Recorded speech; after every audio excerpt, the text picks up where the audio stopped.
Hello, everyone, and welcome to today's coverage from the Merit Crystal Cove Hotel, Resort, and Casino here on North Cyprus of our main event, part of the Merit Western Series. And the weather there in that shot is considerably better than that which we have going on outside our studios today. Welcome, Ali Najad alongside David Lappin. Obviously, things are a bit stormy outside, but looking for smooth sailing are the participants who have already enjoyed a trip here into day two of this $3,300 buy-in event. Worthy of note, David, of course, though, is that the prize pool is not yet determined, and that is, of course, by virtue of the fact that everybody can still register here in day two. That's right. We are right on the edge of the guarantee, so that 1.5 million basically about to be hit.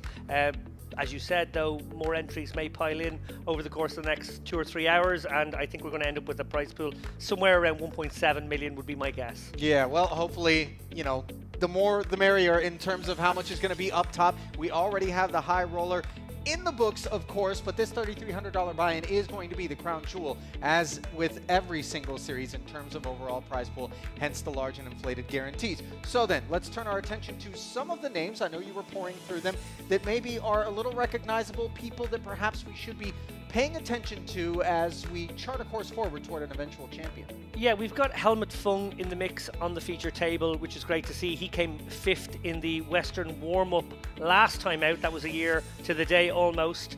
He's a circuit ring winner, a WSOP bracelet winner as well. He won his bracelet in Rosvadov a couple of years ago. He won his circuit ring a couple of years before that in Rotterdam. So, he's a serious player. Also, I'm very excited to see, because she's an old pal of mine, Monika Zukovits, better known as Haymonia to the online world. Fantastic streamer. I think she's with ACR these days. She used to work for PokerStars, BetSafe, and Party Poker back in the day as well. So, very experienced campaigner. And she's just off the back of a breakout year last year. Cashed for about 150k. Cashed about 21 times, I believe, as well. Big year for her live, and she's looking to add to her spoils this week. We will certainly be keeping an eye on her, especially courtesy of the fact that she is seated here at our featured table. 105 big blinds in front of her, 261,000, well off the high water mark, those set by Sammy Barca, way up at the top. The short stack, if we can call it that, with the blinds at 1,000, 2,500, and a 2,500 big blind ante. Still plenty deep with 49 big blinds. As we get things underway here for a full day's worth of coverage in day two, the eventual champion will be crowned 2 days removed from today, as day three will come your way tomorrow, and then the final day a couple of days from now. Here is Lynn with at minimum a deuce of clubs. Appears to be deliberating.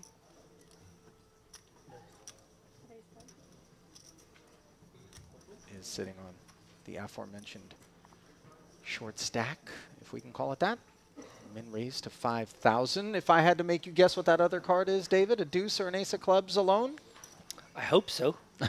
Actually, to be fair, looking into sort of modern GTO wizard sort of ranges and things like that, you can actually open King 2 suited here in the cutoff as well, legitimately. So hopefully for his sake, that's the one he has. Yeah, King 9-8 board here as Salayev defended from his big blind and comes up empty.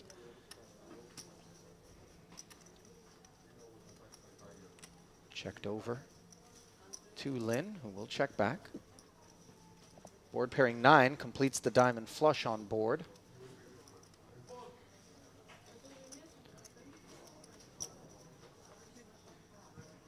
Saliev rates to be done with this one, and as Lynn reaches out for what appears to be a modest bet,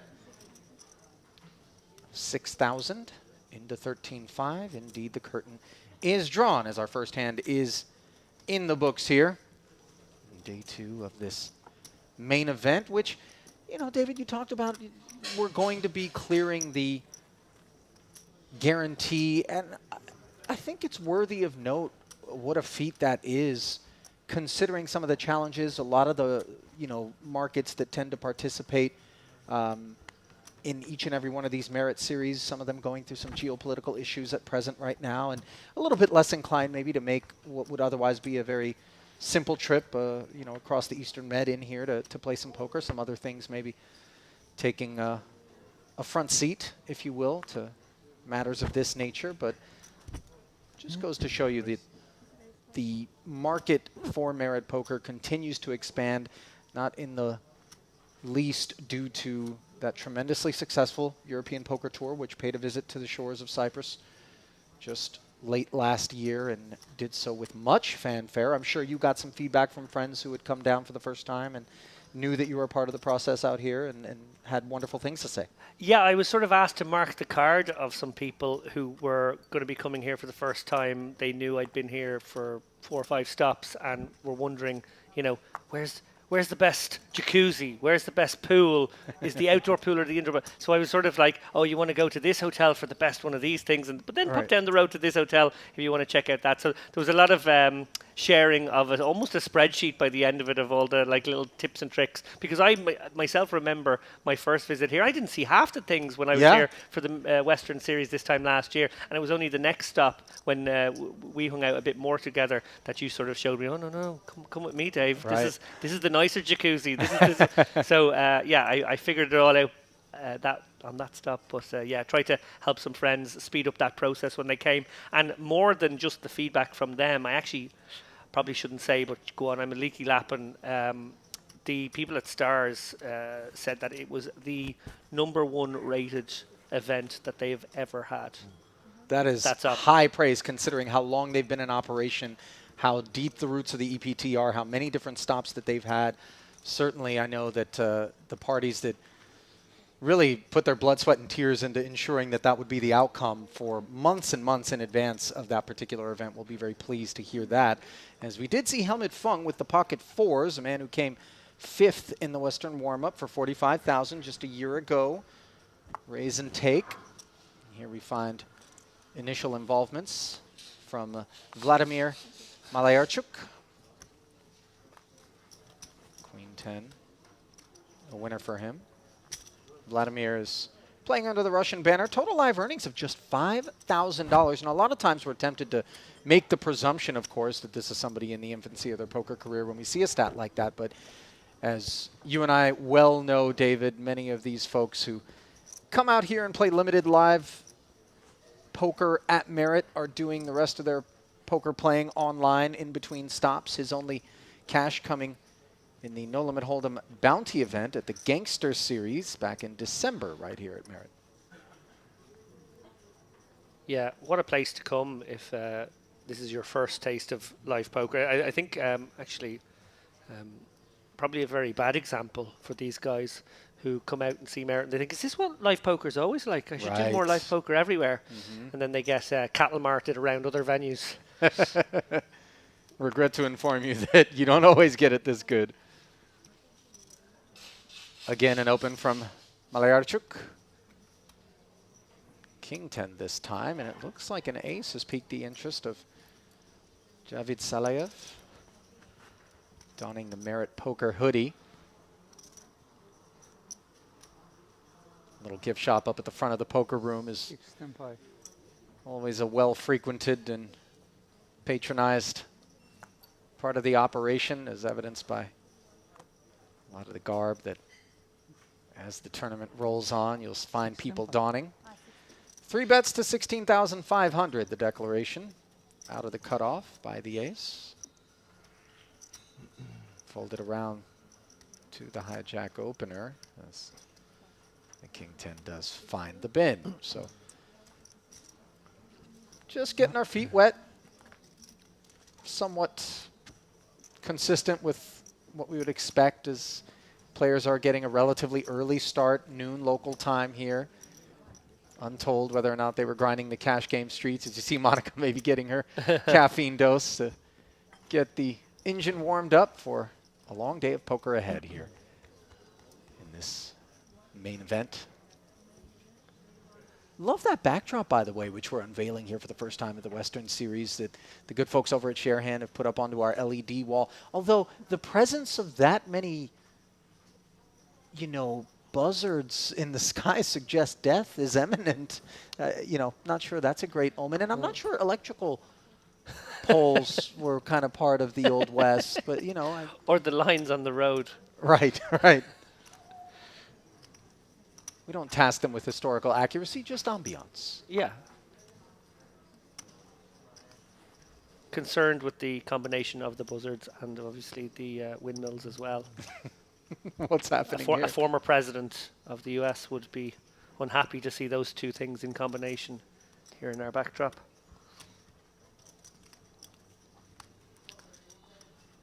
Although I think he only took mostly concern for the birds and windmills if it was near a golf course. Yeah, of course. Yeah. All roads lead back to golf when it comes to those echelons of power. And not quite power, but enough to limp, deems Tishkovich, is this King 3 offsuit.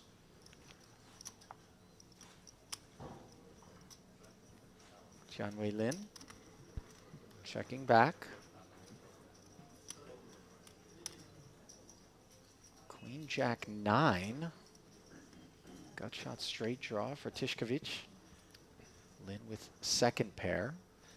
Yeah, it's one of these spots where occasionally the limper will consider just firing out a single big blind bet just to clear out equity against the two undercards that might pair and just to keep the betting lead. Obviously, he has that gutter as a bit of back up, and he also has the overcard. In this instance, Lin has connected with the jack, so will stick around, which makes life tricky for Tishkovich, unimproved now. Certainly won't be loving that 8 either. 4 to a straight on board. Any 10 would complete the queen high straight. One option here is, of course, to represent that 10 and try and force out a jack or 9x with the big bet, but it is fraught with danger and he prefers the checking line here. Essentially giving up. Lin may just try to take control of this one with a very small bet of his own. Well, he's gone a little big actually, half pot, sort of more representing the 10 than protecting the jack. Not quite sure what this size achieves versus a small one. It's certainly drawn the curiosity of Tishkovich.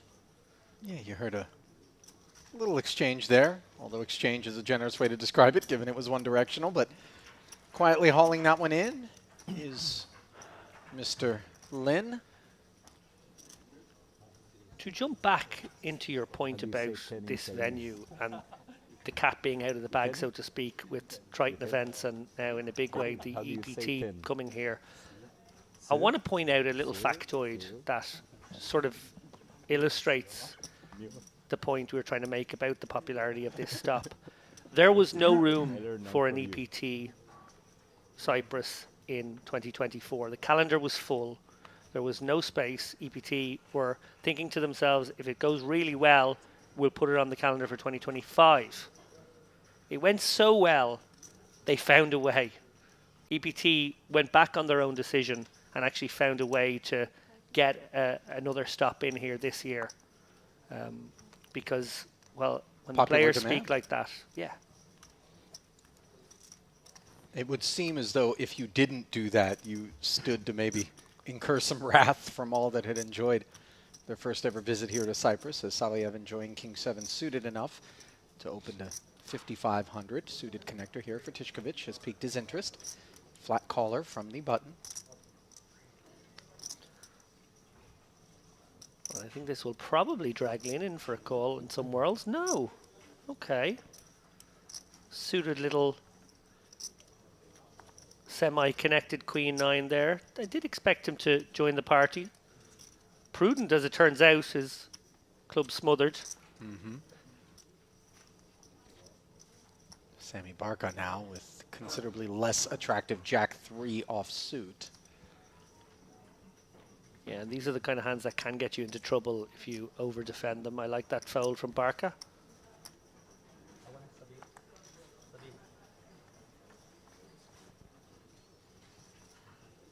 Ace King 6, all diamonds as Tishkovich flops Gin. Second pair for Saliev, who may be tempted to represent the ace. Yeah, these monotone boards, often you're going to check out of position. Occasionally fire a sort of 20% bet as well. It tends to be always on the small side to no bet at all on monotone. But Tishkovich, wow. Well, what a monstrous holding here, and every reason to believe his opponent can have some of this. The ace and the king on board. Opponent can obviously have a decent diamond in hand as well with which to continue. And Saliev makes a very judicious fold there. Yeah, allowing Tishkovich to take it down, and well served to have done so. But I suppose when you consider what the path forward is with a hand like King 7, you make that call, you just pray, almost regardless of the turn, short of maybe a king, that you get a check back on that turn, which is always kind of an ambitious approach to take to a pot. It's fascinating as the game has evolved and as solvers have obviously influenced humans in terms of how we try to balance our ranges and stuff, just how often you're actually meant to check out of position. You know, yes, you might have the betting lead. Yes, you might be opening from early position, so can represent a lot of strength. But actually, in reality, position is so, so powerful. And when you look at these sort of very balanced mechanics in poker, so much checking.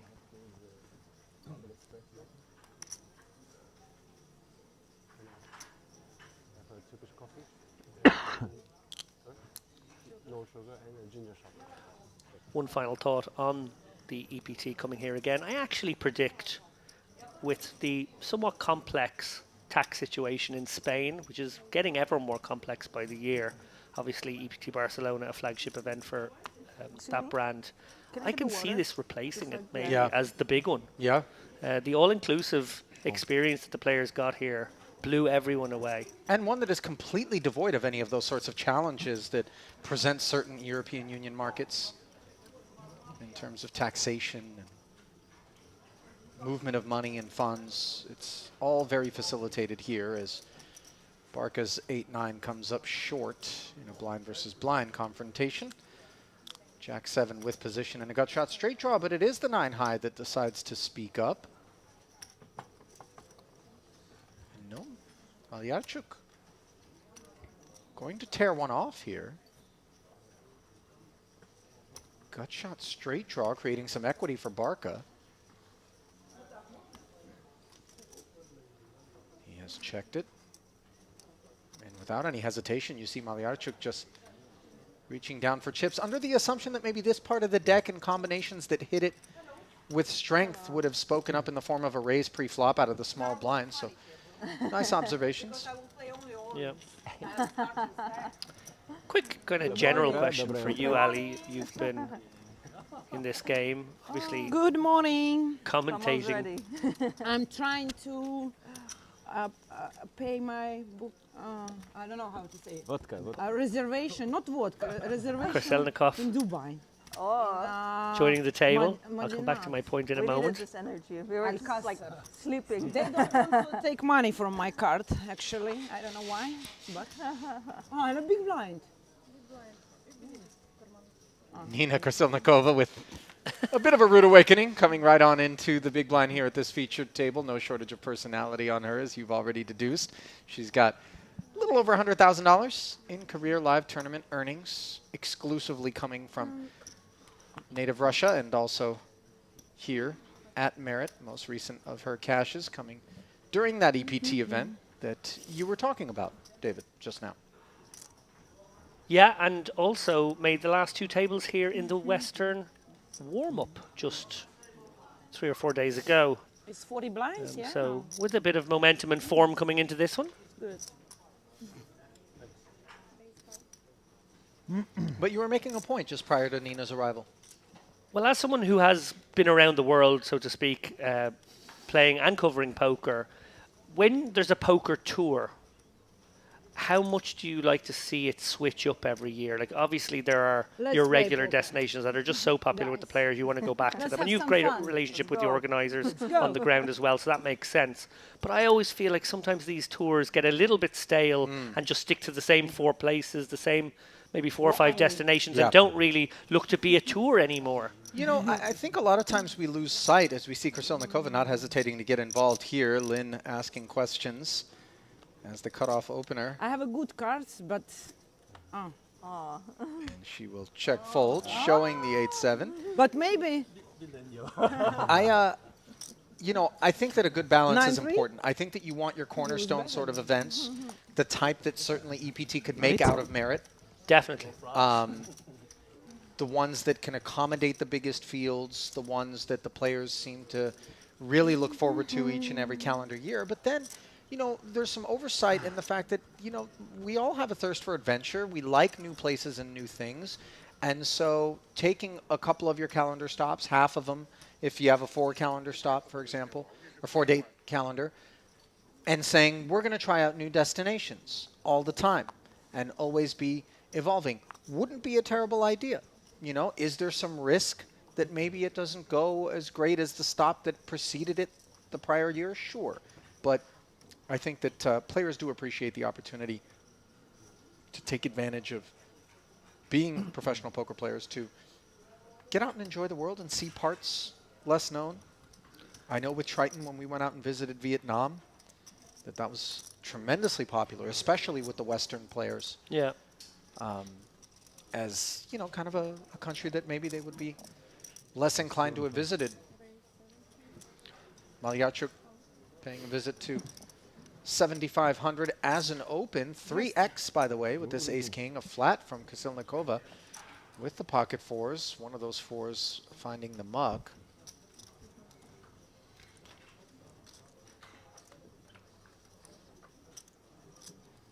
And an ace in the window, followed by a couple of 7s, will put Malyarchuk squarely in the lead here.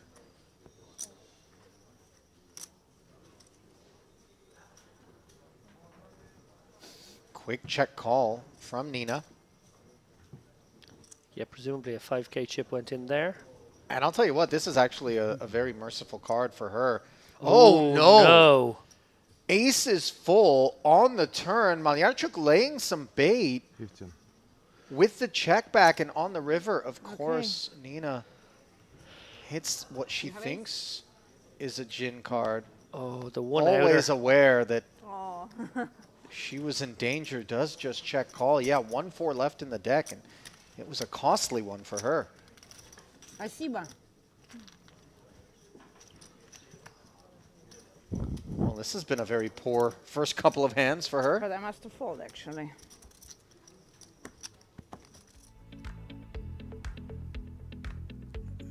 "26 big blinds. That's the remains of the new arrival, Krasilnikova. After losing with 4s full of aces against aces full of 7s there just now. 65,000 still in front of her, though. Operational stack depth, no question about it. Jian Wei Lin, 250 bigs. Far different plight for the time being, but things change quickly out here.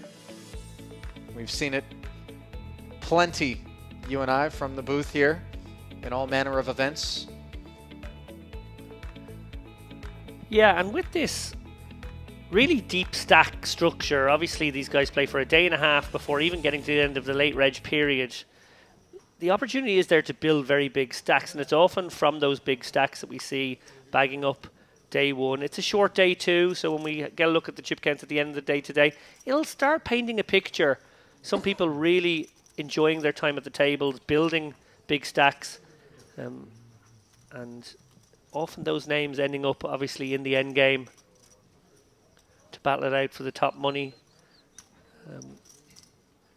It is almost structurally one of those ones that allows a little bit more play at the beginning, possibly for the sake of more play at the end, a little bit, but it's very apt for this room. Players do sort of come with being willing to maybe fire a couple of bullets, maybe even 3 bullets in mind, in what is a very, very juicy event. And it's not like it gets shallow, but we do often play our day 2s incredibly deep, and we see it there. Like, my normal experience of a day 2 is a sort of 50 big blind average. Most of these guys have 100 to 200 bigs right now. Right. 10-8, the opener. Jian Wei Lin showing some of the luxuries of having a big stack and flops himself a queen high straight here. Unfortunately for him, in spite of a board that you would think flat callers would be interacting with nicely, neither Saliyev's pocket 3s nor the ace-7 of Krasilnikova will continue. Ace no good here.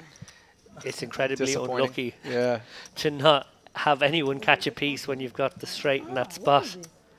This is a lion or a tiger? Ah, you know, I have something in my... I will put... Let's play... I never did it, but now I will do it. Let's play some lucky. Lucky. Who has Where more is luck? one? Talisman war. No, talisman. Mascot wars Talisman about war. to begin. I'm so curious. Nina looking to square off against the bet them tiger with that's- a lemon. Now, listen, I expected anything but not a lemon. I guess if you threw the lemon very, very fast lucky at the lemon. tiger. Two under table. Like this. Oh, it is actually the lemon. No, surely there's something else in the bag. It's a Cyprus I think she settled on the citrus fruit. Oh, that's special. And Tishkovich will be quite pleased to look down at a couple of aces here under the gun Do you open. always play with lemon, or this is like a... No, just only for today. It's like Johnny Chan. Used to do the But a bit more orange, bitter. the tangerine. Yeah, it's tough to get more bitter than Johnny. I'll tell you that. He used to, he sort of used to scratch at Yes. the thing so it would send out the lovely fragrance of the orange and just generally create a nice... Queen Jack offsuit for Barca, and he has picked an awful Aggressive time pass. to get after an under the gun razor. Really not the kind of hand that we would expect to perform in this manner. Yeah, and because it's gone under the gun and then +2, I think Tishkovich may come with another raise. I would actually really like to see a flat here.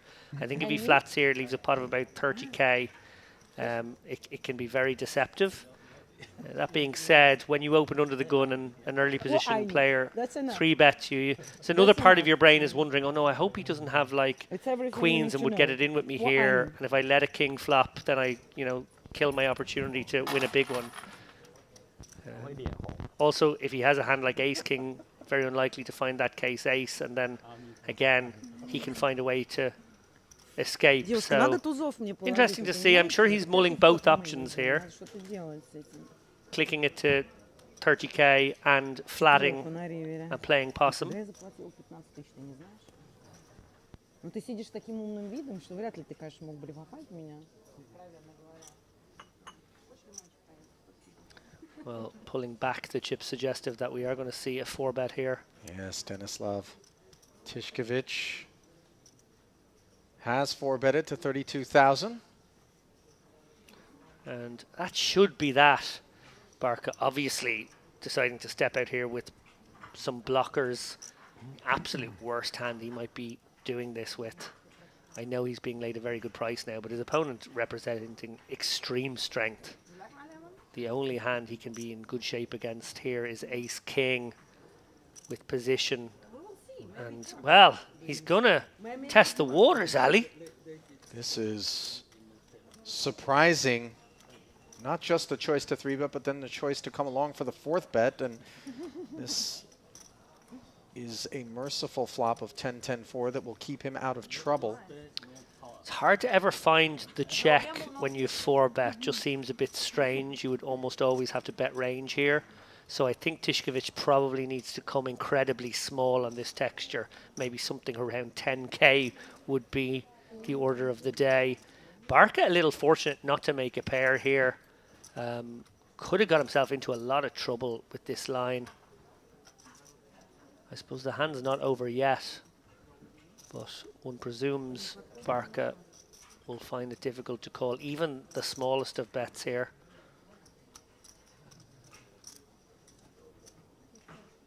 Just how small? 15,000 into 70. It does beg for a call. And the price being laid for a hand like Queen Jack that's thinking I've got 2 overcards, maybe some backdoor equity in the form of a straight, and position, you could see the temptation, but it is going to be Wow. costly. So nicely done by Tishkovich, by the way, to find the number that Queen Jack would stay interested Wow. in. And now the door is opened, courtesy of this delightful 9 for Barca to spike an 8 or a king for a winner as he picks up the open ender. Yeah, Tishkovich not concerned about the double 10 on board. Very unlikely that his opponent found a hand that he would 3-bet, call a 4-bet that contains a 10. Equally, virtually no 10x in his own range. So almost able to disregard it and just proceed as if trying to get a hand like Jack's in by the river here. We see here Barca has actually picked up his best possible card from an equity point of view, and he may use it to try to blast off a perceived ace-king that would still be in the Tishkovich range. We'll have to see how it proceeds. Now, having been called on the 10-10 4-flop, Tishkovich can get the sense that he's up against enough hand to bet maybe more than a quarter pot here. I do like this because it's still just 88 into 150 on the river, which is only just north of 50%. So basically massaging the pot as he goes, trying to make sure a hand like jacks or queens doesn't find a way to escape at this point. Did Barca just move him all in? He sure did. And of course, Tishkovich is like, if you called 4 bets with a 10 combo or pocket nines, congratulations. But instead, we can see Barca was just seizing what he thought might have been an opportunity from time to time to bully a hand off. Instead, we're playing for 326,000. And Barca could really spoil the Tishkovich party with an 8 or a king. Instead, a third 10 on the river. And 10's full will provide Tishkovich with a healthy haul. Yeah, honestly, I kind of hate how Barca played every decision point there. I don't like to be hypercritical in the booth, and there's merit to, you know, all lines in certain parts of the game tree. They will maybe always exploit certain hands your opponent can have, but really the decision to 3-bet was optimistic in the first place, calling the 4-bet very optimistic, floating the 10-10 board. Well, I think now we're getting into a sort of a leveling war, praying that his opponent had a hand like ace-king, and then when he faces the second barrel, obviously he got his best card, felt like he could blast off the ace-king, but actually to that sizing, he could have called once more, tried to hit his hand, feeling pretty confident at that point that his opponent did have a hand like aces or kings, and if he could make a hand, he could probably stack his opponent with the implied odds, and almost getting the right direct price actually there on the turn. So I'm not a huge fan of how that hand progressed, but you know, he's built himself a very big stack, probably by playing a very aggressive style. We'll have to see now over the course of the next couple of hours and to try to that style works. Delve into Barca's psychology there. Sometimes it's the product of having that big stack where you go, well, you know, I'm looking over at Tishkovich. He's only got this much. That's the maximum I can lose. So I can well afford to maybe make a mistake here, but a costly one, as we saw. Yeah, and the difference between it being a 3-bet and a 4-bet pot, very important here. In a 4-bet pot such as that, there just isn't any 10x. So your ability to sort of semi-bluff while representing the 10 is shriveled up to virtually nothing. Yeah. Whereas if that was like an open and a 3-bet and a call, well, yeah, you're going to have loads of 10s then, and actually that becomes something that your opponent is very worried about. We saw there Tishkovich really was able to discount that, and even though he was, I presume, a little concerned, he had a very easy decision to call it off. After all, what he was fixating on was the possibility his opponent had queens or jacks and just decided to put it in there. He was inducing those hands to just maybe put it in once and for all, and obviously he was probably surprised to see that his opponent had 8 outs. 9-8 tray as Fung flatted the Malyarchuk open. Neither player connecting. 2 quick checks. Now on the turn, Fung 2 overs and a flush draw. Does not hesitate to fire 3,000 into the 15. Malyarchuk, having picked up the gut shot straight draw and holding the ace high, decides to make the call. And on the river, neither player has improved. Let's see if Fung gets the sense that he's going to be able to barrel and try to take this 21,000 away. Yeah, he does have an interesting holding. Obviously, some part of you doesn't want to hold diamonds right now, but you quite like having a jack in hand. He's going to go for it, and it is going to work. Nicely done, Fung. Impressive river barrel there, and an impressive Hendenmob resume on the German as well. Nearly $250,000 in career live tournament earnings with a 55K best ever cash. His most recent cash coming in Las Vegas in July of last year at Aria. Good morning. In a $515 US buy-in event. Teşekkürler. Is Aria a stomping ground of yours, Ali? I don't really go there much. you know, prior to moving over to Win and then subsequently Resorts World with my own game, the Bellagio was where we played. Aria is more a home to Pot Limit Omaha and No Limit, not really a mixed game house. Yeah, Resorts World really stepping up in a big way when it comes to the mixed game. Raised Robbie by Straczynski's mixed 5.5. game festival, I know, was there at least 2 or 3 occasions already. Stars obviously had a great event there. They brought their NAPT to Resorts World a few months back, coinciding with the Formula One race, of course, that sort of took over Vegas for even the months before. And then I got to bump into you in Resorts World while I was over in December.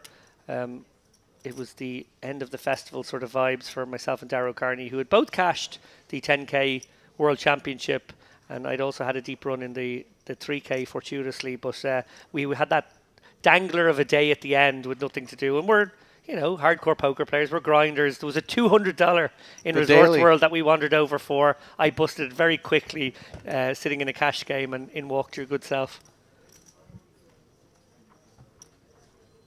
Meanwhile, 3 players taking the A7 tray flop, 1 overcard to Salayev's pocket 8s. Krysilnikova, the party starter with the 10-jack suited. Oh, I'd say she's a party starter wherever she goes. Oh, yeah. Really fun presence in any poker room. I remember her drawing some bounties for people in the mystery over a couple of stops as well. She's got to be the absolute best person to turn to for maximum bounty sweat excitement. She promised the maximum, and she delivered the maximum. Did she really? Yeah. Wow.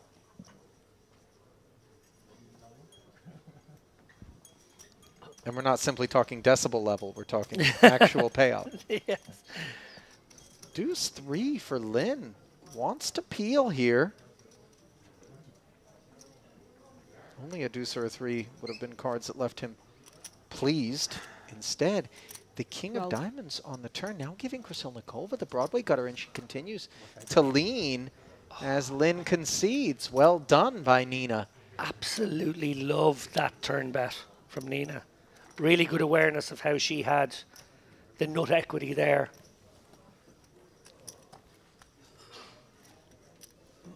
Very well played hand there, using her 10-jack. She had the little backup of the gut shot, but also just much more of the ace-king board in her range. Sure.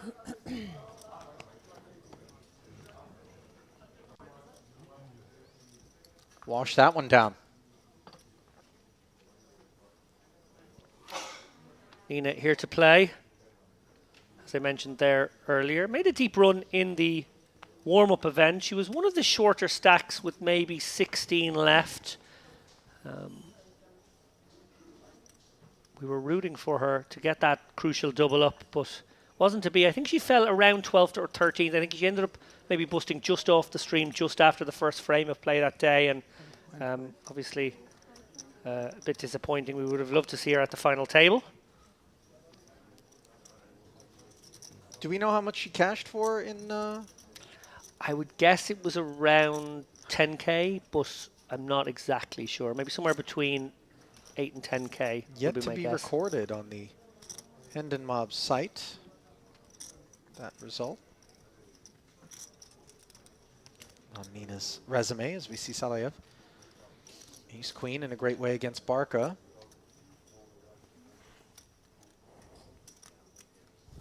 Sammy defending from the big. And the Ace-King 3 board will deliver a gut shot. Broadway draw 2, Barca, who checks it over to top pair, top kicker. Yeah, not dissimilar from the last hand here. Obviously, Barca with the little piece. He's got the gutter. Would love to see a heart on board. I think that would definitely mean a call, mandatory. But without that heart, probably just deciding, actually, that ace and that king are standing out way too obviously. I'm not sure a queen or 10 would ever be good. I'd have to hit the goodie, and it's never hugely likely that you'll do so.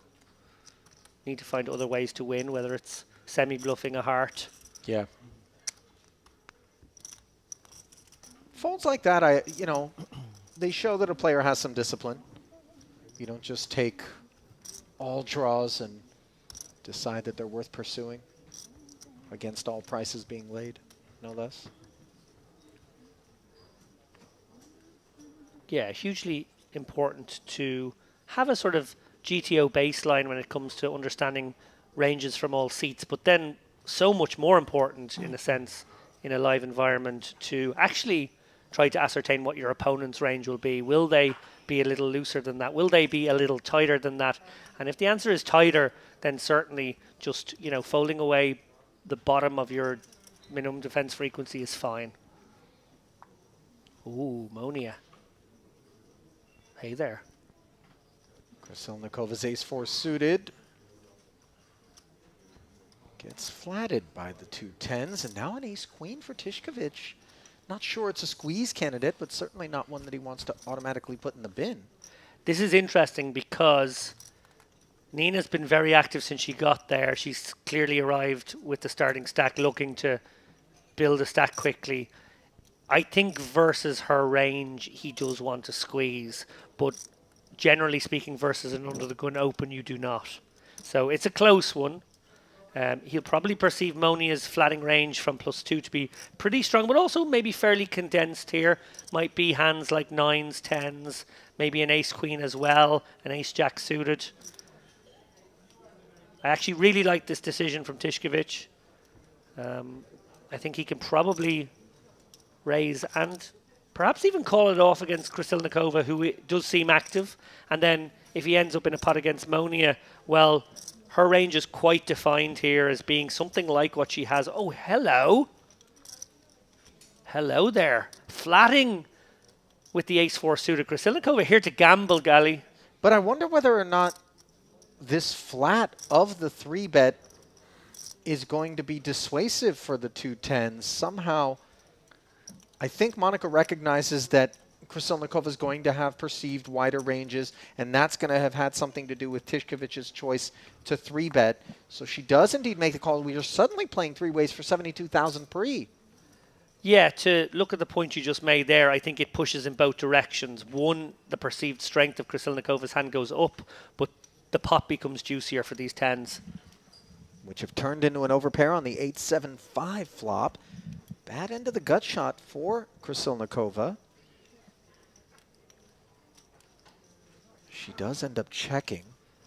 And Monica can never really bet at this, although it is quite a setty board for her range. 7s and 8s can definitely be in there.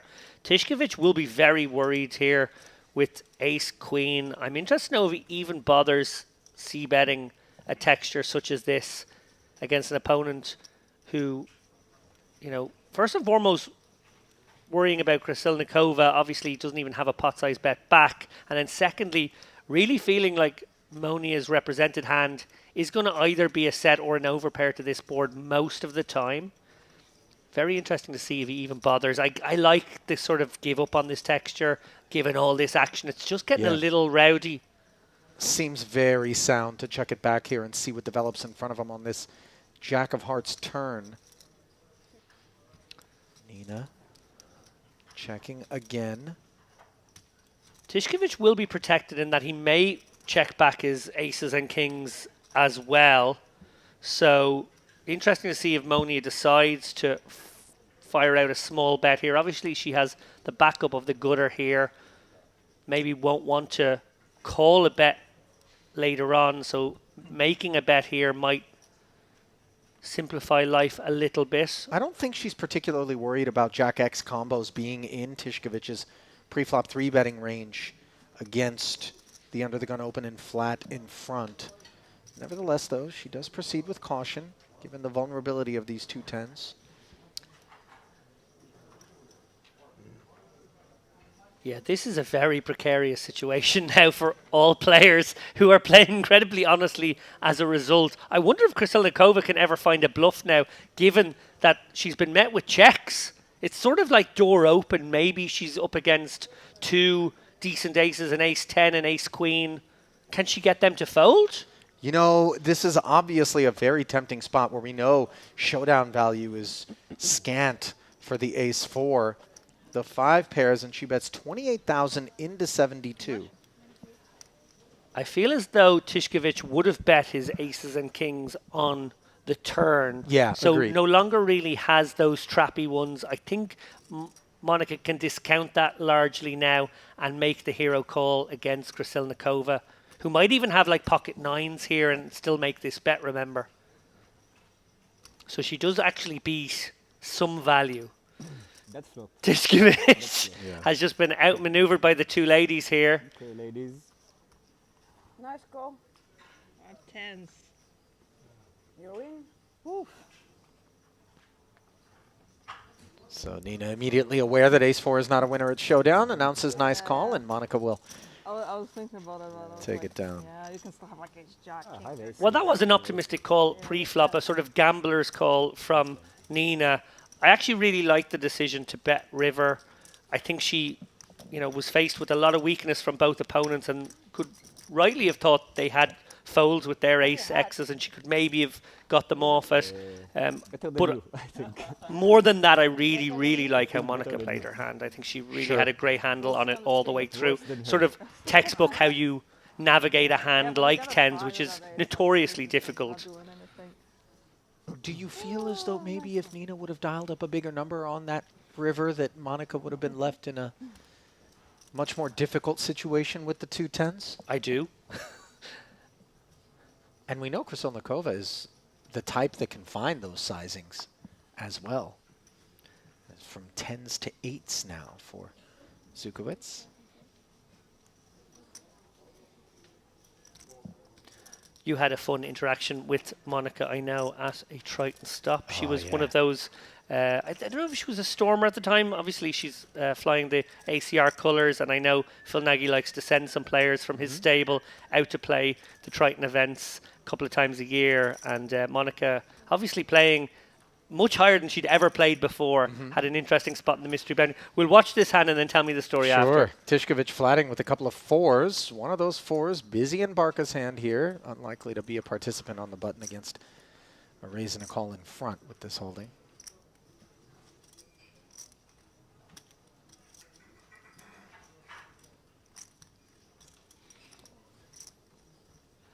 Well, no chance of a set now for Tishkovich.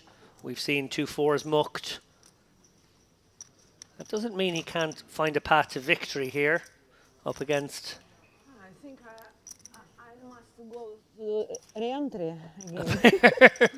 Krasilnikova. Okay, cool. With some gallows No humor. gamble, no future. No gamble, no future. Of course. Deuce 3 offsuit, the dirty diaper as it was christened by It's 3 levels. It's 3 levels more. Nick Rigby, the World I Series can of do Poker main re-entry. event. Let's have some fun. Nino well aware that the re-entry period is still open. I will go to... Что надо?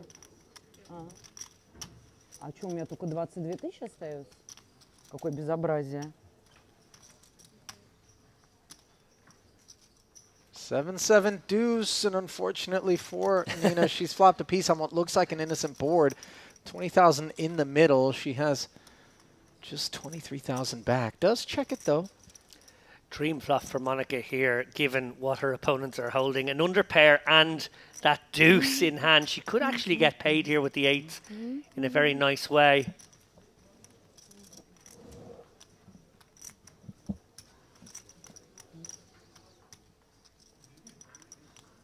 I feel like in a lot of worlds it's going to go bet call and maybe a shove from Krasilnikova. 8K, the follow-through sizing. 4s have to proceed.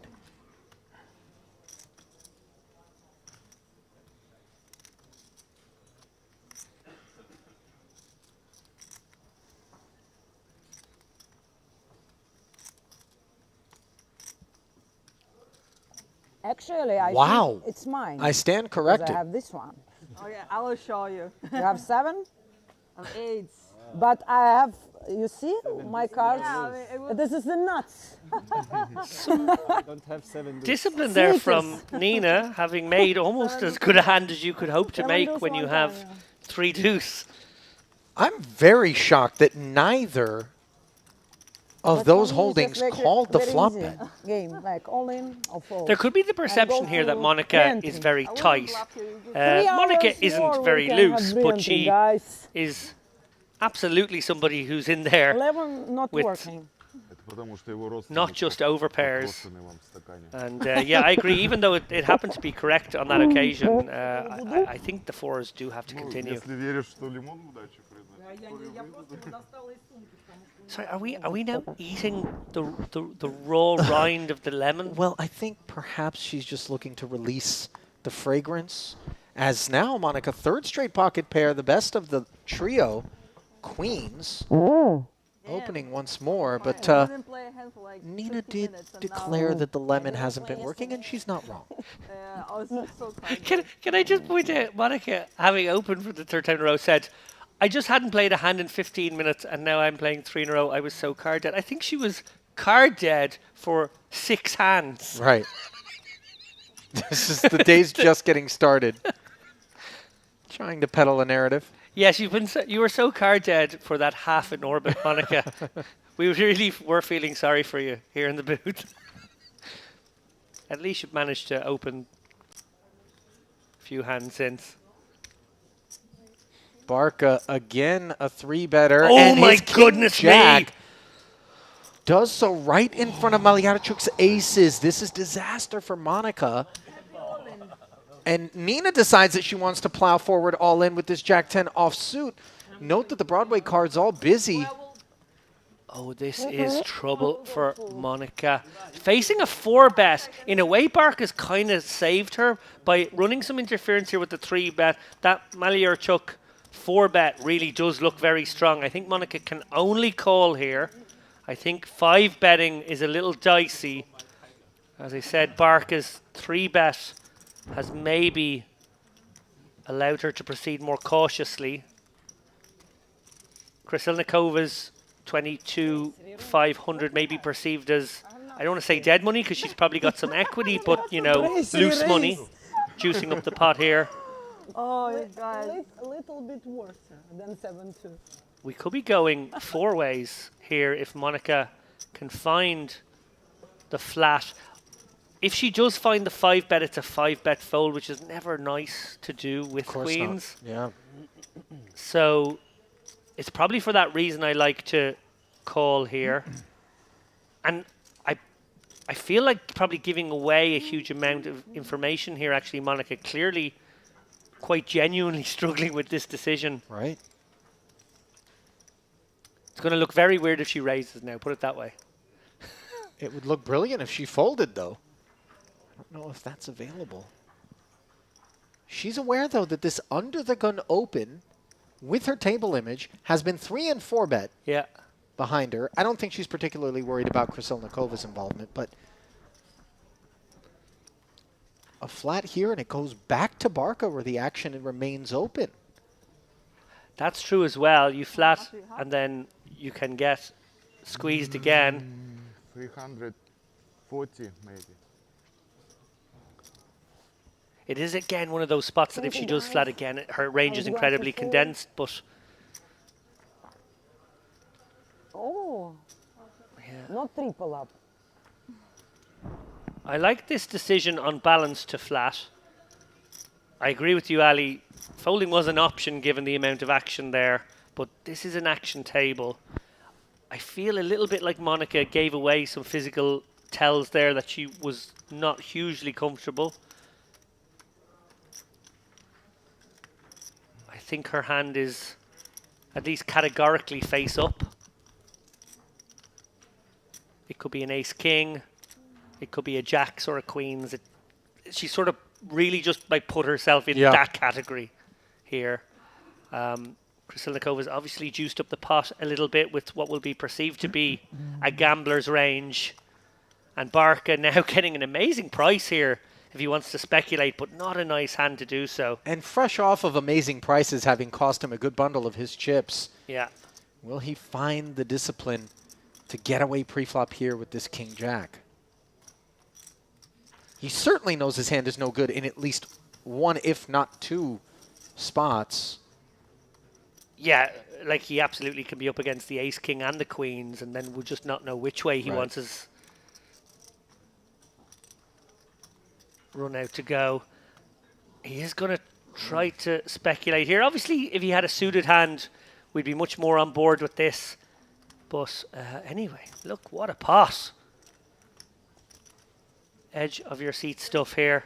Precisely what Krassilnikova is thinking, by the way, is her all-in is now potentially capable of rendering her a quadruple up. And the ace-7-5 board is all Malyarchuk, and one that is good news for Monica insofar as she can get away from this now, especially without a heart in hand.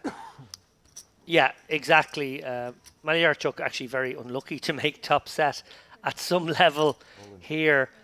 Monica absolutely gets away. And Krassilnikova is going to need runners here. I was like, Jesus. Note that Malyarchuk decided to play it as an all-in. He has the ace of hearts in top set. Perhaps, maybe, Ну, можете не класть карты, там уже... Yeah, but I can was come like, with a milky sizing or a check back chances. on that particular board texture where you're really holding the deck. And really praying that Ah, there's an ace-king out there, although maybe it would have called that bet. Oh, Okay, Eight you're saying on there's the a river? chance. Yeah, 9 of hearts on the turn. Obviously, the 10 of hearts Lemon. doesn't give Krassilnikova a winning flush draw, but that 9 does give her the gut shot. Instead, the backdoor hearts do show up, and Malyarchuk ends up playing the ace of hearts alone for a winner as he hauls in the entirety of what is the biggest pot so far in the early going here. yeah, I was hoping like I hope flop will be an ace or queen. Yeah, easy decision. Ace or queen. Yeah, queen or ace. Next time queen. Harder on the queen. Right, like I think this is the Yeah, problem. I was just like yeah, hoping ace. too much for the ace. Yeah, with the post-mortem there, Monica Yeah. aware that a board of small cards could have cost her some more My chips. Lynn save you. What? My Lynn save you. Yeah. It was too dangerous, 2 hearts on the desk. Yeah. I had to. Yeah. Also, it was big enough in the middle, you know. Just take it and run.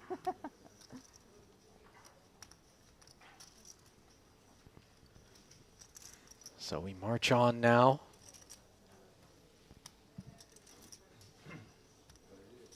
John Wei Lin, one of a broad array of Asian players who have begun to show up in bigger and bigger numbers at each successive Merit Poker event, as word has traveled to the Far East about what's on offer here, and how easy it is to get here, to be a part of it. Yeah, big Chinese contingent in the room. We've seen deep runs here.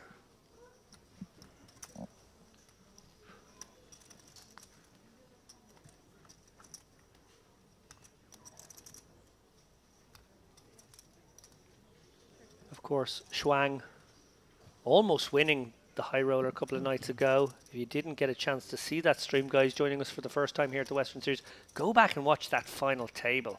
What an absolutely engrossing final table. Tournament, of course, won by Shornakout. But what a performance by Shuang.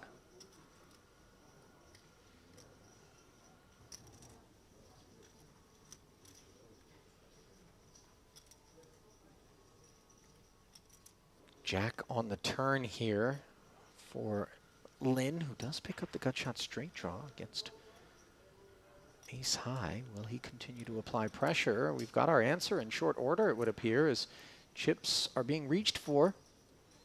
Yeah, decent card for him to barrel once more. Monica showing the right amount of stickiness on flop and probably having to fold turn to further action. Does so.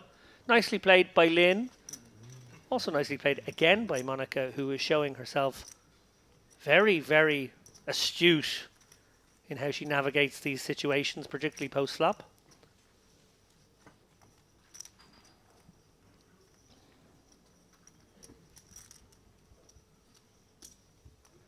Former resident of Malta is Monica.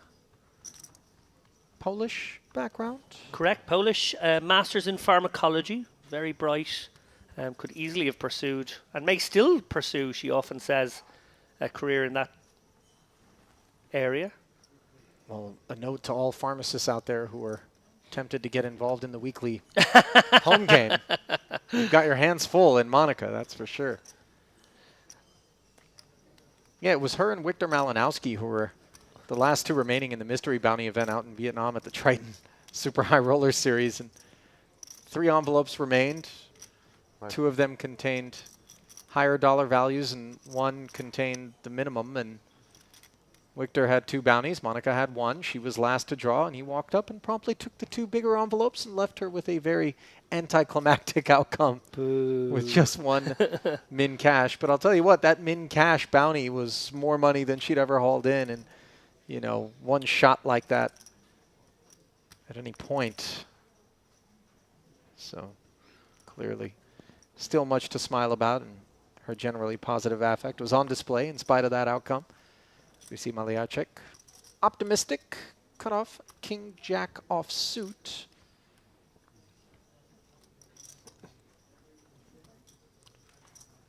Nothing out of order, of course. And this will suit him just fine. Top pair, King, Queen, 7, Rainbow. Fung defended, checked, and should find the easy exit here. Yeah, I met Monica for the first time, I believe, on the microgaming, now defunct network, microgaming tour, the MPN. I think at a Bratislava stop, but it could have been at a previous point to that.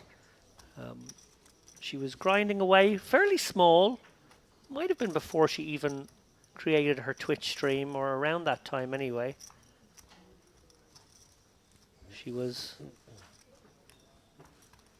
an up-and-comer at the time, but very much established now. As I mentioned, a number of different sites pursued her signature over the last 5 or 6 years, and flying the colours of ACR now. I mean, listen, poker is still deeply disproportionately male in terms of participation, whether it's cash games, whether it's tournaments, you know, higher stakes in particular. And so anytime that you're able to see, you know, a female poker player come in and really give the establishment a run for its money, so to speak, and kind of carry the torch for female players everywhere, I think it opens doors and it is inspiring. And in particular, when they've got, you know, the terrific sort of attitude and disposition that Monica does, I think it does wonders for the game and attracting more women to it. Yeah, 2 things for me. Exactly what you said about her positive attitude and the way she's a friendly person, both at the table and welcoming people into the game via her streams or presence in poker rooms. But the other big one for me is, and I have a huge bias in this regard, she's a grinder. She's actually a hard-working grinder poker player, and I always doth my cap to that kind of player. Not looking for shortcuts. No. Meanwhile, a 3-way affair here has broken out as Tishkovich came along from the big blind with a couple of 5s and checks it over to Saliev, who was the opener with Queen Jack and will be pleased with this Jack high board, enough to fire the C-bet of 7,000. Oh, well, look at this. I was going to say, if Monica had a backdoor flush draw, she has the kind of hand that may consider continuing, may consider floating in this situation. She's going to do it anyway. Pretty unlucky here that Saliev has actually smashed this one, pairing the top card. If he goes into check call mode, he can definitely get some more money out of Monica. 4 on the turn. Doesn't appear to be the kind of card that is going to be involved in Monica's flatting range. And note Saliev checking it over. I love this from Saliev, recognizing that she can have some king jacks, maybe even an occasionally flatted ace jack that is ahead. She would probably more likely put in more money if he doesn't bet with the weaker jacks. And of course, she can have weaker pairs where he's only going to get 1 more street and could look for that later on. This line also opening the door for her to bet with all her floats. And that's exactly what she's done. Playing this one beautifully and deceptively, Saliev. Monica executing this flop float barrel turn line. And one wonders now, at a real decision point in the hand, if she's going to empty the clip, so to speak. Should now be pretty confident her opponent has some sort of jack. Maybe a sticky pocket 8s or pocket 10s. And just wondering, is she being pot controlled / induced here with this check, or is the door open to steal this one away from Saliev?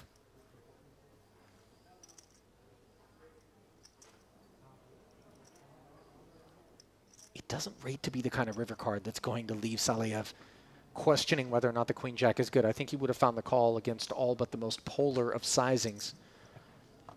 And so Monica does check it back and concede that one. Over to Saliev. Not a bad frame for her in the end, but obviously had higher hopes with her pocket queens. 269,000 what Monica's left with here. Javid 56 big blinds as the two are at the back end of the leaderboard. Players headed to a break, and we'll bring you back into the studio now. Ali Najad alongside David Lappin here, Merit Poker Western Series Day 2 of the main event. Just getting underway there. You know, the frame probably centered around that queens versus aces pot, David. Yeah, sort of a warm-up frame, a sort of a feel everyone out sort of situation. Really impressed by how Monica navigated her way there. I even quite liked that last hand that she played, obviously trying to take one away from her opponent with a delicate little float and stab, and then having the presence of mind, recognizing that maybe now was not the time to fire that second barrel. Yeah. Her opponent had represented a decent amount of strength at that point. But yeah, just really interesting poker. I'm really happy watching this deeper stack kind of poker now on a day 2. Sometimes we pick up the action on a day 3. We're immediately into sort of a bubble adjacency, which is obviously entertaining and dynamic in its own way, but getting to see these guys flex, getting to see them play deep stack poker is my favorite kind of poker. And I think as we get deeper into the day, perhaps the wheels will get a little bit more greased, in particular, given that the re-entry period is still open. So some of those shorter stacks could look to force the issue. We'll find all of that out as the day progresses, though. David and I will step aside for about a 10-minute break, but don't go anywhere. When we come back, continuing coverage of day 2 of this Merit Poker Western Series main event. Stay close.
Sevens will put Mariarchuk squarely in the lead here.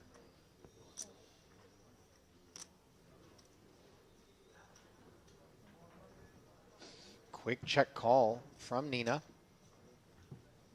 Yeah, presumably a 5k chip went in there. And I'll tell you what, this is actually a very merciful card for her. Oh, no. Ace is full on the turn. Malyarchuk laying some bait 15. with the check back and on the river. Of course, Nina hits what she thinks is a gin card. Oh, the one Always outer. aware that Oh.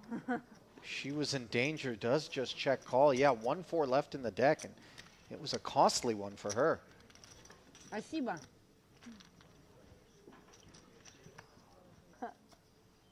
Oh, it is actually the lemon. No, surely there's something else in the bag. Это Cyprus? I think she settled on the citrus fruit, Oh, that's special. and Tishkovich will be quite pleased to look down at a couple of aces here under the gun Do you open. always play with lemon, or this is like a... No, just only for today. It's like Johnny Chan. Used to do the But a bit more orange, bitter. the tangerine. Yeah, it's tough to get more bitter than Johnny. I'll tell you that. He used to, he sort of used to scratch at Yes. the thing so it would send out the lovely fragrance of the orange and it would just generally create a nice... Queen Jack offsuit for Barca, and he has picked an awful Aggressive time pass. to get after an under the gun razor. Really not the kind of hand that we would expect to perform in this manner. Yeah, and because it's gone under the gun and then +2, I think Tishkovich may come with another raise. I would actually really like to see a flat here. I think if he flats here, leaves a pot of about 30k. It can be very deceptive. That being said, when you open under the gun and an early position player That's enough. 3-bets you, it's another part of your brain is wondering, oh no, I hope he doesn't have like It's everything you queens need and to would get know. it in with me What here. are you? And if I let a king flop, then I, kill my opportunity to win a big one. Maybe a hole. Also, if he has a hand like ace-king, very unlikely to find that case ace, and then again, he can find a way to escape. Девушка, надо So, тузов мне положить, interesting ты to see. I'm понимаешь? sure he's mulling both options here, Надо что-то делать с этим.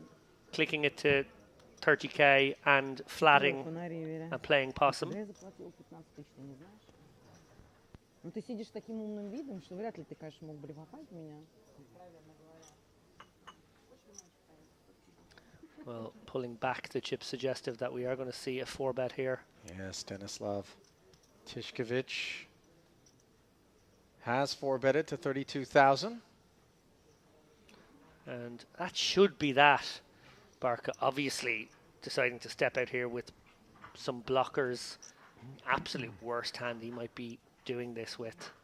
I know he's being laid a very good price now, but his opponent representing extreme strength. The only hand he can be in good shape against here is ace-king with position. And, well, he's going to test the waters, Ali. This is surprising. Not just the choice to 3-bet, but then the choice to come along for the 4th bet. And this is a merciful flop of 10-10-4 that will keep him out of trouble. It's hard to ever find the check when you 4-bet. Just seems a bit strange. You would almost always have to bet range here. So I think Tishkovich probably needs to come incredibly small on this texture. Maybe something around 10k would be the order of the day. Barca a little fortunate not to make a pair here. Could have got himself into a lot of trouble with this line. I suppose the hand's not over yet, but one presumes Barca will find it difficult to call even the smallest of bets here.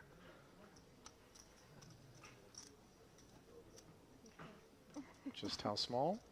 15,000 into 70.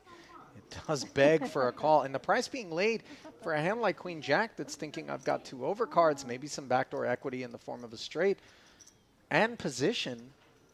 You could see the temptation, but it is going to be costly. So nicely done by Tishkovich, by the way, to find the number that Queen Jack would stay interested in. And now the door is opened, courtesy of this delightful 9 for Barca to spike an 8 or a king for a winner as he picks up the open-ender. Yeah, Tishkovich not concerned about the double 10 on board. Very unlikely that his opponent found a hand that he would 3-bet, call a 4-bet that contains a 10. Equally, virtually no 10x in his own range, so almost able to disregard it and just proceed as if trying to get a hand like Jack's in by the river here. We see here Barca has actually picked up his best possible card from an equity point of view, and he may use it to try to blast off a perceived ace-king that would still be in the Tishkovich range. We'll have to see how it proceeds. Now, having been called on the 10-10 4-flop, Tishkovich can get the sense that he's up against enough hand to bet maybe more than a quarter pot here.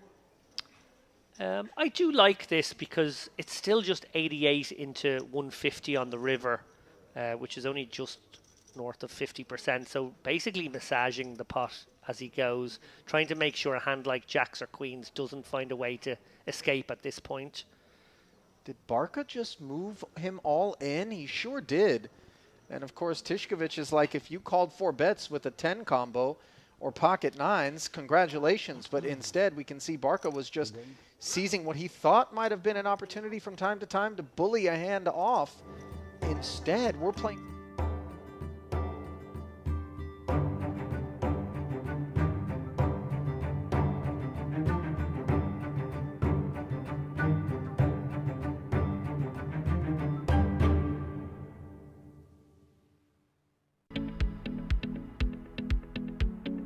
And welcome back to continuing coverage of the Merit Poker Western Series main event from the Merit Crystal Cove Hotel, Resort and Casino here at the Merit Complex in North Cyprus.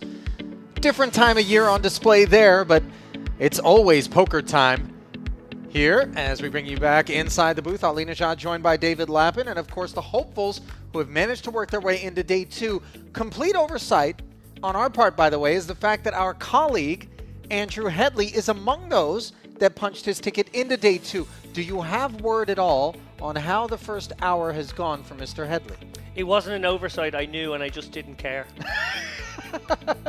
Relentless. I have no piece. James Dempsey has a piece, I have no piece. I just don't care. Oh, I see. That's right. Dempsey's bringing it up because he's got financial stake.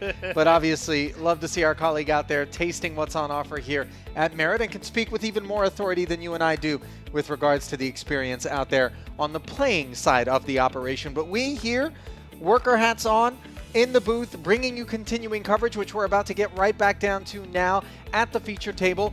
1 hour in, we took our break, and part of the reason for that, David, of course, was... Well, we're saying this like we knew already, but we just realized that, and it's actually a really good reason, late registration is 3 levels of day 2, and they obviously want to have a break at that point, gives people an extra few minutes to get in, but also probably just simplifies things so there's not people rushing in, you know, midway through a session while everyone's at the table. It's sort of a hard stop. You get to the table before it restarts after the second frame is finished. And that's the cutoff point. And we're going to find out when that is because we're going to play now until that moment. So our feature table, back to it, with the blinds at 1,500 and 2,500, 1 hour long levels. So we'll be playing 2 of those before we take our next break, as 226 are currently remaining in the field from an original 550 entries. Barca has had a tough go of things. His suited connector deciding from under the gun to make it 5,500. As again, we see some left brain creativity from him. And yet again, he runs into a situation. It was King Jack that got caught up against aces and queens. It was Queen Jack, which ran into aces. Now an ace queen suited leans back upon him with a 3-bet to 15,000. Let's see the response from Sammy. You know, a lot of times in particular, if we don't have complete information, David, we can get inside our own heads and think that perhaps there's some perception at a table that we're out of line or we're pushovers and people are playing at us. And yet, a lot of times it's just the product of card distribution, people picking up hands when you happen to be the opener, as is the case here. Barca does pay the added price of admission, and to the flop we will go with 36,500 in the middle. This rates to be potentially expensive or fruitful for Barca, as he's got himself the flush draw up against queens and jacks for Pijela. New arrival here at the feature.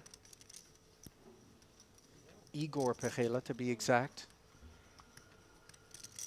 Playing under the Estonian banner with over 400,000 in career tournament earnings. This is a seasoned player here that we have on our hands.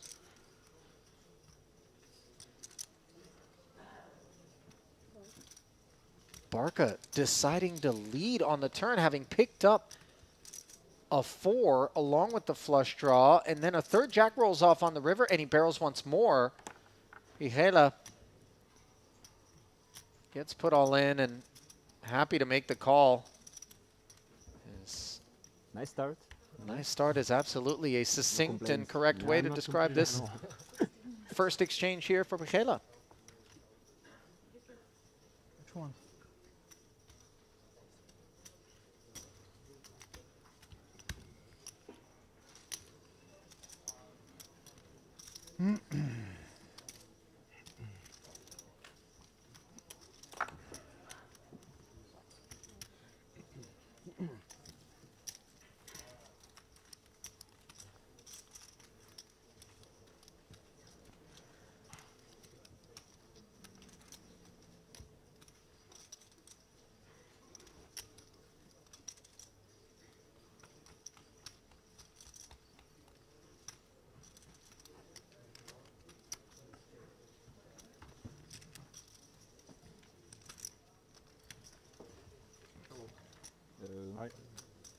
Accounting all complete.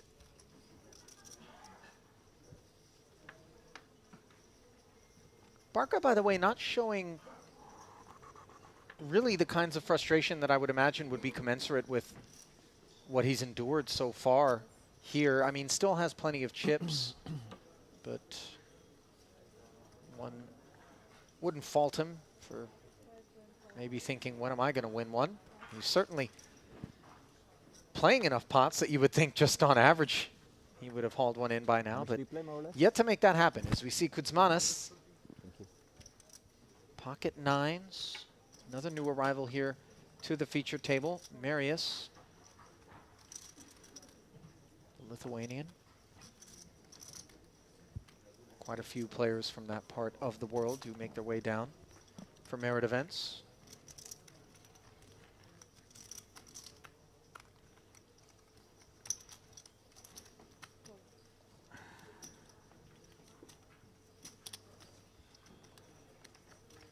Barca, the man involved yet again. This time, Queen Jack, and he outflops, but there is an ace on board. See how Kuzmanis decides to navigate with the 9 of diamonds in hand.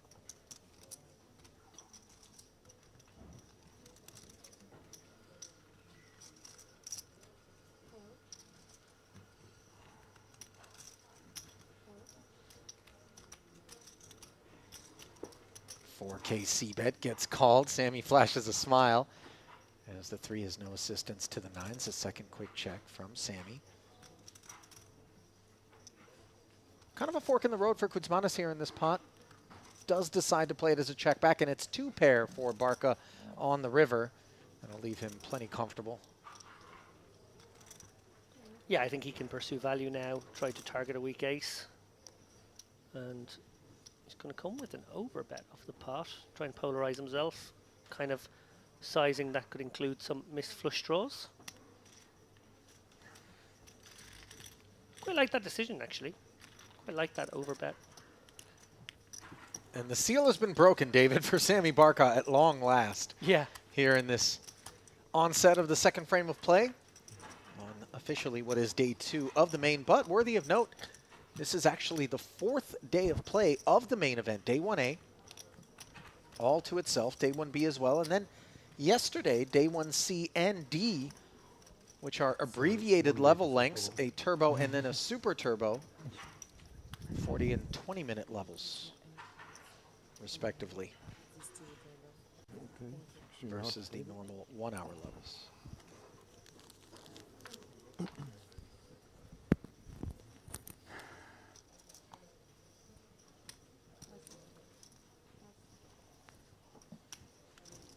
Queen Jack popping up once more, this time to Saleev. Does not open.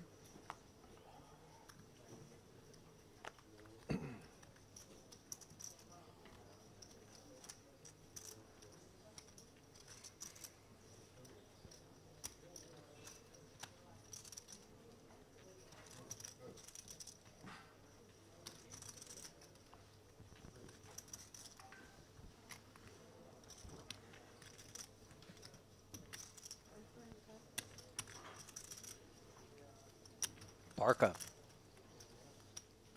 looking to ride a wave of momentum out of the small blind. King 5 picks up Queen 9. I will try to win one time against you. Neither player makes a pair on the 10-7-6 board. Barca does have the King of Clubs working. Check. Got shot straight draw from Aliarchuk. 2 quick checks. Both players picking up the straight draw. Barca's comes with the added benefit of a 2-way straight draw. So he will bet it. Oh.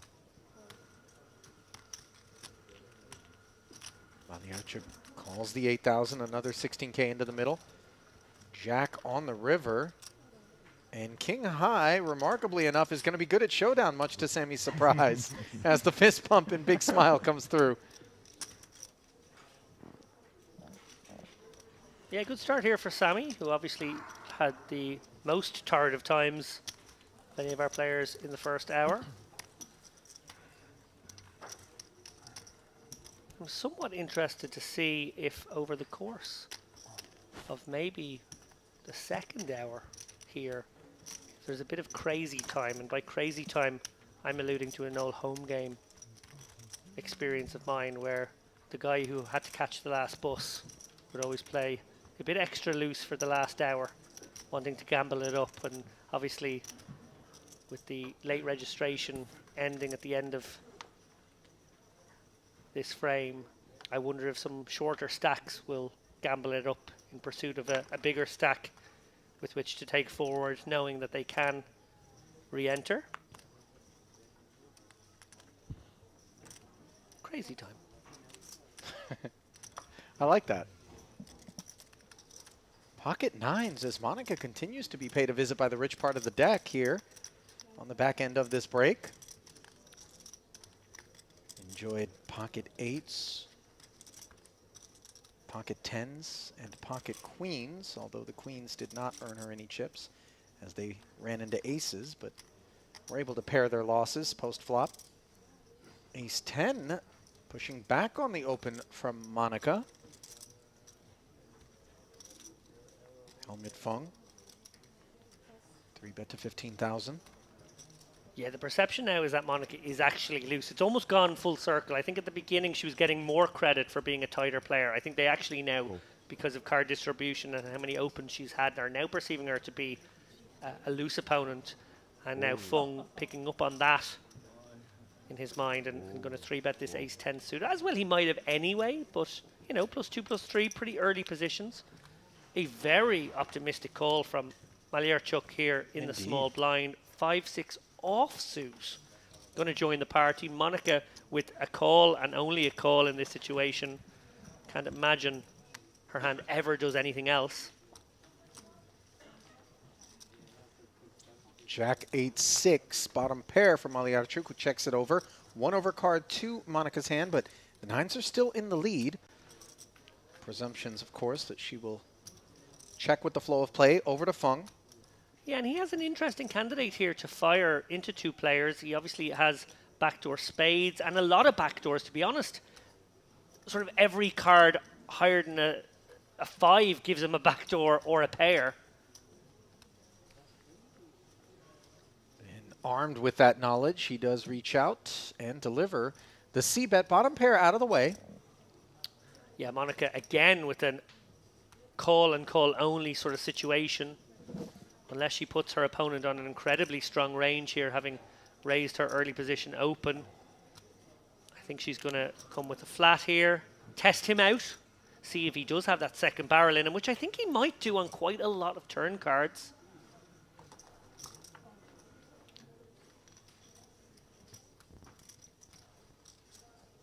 And well, I talked about all those backdoors, but there was a way to just take the lead. The dreaded ace. Monica now basically seeing the worst card in the deck. Probably going to check fold this one. One wonders if Fung ever checks back. He doesn't have a very strong ace. Might like to take a street out now, go into value mode for the river. Feel like he's got a one more street sort of hand. He might bet this one and then check back river, or he might check this one and call river, or maybe do some valuing of his own if check 2 on the river. I think I prefer the second line on balance with this particular holding. He's going to fire out the 28k. Gets the job done, as we said. Monica can't withstand any more pressure with the 9s. You know, even though all of these pocket pairs she's been delivered over the course of the last couple of orbits haven't earned her chips, I would say that she's navigated them in a manner that has really just maximized profit and minimized loss, and that is precisely the formula that you expect to see from a winning tournament poker player.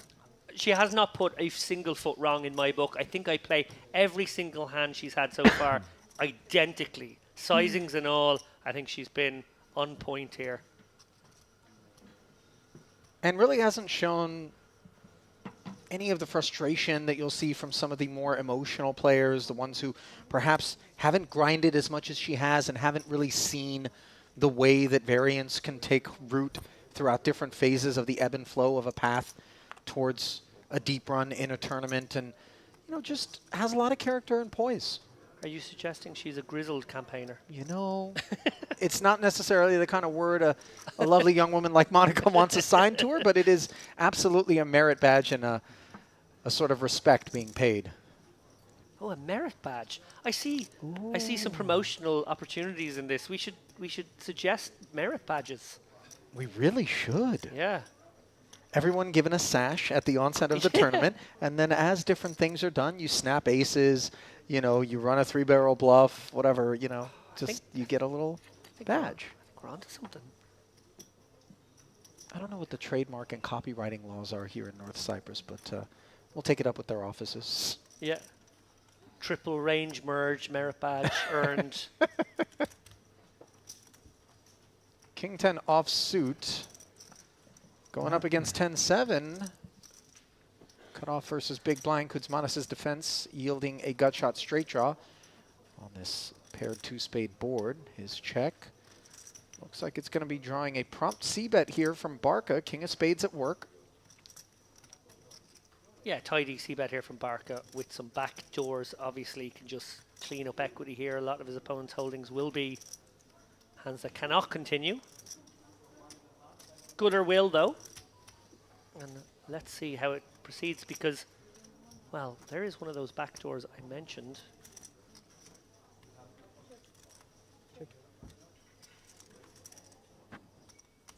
Barca a little bit worried, clearly, about 9x in the range. Obviously, the obvious 7-8 got there as well. Flush got there as well. So Barca trying to take this one to showdown, perhaps. Kuzmanis, the door is open for a bluff here. Here he comes. Yeah. Not to be blamed, the 7 of diamonds in particular, the useful card there, and his 25k bet does earn him the pot. He too, by the way, in spite of his youth, really has looked veteran-like in his time at the feature tables thus far here at this Western Series. He's 56 years old. I'll take the under. And I think this is very much the product of the, proliferation of online poker over the better part of the last 2 decades, where so many hands can be condensed into such a short period of time. For the, generation that preceded the online poker generation, it took years and years to get that many hands under your belt. Now you can multi-table. There's a multitude of different sites that you can play. Tournaments, which generally take so much longer. You can enter, a half a dozen big field multi-table tournaments throughout the course of a single day, if not more.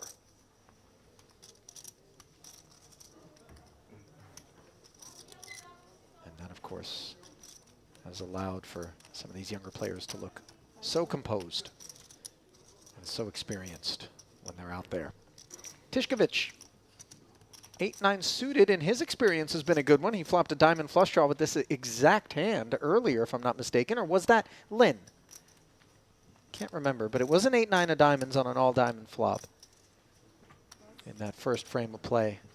Yeah, I think it was Tishkovich that flopped it. I want to say it was as well. Suited one gapper now for Kuzmanis. does come along out of the small blind, so showing his creative side here. Doesn't rate to interfere. Yeah, these guys playing 100 deep against one another. Saliev a little bit shorter here, playing more like 60 bigs. Out of the big. Still plenty deep. King 8 comes along. The Jack 9-5 board delivering bottom pair to Kuzmanis behind the 9s for Tishkovich, who has 2 checks in front of him. 19,000 in the middle. Yeah, I think he wants to bet this one. I think you're sort of protecting your hand. You've got a little bit of backdoor stuff going on with the 9. Definitely don't want to have to check call a turn bet, so better to bet yourself here. Like this from Tishkovich. Like the sizing as well. Very nicely played. Kuzmanis, obviously, when you get involved with a hand like 5-3 of hearts, flopping pot and pair and maybe some kind of backdoor, sort of as good as you can realistically hope for. The deuce, not quite as good. As he checks once more, heads up now with the departure. Yeah, and Tishkovich has a couple of options here. Can go for a very small advanced blocker here on the turn, or he can check it. I don't think there's another recommended route. The benefit of the advanced blocker is you get some value from some draws and maybe face a bet smaller. Make a bet, I should say, smaller than the one you would face on river. That's what he's gone for. And now not enough hand anymore. No backdoor coming through to be an actual draw. And it would be very sticky. Of course, some king queens, some queen tens may fire out this bet and you are ahead, but it's going to be hard to realize. Oh, hang on a second. Maybe he has the sense that Tishkovich is out here with some ace X or maybe king X with the straight draw combos potentially, as just in case he were up against Jack X, Tishkovich rewarded with an 8 on the river, courtesy of that turn bet. One of the hidden benefits of making that advanced blocker, as I said, planning to check back pretty much all rivers, is that if you do improve on a 9 or an 8, as he has done here, you can now, with a bloated pot, pursue some more value, be a little bit extra greedy, target some Jack X. Think about a hand like Jack 10, for example, maybe Queen Jack, maybe King Jack that might have called out of the small blind, and be a little greedy against those. I love how Tishkovich has navigated this hand. He's obviously up against rock bottom of range, but very much with a handle on where he is at every point. And now on the river, targeting a stronger hand than 5-3, of course. Beautifully played. Sensing perhaps that the queen 10 would have been more inclined to lead out on the end. And in the event it were up against real strength, perhaps be pleased with a raise behind it, of course, sitting on the nuts. But in particular, the turn there is what impressed me with Tishkovich. You know, that second barrel is the one that earns him the opportunity to check back on most rivers unimproved. Then when he does improve, he can fire another barrel, as we observed. And he got another bet out of 5s. Yeah, it got the sticky cry call from 5s on the turn. And then, of course, in his mind, far more Jack X in the small blind calling range there. Hands like King Jack suited really stand out. And he, in his mind, was like, I'm going to target exactly that for this half pot sizing on river. Didn't get it, obviously. 5-3, slightly more unexpected hand to find there. But really beautifully played from Tishkovich. I'm impressed by him. Himself and Monica really standing out so far. Sit out, sit open.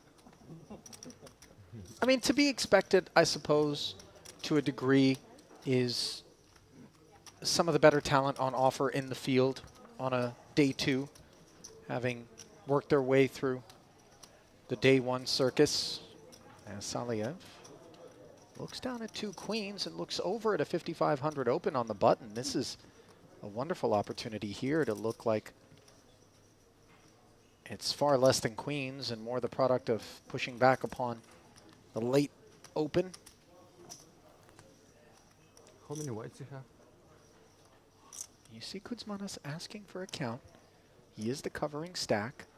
Not sure that at this price he'll want to continue with the king 10, but obviously he'll have the benefit of position if he does. So the extra 10,000 is invested. And we play for 36,000 heads up. Queen in the window. Top set along with a diamond. Saliev with a stranglehold on this one. And it isn't entirely uncommon, David, to see the bigger aces, ace kings, ace jacks, slow down on this sort of board texture. So he could certainly look to induce bets out of Kuzmanis with a check here. Yeah, he's just got so much hand, but probably feels like not betting is a little strange. I don't love the sizing. I think he can go smaller. Yeah. I think you want to go super small, in fact. Yeah, you really retain such a wide variety of hands. In particular, that king 10 was a candidate at, 6 or 7,000 as a c-bet sizing. Granted, the bigger diamond for Kuzmanis, who could have turned some straight equity as well, but that's the idea. You want to give your opponent a road to delivering more chips into the pot when you have so much hand. And when you're blocking the queen in particular with a set of queens, which rates to be in the combos that would open the button and then call the 3-bet, you begin to recognize that it's unlikely that your opponent's got too much hand here. So downsizing significantly to keep a multitude of holdings in there.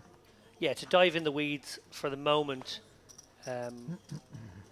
basically the revelation that we use these incredibly small sizings, what it simply allows you to do is test out your opponent in a different way.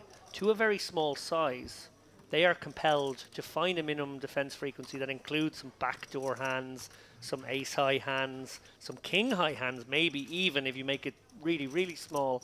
And a lot of players not used to figuring out those situations, so you can induce mistakes by finding these sizings that maybe, in the game 5-6 years ago, we just weren't finding those sizes and weren't testing out our opponents in that way. Monica, very interesting here, limping in with the ace-king. Fung, no bite, and he flops himself a spade draw here on the 10-8 deuce board. Zukovitz has the ace of spades working along with 2 overs. Best hand at present with 7,500 in the middle. 2 ways to go here for Monica. She can fire out a very small c-bet, kind of an equity denier against 2 random undercards. Obviously, she's got backdoors going on here. So she will have some barrelable ones if she wants to take the aggressive route. She can also check call, but I think I prefer the small bet here actually on balance.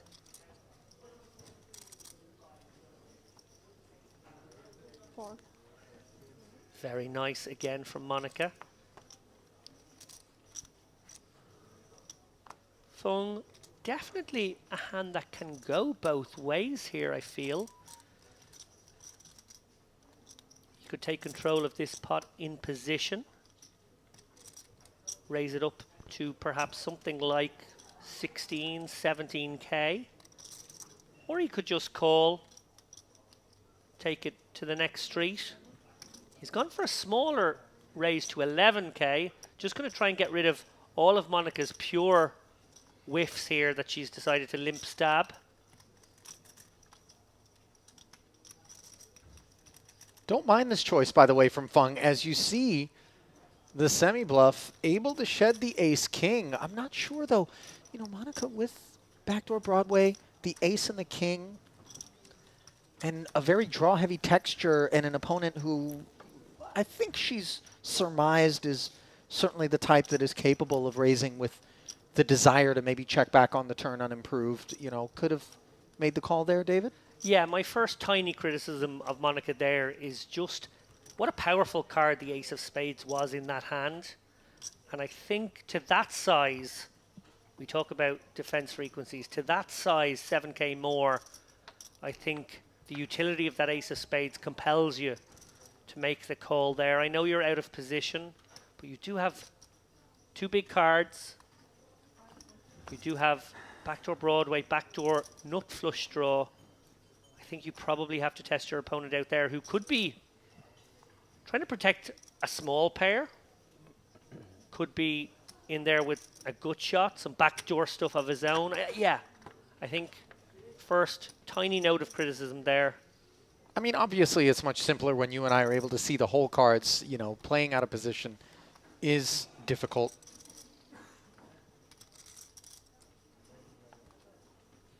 Also, she could have chosen to just check and see what developed, but once she had limped pre-flop, maybe she's taking chips that she could have otherwise dedicated toward the pre-flop raise and putting them to work post. Meanwhile, Barca, king-queen suited, has picked up Kuzmanis' ace-10. Table for two.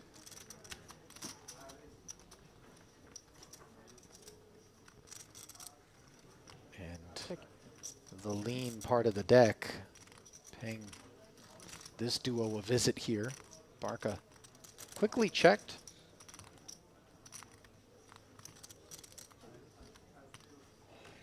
Kuzmanis with the check back, now a 6 on the turn. Barca checking once more. Kuzmanis in here with quite a wide variety of hands, it must be said. Just from a small sample here, we've seen him flatting hands you wouldn't necessarily expect.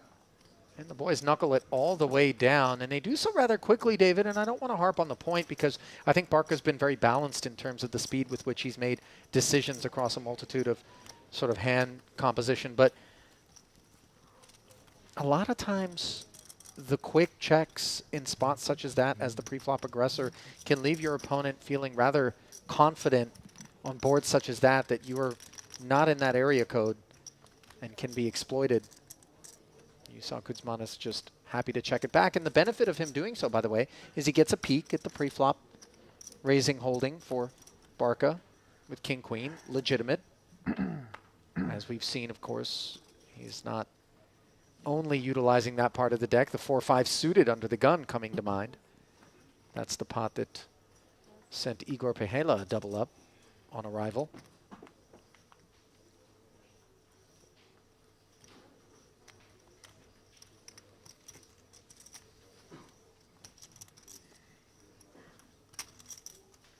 Saliev now, Queen-Jack offsuit. He has open-folded that hand in earlier position, but note, once he's in the hijack, it begins to grow on him as he makes it 5,500 to go.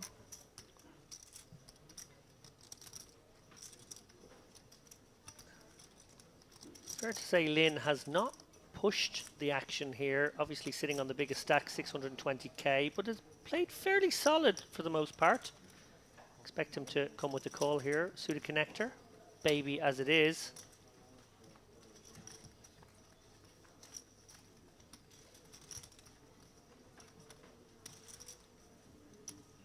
Deuce of spades interaction, but little more on the 10-8 deuce board. Saliev, meanwhile, position 2 overs, the gut shot. This is exactly the point I was making earlier on, that if you face a very small bet in this situation, having that backdoor wrap around the 2, 3, 4 of spades, they do become the hands that have to sort of naggingly call small bets. And if they don't, then you've sort of exploited some part of your opponent's range. So it's interesting in that sense.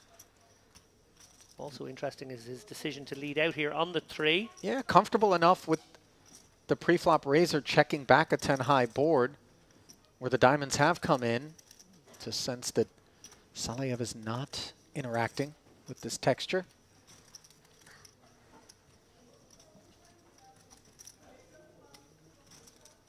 Lacking a diamond, obviously, the proposition to journey on. Less attractive, so Saliev does fold. Nicely done by Lynn, who also, David, it must be said, appears to be presiding over this massive stack with good reason. Yeah, looks to be a very solid competitor. Obviously, again, always the caveat, small sample size here. Maybe card distribution has kept manners upon him, but yeah, seems to be a very cool operator. I have word, Ali, from the outer tables. You mentioned a player by the name of, I see here, it's called Andrew Headley. Rings a bell. I have a roving reporter in the field. His name is also Andrew Headley. Oh, interesting. and he is bringing me the bad news, unfortunately, that 400k Andrew Headley has had his aces cracked in a, quote, ZZZ spot, you hate to see it. Some ambiguity there. Is he busted? He's not busted. I did get clarification because I was concerned Okay. whether he had busted or not. Wounded, though. Yes, skirmish. Still fine, 300k or so. Spot where I expect to be good 90%. In real time, these messages are coming through, guys. So really, he's giving us just a bad beat story with Yes, he nary is. more than a flesh wound. 300k is plenty off of which to operate. I don't know that this particular report was one that we needed to be encumbered by. You say it's a bad beat story, but this is just a story from a Scotsman. They're never happy stories. We just call them fries in France and stories in Scotland. Meanwhile, Barca telling a story, and one that is credible. With pocket queens, 3 bets to 26,000 here. Monica caught in the crossfire with the ducks. Yes. No further resistance is encountered.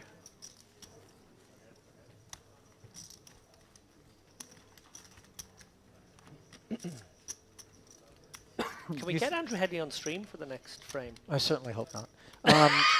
If Nobody needs to see that. well, if we want to hear an hour's worth of complaints about, you know, him getting 3-bet and 4-bet and having to fold and so on and so forth, then sure. But otherwise,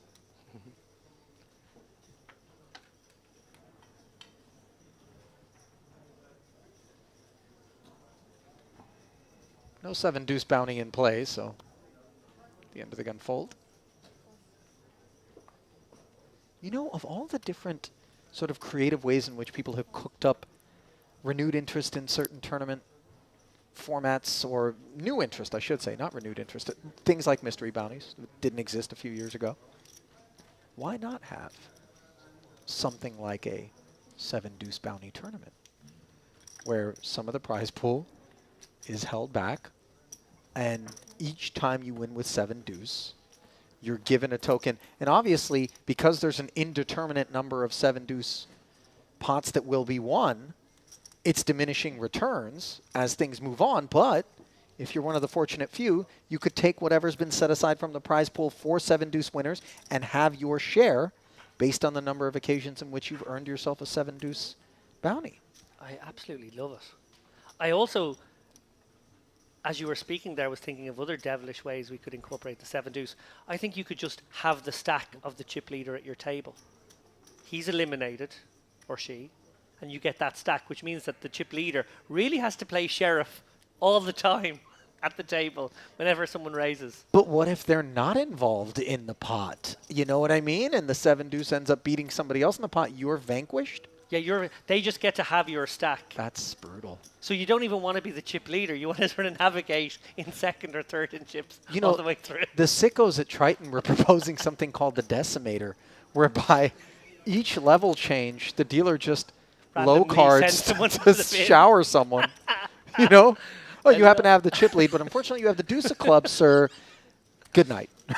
And they take their chips, chips they out don't of get play. redistributed. No, Yeah, chips out of play. I Gone. love it. I think it, because there should be something incredibly cruel and heartless about a tournament format like that. I just love the idea that you're, working away. I've got the chip later. No, I'm afraid not, sir.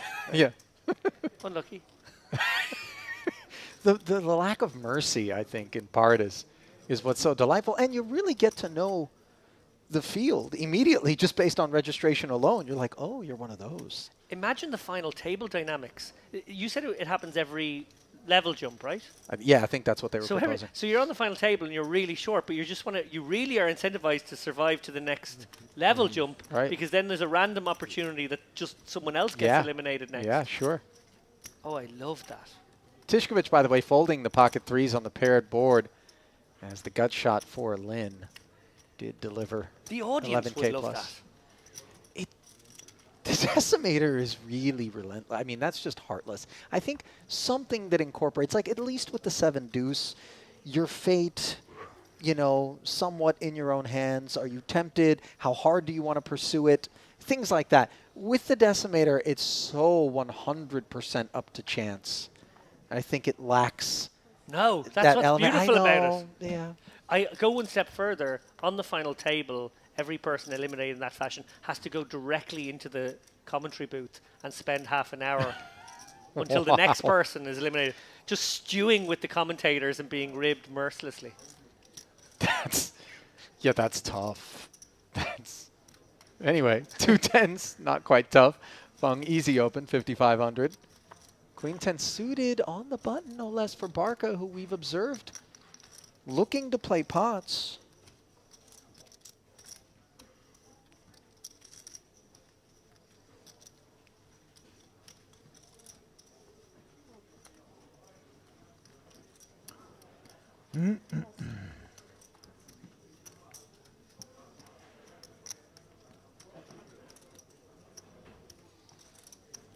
Does make the flat.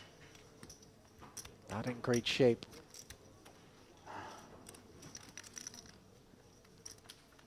Will have position in a heads-up affair to a 9-7-3, no diamond flop. Brilliant for Fung, much less so for Barca.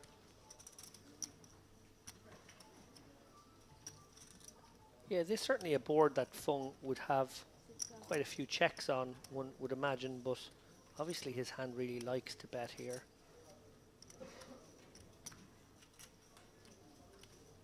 Barca with the perceived wide enough range, one presumes, on the button here, trying to take it away. Not on this occasion, though. Nicely done by Fung. Oh, my brain is just swirling with ideas now, Ali. I do remember a cash game stream from, I'm going to say like 6 or 7 years ago, where I think the audience, the viewing audience, there was polls, and they decided which player gets booted every hour or two. So it's like, no, you're not playing loose enough, or your personality, we don't like you. So there was like a bullpen of sorts available with other players who would come in if you were the player that got voted out after that frame. Yeah, kind of Big Brother style almost, cash game. Democratizing the stream. I think Jennifer Tilly, Helmuth, and Tony G were in the game. It's just ringing a bell. Maybe someone in the chat can confirm or deny this. Maybe I dreamt it. Always a danger. Non-zero. And Monica with ace-10 offsuit under the gun +1, deciding to open. Her seat, by the way, strikes me as a slightly challenging one insofar as she's got both what have proven to be the talents of Helmut Fung on her left directly, and then Lin, the big stack, a few more seats over. You do need to kind of tread a bit more lightly.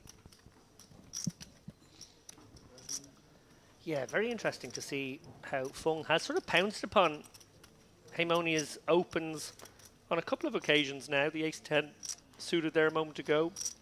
Fact's not lost on her, by the way, as she kind of puts it into perspective and wonders to herself whether or not this is some targeted effort by Fung.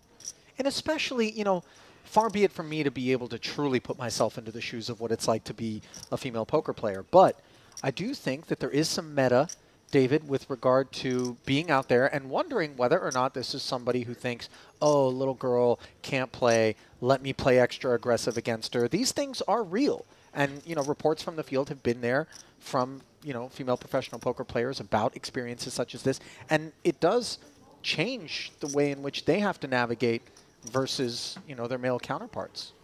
Yeah, I think older players also experience a sort of stereotyping in that respect. Ageism and sexism as well. Yeah, and I think they also have learned the appropriate adjustments to take advantage of the fact that it's them. When Dara O'Carney, for example, is in fields where he wouldn't be known so much, so maybe it's something big field thing in America where he wouldn't be the celebrity that he would be, of course, in the UK and Ireland and in Europe as well. I often hear his hand histories, and I'm like, well, I wouldn't have done that. But then, I'm not Dara, and I'm not the guy who almost is dressed up like Old Man Coffee that he does on purpose with the Hawaiian shirt and the, Yeah, he's designed to look kind of the part of, exactly. you know, just overseas tourist who really isn't a player's player. So I do feel like it's almost like we can't share hand histories to some extent because he's going to get responded to very differently from me. Now, I say that's a few years ago. Now I think people look at me and presume I'm the older one. It's not been a kind few years for me on Father the aging. Time is undefeated, David. As Saleyev in a blind versus blind confrontation here against Kuzmanis. Flops himself the spade draw, bets it. Kuzmanis with middle pair comes along and picks up a gut shot straight draw on the turn to go with the best hand. Saleyev picks up a gutter of his own, of course, with that 9. And on the strength of that, he barrels once more into 22,000, 8,500.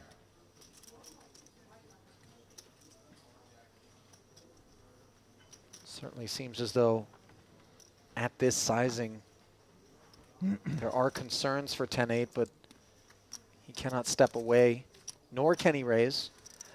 No, and if ever there was a sticky player, it's Kuzmanis. We've seen that on at least 2 other occasions in this short sample. The 5s with the 5-3 suited, and here he's been down by the spades, as we see Saleyev. The ever-important look back just to make sure it's not club spade. Yeah, hopefully balance in that spot where he might have a king of spades with, you know, a jack or a 9, and would also be checking back to see if he had some blockers.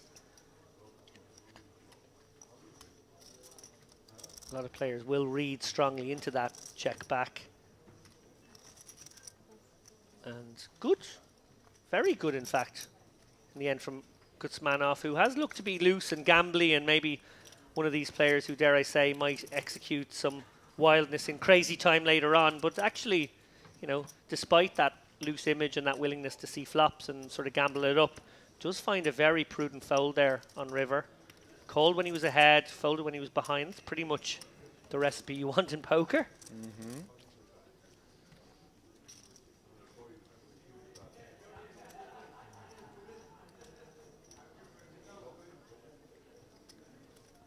Kuzmanis. Did he make a run in the high roller 19th place finish for 7,800 there? Yeah, sneaked into the money in that one. As Fung looks down at the very attractive Jack-10 suited under the gun. Definitely a hand you want to mix into your opening range in early position. Some weak aces that are suited, some Broadway suited stuff as well. The Queen 10s, the Jack 10s of this world. Really nice to give you a little bit of board coverage when coming from early position. Can exploit a lot of hands, of course, if we have Queen Jacks and King Jacks behind. They all have to fold. So we are nicely knocking out hands that dominate us along the way. Action all around to the big blind now. And Monica.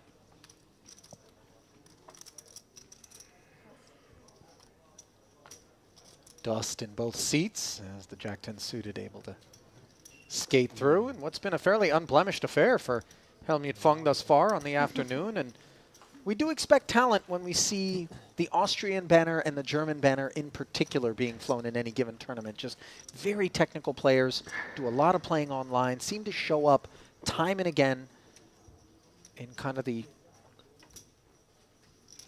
day 2s, 3s, you know, making runs. I just take the view that if you can afford to live in Vienna Oh, and you're a poker player, you must be very good. Fair point. Not exactly the most affordable of cities. One that I haven't yet visited, by the way. All my time, all around the continent, everyone has told me I'm very much asleep at the wheel for not having bothered to take a side trek over to Vienna. And I have certainly plenty of acquaintances who live there that would be more than happy to take me out. As a big, you know, Epicurean, I know there's a lot of good restaurants out there, obviously. Symphony and opera as well. So much culture and arts. Wonderful architecture, steeped in history, incredible for food, as you pointed out there as well. Yeah, Vienna, just one of the special cities in the world. Very safe city as well.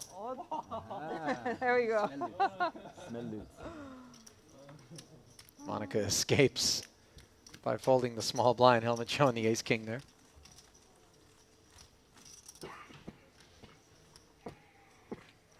Now, I know before the end of the last series that we were covering here, David, there had been some discussion about us finally stepping up to the plate and getting involved in the theme of the next series, that being the Western. And yet, I note that nobody has come forward with any leather chaps or vests, no cowboy hats, no bandanas even, no six-shooters. You know, what's happening here? None of us? We've had a few masked bandits on the stream.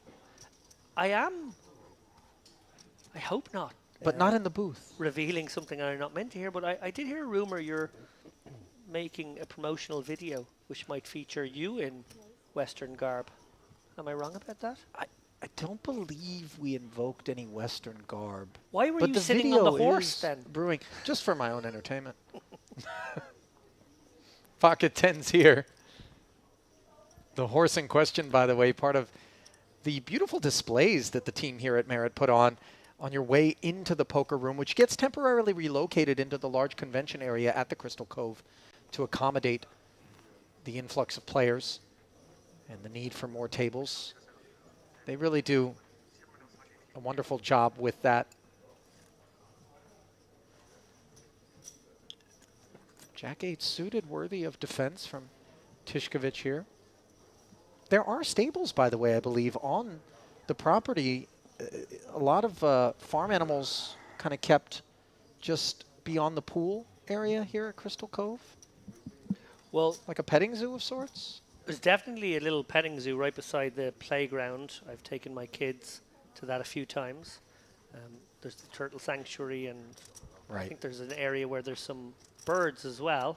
Yeah, the aviary. Tishkovich looking to take flight on the turn with a spade. Instead, the 5 of clubs doesn't improve what is jack high, as Lynn approaching things conservatively after the under-the-gun raise, checking back on the queen high board. And of course, these checkbacks out of an under-the-gun raise do feel slightly vulnerable and more skewed away from a hand that cannot beat queen X. And on the knowledge of that, Tishkovich with the semi-bluff, just trying to take it here and now, 8,000 into 14. Yeah, and I wonder if this is a two-street plan here, even though sometimes the flush draw, not the greatest candidate for a river bluff. I do think that that might be part of the plan, given that an ace-x will probably call this turn bet. I think Tishkovich is going to go for this, try and get the ace-kings, ace-jacks of this world to fold. It's a bad card from the point of view of combinatorically he has fewer queens now, and his opponent sitting with a pocket pair between 5s and queens, as we see. That's exactly what Lynn has. Will be emboldened to make a call, but he can get the ace kings and ace jacks out, and I think that's what he might try and do. 20? Yep. 20,000, and you see the snap call there, and pursing of the lips as Tishkovich knows jack high is hopeless in that particular situation, but obviously, you know, delving into the mind and understanding, relating even to the line that he pursued there. Yeah, we've seen quite a few small to medium-sized pots. No really big pots yet. Obviously, we love to see a little bit of blood on the carpet from time to time. But what's really telling about these small to medium-sized pots that we have seen is how well these players are navigating them. That's a really well-played hand, again, by both players. Tishkovich, really impressing. So is Lynn. Lynn, in particular, just appears to be climbing the staircase further and further up the leaderboard. You mentioned there the presence of horses. Now, I will admit I have not seen the horses on all my visits here to Merit, but in the beautifully made, beautifully produced ads that we sometimes throw in of the various different hotels within this beautiful resort, there is one shot of horse riding. So I'm wondering if there is some horse riding somewhere here. Yeah, I wonder if, you know, I know the horses are here. I didn't know whether or not it's kind of one of those things you can book a romantic kind of seaside horseback ride. Speaking of horses, it is possible to stake poker players. Sometimes when you have a piece of them, you can call them your horsey. Monica Zukovic, I know, has a partnership with Stake Kings, one of the various staking, kind of big name staking groups. Online platforms that allow for that. That sort of make it like open for everybody. It's not like one of these private situations where Yeah. you've got to know the guy. You can actually just go in and buy a piece, incredibly small piece if that's what you just fancy having Sure. a little sweat. And I know Monica does offer action from time to time on that. I must admit, I have a little relationship with Stakings myself. Okay. Tyler's a good guy in there, and I think he runs a lovely platform. One of the Tyler very- Durden, is it? Fight Club humor, of course. And on the topic of small pieces, Lynn, with just the 4s here, has been outflopped by Kuzmanis' Queen 9, which adds a gut shot straight draw to the equation. Lynn, the big blind defense against the open. Check called. Now checks once more, understandably.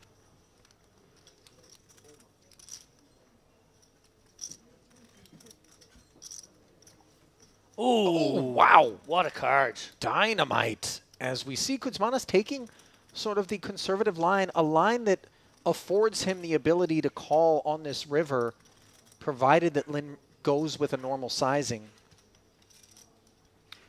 Yeah, he will be wary of the King Queens, King Jacks that got there. He will be wary of some 10x as well. So interesting to see, firstly, what size Lynn chooses, and then secondly, how Kuzmanis responds. Obviously, a very unfortunate river from Kuzmanis' point of view.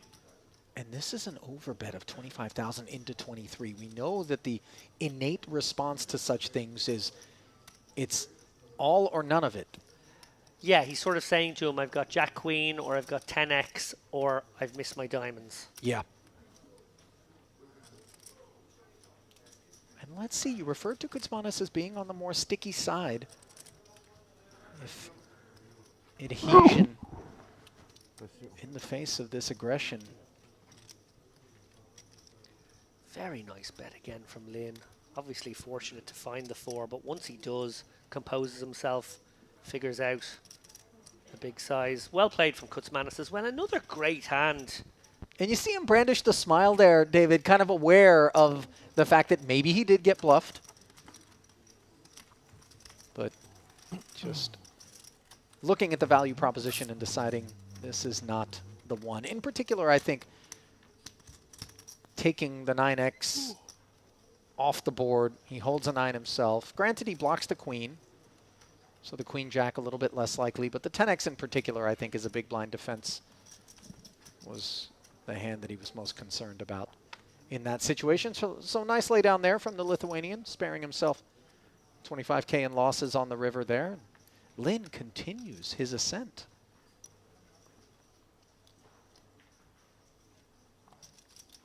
Suited ace up front for Malyarchuk, but the kicker not attractive enough. Kuzmanis now, king queen off. Speaks up.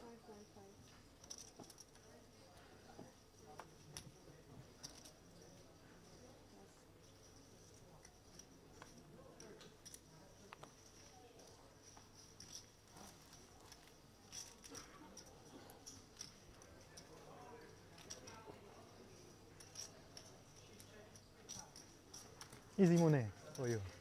All the time I'm blam. Easy money. Like Barca's attitude, Lost more points than 1 week. in spite of what's been overall a tough day at the office. Having fun out there.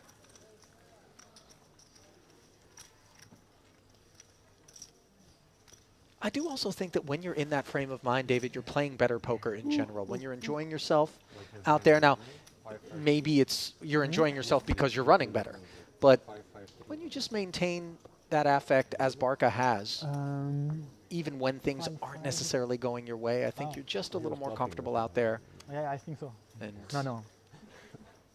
not overcooking situations in your head, just, you know, in the flow. We had pocket Can you deuce, say again the flop? 5-5-3 and turn was 5, 5, 9-3. 3. Yeah, and turn was a 9. And you bet and Raise. I raise. Yes. Being slick here for Salayev. Yes, but 2 pairs, it's 5, 5. Maybe I got 2 pairs also, you know? If it's 5, 5.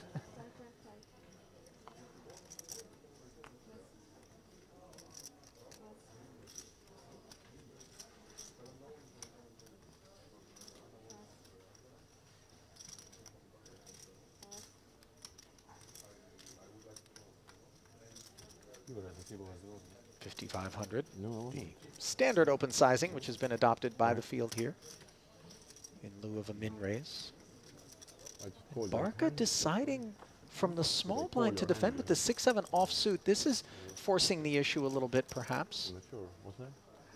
We didn't play yesterday together. Flops himself the gut shot straight draw on the monotone all heart jack high board, which neither player is a big fan of. No, very hard for Saliev to find a bet here on Jack 4-3 all hearts. Yeah, nice check back. Yeah. He's not done with his hand here. He still has no pair, but Queen 10. oh well, a king, but it is a heart. Ace of hearts. Does Barca ever find a bluff on this card? He does not. Yeah. Did feel perhaps, though, like he was more skewed toward being able to represent a heart than Saliev as played. Could have turned his hand into a bluff with 0 showdown value. But who knows how Saliev would have reacted having hit the king in particular. Yeah, that is a very loose flat pre with the 7-6, I have to say. But it makes him a little bit dangerous, Sure. David, because he's not narrowed his range in any way. I mean, we've seen him do all sorts of things from all sorts of positions. And I think it is a bit important to have some of that in one's arsenal, a willingness to kind of step in well outside of the parameters that people would anticipate. Well, what is very important if you're going to play a style where you deviate to flat some, I don't want to call them garbage hands, but some speculative hands, it's so important that you actually complement that by being an overbluffer post-flop. You can't play those hands and then not play a looser style post-flop because you're just not going to make enough hands. So if you are going to be that lag, quote-unquote, you have to be that lag pre and post. It's a bit of a disaster if you decide to be a pre-flop lag and then don't find enough bluffs to justify it.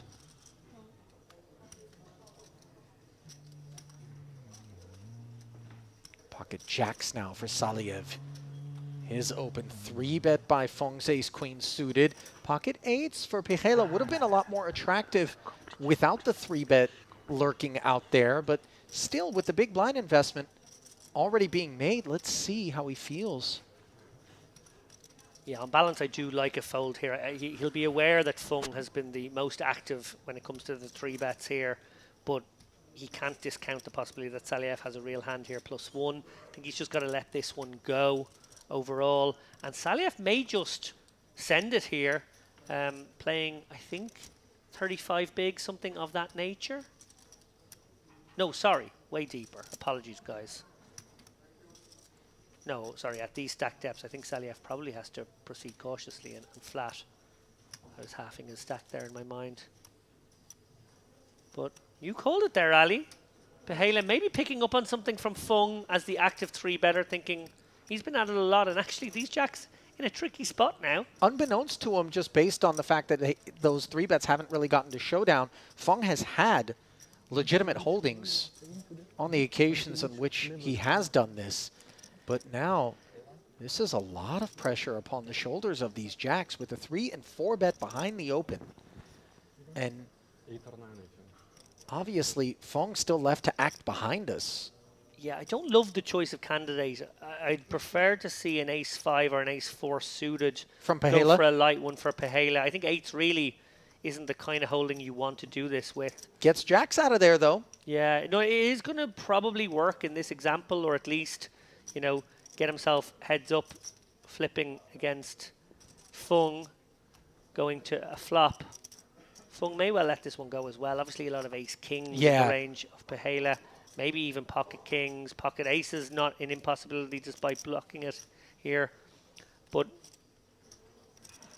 a reasonable price being laid, and that might be the deciding factor for Feng here, with a very playable suited ace-queen.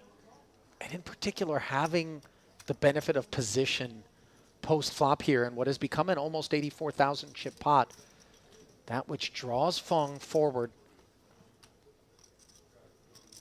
King 7-5, all black board. This is absolutely not what Feng wanted to see. Pejela doesn't love it as well. Doesn't love it, but compulsory bet here. He can have ace king, he can have aces, he can have pocket kings. Behooves him well to go for a very small sizing. That is what he chooses. Yeah, below a quarter pot. And if he had any semblance of a backdoor here, I feel like Fung might continue. If that 5 of spades was a 5 of diamonds, we might see him call once with the nut no pair, but outmaneuvered in this instance. And actually up against a better hand. Unusually played pocket eights, it must be said there. We saw the best hand hit the muck in early position, and I don't hate that fold from jacks, to be honest, versus all this action.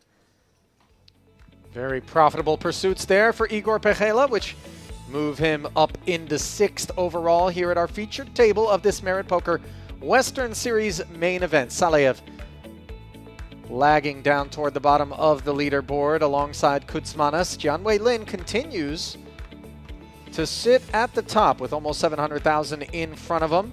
Blinds moving up to 1,500, 3,000 with a 3K big blind ante, 7,500 and orbit. The price of poker at present, and a glimpse, by the way, David, elsewhere in the room at last check, some of the bigger stacks. Lebanon's Michael Habib, 880,000. Fabio Peluso, 800,000. Dmitry Urasov, a name we've called on more than one occasion, 3rd place, 785. How about Roman Hrabets, another name who's also entered the super high roller circuits, 730,000 in front of him. Yeah, then you should. Easy money.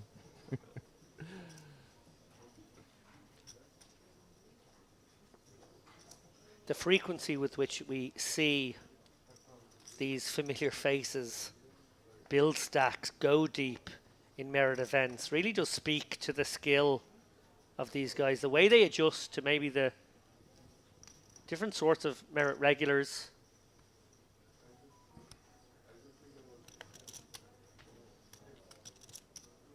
Quite a few familiar names there atop the chip counts in this tournament. We will keep an eye on outer table action. As we see there, actually, top right of screen, 585. We have already gone well past the 1.5 million guarantee.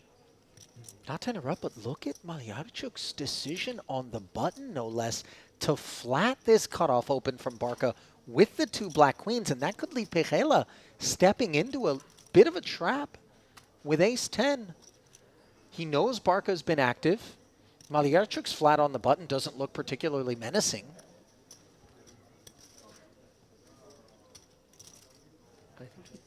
Does play it as a flat, though. And now Kudzmanis with a delightful king-10 suited and the opportunity to close the action. Yeah, I do wonder if a big part of Malyarchuk's consideration there was how active both Pechela and Kudzmanis have been, maybe seeing a potential squeeze coming from either one of those guys and then feeling like he could back raise the queens.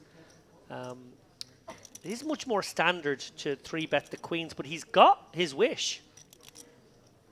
3 bets to 36,000, and this is ambitious from Kudzmanis. It certainly feels like a spot where it could work, especially if Barca's opening light as we expect. Thank you. I think this is actually going to work the vast majority of the time. Those flats will usually be hands that can't withstand this much pressure. Suited one gappers, middling cards. But Malyarchuk really weighed this one up beautifully. Race. And does get the dreamy flat call on the button, back raise. And it's just going to get the job done here with quite a bit in the middle. Queens taking down a 50k pot. No showdown is a beautiful result. And poor Kudzmanis now left with maybe a very interesting consideration, thinking that the vast majority of the range that would be willing to do this might be hands like pocket 9s, pocket 8s, flatting, and then thinking, well, actually that squeeze can be full of nonsense. I'm going to back raise over the top of it. And then he's probably wondering if his king 10 suited is actually an equity flip here. Obviously, we see that it was actually a trap. Yeah, he's only got 133k back, but re-entry is still open. This is the last level. Wonder if that's on his mind here. Dare I say crazy time?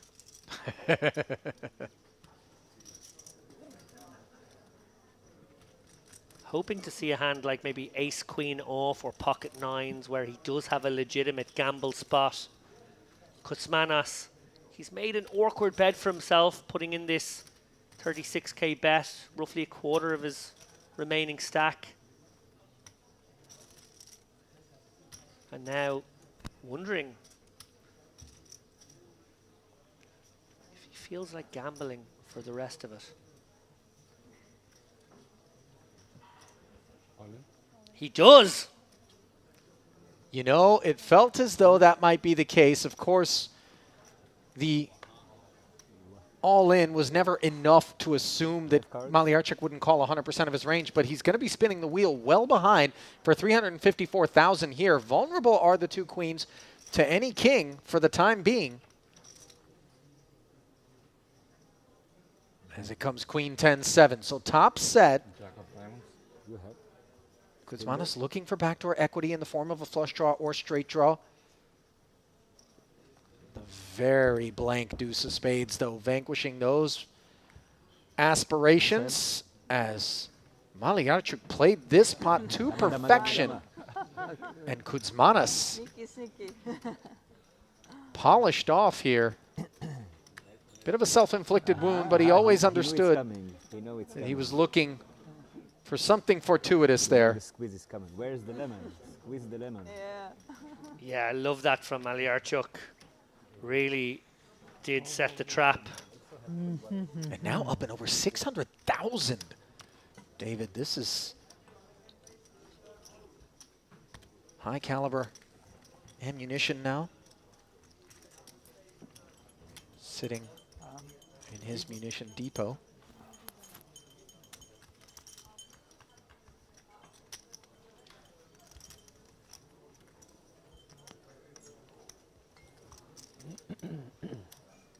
Roughly 1 hour left before the end of late registration.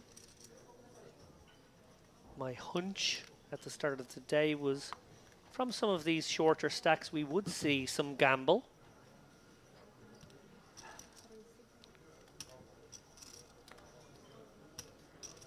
King Jack suited for Zukowicz under the gun, and wouldn't you know it, it's Helmut Fung who's woken up with something that could potentially be played as a 3-bet if he wanted. Instead, he's going to take the ace-jack as a flat. Does have Monica in rough shape with the ace of spades out kicking the jack and protecting him against spades.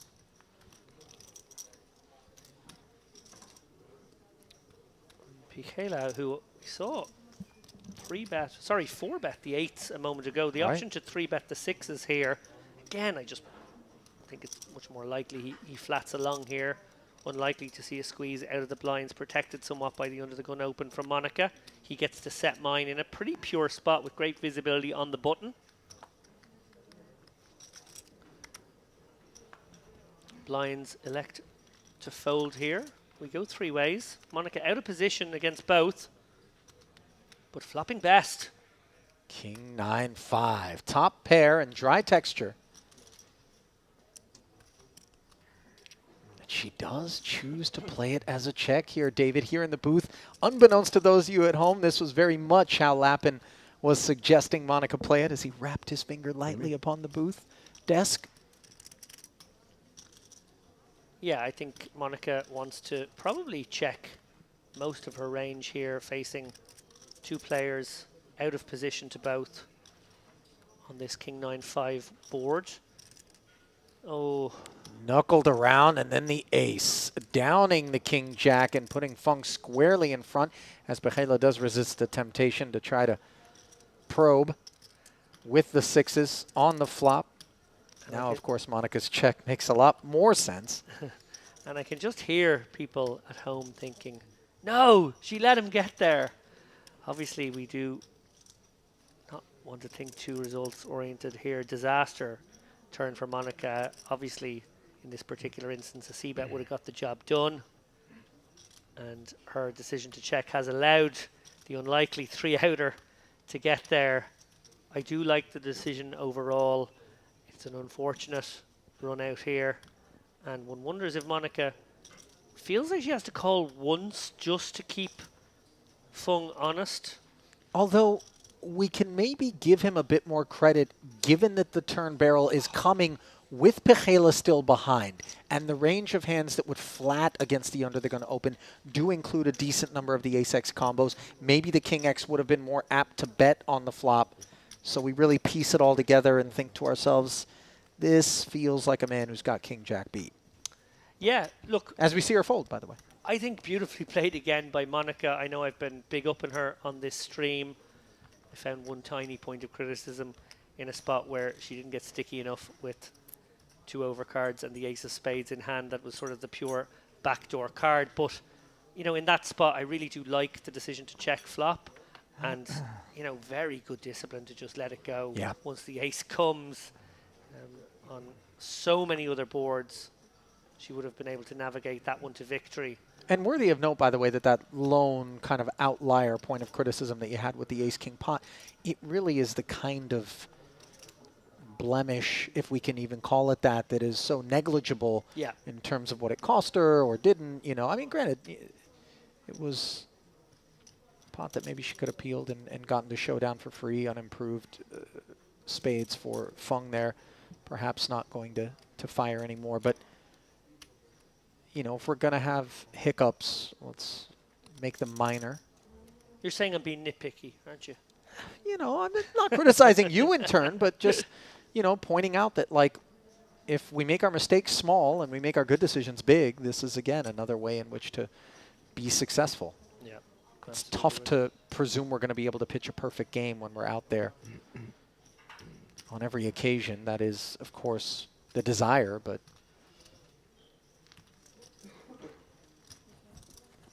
now we have 3 players in for 6,500 ahead.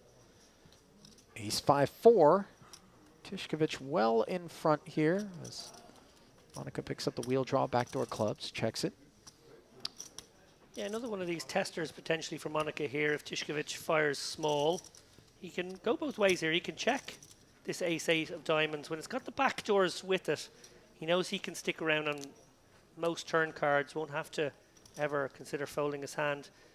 Maybe gives him a neater route to showdown. I like this decision, but what I was going to say was if he was to have fired a very small c-bet, maybe something in the region of 20%, would test Monica out here with the gutter and backdoor flush draw. As it happens, she gets a freebie and Tishkovich gets a lovely 2-pair. Just in case we were outkicked. I don't think Monica can turn her hand into a bluff in this spot. Expect a check. She'll be hoping to get a free look at the river here, try and find that 3-ball. I don't think Tishkovich will give any more free cards, though. She did think about it, though, because obviously one would expect that Lin would be inclined to bet an ace in position with 2 checks in front of him. And when both the preflop raiser and Lin check, you are tempted to think the 5s and the 4s are not of concern. So maybe I can rep the ace. Rep the ace and rep the 6-7 and rep all the 2 pairs pretty much. Yeah. Where her opponents will be lighter on 2-pair combos. We see Tishkovich obviously has the best 2-pair combo in this example. Lin with nowhere to go now. Player behind as well. Well, he has some place to go. The muck. And Monica, no real decision here. No. Very impressed by Tishkovich, I have to say. Seems to be a very canny operator. No one wants it. That whole 4-player run there between Zukowicz with Fung, Tishkovich, and then also Lin just have played wonderfully thus far. You know, not taking anything away from the remainder of the field, but just talent on display out of those 4 seats. This is a very strong table. It overall. really is. Credit to our producer or whoever was the person who selected this one. I hope they can do us just as well after the next break. But of course, registration will be closed, and that might change things ever so slightly, with players able to avail of a re-entry. Might just be encouraged to loosen up, play a bit more gambly in this next 40 minutes or so. And when that time is up, we're in a freeze-out tournament all of a sudden. As again, just taking a quick note of the top right hand of your screen, 590. So we're going to get above 600 players here, generating a prize pool of around about 1.75 million will be my estimate. Pretty staggering. Yeah, I mean, these are not negligible prize pools that are being put up, and guarantees being blown out time and again. Yeah, can expect from there to see 250,000 up top, something in that region. Meanwhile, King 5-3, both players with a piece here in a button versus big blind collision. Fung backdoor clubs and the worser of it. Checks to top pair. Doesn't improve on the turn, as he made the call of 5,500. Has checked once more. Saliev can continue to barrel. Sometimes the king deuce will play itself as a check back in a spot such as this. David just looking to induce on the river and be able to call sort of a wide variety of sizes, but instead he fires once more. Fung recognizing that that second barrel carries with it a bit more weight and correctly lays it down.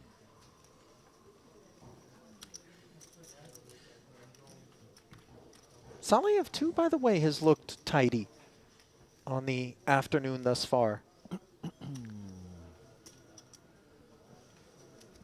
Totally agree. I think maybe the only players stepping out a little bit, Barca and the dearly departed Kuzmanov, obviously, with that ambitious King 10 suited squeezing. I suspect he's jam. headed over to the re-entry desk, though. I think that was part of what was on his mind in that particular spot, as we see the King Jack suited up front. Lin raising it up. Pocket sevens now for Pichela in the hijack.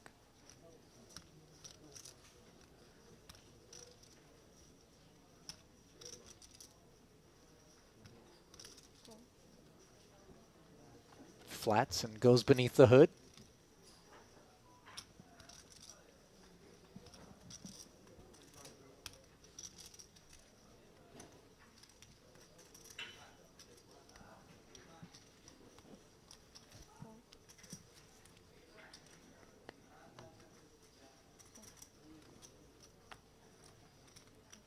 Queen Jack offsuit played as a flat here from Saliev. Against under the gun open and the hijack flat, David, perhaps not the most desirable combination, in particular unsuited. Price now for Tishkovich is plenty good enough for Jack 10 to come along. Four-way affair, 28-5 in the middle. Here comes King 8 deuce, so top pair for Lin, along with backdoor spades. Really nothing cooking anywhere else. Not dissimilar from the spot Monica found herself in a few moments ago. Lin this time gonna bet out here on King 8 deuce. Small bet, the order of the day, and it will get the job done here. Nobody with anything to fight back. Another man on his way to the rebuy desk, I would assume, is the dangerous Russian Andrei Daniliuk, who of course finished fourth here in the warm-up just a few days ago. He got himself into a short enough stacked affair against another familiar face, Alexander Kirichenko. His nines got run down. Sorry, I apologize. His kings got run down by the pocket nines, which found the 9-5-5 board. Daniliuk presumably re-entering Kirichenko up to 132k now on an outer table. Two very hardened grafters here in this room. I've just spotted another big name. Dmitry Urbanovic is out there in the field. EPT champion, of course. I thought I caught a glimpse of Dean Hutchison. Dino's Also there, out yeah. WSOP main event final tableist, although you'd hardly have noticed. Being facetious, of course. He played his bust out hand. I mean, man doesn't fly under the radar, though. He was notable. Deanie's a phenomenal talent. Has been a get it quietly sort of guy in poker for 15 years. Nothing quiet about making the final table of the main event, of course. Noise being made by Monica here. This is something we've yet to see out of her as she targets the hijack open from Saleyev with King 8 suited, 3-betting up to 20,000. It's a lovely hand selection from Monica. Basically just a couple of pips below her flatting range. Decides to use it as a 3-bet. A lot of playability with a hand like this in position. A lot of playability to Jack 10 suited too, though. So he will hang in there as the pot grows to 47,500. A 6-high board with a couple of diamonds. This is absolutely divorced from Saleyev's Jack 10 of hearts. Monica with the backdoor spades. Yeah, and with the betting lead, virtually certain to bet here. And I think can probably size up a tiny bit on the 6-3 deuce texture, maybe something in the region of 40%. Expect a bet of around about maybe 15 to 20K here. There it is, 15K on the nose. Should be enough to get the job done.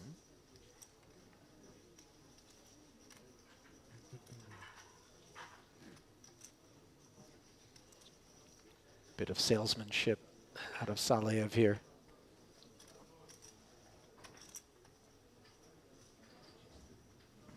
Eventually, the fold does come in, and that pot there is informative in a way. It just shows us that Monica has some dangerous gears in her transmission.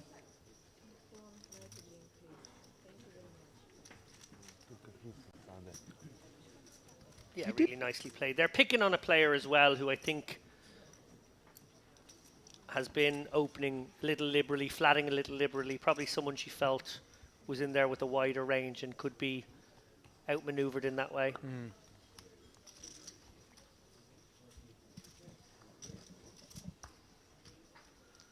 Leveraging what is very intact table image. And as you described her earlier, kind of on the tighter side, and I think the other players may share that perception with you. And anytime we're aware that we have that luxury upon which to leverage, it's always my an honest opportunity. My honest take is that she's actually just very, very balanced and very, very technically good. But I think the perception, harking back to the stereotypes we spoke of earlier, is maybe that the lady at the table is playing a little on the tight side. And then after, of course, she had a little card rush. I think maybe the perception was she was a little on the loose side, as it turned out. Of course, we see players like Kryselnikov as well playing very much against type in that fashion as well. But my actual read of Monica, and it always has been this, is that she's somebody who's always learning, always informed by the modern strategy, has a very good network around her as well, people with whom she shares strategy and absorbs strategy from, I'm sure, too. And as a result, I think plays a very balanced game. Ace-King Deuce, meanwhile, as Barca defended, understandably, with the little suited connector, but not unlike the Jack 10 of hearts before him, this is a holding that is way out of this board texture's range. Tishkovich, meanwhile, second pair queen kicker, follows through and draws the curtain.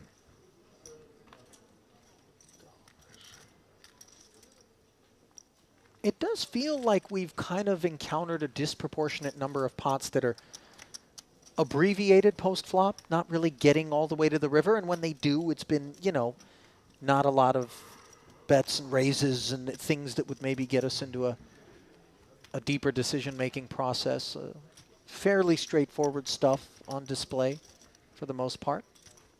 Yeah, I think by virtue of the fact that we often pick up the action on day 3, or at least the penultimate day of these merit tournaments, we're generally at a shallower stack depth, and we see more all-ins and we see more bust-outs, and that's sort of what we've come to expect from these streams more often. But specifically these day 3s, and when we see the chip counts, 100 big blinds, not even the average, most guys maybe above 100 bigs at this point, we are being treated to a different sort of poker. It's not going to be that sort of, okay, well, you had the overcards and I had the pocket pair, I guess we're getting it in sort of poker. It's much more navigational. It's a much deeper stack brand of poker. And for that reason, I think you're right. We're just seeing hands get cut off at around the flop or turn point when players show aggression.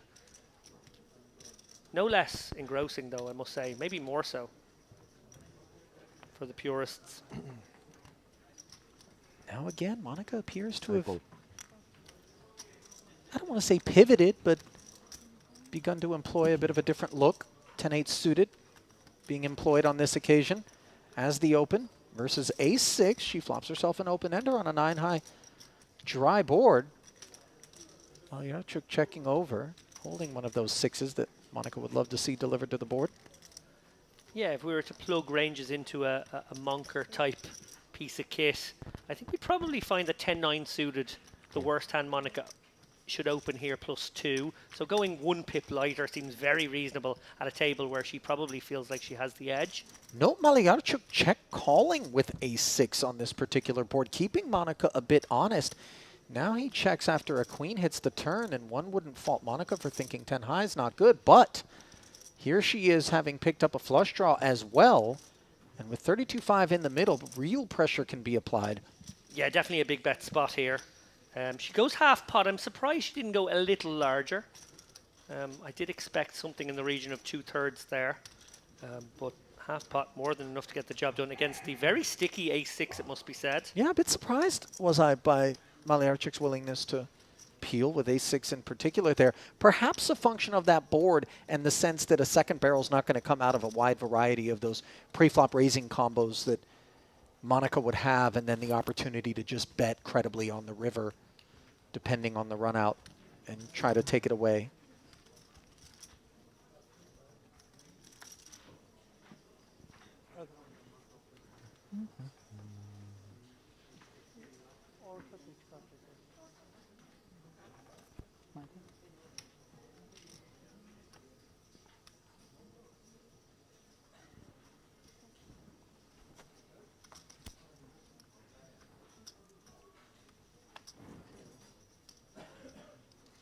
Queen 10 suited now for Fung, as Monica will sit this one out.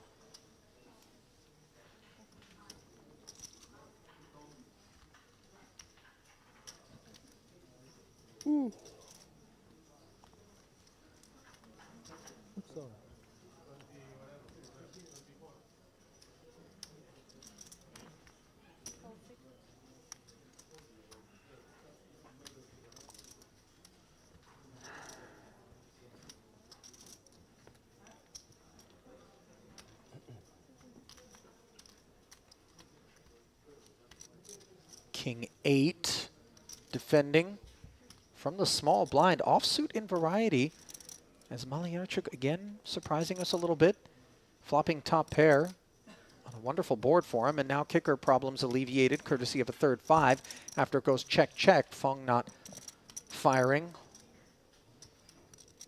But here on the turn, as Malyarchuk induces the bet with a 2nd check, we see Fung trying to take it down, 5K.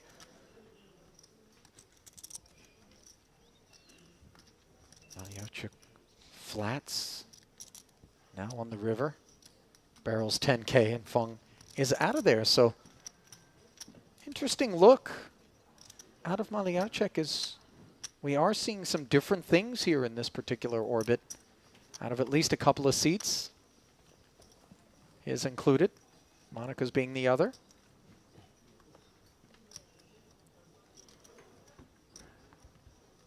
You know, I appreciate, I think, that some of these players maybe looking at the fluid kind of climate at the table and deciding, okay, maybe there's less interest being exhibited. Just kind of that weird sixth sense where this feels like a time where I can ratchet up my aggression, maybe raise my VPIP, do some things, you know.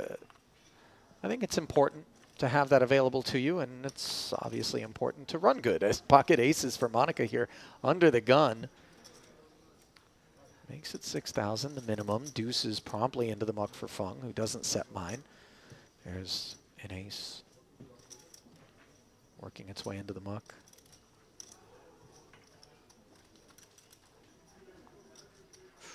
Barca pulling his cards back in here with the Queen 5 suited. It would be a disastrous time.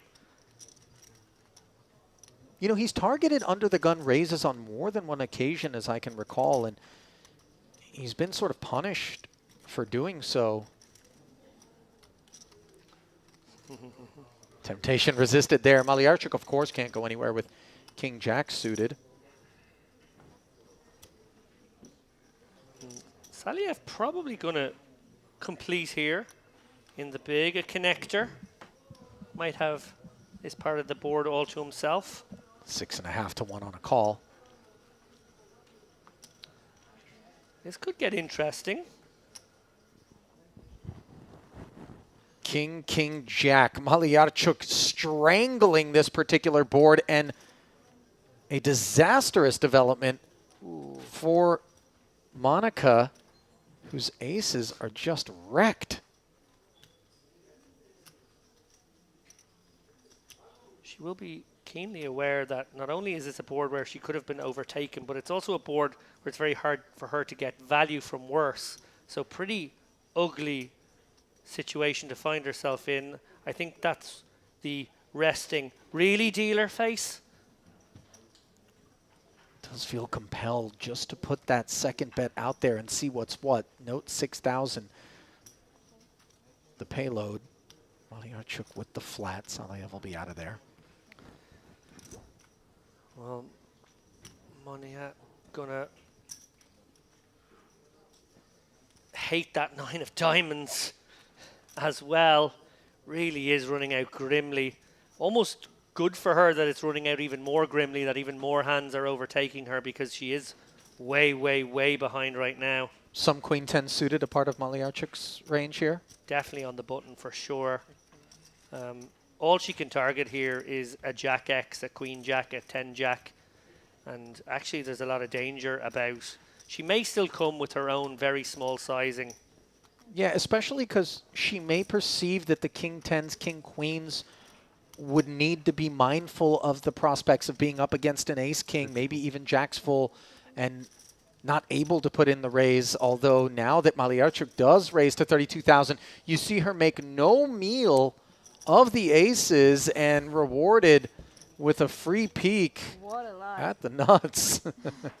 How beautifully played by Monica was that. She has the aces under the gun.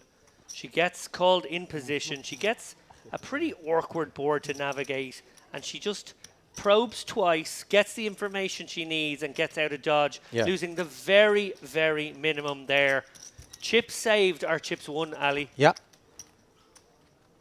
Not the first time that we've observed that from Monica either, and as we've alluded to, this is part of the winning recipe in any given poker tournament, is just keeping the damages to a minimum and trying our best to maximize profits or value. Not lost on me either is the fact that she needled her villain in that case by saying, what a life you have. My favorite was always, don't ever run bad. Don't you dare. Yeah. Meanwhile, Fung with ace queen takes his turn under the gun.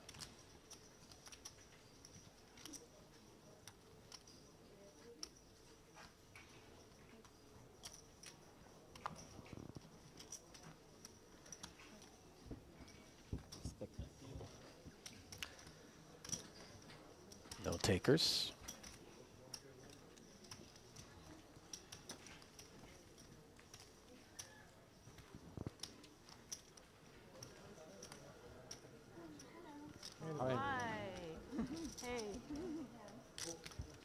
And a new arrival here at the featured table. Face that I've seen about the Merit Complex on more than one occasion. Aylar Liye.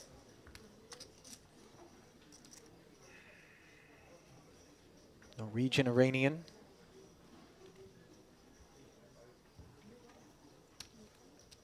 First met Aylar back in Vegas at the Bellagio, believe it or not, years ago, prior to the pandemic.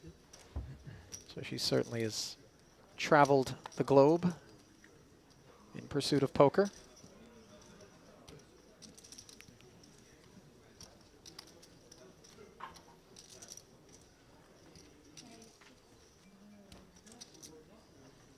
Barca, meanwhile, ace-8 suited. Rolling out the welcome mat for 6,000.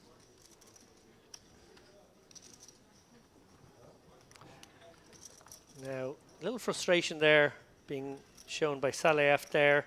He's got 40 bigs, no reason to panic, but obviously not much above starting stack. Maybe one of the players more likely to gamble anyway, maybe more likely to gamble over the course of the next 40 minutes or so, given that re-entry will soon be closed. I do wonder if this dynamic, it's a very fancy flip phone there for Lynn.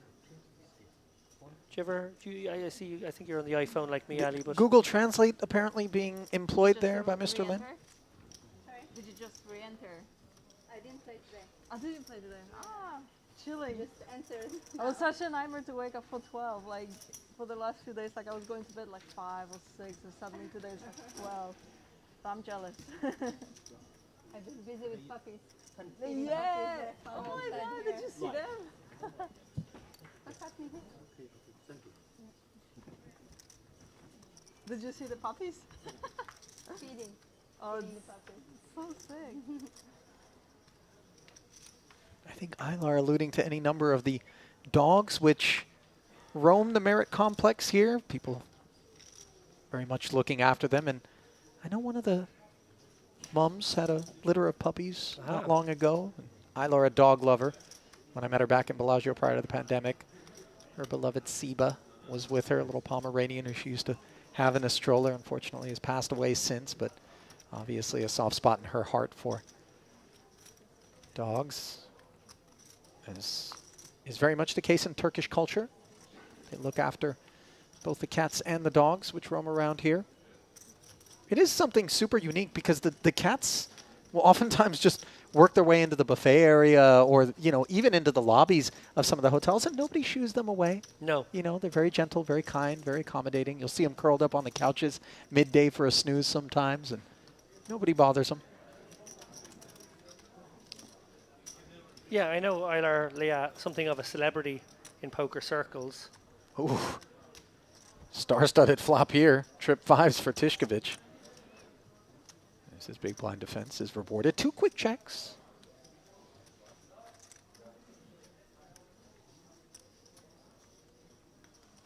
Let's face it, though. The dogs and the cats are the real celebrities around Merit. Well, that's what I was going to say. I didn't have you down as the sort of poker TMZ of the the celebrity animals. I thought maybe you'd be following the players, but I didn't think you'd be following the pets. I think the real celebrity animal might be the scarlet macaw that lives in the bar area here at Crystal Cove. I didn't realize you were on first name terms, but that particular bird has frightened the bleep out of me on so many occasions. With the big screech that Yes. he occasionally belts out. That bird really has endured perhaps more secondhand smoke than any other parrot on Earth, if I'm being honest, because I wonder what would happen if we handed that bird a lit cigarette. He might know exactly what to do with it. I mean, he's had a front row seat for some time. Those things are supposed to live to like 80, you know. I'm taking the under with that guy. Yeah. It's been on the shisha pipe. Yeah, it's just, you know, involuntarily, but doesn't look any worse for the wear, you know. Feathers intact.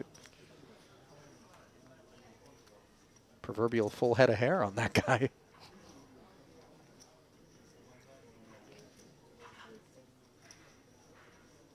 Ilar announcing herself with a raise to 6,000. Unclear what her holding is. May have to get accustomed to the RFID readers, which all of the players have in front of them. Not really designated by any sort of outline, so it can be a bit of a challenge to know where to put your cards.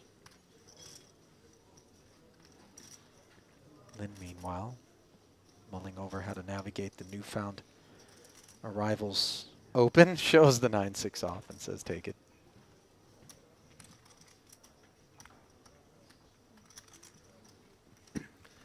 Making up for some lost time there. She decides on a, not a re-entry, but a late entry. Yeah. You heard Monica question whether or not Ilar is re-entering, just given her stack depth, and she said, no, I'm just entering.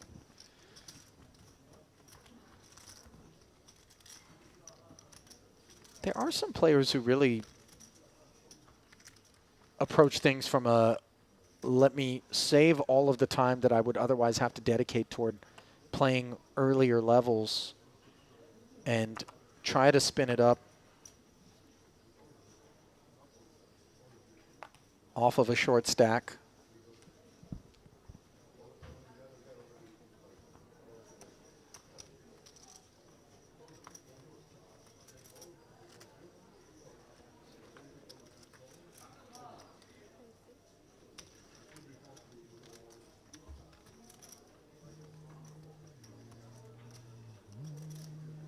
Monica with the ace-5.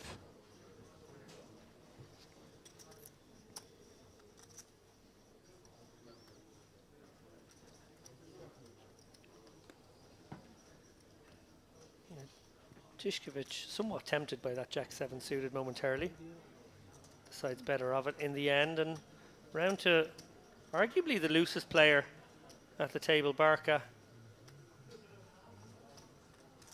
Be surprised to see him not come along for the ride here with 7-5. Oh. Getting some respect is Monica. Rightfully so.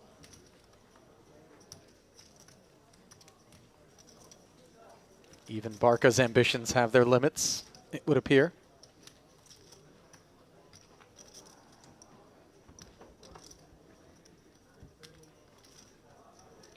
Yeah, he's been more speculative than that in times past, so maybe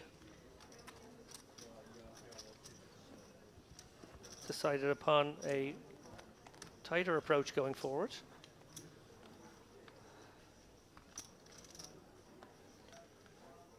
As we see Pichela here under the gun, that audacious move with the 8s earlier, the 4-bet against Fung, but he's been relatively quiet since.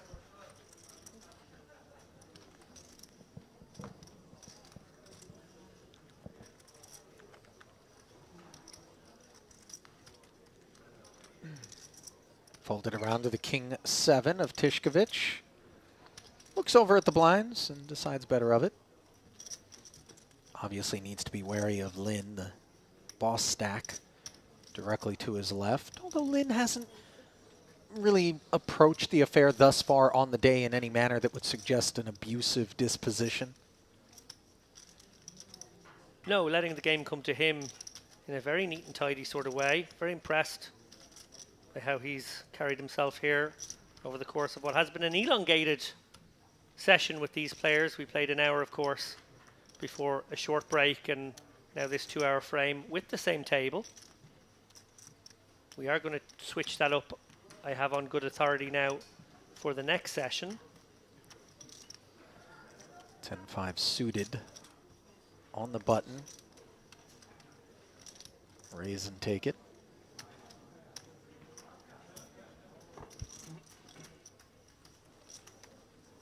Are you at all surprised, David, to see kind of the limited number of collisions given the depth of a lot of the stacks that we have at this particular table here on a day 2, with re-entry open, no less? No, I'm not surprised by it. I think we probably haven't seen that many cold decks. We've seen the queens and the aces, but in a way the 3-bet that came in between those hands meant that the aces really defined themselves in a greater sense. That was the only time I remember two genuine premium hands clashing. Yeah. I mean, not that a cold deck is that which is required in order to kind of get some people out there Sure. banging heads, so to speak. But just no one has really emerged as wanting to seize initiative at a table that feels fairly tightly wound, dare I say. You know, I know there have been some outliers, but just really cautious approaches. Yeah. From a strategic point of view, I think everybody's been pretty nailed on their ranges. I think it's been solid that way. But what I think I'm hearing from you is a merit poker optimal style not being deployed, maybe more like a GTO style. And therefore, we're not seeing players battle and tussle with those suboptimal, a few pips below type holdings. That actually is something that we have associated with these streams. Uncharacteristically solid. Yeah. Yeah.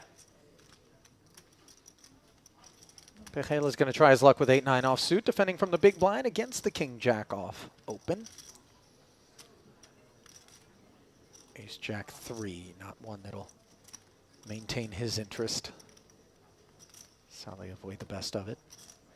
Second pair, backdoor nut spades. Yeah, and I think it's nice to fire a very small c-bet here. It's sort of a range bet on an ace-jack 3 texture that favors you. You've got backdoor nut possibilities. You do protect your jack ever so slightly. You also pursue value from weaker jacks, maybe even a 3. Nicely done.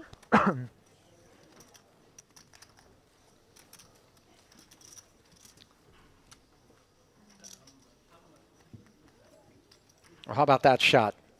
The updated Merit Poker hoodie available at the gift shop here. The real poker experience, as they have christened it.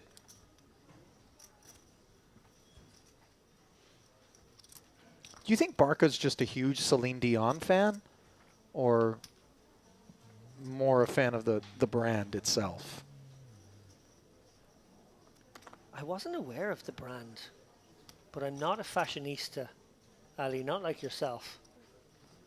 I really want him to just be a huge Celine Dion fan, and that's why he's wearing the shirt. Does she own the brand? No, I don't believe so. She has nothing to do with it. Although one wouldn't be blamed for thinking she did, obviously. Her son actually plays poker. Really? RC, yeah. Got to know him a couple of years ago, and plays a mean game of No Limit. He must be very, very rich. I don't know, you know. Because she's got all the money. Well, right, but listen to what you just said. She's got all the money. I think for the most part, he was, you know, very much tasked with kind of making his own way, so to speak, and has put together a little bankroll and worked his way up the ranks, playing No Limit. Kudos. Also had a, I think a #1 hit for a time in Canada as a rapper. Believe it or not. Bit of a different genre than Mom. You sample a Mom fragment maybe in there? Well, you could do so for free, I would imagine. Little, you know, My Heart Will Go On, just sort of in it the would be an background. ambitious kind of collab if I had to guess, but Maliarchik's ambitions on the button, raising to 9,000 here on display. Note the 3x, and Pijela with the pocket sixes has flatted. Let's see how Aylard feels about King 9 suited. Apparently good enough to plunk in the extra 6, so we'll play for 30,000. 3 ways. Near, far, wherever you are. Oh, no, don't do it. Can't do it? No? Okay. How about this flop here? 9-8-3, top pair and the nut diamond draw for Aylard. She will check it over to the pre-flop opener, who's got the 2 overs in the gutter. He quickly checks back. Dry turn. 6s. Might be feeling like they're good, but good enough to bet. Unclear.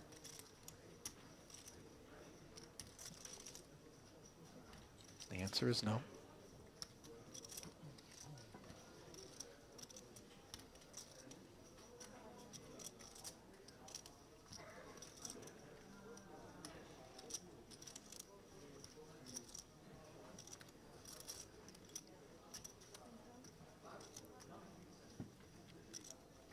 Aylard, of course, comfy enough to fire, gets through the pre-flop opener, and now Michaela with a weird one.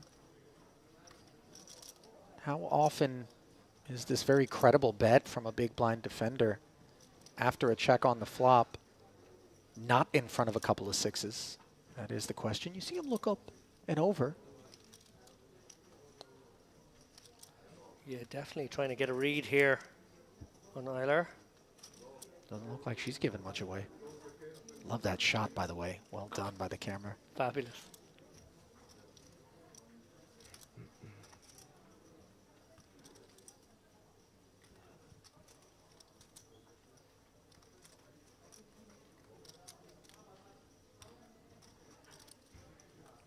Statuesque here from Eiler. Yeah, and Pijela feels very intent on kind of hinging his decision on any sort of physical tell from Eilad, but in the end makes the correct lay down, and she's able to haul in.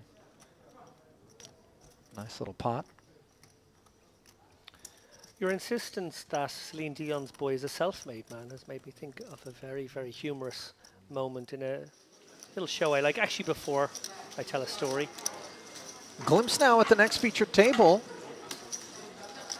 which includes the likes of super high roller Roman Hrabets. I spy with my little eye Ali, a champion in our midst, Simone Yes. Andrian, who took down the warm-up just a few days ago. Obviously had that mother of all comebacks. I don't think we've seen the like of it. Four in this big poker blinds, room was before. it? 4 big blinds and the worst hand. We'll get the opportunity to see how he's faring here on the heels of that. A lot of times brimming with confidence when you notch that victory early on in any particular series. See players really riding that wave. And other players, you know, mindful of the fact that, okay, this guy's obviously got some sign-off. You know, this is a certified player. Oh, and a serious closer. Like, I think he notched up with us in that tournament, his 5th win in the last 2 years in big field live events. Yeah. Pocket tens for Mariarchuk in the cutoff. Picks up Salia for the ride. 8 high board is a nice one for the opener. Less so for this diamondless Jack 9, which checks over and should be done with it.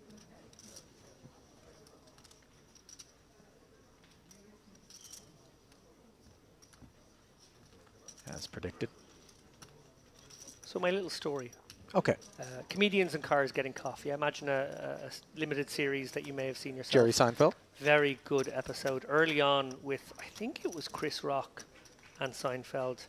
And Seinfeld turned to Chris Rock and he said, do you spoil your kids? Do you like give them everything? And Chris Rock was like, look, I didn't want to. I really want to be that dad who like made them have to do everything for themselves and, you know, not spoil them. But yeah, I do. I buy them all the nice trainers and they have all the video games. They got the stuff. And he said, what about you, Jerry? And he goes, well, I'm getting to that age with my kids now. They're about 7 years old where they're starting to realize that I'm, you know, they live in a big house and, you know, dad has loads of cars and it's all very nice. And the son came to him one morning and he said, to Seinfeld, Dad, are we rich? To which Seinfeld replied, I'm rich. You have nothing.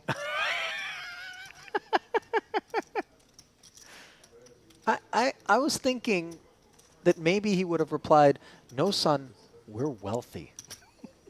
Which I think would have been my egomaniacal response. How dare you call us rich? Pocket tens, the riches for Mariarchuk.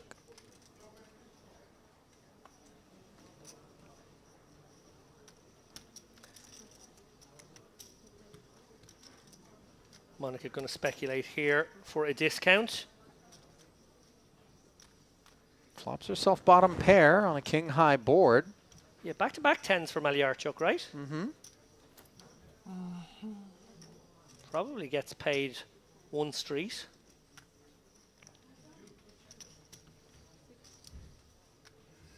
Lack of a diamond on board, of course, is pesky for Monica in terms of upside from this point forward, but she will peel.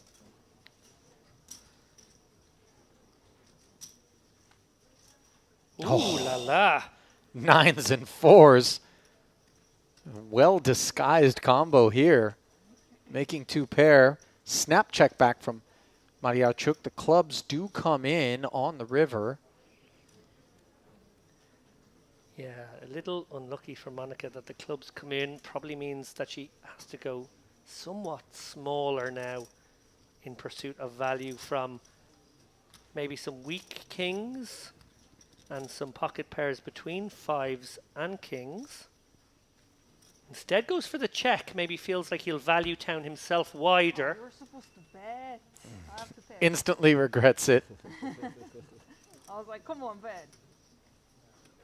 It is a tough spot where you sort of pretty certain that you have the best hand, but your opponent hasn't shown a huge amount of interest, and then the board actually gets a lot of hands there that you could have had, so your hand relatively goes down in strength.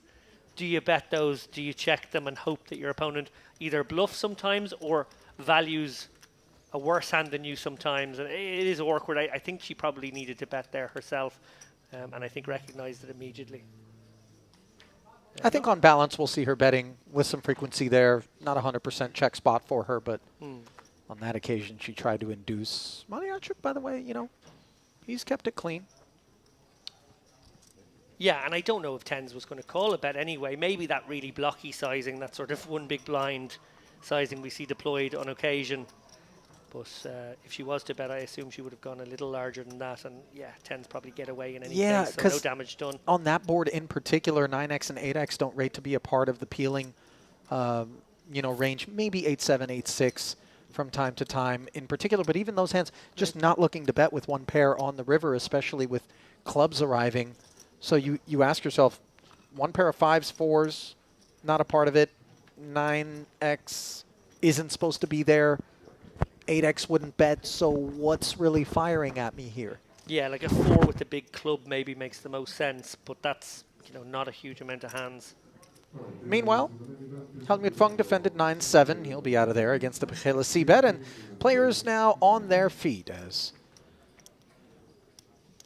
it is time for yet another break.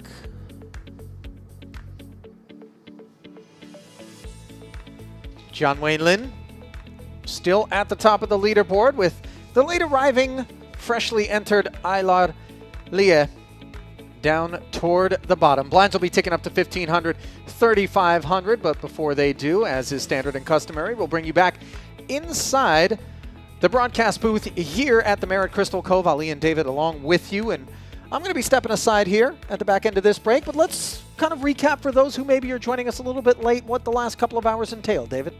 Well, you alluded to it, that we saw no really big pots and nobody got out of line, but actually I thought we saw some very, very good poker, people playing their deeper stacks very, very well. Yes, we didn't have too many showdowns. We had that big moment, of course, earlier on, that Kuzmanov crazy time exit, I called it, right, with the King 10, where he squeezed and then just thought he might have the price against his opponent, Malyarchuk, in that occasion. Malyarchuk, obviously, flatted 2 queens against the cutoff open. Yeah. Very sneaky and kind of earned that one. Really earned it, and now he's up to 600k, pretty much up there with the chip leader right now. Surging.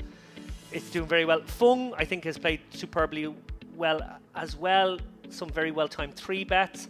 They're going to have an interesting day. I hope we keep tabs on that table as the day goes on, because we spent quite a lot of time with them then, got to understand their dynamics. Very impressed, obviously, by Monica. She was pretty much the star of that show. No huge pots, but I think she navigated tremendously well also. That crew will be giving way, though, to the next feature table, which we gave you a glimpse of. If you missed it, you're going to want to stick around, as in about 10 minutes' time, we're going to come back and continue our coverage here of Day 2 of the Marriott Poker Western Series main event. Keep it close. David will be back with James Dempsey in a few.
And then if he ends up in a pot against Monia, well, her range is quite defined here as being something like what she has. Oh, hello. Hello there. Flatting with the ace-4 suited. Krasilnikova here to gamble, Gali. But I wonder whether or not this flat of the 3-bet is going to be dissuasive for the 2-10s. Somehow, I think Monica recognizes that Krasilnikova is going to have perceived wider ranges, and that's going to have had something to do with Tishkovic's choice to 3-bet. So she does indeed make the call. We are suddenly playing three ways for 72,000 pre. Yeah, to look at the point you just made there, I think it pushes in both directions. One, the perceived strength of Krasilnikova's hand goes up, but the pot becomes juicier for these 10s. Which have turned into an overpair on the 8-7-5 flop. Bad end of the gut shot for Krasilnikova. She does end up checking. And Monica can never really bet at this, although it is quite a setty board for her range. 7s and 8s can definitely be in there. Tishkovic will be very worried here with ace-queen. I'm interested to know if he even bothers c-betting a texture such as this against an opponent who, you know, first and foremost, worrying about Krasilnikova, obviously doesn't even have a pot-size bet back. And then secondly, really feeling like Monia's represented hand is going to either be a set or an overpair to this board most of the time. Very interesting to see if he even bothers. I like this sort of give up on this texture, given all this action. It's just getting a little rowdy. Seems very sound to check it back here and see what develops in front of him on this Jack of Hearts turn. Nina checking again. Tishkovic will be protected in that he may check back his aces and kings as well. So interesting to see if Monia decides to fire out a small bet here. Obviously she has the backup of the gutter here. Maybe won't want to call a bet later on, so making a bet here might simplify life a little bit. I don't think she's particularly worried about Jack X combos being in Tishkovic's pre-flop 3-betting range against the under the gun open and flat in front. Nevertheless, though, she does proceed with caution, given the vulnerability of these 2-10s. Yeah, this is a very precarious situation now for all players who are playing incredibly honestly as a result. I wonder if Krasilnikova can ever find a bluff now, given that she's been met with checks. It's sort of like door open. Maybe she's up against two decent aces, an ace-10 and ace-queen. Can she get them to fold? You know, this is obviously a very tempting spot where we know showdown value is scant for the ace-4. The 5 pairs, and she bets 28,000 into 72. I feel as though Tishkovic would have bet his aces and kings on the turn. Yeah, so agreed. No longer really has those trappy ones. I think Monica can discount that largely now and make the hero call against Krasilnikova, who might even have like pocket 9s here and still make this bet, remember. So she does actually beat some value. That's flop. Tishkovic has just been outmaneuvered by the two ladies here. Okay, ladies. Nice call. At 10s. You win. Oof. So Nina, immediately aware that ace-4 is not a winner at showdown, announces nice call, and Monica will I was thinking about it. But I was take like, it down. Yeah, you can still have like ace jack. king hi, jack. Dave. Well, that was an optimistic call pre-flop, a sort of gambler's call from Nina. I actually really liked the raw rind of the lemon. Well, I think perhaps she's just looking to release the fragrance. As now, Monica, third straight pocket pair, the best of the trio, queens, opening once more. But I didn't play a hand for like Nina 15 did minutes and declare now, that the lemon hasn't been working, and she's not wrong. I was just so tired. Can I just point out, Monica, having opened for the third time in a row, said, I just hadn't played a hand in 15 minutes, and now I'm playing 3 in a row. I was so card dead. I think she was card dead for 6 hands. Right. This is the day's just getting started. Trying to peddle a narrative. Yes, you were so card dead for that half in orbit, Monica. We really were feeling sorry for you here in the booth.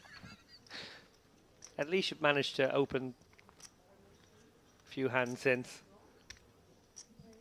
Barca again a 3-better. Oh and my his king goodness jack me! does so right in front of Malyarchuk's aces. This is disaster for Monica. And Nina decides that she wants to plow forward all in with this Jack 10 offsuit.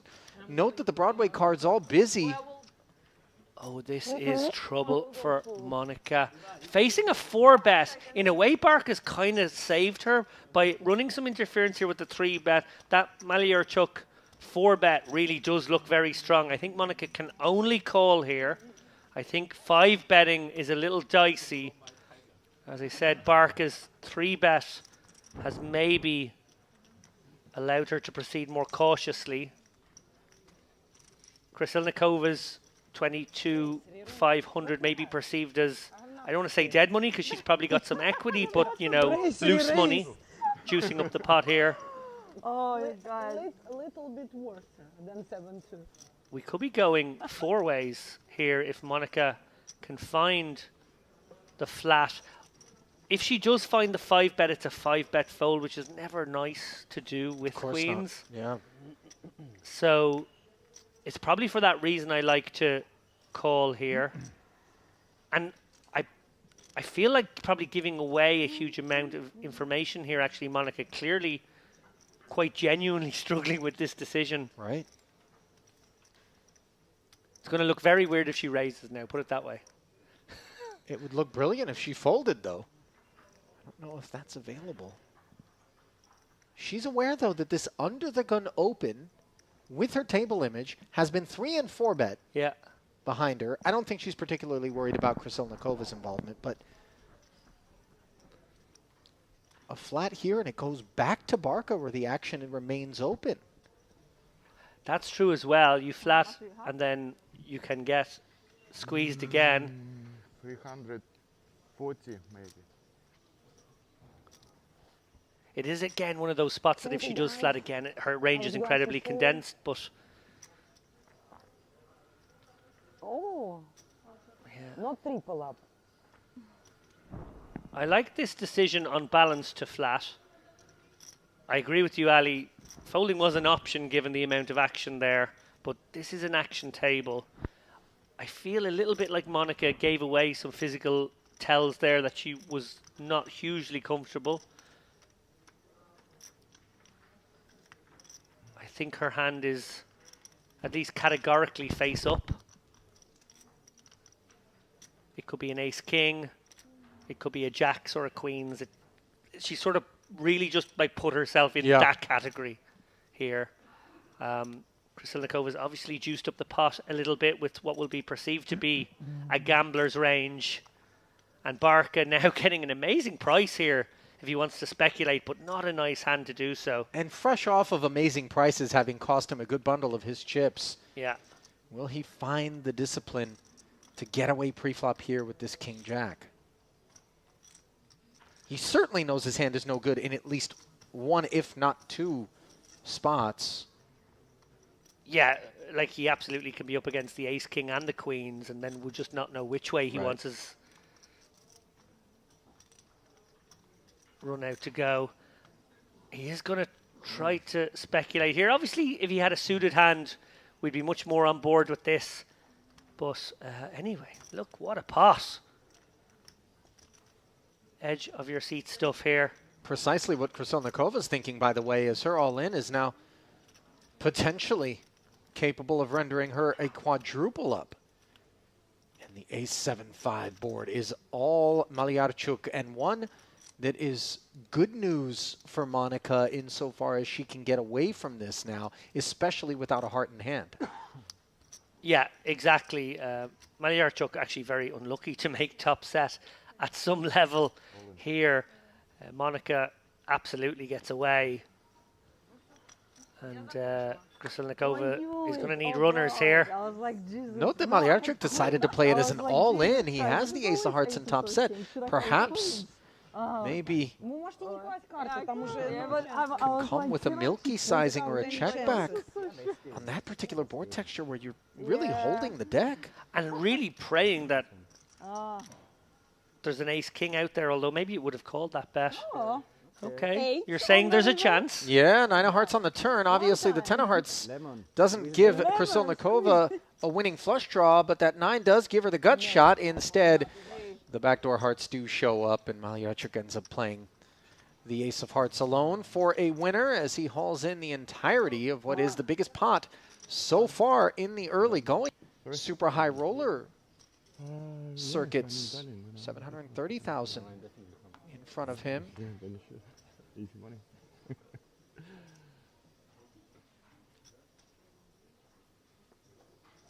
The frequency with which we see these familiar faces build stacks, go deep in merit events really does speak to the skill of these guys. The way they adjust to maybe the different sorts of merit regulars.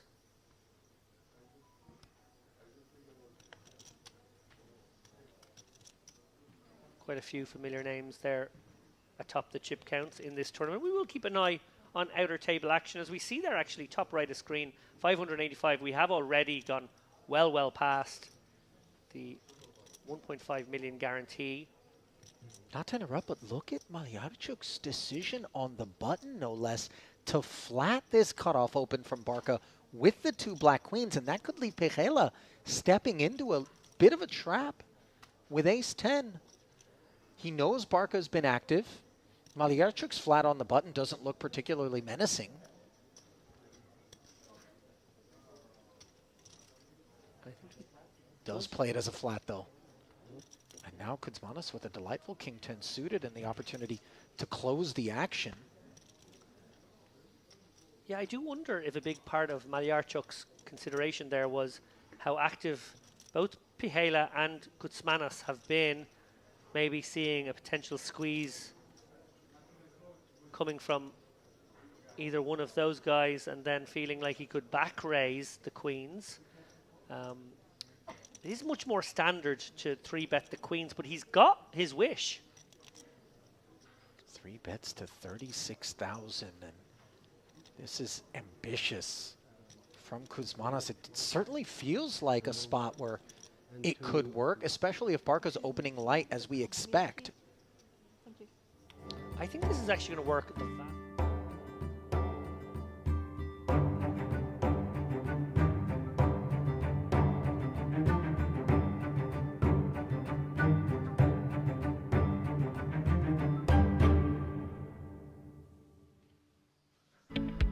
The warmest of welcome backs to the Merit Crystal Cove Hotel within the Merit Hotel Spa Resort Complex here in North Cyprus, Kyrenia to be exact. Look at those mountains adjacent to that wonderful ocean. Can we just go back to that picture? I just want to look at the picture. It was lovely.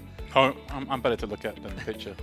It is warmer out there. You did mention a warm welcome. It's certainly warmed up this afternoon out there. I know you've been deep in the bells here covering the action from the off, but the sun's come out to play today. David Lappin alongside the venerable James Dempsey here. We've sent Ali packing now for a little while.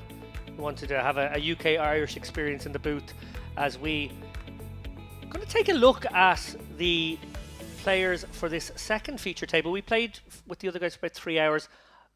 Simone Andrian is headliner. There we go. Now, the man who completed the mother of all comebacks there just, 3 days ago, 4 days ago, in the warm-up event. Incredible stuff. Obviously a closer as well. We get to see how he builds a stack, how he gets himself into that position now on this feature table, which also includes Roman Hrabec, who we have seen a lot of in this poker room as well. Another top player, Simone Andrian there, middle of the pack, 300k. Maxim Lykov, 200k roughly. Dichev short right now. I think he's just bought in. Yeah, that is like a starting stack to me. And remind me, have they still got one more level to re-enter or 2? No more. Oh, we've done. That's we've done. it now. Oh, it's up to the start of level 12. Okay. Correct. Okay. All right. And this beautiful level, 15, 3.5, so that the guys who do buy in now do basically get 30 bigs, which is nice. And that by design. Give them a little bit of encouragement to get in here a little bit late.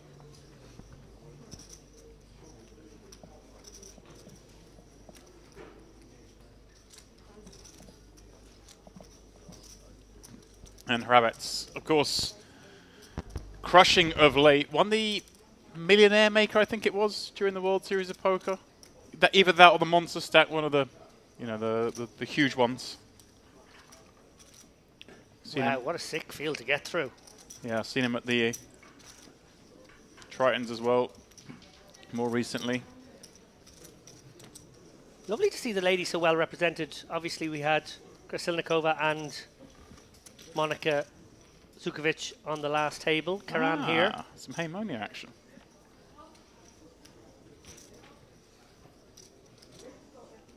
So how has play been up to now? Has it been, were people playing that sort of last level, looking at rebuys a little bit looser than perhaps we might normally see? Or was it fairly honest? It was fairly honest. I thought we were going to have what I was coining crazy time. I was trying to make that little moniker catch on. One player obliged, Kuzmanov, decided to squeeze a king 10 suited and call it off. Inadvisably in the end against the pocket queens of Meyerchuk. But yeah, that was the one instance. Apart from that, it was sort of being played like a freeze out. Okay. 600 odd entries I see there. Yeah, we're up to around about 1.75, maybe even 1.8 million. Huge prize pool.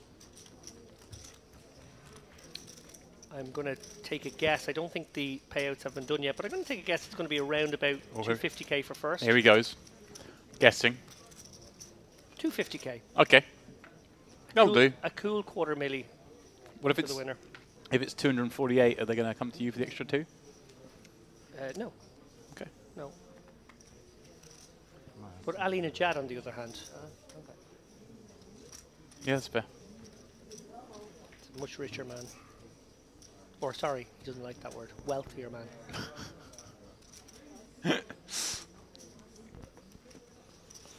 Well, always depends how the market's doing on any given day. As it is, Kravets raising up. King Jack of clubs and Karam getting a call from the small blind with Jack 9. These two with healthy stacks.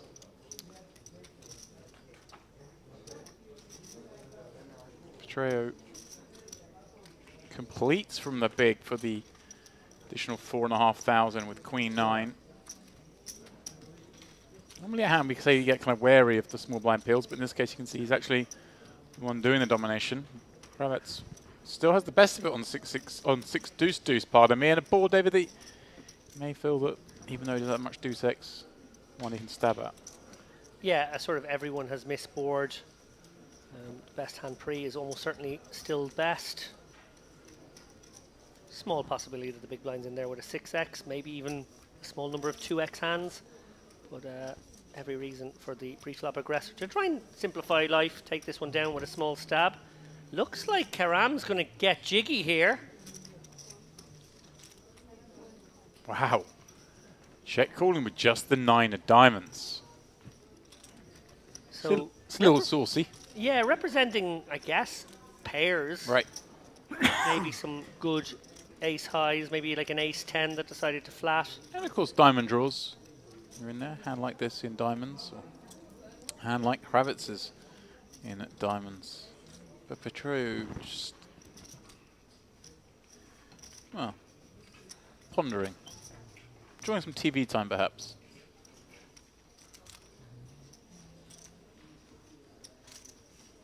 I mean, he may have thought this was nonsense from Roman, but once Karam's called, not much he can do. So the 2 head to the turn. Kravitz in far better shape than he could ever imagine.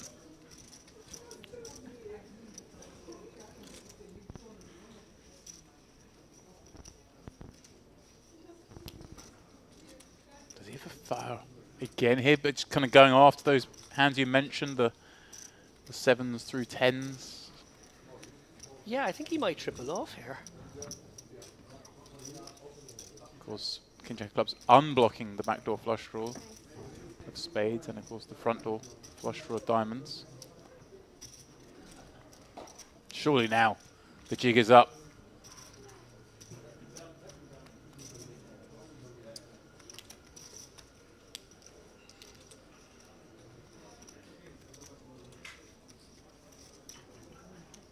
I say that because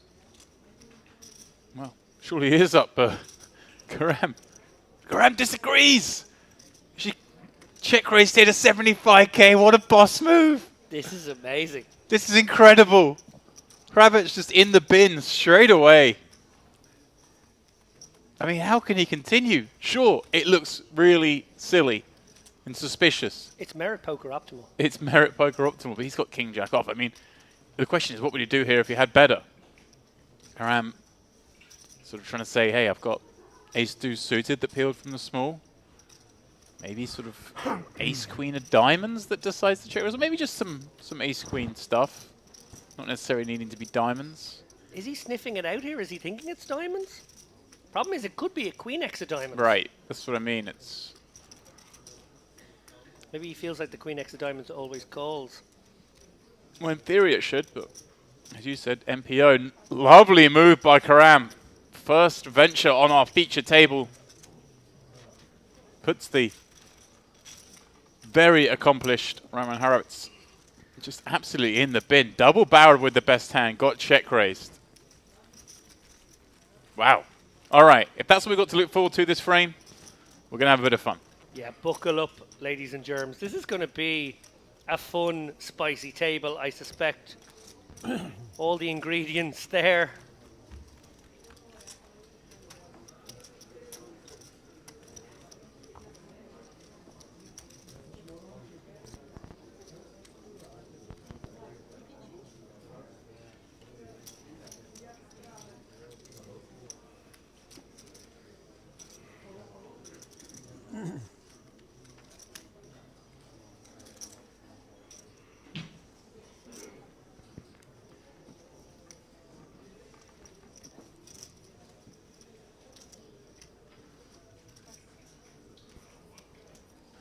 Well, well, well. I did not see that happening. No.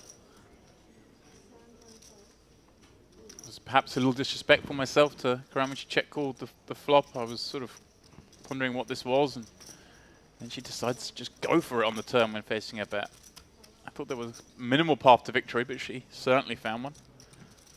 Elismar kicking this off with a 10. Lykov calling the cutoff with some form of ace, and Papa Petru squeezing out of the small part of me.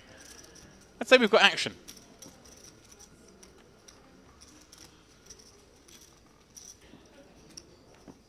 Obviously tough hit to ponder, David, with Lykov's kicker. I guess we can put them into a couple of camps, right? It's the ace king, ace queen unlikely when he's flat the cutoff.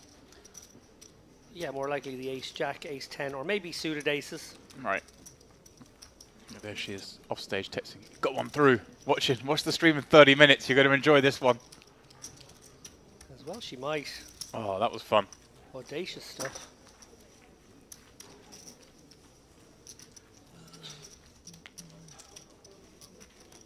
How's your morning, James? Oh, obviously, you had the late shift today. Elongated morning, I'd say. That's how I see it, because obviously... Oh. Well, I thought it was coming in after 2 hours, but obviously with the way the late reg has obviously fallen here, moving the blocks around somewhat, so just been itching to get in here. Yeah, Ali was like, get him in here early. None of this nonsense. Like, let the man sleep. Let him, just give him the 2 hours. Let him enjoy some spa time, maybe some time with his fantasy football, some time. I don't know. What do you do? I eat. You eat. I did actually go to the spa this morning. There you go. Maybe a gym session. No, Thought not in your current state. But you know, I'm carrying injuries. You know, Yeah. that's unwise. Apparently, you know, alcohol's fine, but going to the gym is dangerous. Are you self-medicating in any way for these injuries? Because they are quite severe. I You have been a bit of a trooper now, in fairness. You know, not easy to sit in a desk chair either for best part of a day. Popped some ibuprofen before coming in here just to try and keep any swelling down. But we're all good. We're all fine. It's nothing too bad. Well, I mean, Harabitz is going to need some painkillers in a minute because Karam's coming at him again, this time with a dominating Queen Jack suited. Zyshev. As you referenced, obviously a max late reg, one assumes. Just want to clarify quickly before we see the flop here. the ibuprofen is for your back pain and not because you're about to come into the booth with me. I can neither confirm nor deny. Squeezy one here for Effie. Yeah, this is a good spot, doesn't it? Let's see, they've been playing together for the first few hours today. I'm sure he's aware that Kravets is very active, and the stack size would denote such a thing. Yeah, you want to go kind of big here, maybe like 45. Ooh, that's very small. That could actually bring in 3 callers, it's that small. Kravets obviously not loving the Jack-8 of hearts here, but that is an incredible price to be laid. Karam probably calls regardless, either over calls or just calls now. She has the really pure pretty one. Yeah. She really does. I can understand Kravets not wanting to play that, but it's 20k here. It comes down to the perception Efe has at the table, of course, as well. If he hasn't really moved the chip in the first few hours, they 28. might be a bit wary, but then exactly everything you've said. If someone's not moving many chips and they 3-bet you, and you get these big suited connectors, it's a nice hand to have in there. They crack some hands. Dichev, of course, in the small blind now with ace-3 suited, but the micro stack in relative to these kind of has to just get out of the way. So given Karam's bluffing potency, this one's far from over, James. She has position in the hand. And a very similar board to the Deuce-Deuce-6 is the Tray-Tray-7. Yeah, 3-bet pot now against a player who's been willing to 3-bet small from out of position. Very strong. I don't feel like Karam can continue this time, but what do I know about anything? The bet is pretty small, right? 12k. She's going to flick one, and I'm with you. I mean, Queen Jack with any other suit, I could see with a backdoor flush draw. This one, very hard, but let's see how she goes, because she did this last time, found a way to bluff out the better hand, but Efe is just firing again. Maybe he's seen enough of this from Karam. He's seen enough of her calling 3-bets, calling flop bets, taking it away from players. You're thinking, no, you're not doing this to me. Well, I may have highlighted the smallness of the squeeze, sort of a bet size more likely to see squeezing in position against 2 opponents and not squeezing out of position against 3. But nonetheless, he took the betting lead and he fired out twice on that board where presumably everyone had missed. Nicely executed from Efe. Obviously, some players do prefer to go a small ball route. It means they're going to have to navigate against more opponents, most likely, who's less likely to get folds pre-flop, but he navigated post-flop very cutely there. I like what I see already.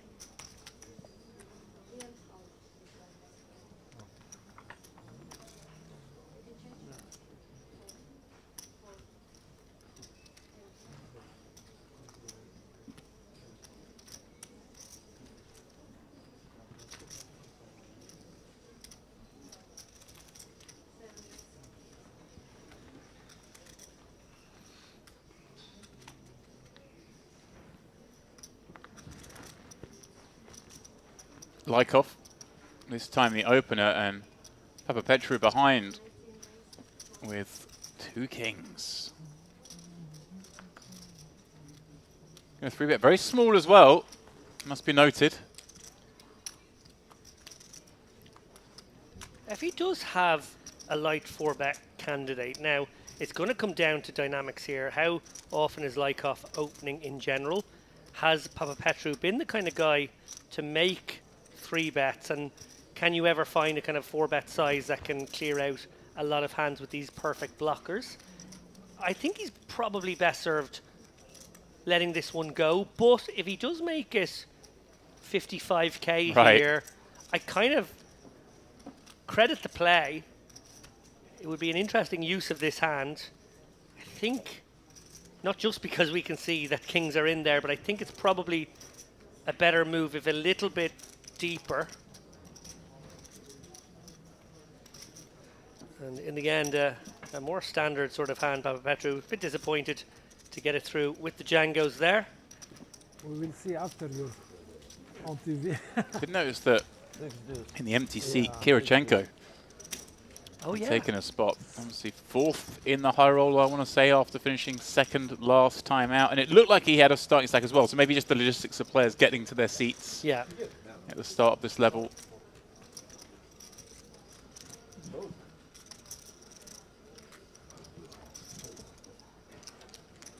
Do we have any word on our colleague out there? We had word about 45 minutes ago that Andrew Headley was down to 300k from a starting the day stack of 400k. He was bemoaning his fortune when a pair of aces did not end up being the winner. But that is all we've heard so far. Okay. No news is good news. No news is good news. Andrew Headley, not the kind of guy to have his feathers ruffled by an early setback. He had an early setback, in fact, on day 1. Had to make a big fold, he said, and came back from 60k to bag 400. There you go. The ship is still sailing.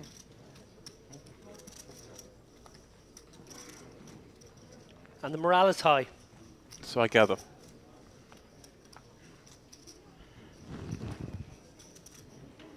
Interesting, of course, seeing the field size drop down. You'll get to the point where that 300k is around about the average, which just goes to show how deep this tournament is, because 3.5k big blind still. There's Kirichenko then in the small blind. With that, one assumes starting stack. One of these days, the player's going to get moved to the featured table on me during the end of the late reg period with exactly the starting stack, and I'm going to call them a starting stack. And it's how they've been grinding all day. Wonder how many times it's happened in my life. It's like mucking a winner. You don't know you've done it because you've never known you've done it. That makes sense. Yep. Kirichenko stepping out here off this newly minted re-entry stack. Going to put the King 10 to work and actually may get the better hand of Hrabek to fold behind, although he's deep in the tank. And Lykov would certainly find life a little difficult here. Maybe in a jam or fold spot now. Very hard to be jamming with 2-4s though, isn't it? Especially when you want your opponent to perhaps have a hand like ace-4. Yeah, and his original raise came from early, so I think that's a big factor in this. Yeah. Kirichenko, nice little steal there. Re-steal, should I say. Just a word to our audience there, 219 players. I would expect us to get down to around about 90 by day's end. Something in that region. Bubble would then burst, obviously, a couple of levels, maybe 3 levels into tomorrow.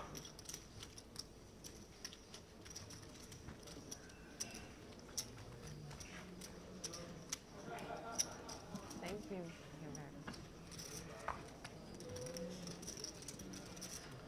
Going to do our best to keep tabs on outer tables and the various comings and goings.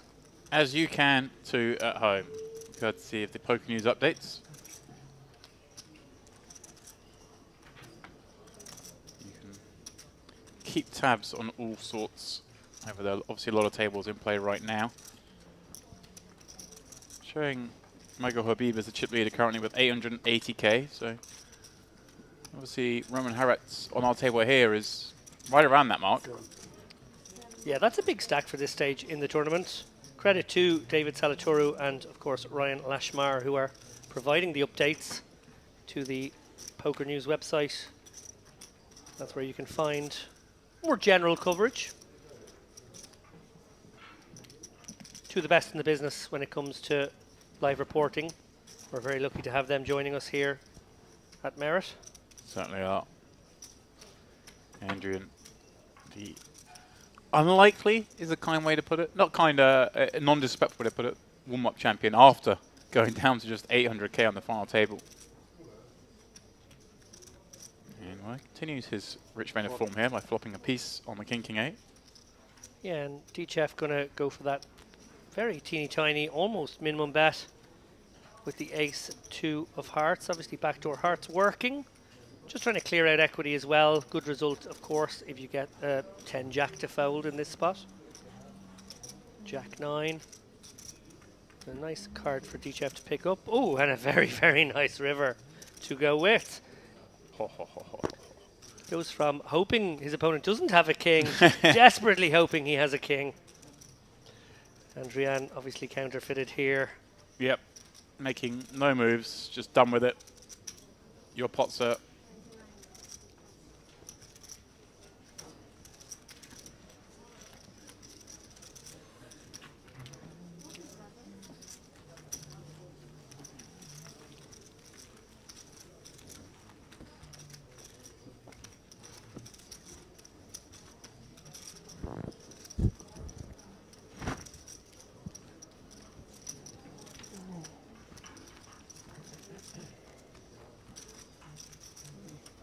Which spa did you go to this morning, James? Found myself at the diamond. Lovely. Dip. Prolonged steam session. That's what a lot of these players today. Bust out.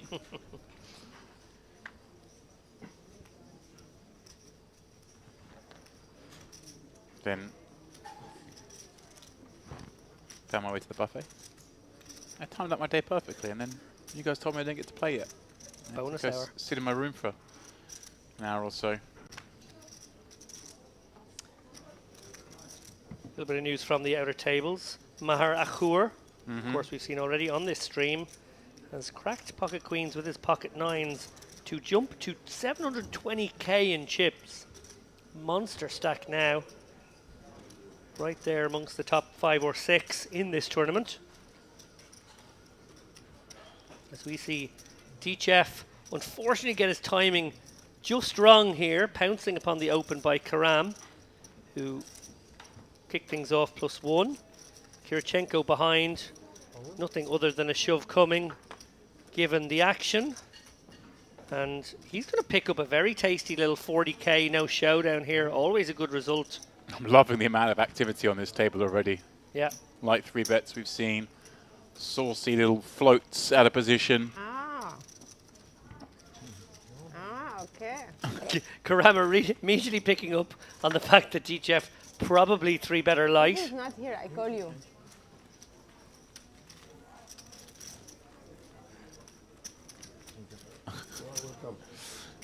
Why? It's the way she's saying it, like, oh, I see, okay, we're being dishonest, are we? No mention of the fact that she just floated Jack 9 out of position on a 6-deuce-deuce and found a check raise on the turn. That one's okay, is it? That was allowed. That's sort of bluffing. Yeah. Well, that's the game, is it? Dishonesty afoot. A little bit of dishonesty out and about. You hate to see it. Talented Romanian player Adrian State, who I believe was going by the moniker Soiree on our feature table the other day when he came 3rd. Quite the party he had. He's up to 250k on the other tables. Candido Capiello, also feature tableist here at Merit, 220k. Andrew Headley, 220k. He has been blinding gently downwards for the best part of the last hour, unfortunately. Death by 1,000 cuts, we hope not.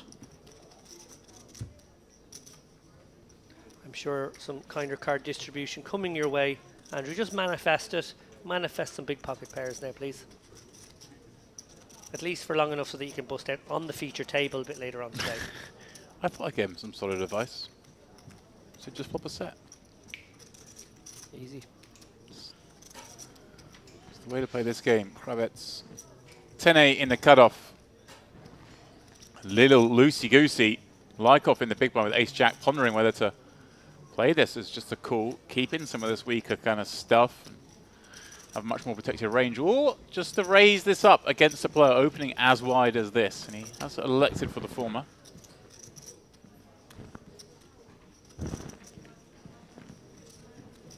Flops. Enough to continue with as well with the ace of clubs. How many levels we play today? How many levels we play? 8. 17 left.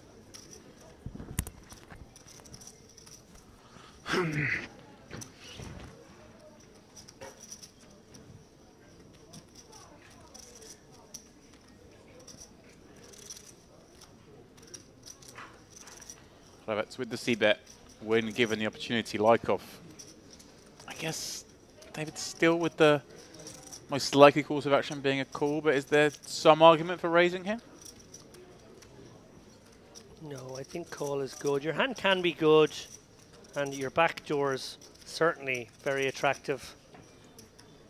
Usually hands in that category fall into the call range. And versus somebody like Babette, every reason to maybe be sticky twice, even when you don't pick up backdoor equity.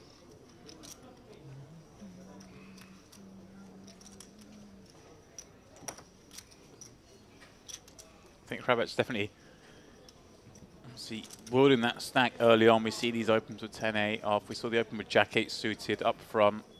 Seeing these high-frequency C-bets is assume the strategy is going for. Interesting card here because Krabet's obviously with an 8 and with a club of his own. Kind of a good bluff candidate, but Lykov with the ace of clubs. Also reason to bluff, but might feel he just has the best of it.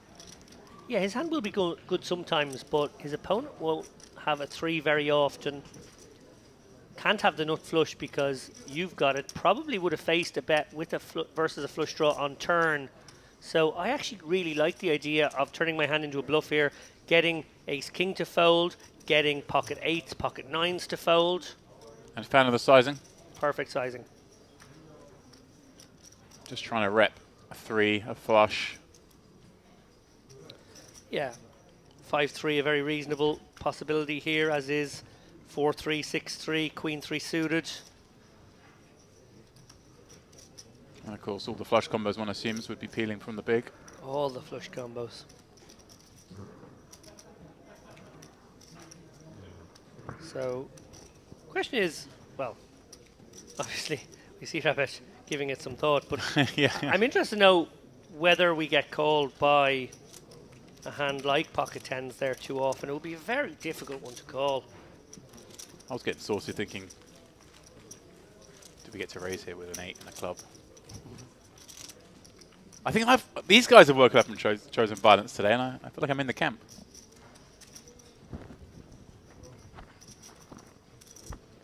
Camp violence.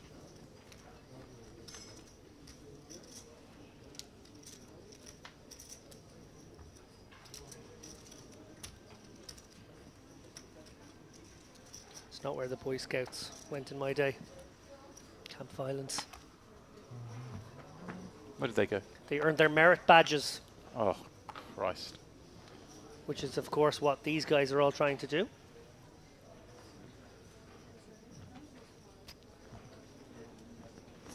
The eye rolls I get in this booth sometimes. I might just quit today. It's not the thought of that line from you or the building to further lines of similar caliber. It's the thought that when I do get sweet relief from you, it comes in the form of Ali Najad. I'm not sure that's relief at all.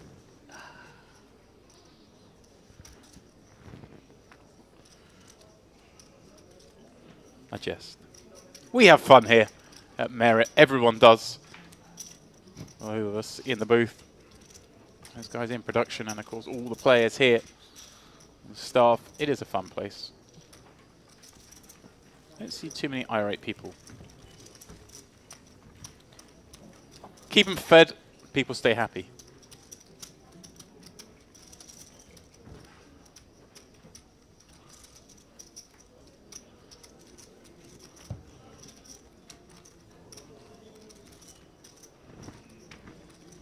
Couple of hands of calmness on our feature table. I foresee some big action given the right players in the right seats with the faintest amount of hand. What we've seen already, everyone's happy to get involved. And Kirichenko finds the aces up against the Chichev under the gun open. Now, flat. This seems like the flat spot, doesn't it? The guy's opening off, what, 22 blinds, 23 blinds? Yeah, he's just eyeing up the stacks behind to see if there's any squeezy ones that can squeeze shove. I don't think there's any of those, so it's more likely that he has to just get a murderer's row squeeze in any case. DJF's so shallow, it should really just be a squeeze all day anyway. Except the fact that, like, maybe he just has a hand that could call sometimes. Has he gone for the clicky sizing? Very He has. clicky, The very 17k targeting that short stack opening under the gun. There was a squeezable one. There was. Yeah, this may well have elicited a 3-bet. Well, on the flip, it's nice you get LS Mar out there with 2 4s that maybe he would have peeled with. Sure. You obviously dissuade the big blind, of course, with the 3-bet. They're going to call very wide, although we can see here, being results orientated, of course, that Papa Petru was always out of this one. Now the thing comes down to D-Chef. Obviously, this is about as bad as it gets for his under the gun opens, isn't it? Yeah. But he's still going to stick around for just 10k, which validates the 3-bet. If we're going to get called by pretty much everything they've opened with, then let's just shallow things out here. 1.5 times pot behind, and we got the boots. Yeah, and Kirichenko, obviously the player who is likely to balance this range, clicking in that fashion. He's going to have some ace-x, he's going to have some fun stuff. Can he find now a check, perhaps? His opponent going to have so much of these Broadway combos. He's obviously still able to get it in over 2 streets. Doesn't want his opponent to feel a lot more happy with a hand like 7s, 8s, 10s if you just check back here, but he's going more standard line. I assume very small again. Yeah, it looks like he went just like 7k or something like that. Yeah, I think you're right. I think that was 7.5k, wasn't it? 6.5k even. Wow. Just giving his opponent a chance to go for it. Yeah, maximum rope being hand delivered there. Maximum rope sounds like an action movie star. Maximum rope. Yeah. Sort of traps his opponents. Villains are not so much pursued as become accidental. Well, I was thinking the actor rather than the character, but... Oh, you like a Vim Diesel? Yeah, like maximum rope. Just sounds like a porn star name. I wouldn't know. He had aces, now has kings, as David takes us down the windy road of porn star names. You said maximum rope.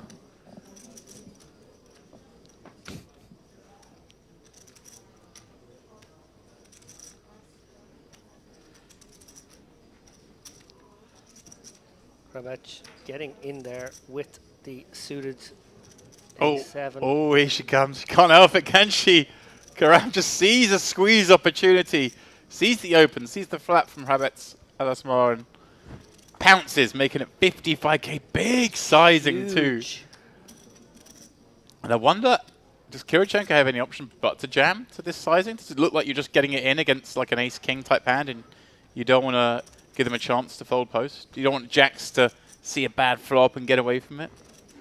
Yeah, I think versus a smaller sizing, you might still want to just get it in because it could set off a chain reaction of calls behind, which you wouldn't love. And it just looks like Karam has a hand that she can happily call off with. And we see here another dream situation for Kirichenko, avoiding showdown, going from 100k up to what, 250k now at the end of this hand, without anyone fighting back. It's actually a dream situation. Well, they're fighting back. They're just How much more? unable to match his force. Well, she's going to get a count just in case she has priced herself Yeah, in it's only like 120 to win 250, so she's getting 2 to 1. Obviously not far off the price she needs here. You see 30% equity. Gamble, gamble, perhaps. Probably wishing she had made it 40k now instead of 55. I think she made it 155, didn't she? Yeah, so she's only got a cool 126. She almost did have the price. Yeah. But obviously, chips gained less valuable than chips lost, and yeah. Quite like the decision to raise from Karam there. Just didn't like the sizing, if I'm honest. Would have loved that to have been a 40k bet. Then it was absolutely pure. So really good idea. Maybe a little refinement of the execution. We'll just have ace-5 suited, and then you can press call and they jam. It's kind of fun. Extra sort of 6%. But yeah, I'm with you. Yeah, a little smaller. Big is the big is a good idea, and that was perhaps a little too big. Having said all that, of course, I mean she just ran into top of range. Sure, a little smaller is better, but it's so rare it makes a difference because so often that opener's just folding anyway. We know the players behind haven't got it. Frabets is just going to 3-bet his man. I'm of course excluding the potential for traps, but I feel like we're in a MPO state here where I don't think there'd be too many traps. An MPO Wonderland. Walking along, singing a song. But that's fine, right? That's for you to start saying things like that is fine. But you're having to go at my commentary. I see. Nice and clean and, you know, morally safe. You said maximum rope. This place is a winter wonderland as well, purely because there is no winter. It's just sunny and warm out. Sea a little calmer than yesterday. It was a bit rough out there. A bit like the PLO game we had last night. Speaking of Wonderland, the Queen of Hearts here in the hand of Tichef, Queen 10 of Hearts. See that for a segue? It's an Ali Najad level segue, that one. Cool. She was a character in Alice in Wonderland. Jesus, I have to explain it. She's also pulling a leading role here on the Queen 10-6 board. It's the supporting 10, most important. Yeah, action time here. Hrabetz not going away, I don't think, in any world here with the up and down and over card. Right. Tichef just doesn't have enough chips. Effie could lose some chips in this pot as well. It's actually checked through. Yeah, Rabbit's recognising perhaps that Tichef's around this board. Doesn't really want to have to bet call it off, and as you mentioned, he can't bet fold. Electors check, take a card. See if he can't just get there a conventional way. Tichef putting in a third of his remaining stack now with top two. Made life a little tricky for Effie, who might have to call once here. And then Hrabetz will probably have the right price. So, yeah. Would he call with a straight draw on a 3-diamond board, though? Against two players, it seems... Maybe not. Seems a bit optimistic. Maybe not, actually. Maybe that is. Decision point, I guess, comes if it does fold, then it's a bit close. But even then, it's tough for Hrabetz, isn't it? Yeah, I suppose a lot of the small blind calling range will be suited cards. And the fact that the diamonds came in could dissuade, and may dissuade Hrabetz, as you just pointed out, James. I like that. Yeah. Just a bit dicey here. Outs aren't clean.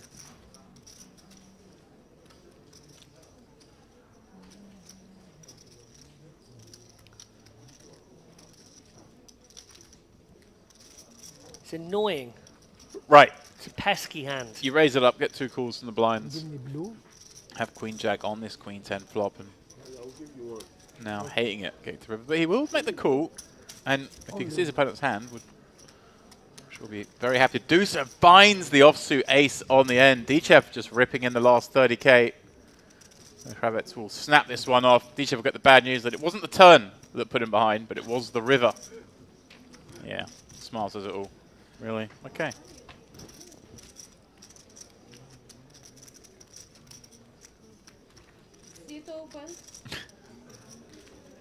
Shake of the head, the raise of the eyebrows. Yeah, one of those ones where if it just gets in on flop, nobody really minds. Right. But I think as it played, he just feels a bit hard done by there. And give me blue. Do you ever feel hard done by? In poker, in life? In poker? Gosh, yes. Oh, you struck me as the kind of person who'd be a bit... Stoical? Yeah. I'm glad that I strike you as that person. Well, I've never had to play poker with you. That's why I said I've never had to play poker with you. Like, it would be a chore, but... Yeah, I spend my entire life walking around as if, like, why haven't I won one of these really big ones? Queen 10, yeah. Can't even imagine what that's like. Why don't I have a bracelet and WPT title? Why have I never won the Sussex 6-max special? Oh, we don't do 6-max. We don't like short-handed. We play 11-handed before we play 6-max. Why don't I work for Triton?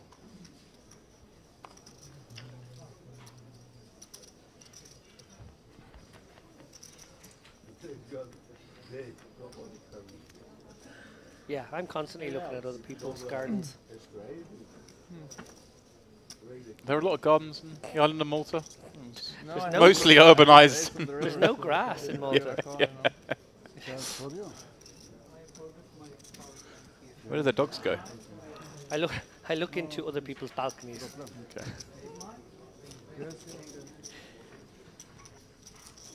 I jest, of course. I don't actually.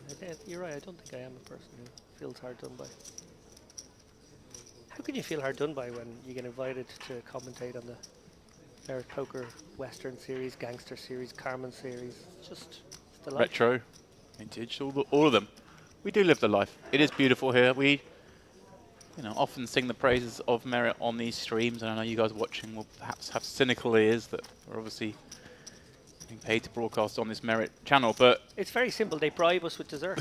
it really truly is the best venue for poker, I think, certainly in Europe and even perhaps further afield. Yep. Like I say, it's not something that I would say lightly. I'm not one to pander lines and commentary too often. I speak my mind.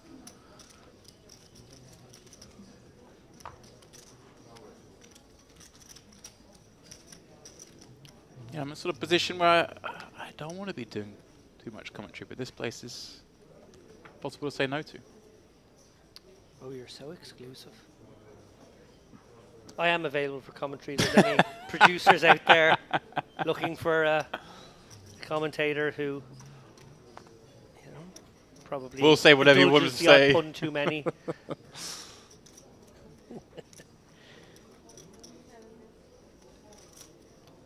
I'm a jobbing commentator. Is that what we call it?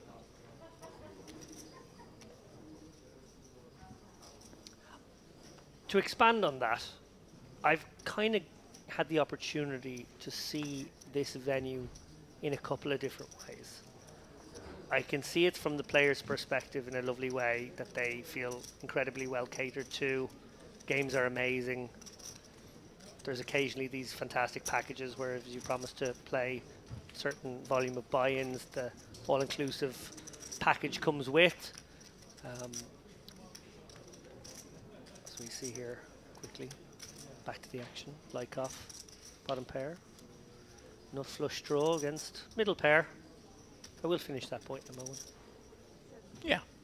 Come back to that in a minute as this pot develops, but doesn't develop any further at the moment, like obviously with that pair and flush. We're happy to check that back. Obviously some great things happen if you were to make a big hand here. Travis being in the big blind certainly going to rep both the 4 and a diamond at some frequency. Yeah, I wouldn't be surprised if he came out betting now. Perhaps to protect his hand a little bit. No? Gonna Yeah, go into check call mode. I'm with you there, because I don't think Lykov really bluffs this turn too often, does he, as played? It's not Carl. I don't see him attacking it too often. So I'm with you. I think I favour the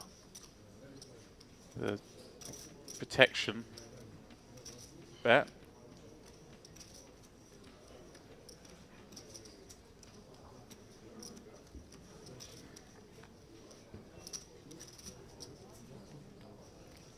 Ace is up on the end. He sort of gets there. Obviously gets there in a way that's very hard to ever get paid off by Lykov here. I mean, looks like ace high, opening up. Yeah. Checking back twice. Now betting the river.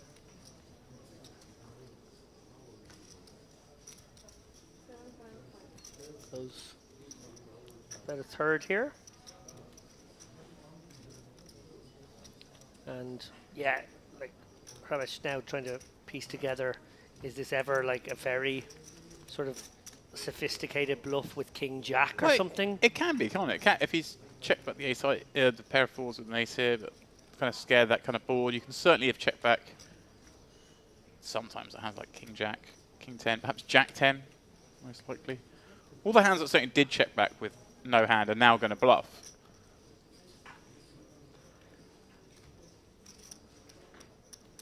Yeah. When players do bluff, they tend to bluff the more obvious ways.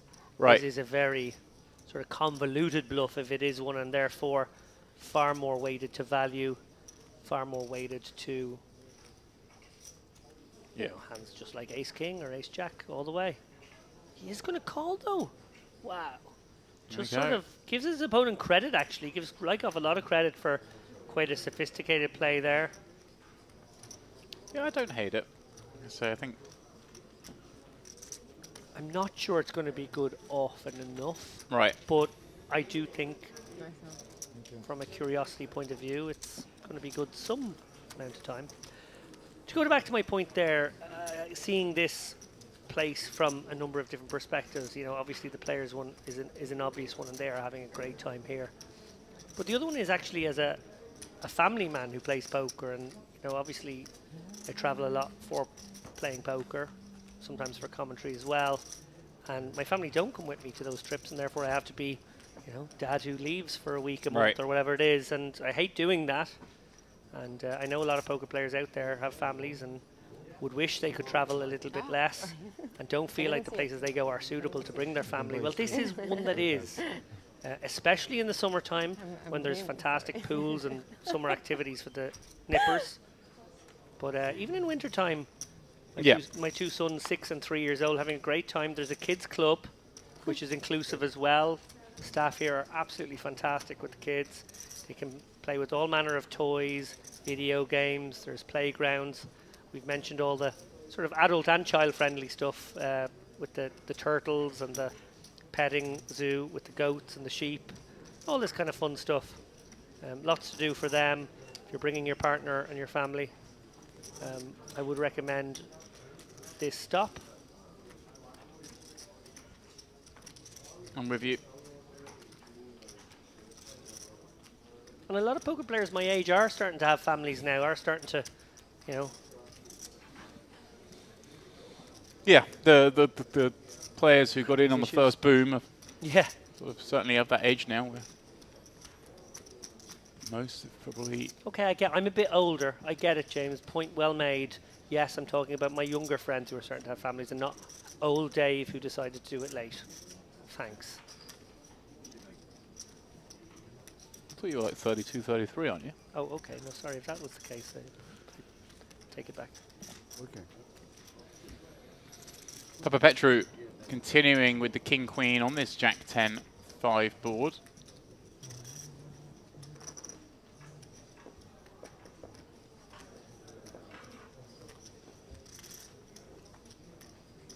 Gets there. Actually, was too busy complimenting you to catch how this pot's reached this size with Adrian out of position. Did he check call here against a small sizing with the bottom end? He did. Okay. Dicey scenario up against the hand he was against. Thankfully, Papa Petru's hit the other side of the draw.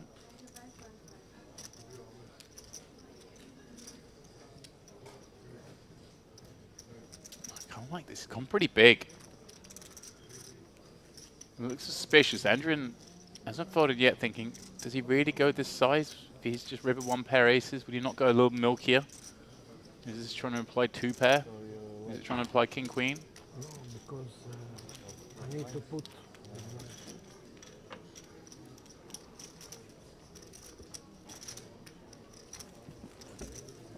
So we gain time. Yeah, this table certainly a little spicier than our first feature table. A little bit more MPO than GTO.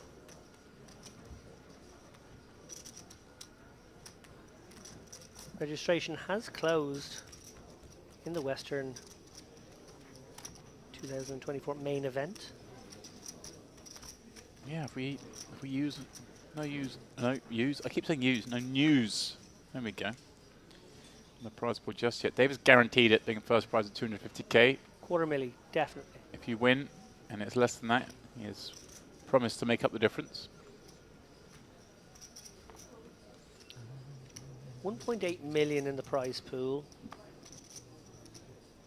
250k for first, 25k for ninth.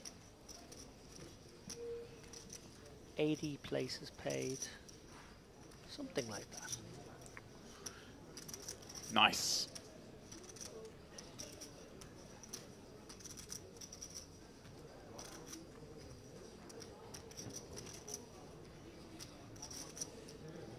Short day, of course, today. These guys treated to short day 1s and 2s. Reason being, there is another tournament taking place alongside this one that you can play as well. The Mix Max. Yeah. Always the system here. And I believe is it Mix Max today and tomorrow? So is it the case they have a shortened day tomorrow as well, and then obviously an elongated day on the last day? Is that? I think I did have a schedule lying around here somewhere that I've jettisoned at some point. Probably when you were throwing away all my papers. I started off passive aggressive with the with the cleaning up of desks after tagging in and out, and it didn't work. So I just moved to aggressive and threw all your stuff in the bin.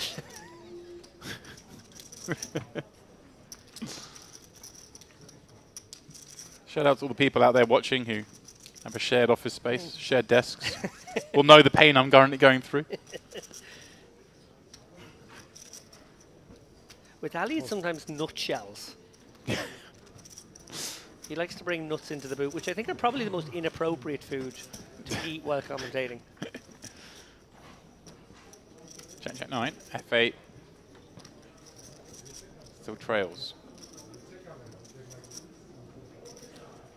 Kirichenko, a little concern in this kind of board texture. Obviously, though, you may feel he has the opportunity to make some better hands fold, like those pairs below the 9. Ooh, trouble now. Wow, what a great development this is for Kirichenko. Having checked back, finding that ace. So FS still going to be concerned. There's some better ace-X in here that would have made this move pre-flop.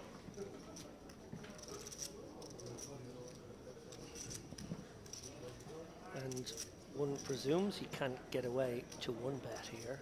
Yeah, I think we're always keeping our man on this for one. At least. Quick call. And Kirichenko perhaps sizing his opponent up for a river bet now in the region of, I think percentage-wise similar, maybe a 35, 40k bet incoming here. Right, at this point, I guess you're thinking I'm most likely to get paid off by an ace-X. It's really hard for anything else to call. So let's just do a size that an ace can never really fold on. Well, it's a little larger. Yeah, just under 60%.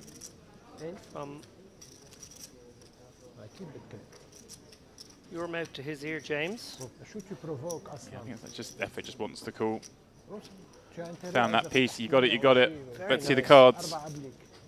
And Kirichenko, what a spin we are watching. 100k, started the day an hour ago, maybe just over an hour ago, and already, my goodness me, up to about 350. Yeah, amazing. Obviously, going to go out on a limb and predict might not have been his first bullet. The fact that it was a max late reg. Definitely bust. Seconds, literally seconds before.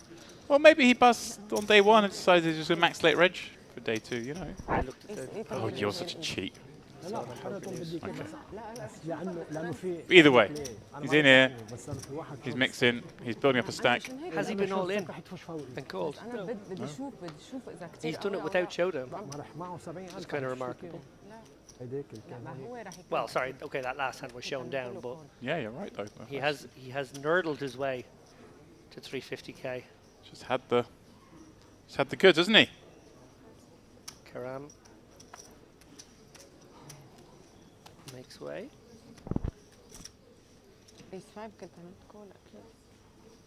FA now with the aces, the following hand. Be desperate for similar action.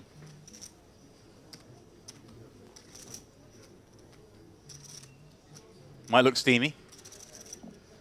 Doesn't strike me as a man who steams though.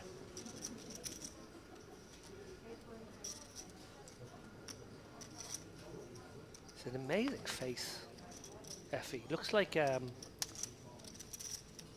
could cast him in a Gladiator movie. It's a really kind of almost like Roman regal sort of. Yeah. Great extra. Get him into a movie. Fabulous. And Finished 8th in the recent EPT Cyprus.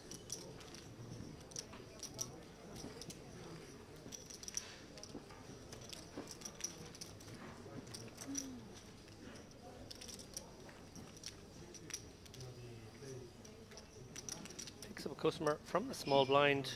With a rather optimistic 5-3-0 here of Elasmar. Pardon me, Slap Mystery finished 8th in the Eureka High Roller during the EPT Cyprus. Oh, well, still a big event, that one. Yeah. 54k and a 2k for coming 8th. So give you an idea of how big the prize pool is in that. So no strangers to navigating these large fields. Yeah, that one, around about 1,400 players.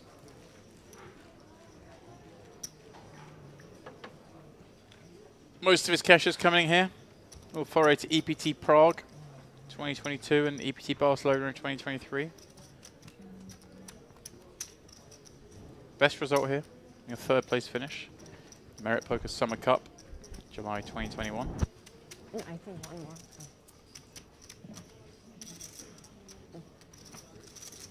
more. Yeah, one. One yellow, give her one. One yellow, one yellow. I need. Thank you.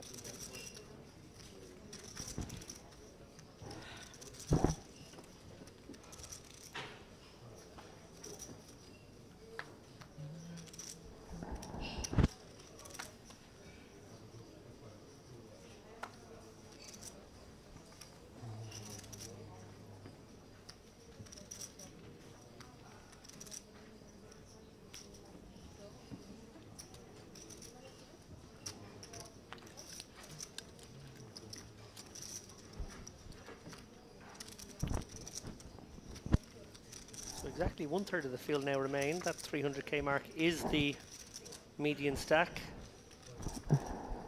Mentioned earlier, James.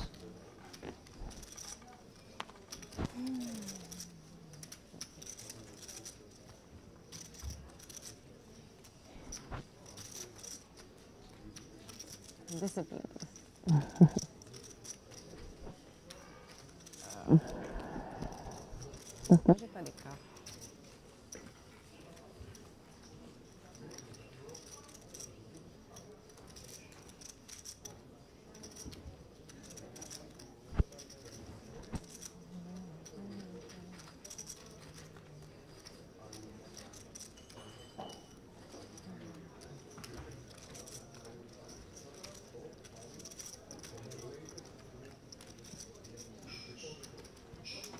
You're right, Roman senator. Right?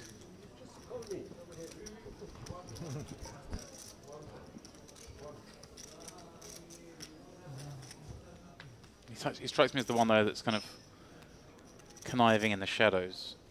Oh, he's one of the conspirators. Yeah. I can see that. Like a not fully in. He's got a foot in both camps. Just playing both sides of the self-preservation. Senate. The king and the Senate. He's sort of the go-between, maybe. Yeah.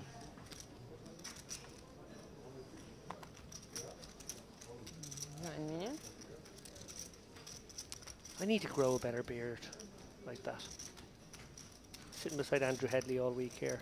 Does have a great beard, in fairness. He has a couple of robins living in there, I gather.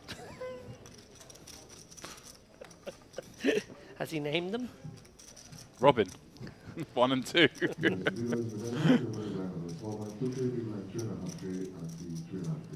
Karam. Coming with a pretty smallish raise here. Small to big. Obviously, we'd much rather see kind of slightly larger size if you're going to pop it up from this seat. But let's see how Papa Petru responds to it. If it's sort of bet that if it gets this hand to fold, then I approve.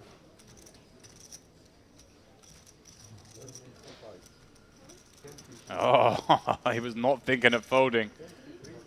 3x is it. Have that.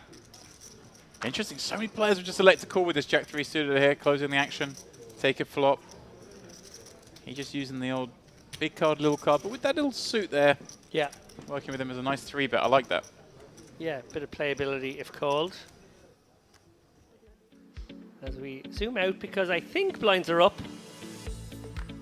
Small oh my blinds goodness up. me! It's what? Okay, so I know we're supposed to be talking about the chip stacks right now, but I really want to fixate on something absolutely incredible about this tournament. We began the day blinds 1k, 2.5k.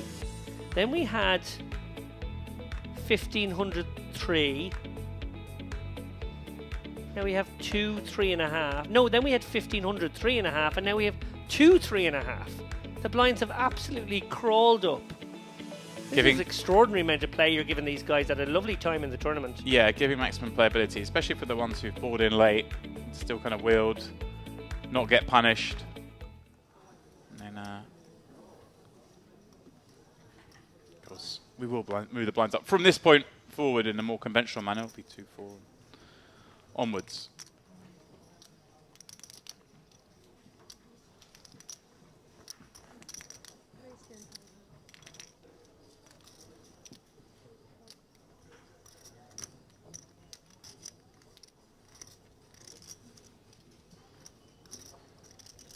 Karam on the button now with sevens.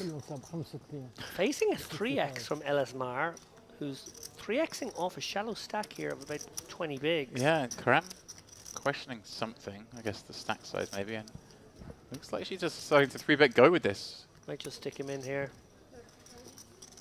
And she has picked a spot where he has raised folds, turns out. And she's gone big in terms of pricing out those behind her. That seems to be her modus operandi there. We saw the large squeeze earlier. Oh! Oh, hello. Gamble time. Really? She says, leaving 25 behind? Okay, off to the flop we trot.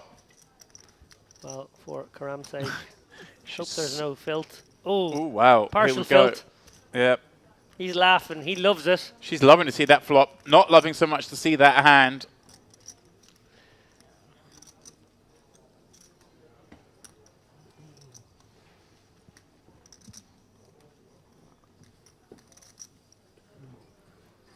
Ellis Mar looking for a club, looking for a king. Looking for an 8. Yeah, I was about to say. Picks up one more out. That'd be the dirty way to do it. Loses the flush draw, but finds the king on the end. What a great turn card that was for Karam. Eliminating the flush draw, but it did still leave the full house draw in play. Oh. I was waiting this deal. Oh my God. I was waiting for her. You got your lucky dealer, you got your lucky dealer. That's it. Can't read that in a book. Karam very unlucky there. She can feel hard done by a couple of hands now on this feature table. And how nice is that 3-bet size? Going to 40k if your opponent's going to peel. Brilliant. Yeah, I wonder how many non-jams he had, how many flops he was going to decide not to go with his hand on. I mean, probably quite a few with King 6. There's just so many nasty ones, right? Yeah, I suppose if you get the Ace, Queen, yeah. 4. I mean, those ones surely out, but I imagine there are probably some others.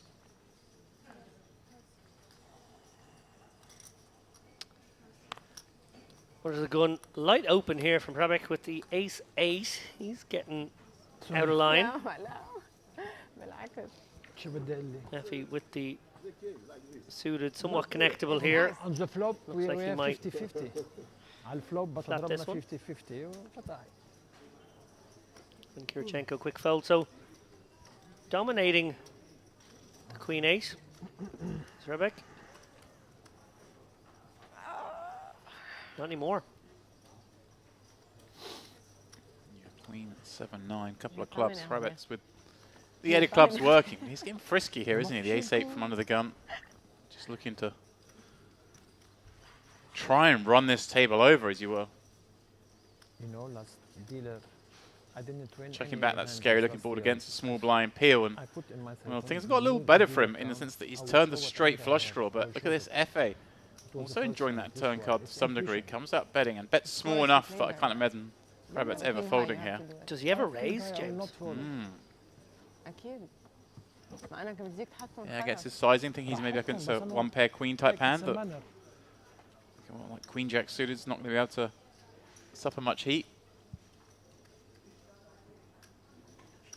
As we can see here, he's 25%, which is actually quite bad equity considering the hand he's got. Yeah, you called it. Here he comes. With a swift one. So fast. And you have the kings. The rabbits just look like, really? Can you think about folding to my razors, please? Do you have to snap? Yeah, sometimes the really fast call feels dry. Right. I've been there in the trenches where You have to calm exactly down. that type of It's action not a good felt sign for you. like, What? you know, This hand, so you have to calm an down. ace of clubs in hand or an ace in hand نصيحة بس تبرمك انتبه. with maybe some kind of club to go with. I wonder if Trebek now with ما أنت مت... unlikely to ever be the best I play hand 1 hour. I didn't take. will I didn't go take for one this. I hand. think he might. His last dealer. Right, does he think Even that when you snap show call could be a 24. hand like the Queen Jacks you mentioned that are just like, No, right, you show cool, two times. quickly. When you put 24, what you had? I will see in the camera. What you had? When I make Doesn't 8 doesn't and you scream show strength, does 24. it? Anyway, the snap call. No, maybe have an ace ace 10 10. with the 10 of clubs, so fold. the ace of clubs, maybe ace I jack. have ace 10 too. Ace The ace 10, of clubs, yes, some- yeah, ace just 10, that ace 10, kind of and you stuff. put 24. It does just knuckle. What you had? Sees that it was one of the hands he could probably make fold on the river, in that it was the weakest. The one pair continues. Yeah. That's why we fold.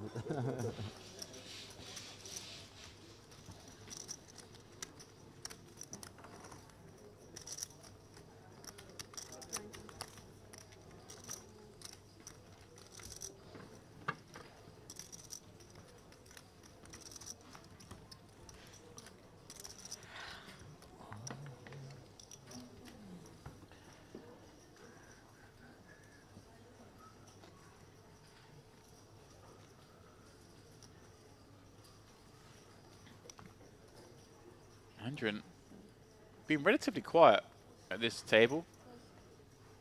Not really had the opportunity to get involved, but he'll love seeing the action going on around him, thinking this could be a good table to be at if I want to build a stack. Of course, he went through highs and lows and cold runs and hot runs en route to that warm-up victory. None more so than at the final table. So the Poker News write-up sort of suggesting in the best way. It was, if you didn't watch the final day, you'd think it was plain sailing. He came into the final day as the chip leader, won the tournament, Yeah. but it told anything but the story. I think it'd be summed up by photos of your notes from that day, that tracking his stack size that was all over the place. Ran out of paper, which is impressive. Yeah, normally I keep tabs on the stack size of each player How and you can deal update it Should maybe be every really half hour or hour, and normally by the end, or certainly by the end of their tournament, I might have 3 or 4 jotted down. I think I had about 14 numbers as he roller coastered up and down the chip counts.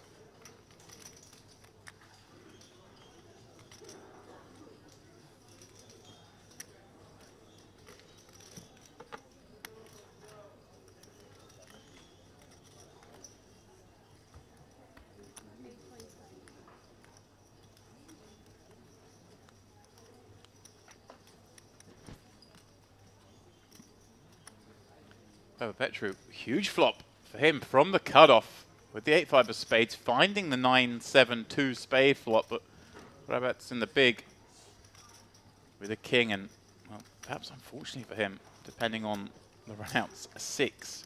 Yeah, 6 is dynamite. Turn is a brick. I think Papa Petru with a must big bet here. Right, kind of just make it really hard for any 7 and a lot of 9s to continue. I think you can overbet this spot. I think you can actually like find a 1.5x pot on this exact board in this situation. Comes with the more orthodox, if you will, Yeah. 55-60%er, which won't get rid of Rabech's king, not No. yet anyway. It certainly would get rid of a 7, I feel, Yeah, and some 9s.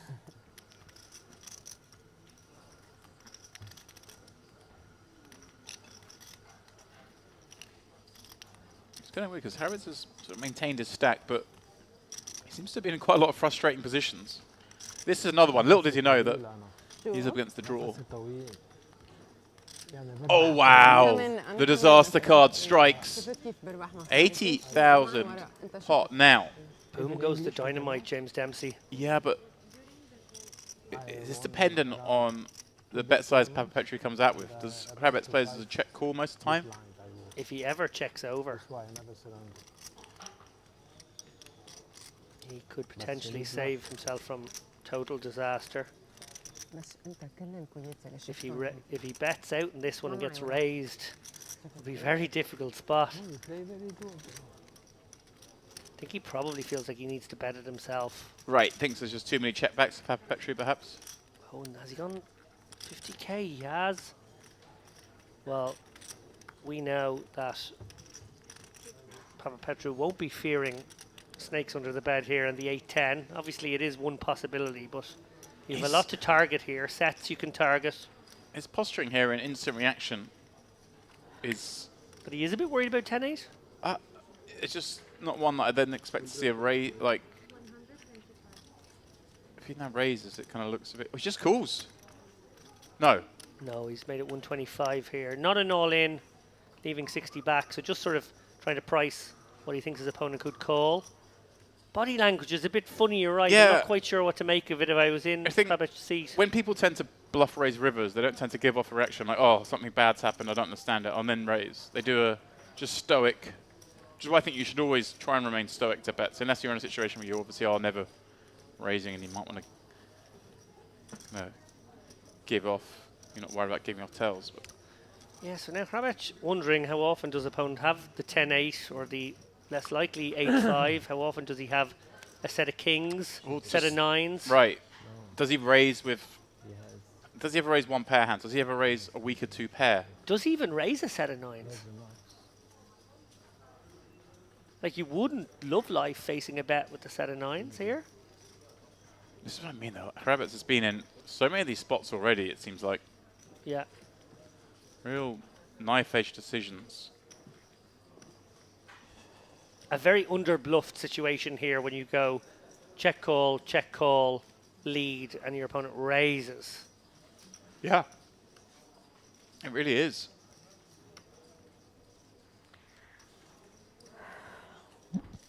But he was very sticky earlier in a spot where we felt he could get away. I just got no idea with this one. Like you said, I don't think I've ever really seen many hands play out this way. Yeah. Check, call, lead, raise.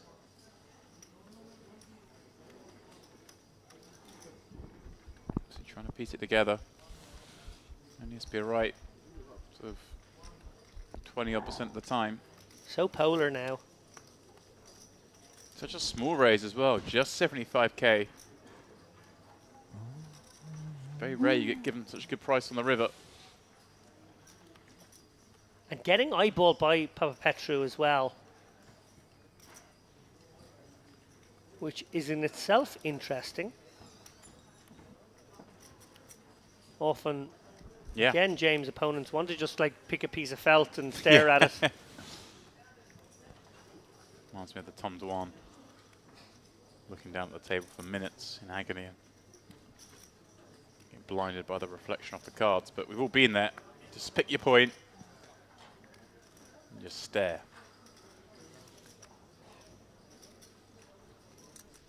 Understandably deep into the tank here. Will he come out with the right answer?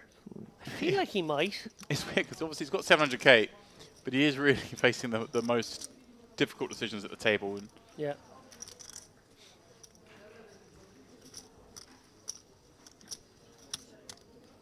It's not going to be a bluff often enough, I feel. It's a question of can I beat any value, right? Does 9-7 ever raise me here? No. I'm not sure I even like raise pocket 7s or pocket 9s here. So now we're thinking the 8-10. Yeah. To 5-8. Like he's thinking to himself, I can have 8-10 and I did the betting. He Right. still raised me. It's time. Clock has been called. Fair enough. It's been a while. It has been a while. Although we can see here this is a very unique situation. Reasonable. Consider. I don't think he would have faced something similar before. Question I guess comes down to as well, whether he thinks Papa Petru can have a hand like 5-8. Would probably be the 5-8 spades to barrel again.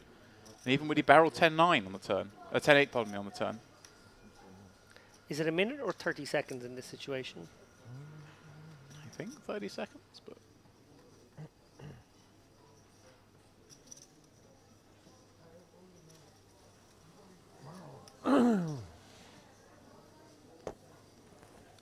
think long, think wrong. That's what they say.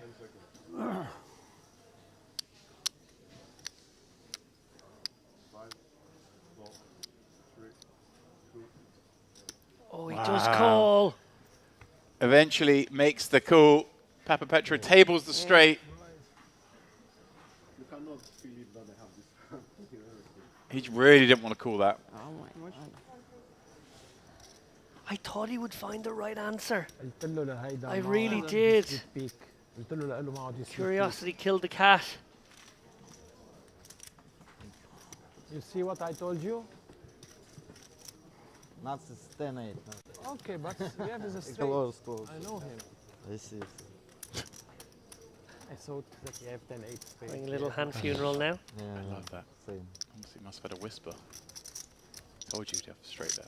Told you had 10-8. I know him. He's definitely got it. And that's what you hate hearing Yeah. from your Kravets, and you made the call and everyone's going, see, I told you, I knew he had that. Like, we all knew he had that. How can you call with less than a straight? What are you doing? Well, well, well. I wonder how that would have gone without the lead. Does Kravets just always check call river? Would he have ever checked jam himself into trouble?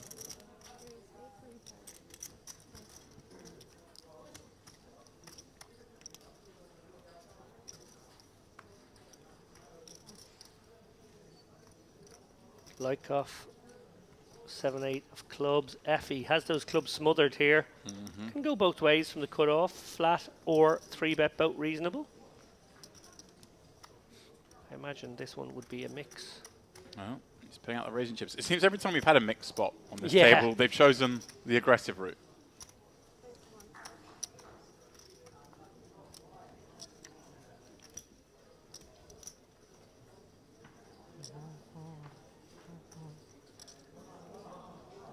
The punch-drunk Kravets taking one off.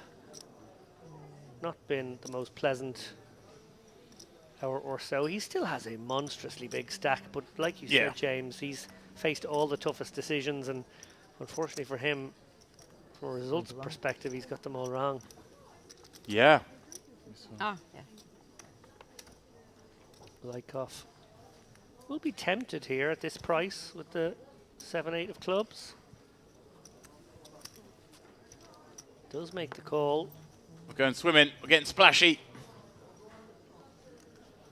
And a somewhat anticlimactic Jack 10-4. Couple of heartboard. So FA is going to continue, and this will surely be the end of the hand. Interesting, it does decide to continue here. There, of course, with the overs, gut shot. I go small sizing here, just 12k. Set his price to perhaps see the river if he so chooses. Make out maybe some hands like the 7s and 8s. Might just want to fold on that kind of board texture.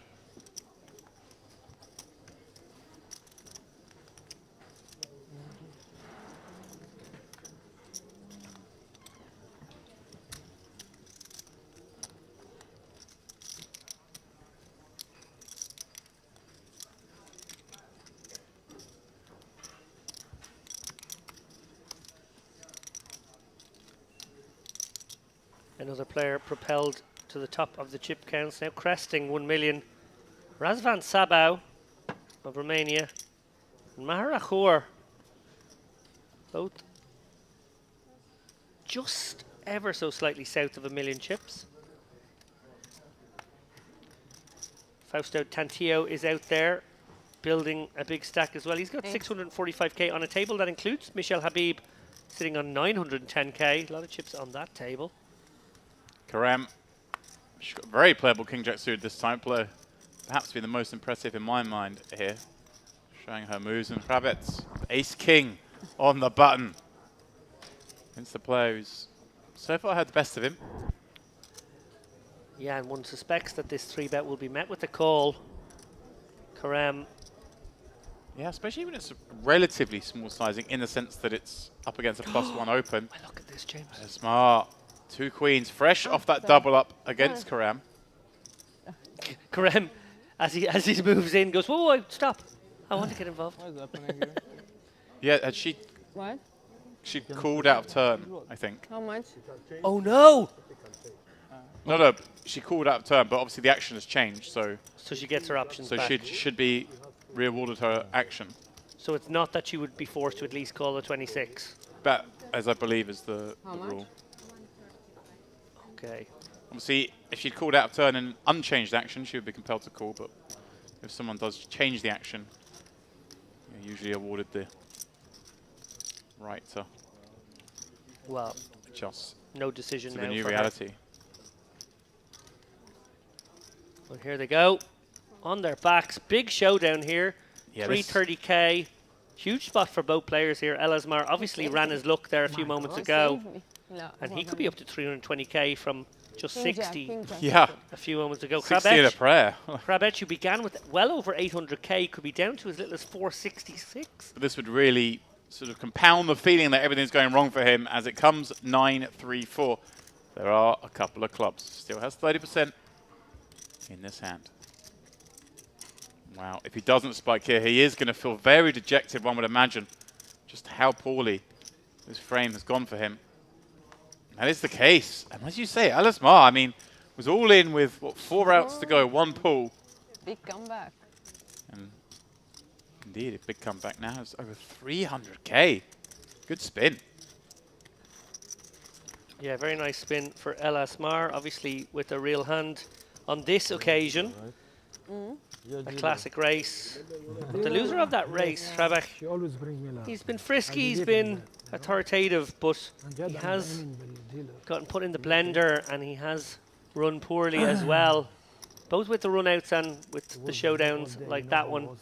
Sure, sure. He will be looking at a well above average stack as if it is pittance. It will turn. Yeah, Certain time it will turn. up stuck. Say again? No, no, Russian. Papa Petru, Good Russian man. 2 fours.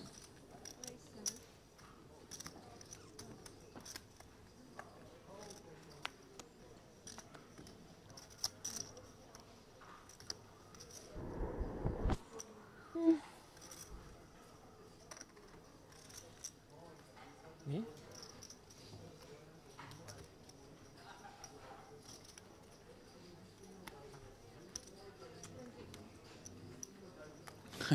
Rabbits, perhaps showing signs of frustration here. 3-bet with the king deuce.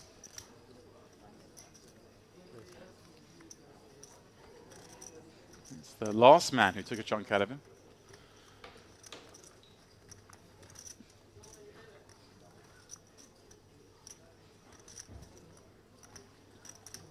Is he going to try and set mine here? 15k more. Yeah, definitely should be considering it here. These guys playing very, very deep, and he does have an opponent who may be in no mood to make folds. Certainly hasn't Flashes shown him to a be. little. This is usually followed up by a fold. But Oh, please call. Please oh, call. oh. No, it's just Yeah. stock take. No, he's calling.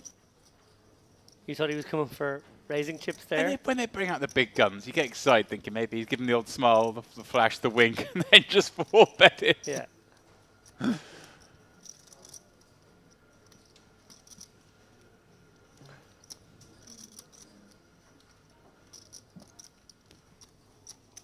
Does. Let's see, 3-dealer.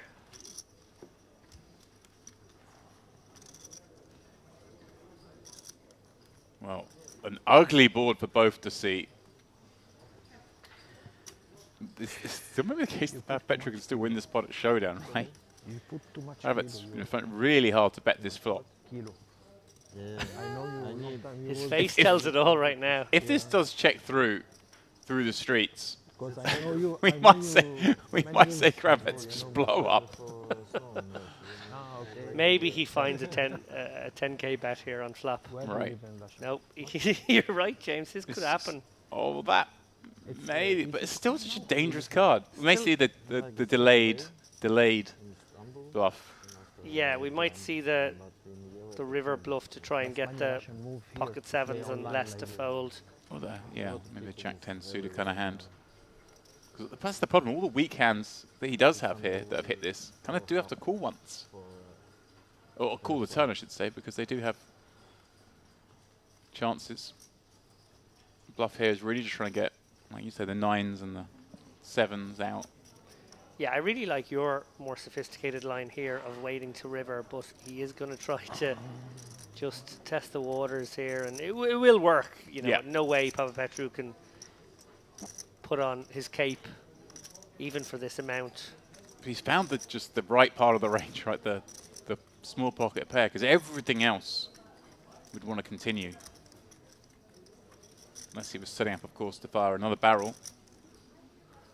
Well, I tell you now, if Papapetru finds a call for 15k here and it goes check, check, river, might blow a gasket. It might be the last tournament he ever plays. Just trying to work out what possible hand he could beat. Maybe settling on the king deuce of clubs. There's just nothing, is there? There shouldn't be, really. But, you know, there will be some suited kings, king deuce, maybe up to king 7 of clubs. We saw Monica in the last frame use a king 8 suited in this fashion from similar seats. Look at the stare down from Papapetru. Another man with a fabulous cinematic face. Make a phone call important. I take this. I don't know, you can keep it. No! Wow! Incredible call here from Papapetru. Hrabets, well, gets the brick river. Can he ever find the follow-up bet? Surely he has to. Surely he has to put his opponent on a hand like Jack 10 or Queen Jack, King Queen. 8-9 suited, all these hands that have to call once. Surely we're not betting King Deuce on the turn to then check river, are we? Hrabet may feel like he was being sandbagged by that incredibly slow turn call. Right. Sometimes you see that, and when it gets beyond a point, you think, this is actually trying to make me read weakness. Read weakness, when actually you might be sitting there with a reasonably strong holding. I just can't believe that we ever bet the turn here so small, when so many hands are going to continue without the view to following up on the river. Like, Papapetru has hands like King Queen, he has hands like Ace Jack, could even have an Ace 10 that he's decided to play in this fashion. It's very, very hard to bet again, but he's going to, and oh my goodness me, surely we are not about to see the most incredible call. That would be astounding. Yeah, he can't call this, can he? I don't think so, James, but I didn't think he could call turn. What are we witnessing? Is it a pure read by Papapetru that his opponent is tilting? There's just bluffs that we lose to. Yeah, you're not wrong. That's the problem at this stage. Yeah, and I do like the follow-up from Hrabet. I mean, he bet really small. He kept all those kind of flop pairs in play. Has to follow up the river. Yeah. Well played, that man. And I want to just correct myself earlier because I suggested he won the Millionaire Maker this year. But for whatever reason, I've done this a couple of times with him and this other player, Pavel Plusev. I sometimes conflate them in my mind. I don't know why. They don't look the same. They don't look the same. The names aren't similar. For some reason, I have a mental shortcut between the two. Of course, it doesn't mean he hasn't had some fantastic results. I will be keeping tabs on these senior moments, James, just from a friend's perspective. Head injury. The month you've had. You know, head injury. Of course. Had some fantastic results. Second in the GG Millions. Wow. At the Triton Vietnam stop. That was a 25k. Came 5th at the World Series 25k this last summer. So he was there. He was collecting checks. 4th in an EPT a couple of years ago.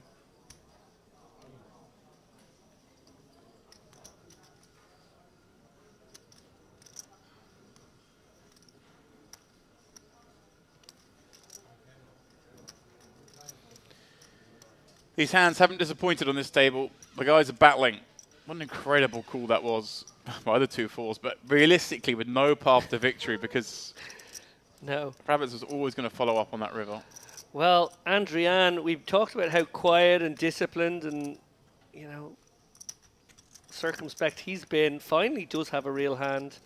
Yeah. He's going to go for the squeeze here over FA's open and Hrabec's. Yeah, Flat. Kravitz has been very happy to 3-bet, hasn't he? And now flats, it kind of looks like he's ready to get squeezed. And he knows Andrew would have picked up on the fact that he has had a number of 3-bets. Yeah, and Andrian, the type of player that they're aware would sit there lying in wait at some level. Can have a real hand here, but can also just be having a spot. Wouldn't turn down a decent spot here with an ace-4, ace-5, Right. king-queen of his own. So, not sure FE off that stack can really do a huge amount. No, but it's a question of Kravitz ever levels himself here. Yeah. Decides to continue, he doesn't. Quickly makes the fold, which is, of course, very much the orthodox play. We don't do orthodox at Merit.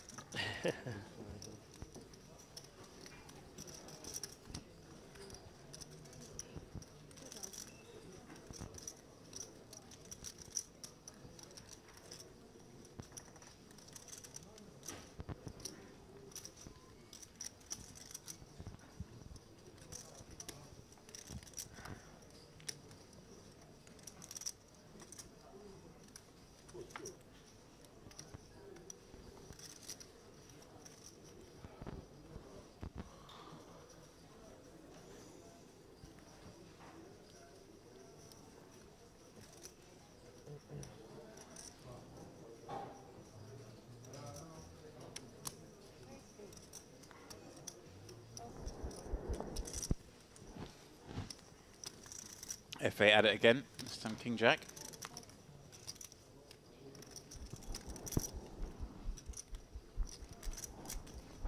I just clicked on who are the famous Roman senators, and turns out I didn't know very well my famous Roman senators. There's one that I recognise. I don't know how you are on famous Roman senators.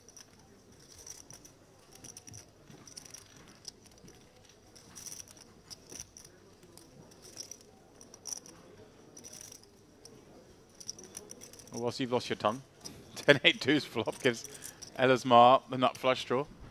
If they with the jack of clubs working, he could end up barreling into the nuts here, as he is going to fire the first bullet. Palpatine? I mean, it's a bit of a cheat because basically I recognise a name being Gaius, but there's a million Gaiuses in the Roman Senate. That's the one I was thinking of on my shortlist that was presented here by my friend Google. Now, FE does go for a prudent check back here on the 10-8-5 deuce. And yeah, just waves the flag, and Elismar will win regardless of what he does. He is going to, let's try and bet out some better ace highs here. That's yeah, played. Jack 9 got there. Jack Queen Yeah. is the likely bluff candidate.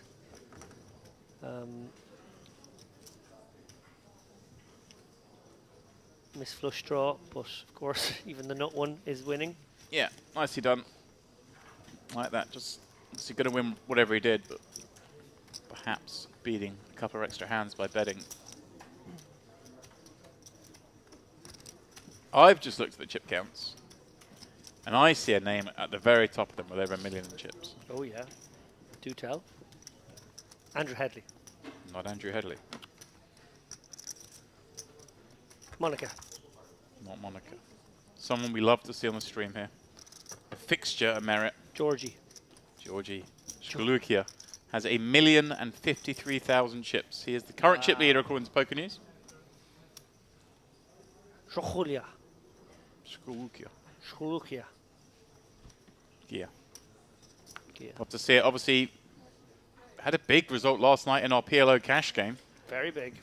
Won about 60k in 3 hours, I want to say, the 50-100 game. Actually sort of had a bad end to the game, unbelievably, losing about 10 to 15k back. All right, Karam. We know she likes to play aggressively. Right. Fifth. Over the limp, certainly it makes sense to try and ISO this one. Yeah. I think over raise, she was 3-betting anyway, David.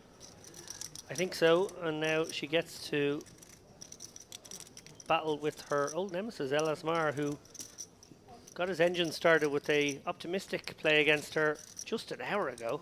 Yeah. And yet again, he's facing off against F8. Taking a break from the Senate to play the 6-5 suited. Ace 9-9. And this is the kind of board that Karam may feel like, Elas Mar, do you really have an ace when you've limp called pre-flop? I think it's the first time we've seen him open limp. You don't typically give opponents these kind of hands, do you, if they start incorporating limps? So No. she fires 15k, gets matched swiftly. She's got the blockers to ace king and ace queen. She might be a bit more worried about a 9 as well. Yeah, and certainly No spades. Having no spade in her hand, scared of seeing that roll off. How many again? Second. Check. No, I love that. Just the awareness not to throw good after bad. She knows she's not going to win this pot, but so often your opponent's just playing hands as check call on that run out. Yeah, a little one and done.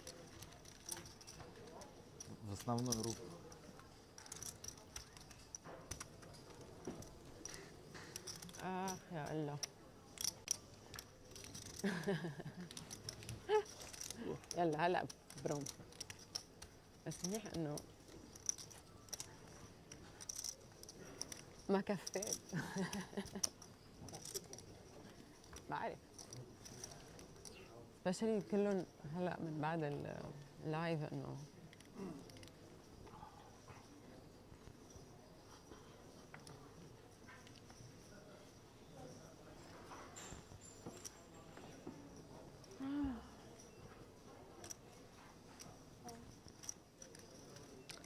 Elas Mar gonna get back on the horse.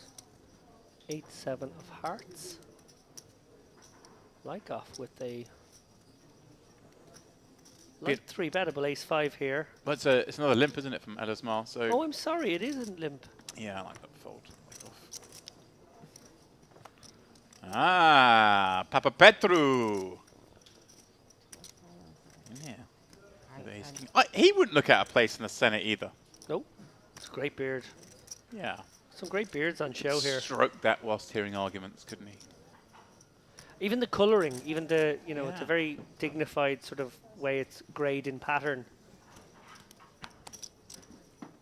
Again, just mostly beard envy from the booth here. Yeah, I don't think anyone would ever look at us and say they'd look at home in the Senate. I don't think they had spiked up hair in those days.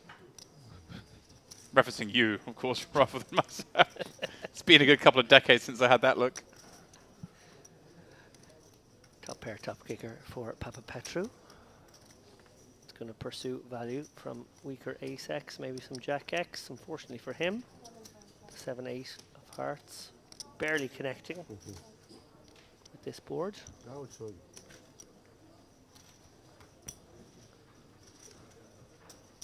Don't wait. Papa Petru has impressed here, even in defeat occasionally. His ability to sniff out situations. No, it's for now or to them.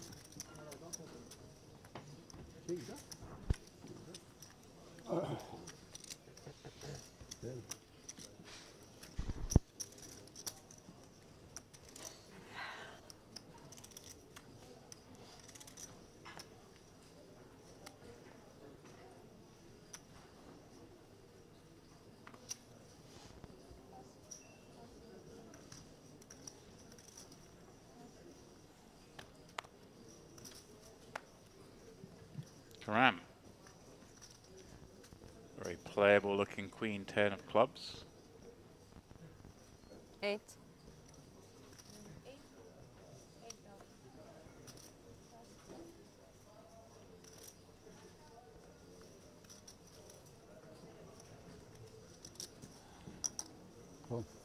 If they're going to keep her honest from the button with his suited connectors. Kirichenko, actually been quiet for all of about 30 minutes, finds another big spot. This time in the form of this ace king in a small blind. 100 blinds. Actually covers the other two, which is pretty incredible, as you mentioned, coming in with that starting stack. And again, I feel like Karem will probably speculate here with a suited Broadway, and I wonder then if that would drag Effie in with some low suited connectors. What's going on here? Ah, sorry, I don't see his card. What's happened here? How There's some about- extra cards somewhere that the dealer's just pulled in. Oh, Let's just see what's going on here. okay. Were they cards that weren't pulled in from the last hand? Seems unlikely. I did not see his card.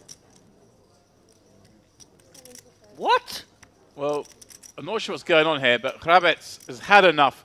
Thinks this looks weak. She's been opening a lot. FA's been peeling a lot.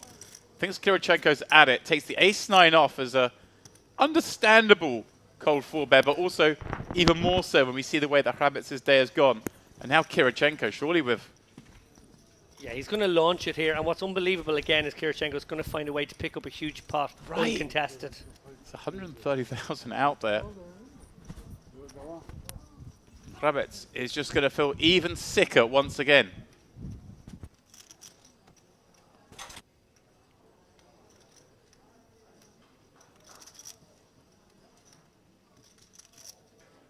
I don't think I've seen someone spin their stack up without any showdowns Significant, yeah. whatsoever, One- like, or with any, One small one. being at risk at all. Yeah.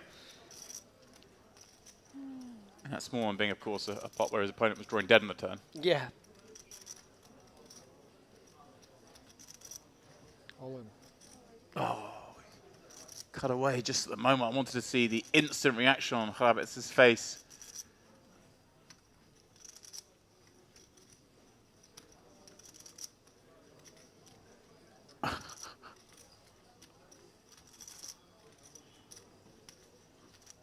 Down to 425k. Had around 800. Yeah, obviously not calling. He's just saving a bit of face, feeling a bit sick, feeling sorry for himself perhaps. I mean, he has run into it a lot. It's not like... Is there any chance he thinks like Kirichenko could be at it with King Jack or King Queen here? No. And he just sort of feels enough is enough. This guy's been getting away with murder. We never get to see his hand. Why are we tanking there? Surely we just know it's... Do you think A Harrods? bluff. Do you think Harrods is steaming and thinks, well, he knows I'm steaming, so maybe he's going after my steamy 4-bet? That's all I can think of, is that is exactly what this is. think- And now he's going to somehow hero off, hoping that his opponent has some King Queens, King Jacks, and Ace Fives. This is surely not. This would Maybe just getting a... Just wants to know exactly how much it is, understand what the situation was, try and calculate a range in his head what hand wants to 3-bet, 5-bet against a cold 4-bet for nearly 100 bigs. So it's like 250 more into a pot of 675. So you need to be about 37%. Probably need to be about 40% if you feel you have an edge, and just whatever little bit of ICM even exists with 2/3 of the field gone. Curious decision to even take that long from Rebek. I think he's just resetting himself for the next hand there, like the old, oh, this really happened. Have I walked into it again? Yeah, so important to just reset to the stack that's in front of you here, if at all possible. You mentioned the word upstuck. He is very much upstuck, but these moves have been a little audacious. King 2 suited, managed to get away with that one, managed to get it through in the end, but that was fraught with danger. Again, it's weird because I might be guilty of being overly critical of Harriet's here, but it strikes me, which is very rare that we see these elite level players actually tilt. Right, they're so good at divorcing themselves. Sure. Situation. You might see occasionally a frustration call in a spot where maybe they would normally fold, but to see someone like you say, yeah, going after it with the king deuce, going after it here with the ace-9, just almost like smashing down the door, trying to find every spot because they're so fed up. It's just I haven't seen it for years with a player of this caliber. Some good news from the outer tables. Andrew Headley, having fallen back to 200k, is now back up to 350k. sure the investors are thrilled.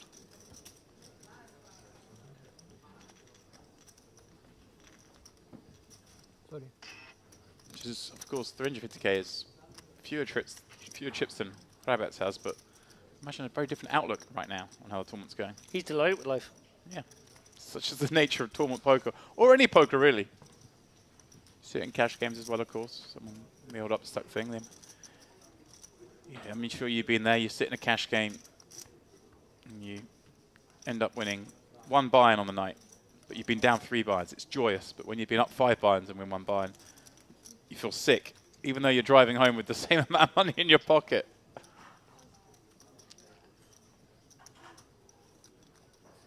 For some reason I struggle to imagine you driving. A car? Yeah. I don't drive anymore. I did drive for 15 years. Drove until my early 30s. And was it once you kill 6 of them,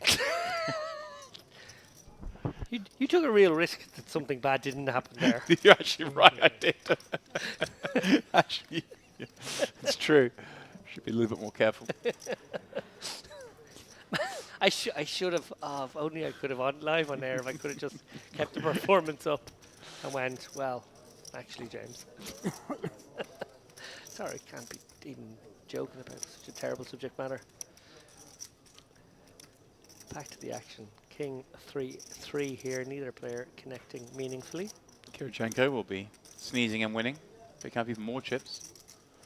Yeah, he's nudging his way towards 500k here in the space of 90 minutes. Yes, it strikes me that your time spent in the car should be scribbling notes, coming up with articles, not having to actually operate the vehicle. It's a brain that's always too active to be worried about such tasks as driving. It should be freed to think of the bigger picture. I was a very safe driver. I wasn't a very fast driver. I would have stuck to speed limits for the most part. And I was in one small crash in 15 years, which was not my fault. And actually, I think my quick reactions probably saved the day a little bit that time. Saved the day? Yeah, could have been a nasty one and was a fender bender in the end. Is this in Ireland or in Malta? It was in Ireland. Yeah, no, I've never driven in Malta. I've been asked by my partner to drive a few times, but there's professional people who can do that for you. You don't have to have a car. Malta's a terrible place to have a car. I was going to say Malta. I imagine it's probably quite easy to get around if we need to without. Can walk end to end in a few hours.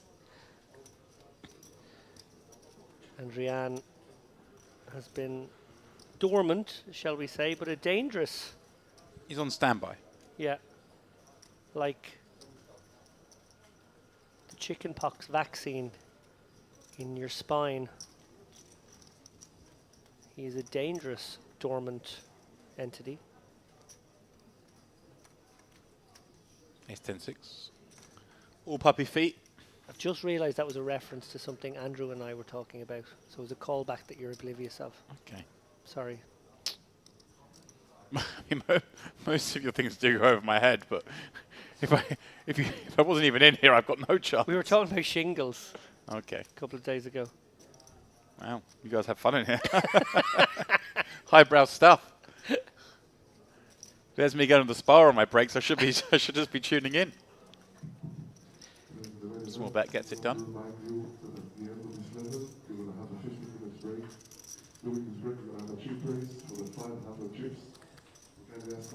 you hear the announcement in the background there. 10 minutes away from our next scheduled break, which will be a 15-minute break. Slightly longer for you. You've been tied to death start of the day. This has been stressful a long for one. you. My goodness. Stressful for you, isn't it? Never worked this hard. Before 10 seconds, 10 seconds. Yeah, I will be back. I think the plan here is to send Ali in for a 2-hour shift, and then I come back for the last hour with you. Oh, lovely. So you will have the pleasure, displeasure of my company. talking about shingles and Well, I thought we your might talk about self-imposed some other viruses. your self-imposed driving ban. I actually did a speed awareness course last week. Oh yeah. For those who aren't familiar, so in the UK, if you get caught speeding, you get points, and effectively you get caught speeding 4 times, you get banned. But if you just do a small indiscretion speeding and you don't have any points yet, they offer you the opportunity to go to a speed awareness course where you have to sit in and. Oh, that must. I think I'd take the points. Well, you could do it remotely in this day and age. So. Okay. So, but it meant, logging onto a Zoom call in my flat and spending 3 hours with other people, and it really did bring it home that a lot of people really don't know anything about driving or the speed limits or anything. I mean, I was there. I obviously sped as well, but yeah, it was a group participation thing. And many times you were asked, right, what would the speed limit be on a road like this? And there was one girl who just assumed, I think, the speed limit was 60, no matter where she was. Ironically, when it came to the motorway, she still thought it was only 60 miles an hour. Of course, we use in the UK. Yeah, it's quite scary. So you have to sort of participate every few minutes. They sort of task you with a question or a little project and or something to do. you write little things down and you hold your number up on a screen and everyone else holds their number up. Oh my god, that sounds amazing. Yeah. So it's not like okay, I'm gonna make a confession now.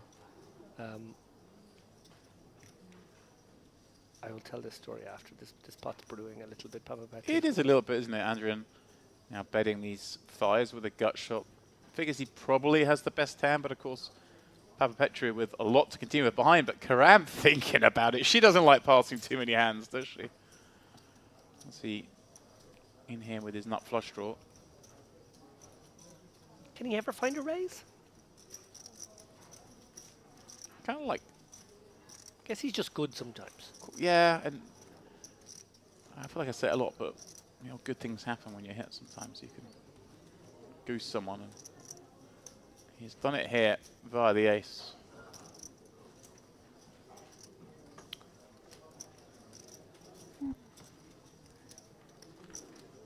So you're right. The world has gone very zoomy in that sense.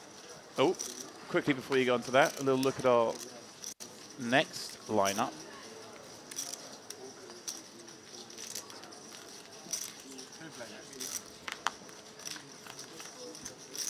Jazar, I see there. Across the table. Well, actually, food players. Whoa, there's a big. Elamore. There's a. What's Sorry, yeah, you're Elamore? right. Yeah, you're right. Confusing the two. Obviously, they were on the same table earlier, such as the way my memory works. I see Giuliano Bolis there as well, who was sat in the 8th seat there, or the 9th seat, with the monster stack. And he's a man, David, that the other evening I had the pleasure of dining with. Oh, lovely. The day he arrived, came over an Italian contingent. They popped in and obviously we jumped into the main event the next day. And there he is with what looks like a lot of chips. We wish him all the best, and obviously you will be calling the action with him after. We take a very short break coming up now in just a few moments' time. Before I go, I do want to make a confession though. So the world's gone very zoomy. Parent-teacher meetings are done online now. You don't have to actually go into the school. The teacher will pop up or whatever. That's convenient for your parents. Yeah, and there will, but occasionally there's these kind of group parent-teacher meetings where they want to just inform the parents about stuff, and they are absolutely unbearable. But you have to attend. So invariably, I will attend, and then just mute it and make breakfast and watch CNN and just like do other things, and then occasionally run over and sort of say something halfway relevant and then turn it off again and give the impression that I had been paying attention to these things. Kind of the same strategy you take to commentary. Touche. Papa Petri defending the flop here with this 9-6 and finding it on the turn. FA's going to feel a bit upset when he sees this one.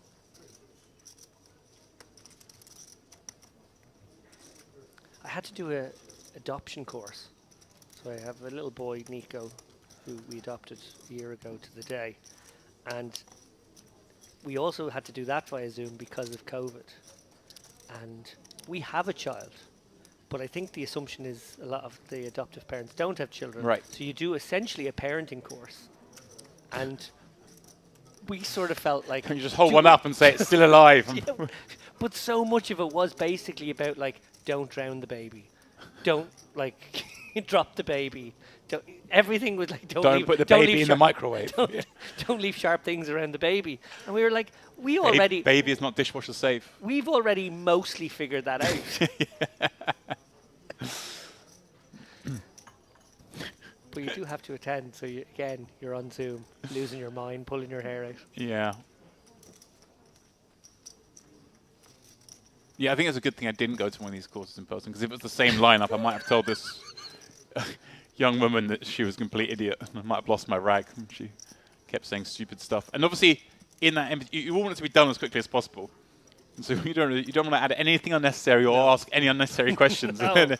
There was a person who kept going, oh yeah, but isn't it? Oh, just shut up. Stop. We can see the slide counter in the bottom left corner. Like when we're done, we're done. We can all just get on with our lives. I have a great version of that. My missus we obviously went to prenatal classes before our first son was born. A good thing to do if you're going to be a parent. Again, I'm going to shut up for a moment here. Yeah, hand going off. Interesting hand. And it is a big one, potentially. And it could be, perhaps, Hrabets rebuilding some of his chips. Again, normally a board we're concerned with the small blind peeling. They're going to have a lot of these kind of cards that make this board, but the way Hrabets has been going, and of course just having the hand he has, I think, very much justifying betting. Petra, the man who called him before with fours on the turn with 4 overcards. Certainly not going to fold this pair, gutshot and backdoor diamonds, and nor should he. Checks again, and now this is another one. If Hrabets, for whatever reason, gave up here and lost to a 10, we'd see further emotion. It is the kind of hand that was called twice, though, Papa Petrus. Right, and Hrabets does have the give up river, that kind of hand. But he also has the kind of no one's believing me anymore. Yeah. Like maybe I should slow down. Isn't going to goes big. 40 into 53. Trying to really make it hard on hands like this.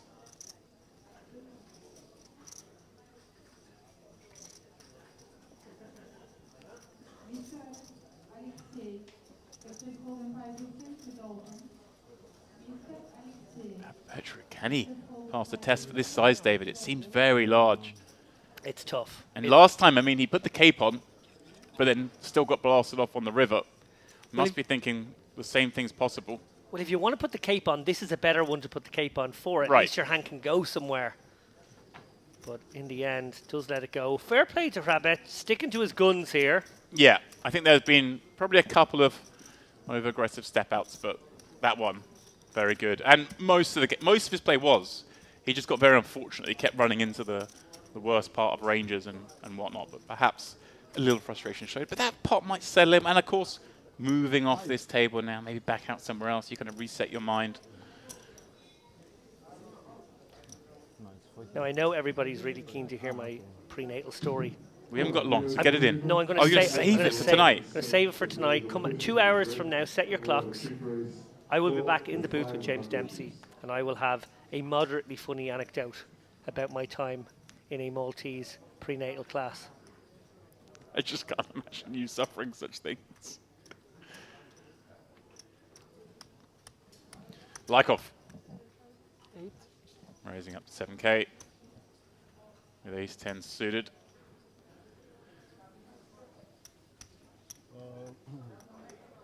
We will stay in the feature table. So Have to take our chips. players are heading off on the breaks. This will be our last hand of this frame. And a very quick one in that, because Kirichenko, finding deuce 5 off in the big blind, is going to surrender his hand. So we do end. A very, very active frame. We saw a lot. Chips moved around considerably. Roman Hrabets still has the lead in this table, but will be the most tilted of all the players. Kirichenko with the incredible late reg spin up to 440k. And perhaps Halakaram, the one who started the frame off doing the most, we were most impressed with. Kind of had a quieter end, partly because of all the action going off around her. Not much she could get involved with, David. Yeah, there's almost too many stories to cover them all in our little ad hoc here. But like, yeah, Hrabec, obviously nothing went well for him. But credit to him at the end. He kept fighting. He actually took the gloves off in a way. He fought dirty as the session wore on. Karem, well, first hand of the coverage with the Jack 9, she really kicked things off in an explosive fashion. She was actually very unlucky in a couple of spots too. Just didn't run her way, unfortunately. And Kirichenko, well, if you ever want to know how to build a big stack without ever being at risk, this man is putting on a masterclass right now. He really is. And with that in mind, those players going out to the floor, David's going off for a prolonged break. I'll be back in around 10 minutes for more of this main event, day 2. So please do join us then.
Then 7-2.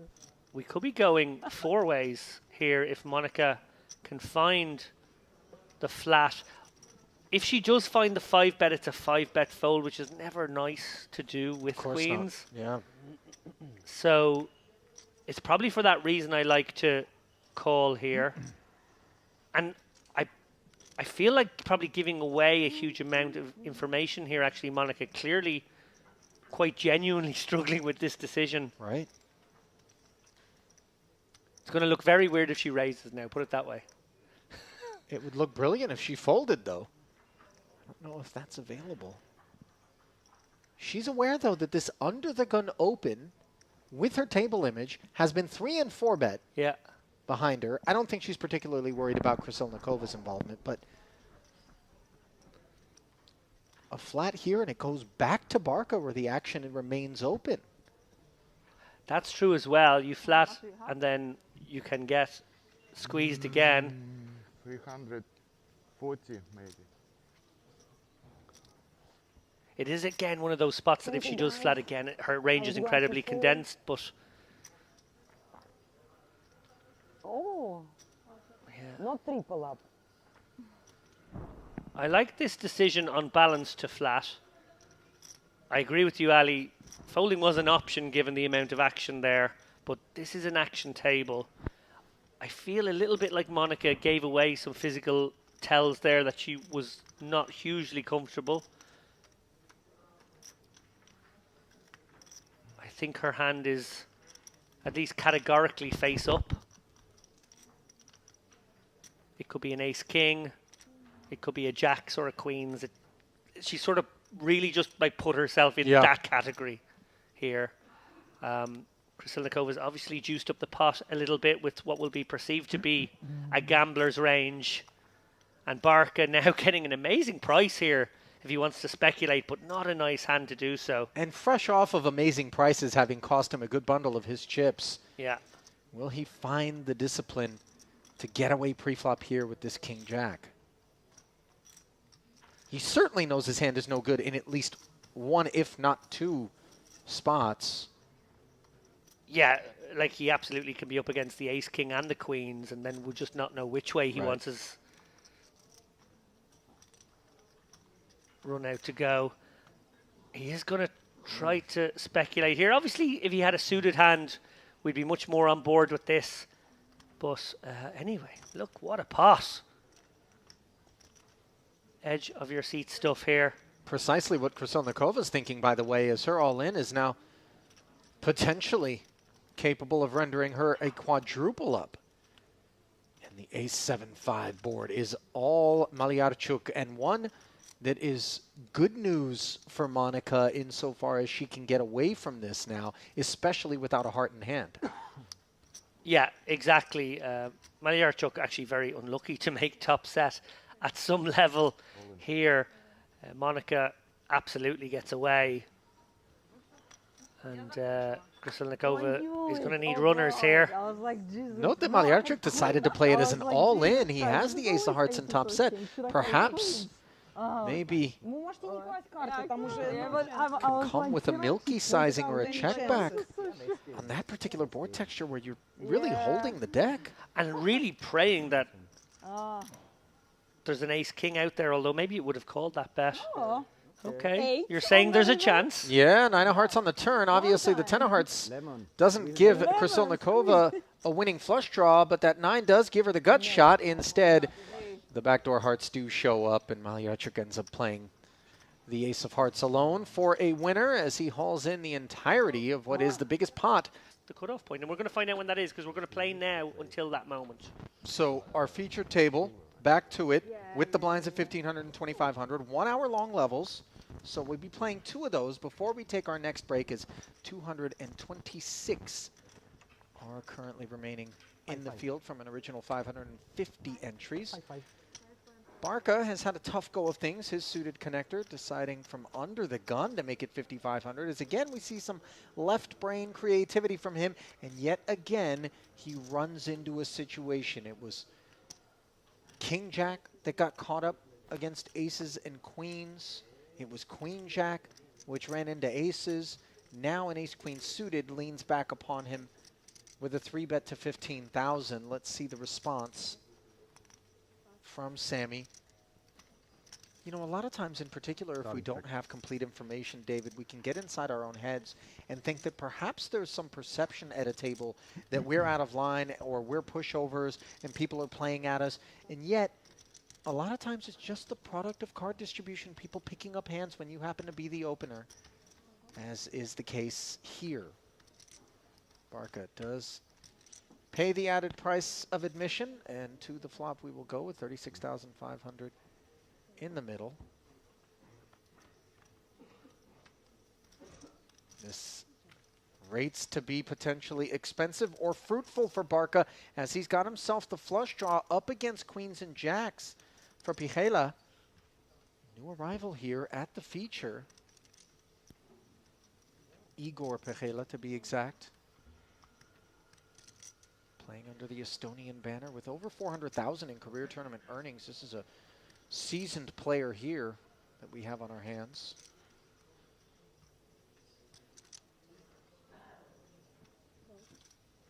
Barca deciding to lead on the turn, having picked up a 4 along with the flush draw, and then a third jack rolls off on the river, and he barrels once more. Pijela gets put all in and happy to make the call. Nice start. Nice start is absolutely a succinct and correct way to describe this. Super high roller circuits, 730,000 in front of him. Easy money.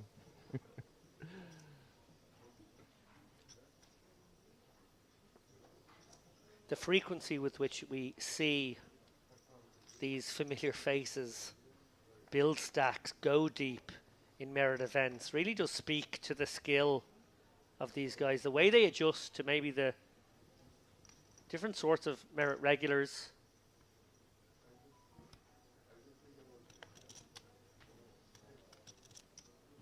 Quite a few familiar names there atop the chip counts in this tournament. We will keep an eye on outer table action. As we see there, actually, top right of screen, 585. We have already gone well past the 1.5 million guarantee. Not to interrupt, but look at Malyarchuk's decision on the button, no less, to flat this cutoff open from Barca with the 2 black queens, and that could leave Pejela stepping into a bit of a trap with ace-10. He knows Barca's been active. Malyarchuk's flat on the button doesn't look particularly menacing.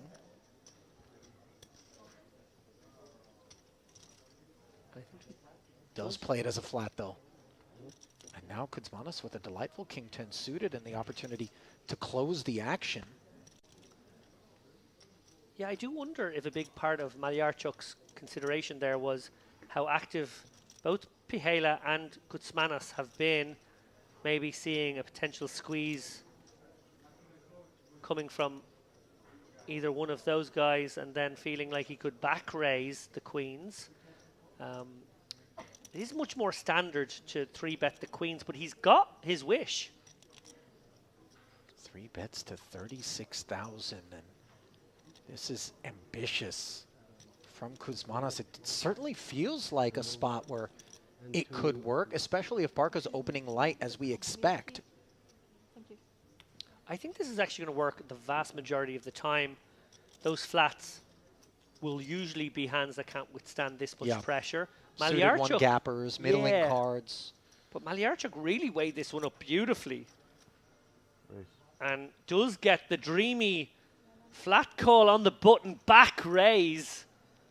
And it's just going to get the job done here with quite a bit in the middle. Queens taking down a 50k pot. No showdown is a beautiful result. And poor Kuzmanis now left with maybe a very interesting consideration, thinking that the vast majority of the range that would be willing to do this might be hands like pocket 9s, pocket 8s, flatting, and then thinking, well, actually that squeeze can be full of nonsense. I'm going to back raise over the top of it. And then he's probably wondering if his king 10 suited is actually an equity flip here. Obviously, we see that it was actually a trap. Yeah, he's only got 133k back, but re-entry is still open. This is the last level. Wonder if that's on his mind here. Dare I say crazy time?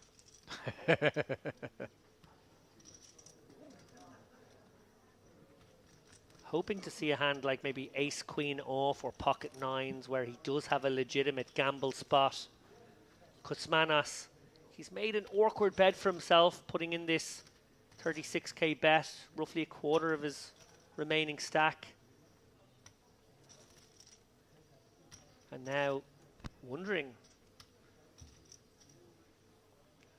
if he feels like gambling for the rest of it. He does.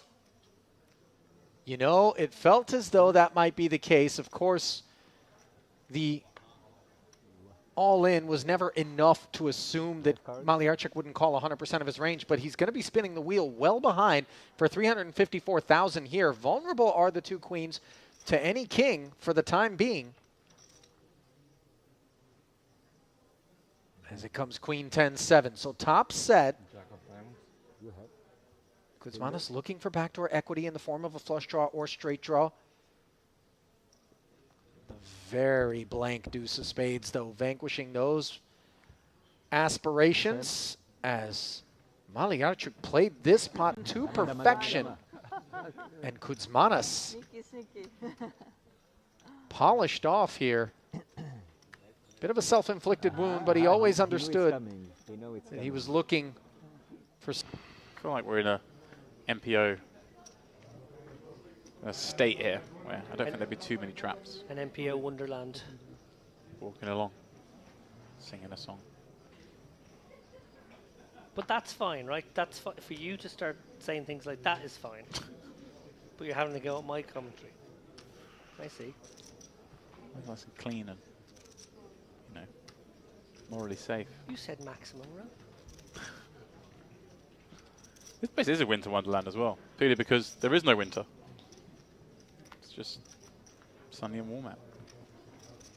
Sea a little calmer than yesterday. It was a bit rough out there. A bit like the PLO game we had last night.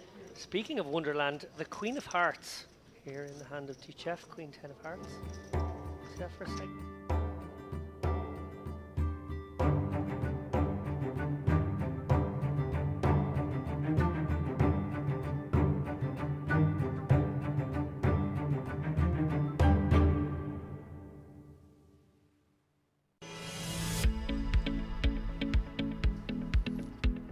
And a very warm welcome back to the Merit Crystal Cove Hotel, Casino and Spa here in beautiful North Cyprus, where our main event is very much in full swing. We are on day 2. We are about halfway through the day. Registration, of course, now closed. Players creeping in, stacks increasing. And what a passage of play we've had so far today. Obviously, those of you just with us would have witnessed Roman Rabbits perhaps somewhat unraveling during that passage of play. The likes of Aziz Efe getting in the mix. Simone Adrian, the winner of the warm-up, was on our table, didn't really get much going. And then, of course, Halal Karam, the one who drove the action in the first orbit, putting off a rather spicy bluff, having called Jack-9 on a 6-deuce-deuce board, getting in the mix. She, though, went a little card dead towards the end. Now, of course, though, we will switch our attention to a new feature table with some familiar faces, like the likes of Maroon Jazar's going to be in the mix. Abdullah Akbarpour as well, also in there. Antoine Vrakin. As we take a look at how things will pan out on our table, it is Giuliano Boelis leading the way as the chip leader on this one with a whopping 1.1 million. And a couple of max late regs in there, it looks like, in the form of Tamazi and Christian, both sitting with 100k.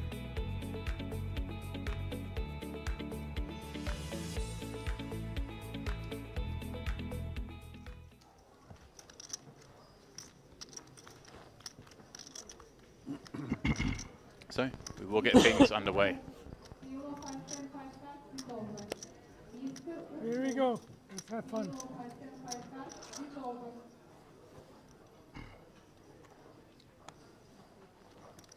Here's Maroon Jazar first up, under the gun. This new feature, and as we mentioned before, the blinds just ever so slowly creeping up.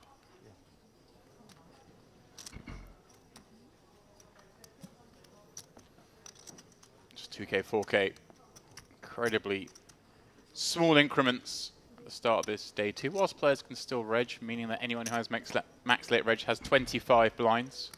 It's a nice touch, but of course hour-long levels. It's not like we're going to see a flurry of bust-outs. Average a little over 300k.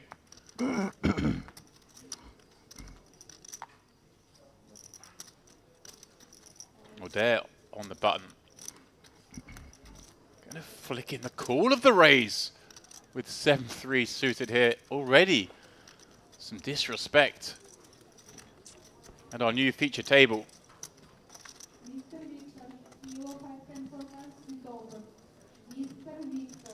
King 10-3.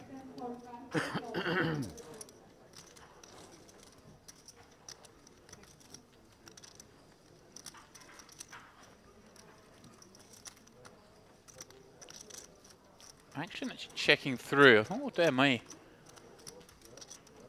Bet out small there. And wants a little protection, but checking's fine as well. Just a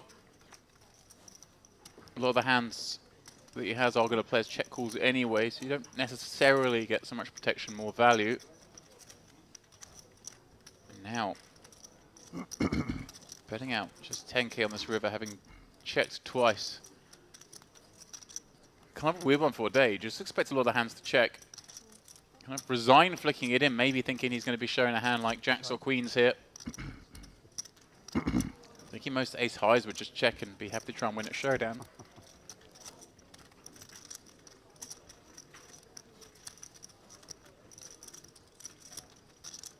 I had you the whole way. Guys, I need your attention, please. When you get your hand, please make sure you are opening your hand in the box for the leader to get the hand, okay? I need a girl. Oh, here you are. Yeah. Each one of you has a box. Yeah, yeah, yeah. Thank you. Okay. It's still faded.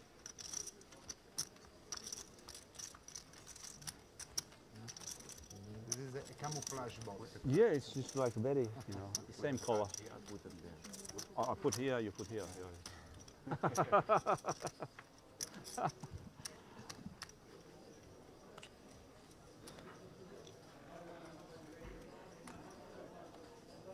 You tried to bluff me on TV, huh? To bluff you with 10K? What? It's a bluff. No, But well, I that's the thought man I with was all chips winning on this my table. ace It was a From value. +1.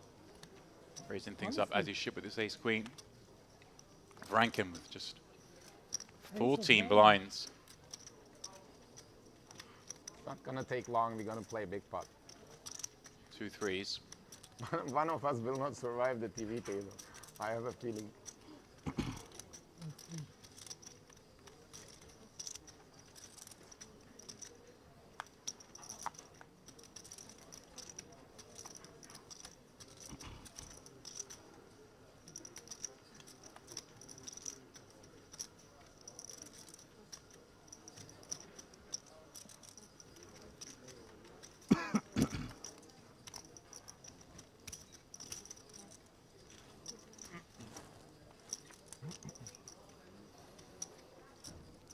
Eight, 6, 3. So flopping the best of it, but look at this. Buelis with the overs and the flush run faces a lead from Jazar.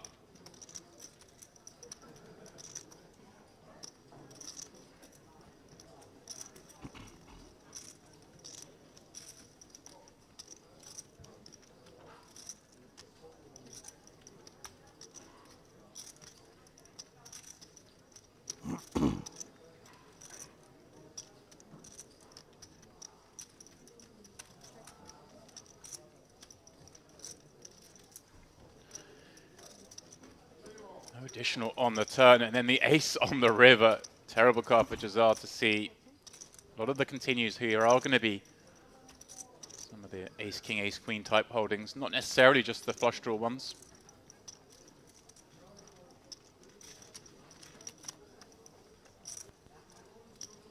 Can you change, please?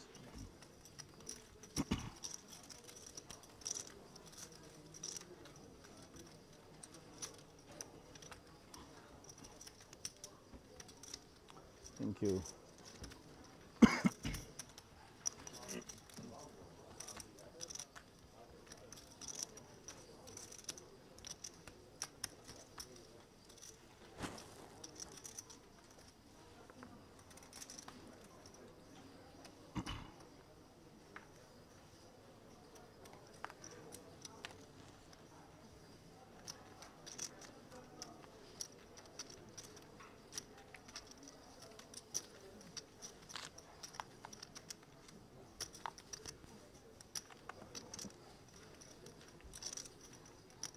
Zebrajad.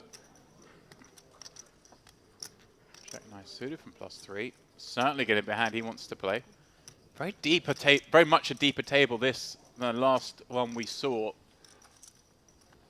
So you average a little over 300k. Plenty of players here with double that. So one of those getting in the mix with 6-7 suited from the small. And now David with ace-3 suited in the big blind.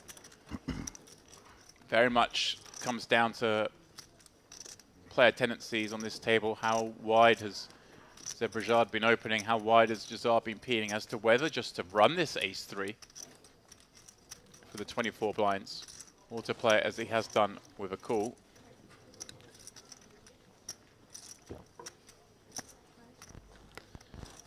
With the call, he has created a scenario where he's flopped top pair.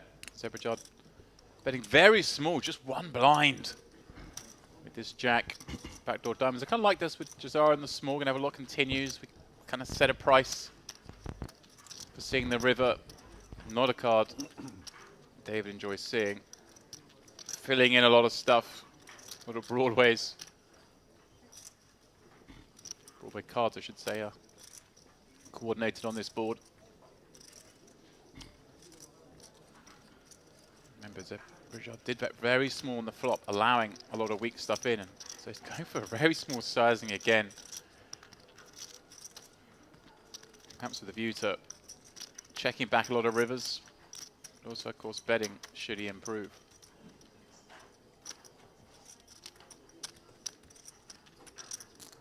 Very difficult spot now for David facing this small bet. His weak hand was bet into in a three-way pot. Does make the call.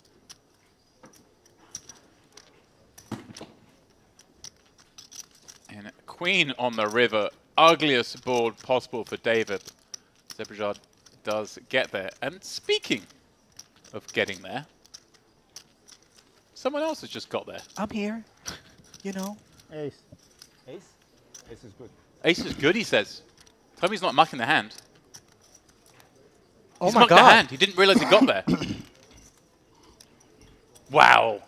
David was down to fumes if that hadn't happened. I mean, it looks like I've arrived just in time for the early fireworks in this particular frame, James. Apologies for the late arrival, but seldom do we see somebody unaware, especially given the call on the turn. As I was sitting here watching that hand progress, you would imagine it was tethered to the notion that he had the open-ender, gets there, and then ends up at showdown folding a winner. Yeah, he was doing the front running, so he's bet the flop with that jack, got to the turn with the straight draw, and then on the river made the straight. Forgive me, and you know what? Before we heap tons of criticism upon a player in a situation like that, I am reminded of the great Phil Ivey in the World Series of Poker, and James is nodding his head because it is one of the most famous on-air moments that exemplifies that even professionals as successful and tremendous as someone like Phil Ivey are capable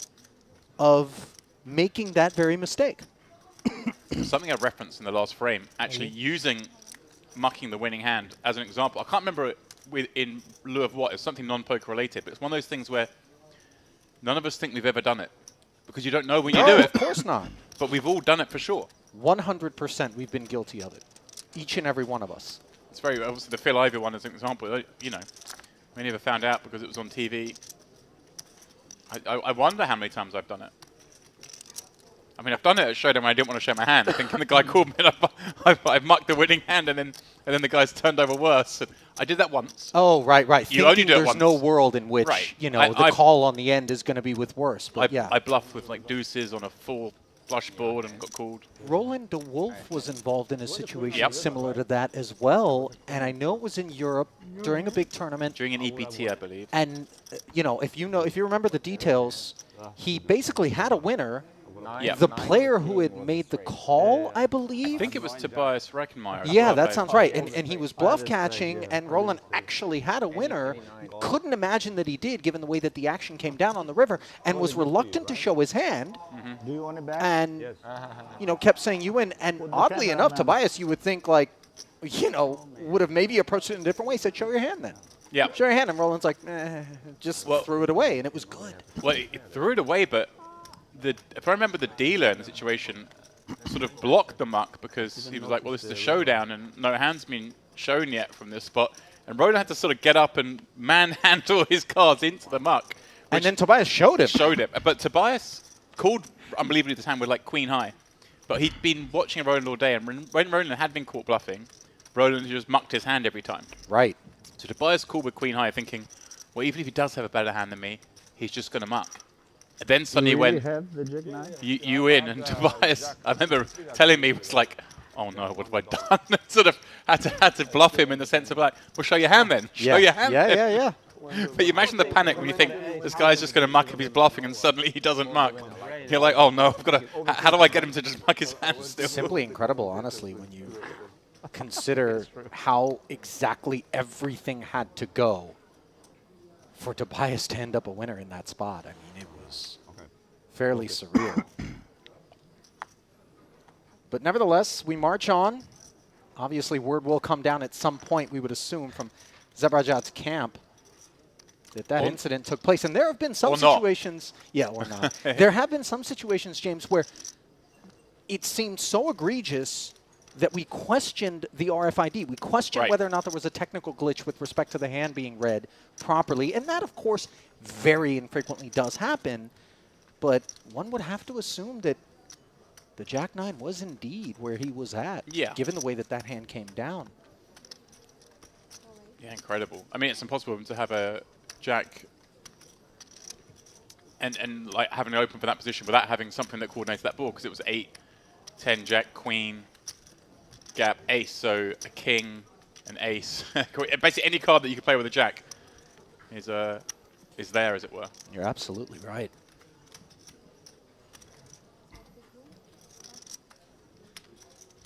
Meanwhile, Luo with the 5-6 suited has opened. Jazar flatted with the ace-9, and the 3-bet, of course, from the pocket 8s has come in. Vranken with a pretty one in the big blind under normal circumstances, facing the 3-bet, though he does step away. Yeah, David just decided to commit, effectively, sub-20 blinds with these 2 8s against that raise and peel. Obviously, again, I feel like I'm a bit of a broken record at times.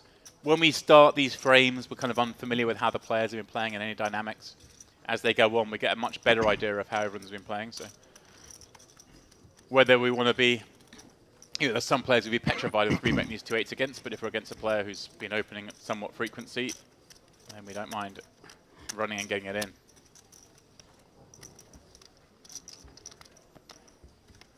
So no flop needed. As we see just some of the trinkets being employed out there. We have the card protector, which looks like BB-8 from Star Wars, and then coupled with the... It looks like what from Star Wars? Mandarin? Tangerine? Are you not a Star Wars guy? BB-8, the little robot. The droid, rather. I watched, like, the original Star Wars. Wow. You know, there was a few that came out after that. I watched one of them. You didn't get the memo. I watched one of them that had this little creature running around going like, Jar Jar. Yeah, and then that was me done. So they ruined it. That one was a bad one, just for the record. Okay. So you understand why I took my leave. Well, there was always Empire Strikes Back and Return of the Jedi after the original Star Wars. You mean the original? Anyway. The original trilogy, yes. I digress. Well, the original trilogy, come on now. You're old enough to have seen them in the cinema. For me, they were films that were already out by the time I was growing up. Boilis with the raise to 10,000. Notice how I ignored that ageist remark. James. Zebarjad. 10-8. Double gutter on the Queen 9-6 board versus top pair and the spade working. Yeah, Boas, what a lovely situation he's found himself in. Bringing all these chips here. Up against a double gut shot here from Zebarjad. I think maybe too early to start making jokes about how he's got 2 straight draws this time.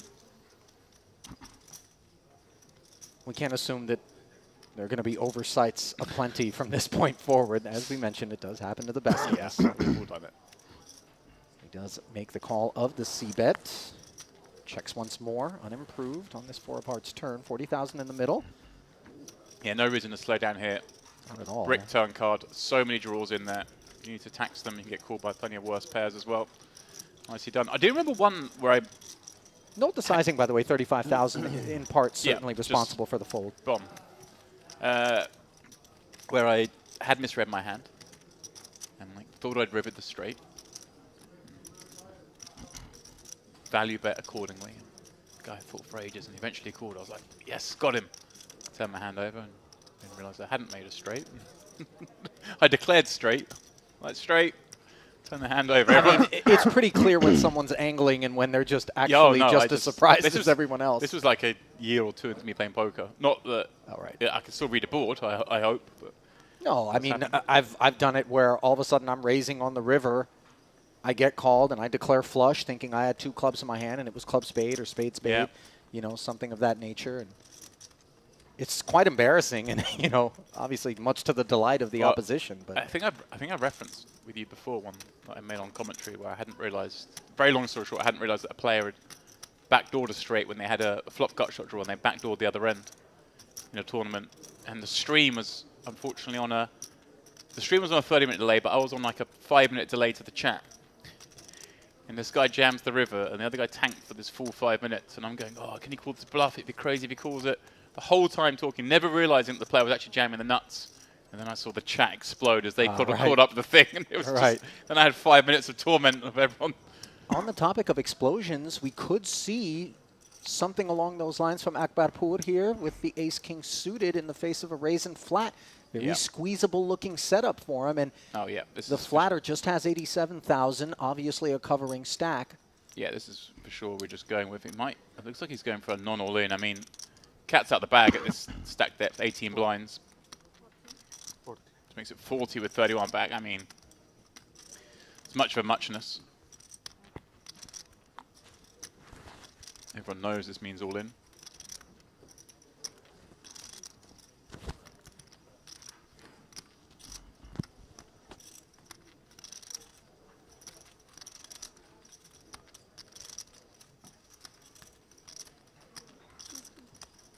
And no Jazar willing to plunk in another 30,000. Ace-7 suited doesn't rate to perform altogether well against a player making this sort of move, and obviously with 31,000 behind, we can expect on just about all flops. The rest of it would be committed, James? Yeah, this is a little optimistic from Jazar. The 2-7s do get out of the way, which of course is one of the cards that Jazar would have needed to see. So in that sense, it's pleasant, as is this flush draw on the 8-6-3 board. Ace-king in front, but just look at the flip, 49% apiece.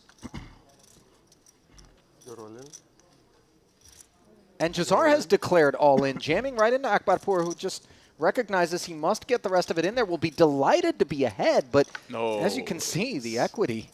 Yeah, I think he's reasonable to believe he was in better shape than this for the final 30K. But yeah, straight up flip, Ali. Who you got? 162,000 in there. I'm always pulling for the man who's all in. Re-entry period closed.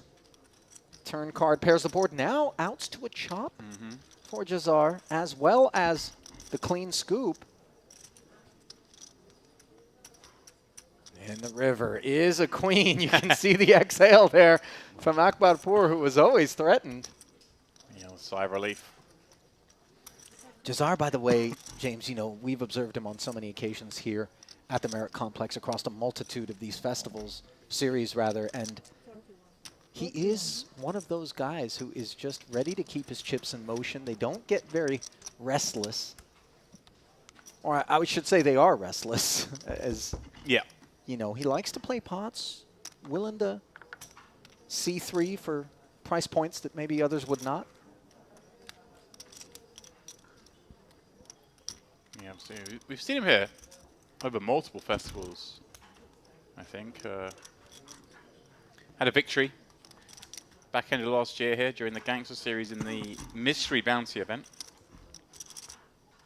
Also got second in the Mix Max event, that festival as well, the 1K Mix Max. Cash DBT main here. 11th and 13th in the Carmen and Western Series main events last year. But you want to show it to me, so thank you very much. You can't do that. And here he is with the boots. Ooh. Aces versus queens. And when we've just got 87,000 behind, obviously, we know we're looking to chart a course to get it all in there. Yeah, a bit like the last hand. I like this 3-bet size. By the way, worthy of note, those pocket sevens that David folded last hand would have ended up a winner at Showdown. Yeah, he could never have played that. This one, obviously, a little easier, 22 blinds. And of course, this is music to Jazar's ears. The choice to play his hand in this way is merciful for Audir. Pocket nines. Able to make an easy fold. Crushed in not one but two spots, and the bad news about to be delivered. Cool, Yeah. To the when you jam with the queens, you want to get a tank call. You don't want someone to just snap you. Flip over the boots. Well, David, he doesn't know how lucky he got a minute ago getting someone to muck the winning hand. Can he parlay that now into spiking a queen here? Palms up to the sky, exasperated. You see the grin being worn. Mike already being pulled off, but there is some hope for the time being. King 10-4, now leaving him desperately in need of runners. Or a queen. In this 184K pot, the turn failing to deliver.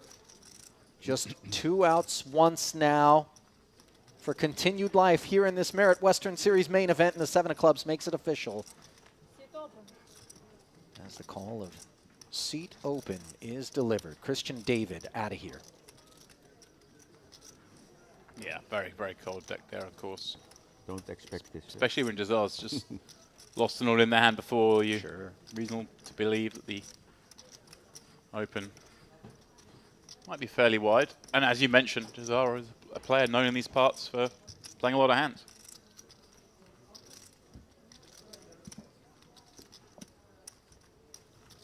Beneficiary, of course, of that one. Victory wave over to somebody on the rail.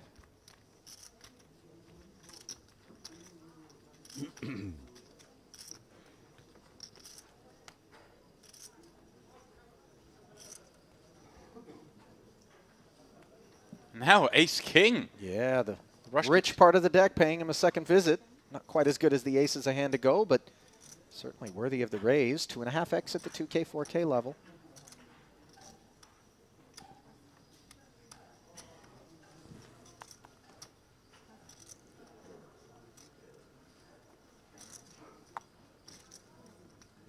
Every hand, you have something.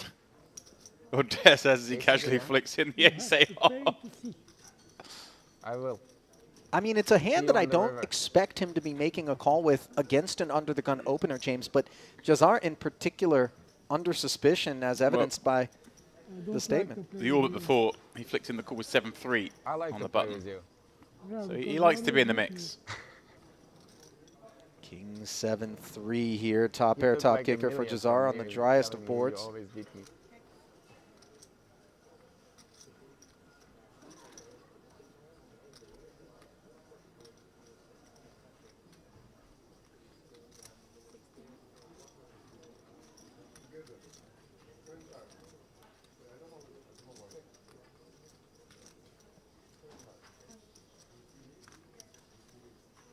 Jazar playing it as a check, by the way, James. Love Lying this. in wait, inducing Dare to bet this 16,000.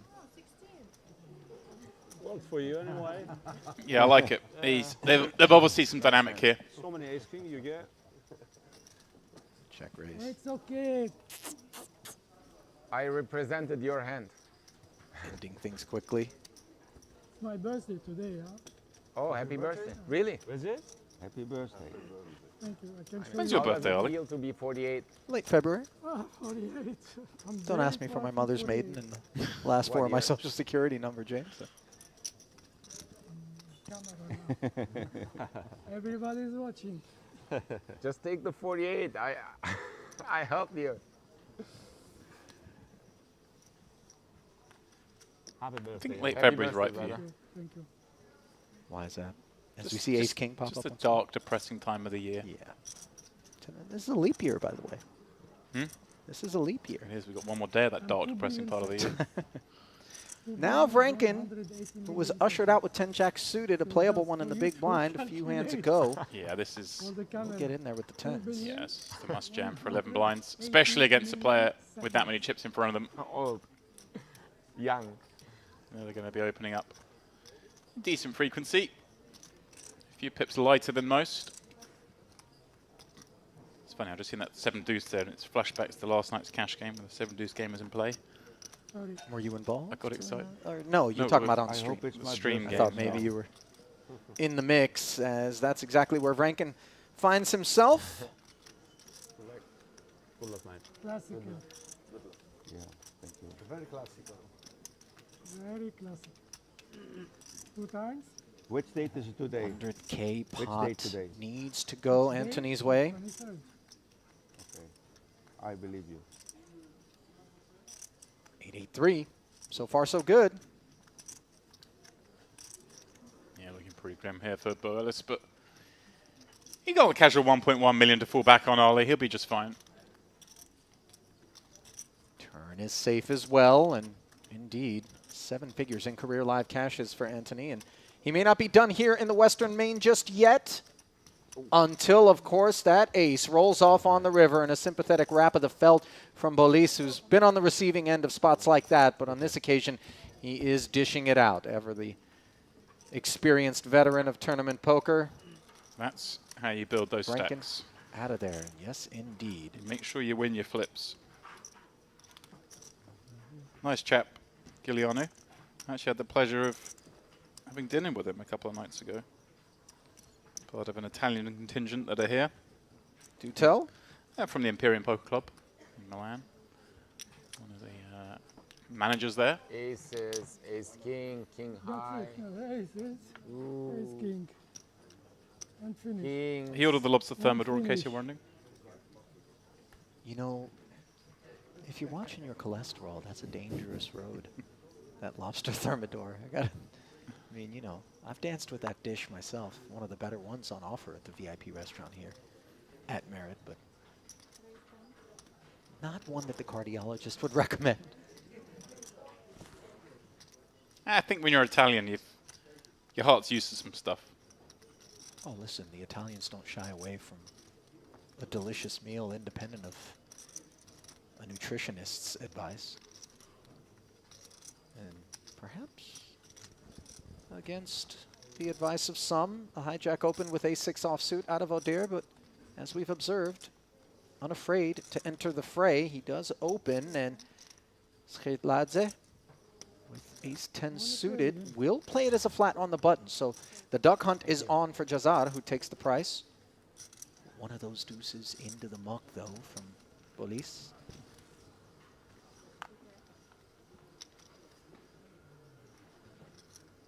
Ten in the window and no overcards to it. Absolutely delightful board texture for Skhedladze.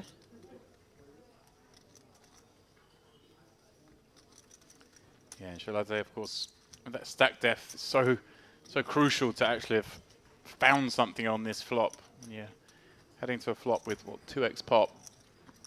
And I like this, by the way, the discipline to just bet kind of a natural, slightly meaty follow-through sizing of 24,000. Sometimes you'll see people get a little hasty and urgent. And yeah, it's a nice kind of board in the sense that your opponent's going to have a lot of hands that are just happy to run it against you. They're going to defend against you with all their 10x, which you've got in really bad shape. And then, of course, you know, you're a favorite, but not a huge favorite against the Queen Jacks, King Jacks, those kind of hands that will feel compelled to gamble with you. So just looking to go for it there. And obviously, you just wanted to sway any super light peels of hands that actually have decent equity against you without realizing it. Sure. And of course, betting that size, you can just get it on turns. Makes life easy. I'm all for making life easy.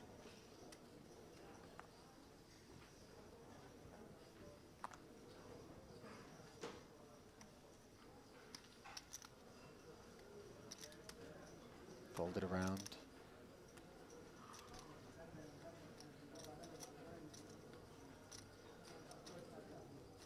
Ace-7 in the cutoff.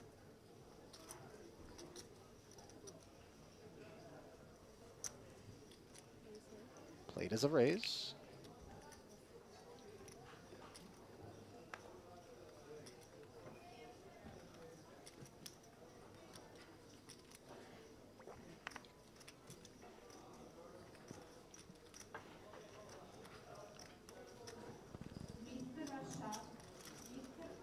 Akbarpur defends with the 9-5. 22K in the middle, and the board comes Queen 7-3 as the ace high turns into middle pair. Nothing to speak of for Akbarpur, who checks it over. Should be done with it.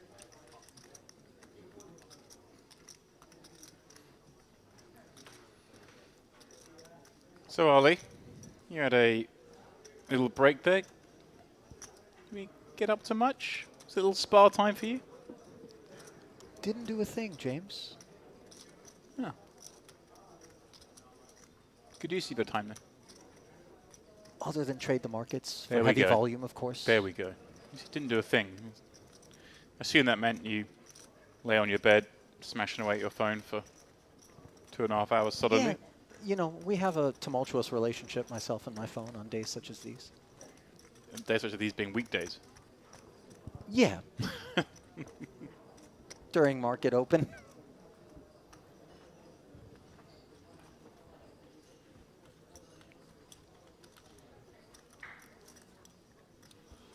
By the way, it's an opportunity to talk about the reliable Wi-Fi services here in North Cyprus, mercifully. I gotta say, nothing stops me. I was in the air on Thursday for one of my biggest trading days ever on the way to London. If only British Airways was aware of what was happening in my seat. Reminds me of the story of, was it Tom Dewan years ago when... Online poker in the sky? When airborne Wi-Fi first started becoming a thing, and wasn't he on there and he didn't think about this, and he saw some guy with a laptop and sitting there in business class, rented the guy's laptop off him for like $1,000 or something. Why didn't he have a laptop of his own? I don't know if he did or he had it packed in his case. I don't know what was going on, but he didn't have a laptop with him. Just rented a laptop of someone else in the cabin. We've got to make sure to clear the history, by the way. No auto login next time around. Yeah, pretty funny. I remember timing out in a really big pot in a situation like that, as we see Akbarpur once again looking for involvement, this time against Bolis on the button ace-5. Coming in the form of a 3-bet to 38,000, understandably, and manages to get through. I remember Rob Young playing some back in the day, what was really big games. Still huge now, 50, 100 games online. And his dog, who is sadly no longer with us, not related to this incident. Okay. Numpty. Whilst Rob was playing online and he was in a couple of big pots, 2-tabling. Bit through his internet cable. Obviously, again, this is how long ago it was. He didn't have Wi-Fi in his house, he was just plugged in. But yeah, bit through the internet cable. And you did say Numpty no longer being with us is not related to this particular incident. Numpty lived a long and prosperous life after this incident. You really got to love your animal for that. I mean, depending on He's how in big that big pot is. He was just in 2 big pots. I can't remember what the situation was, but yeah, Numpty just had a little bite. Yeah, they say dog ownership can be expensive. That's not what they have in mind, though, when they make mention. Maybe Rob would have lost the pots anyway. Maybe would have lost more. I don't know. Certainly, that's what he needs to tell himself. No, but then they look up at you with those eyes, and, Looking down with those eyes at ace-3 suited is Bolis. Raising, and Akbarpur will be heard from once more. This is an interesting one because stack depths the way they are, Bolis certainly has a candidate for a 4-bet jam against a 3-bet cut off the button. It will very much depend on the sizing. Obviously, Bolis will be keen to continue sometimes with just flats. This is a big sizing. This is the sort of sizing that may elicit a jam. 4x. And as you mentioned, these are the sort of hands, these suited ace wheel cards that oftentimes can rise up, but Bolis just going to play it as a flat for the extra 30,000. Note that 1-Jack did find the muck already. But a 90K pot, that which develops here. Just about 1.5 to 1, the stack to pot ratio for Akbarpur, who couldn't ask for better on this flop. 8-4 deuce, and note that it's one where Bolis can continue on the strength of the wheel draw and the backdoor spades. Let's just see what kind of sizing awaits. Oh yeah, we're not done yet, are we? 55,000, obviously Quite we would have preferred something smaller. It's very big size. You see here, you're looking to attack some of those Broadway combos perhaps that peel, but once it goes that big, it just makes it impossible for hands like this to continue. So in that respect, good result. You don't really want the ace through with backdoor spades in there. You're not going to get much out of that hand. But yeah, big size is all abounds. It's worth noting as well, of course, this table, everyone seems to be opening the 10K at 2-4. Everyone going for the 2.5x. It's funny, Ollie, you see in tournaments when you get moved from table to table sometimes. Some tables just have like a agreed upon open raise size. It's not always min. Unspoken, unwritten. It's like a couple people do 2.5. Everyone starts doing 2.5. Yeah. The last table we had, it was all min raises.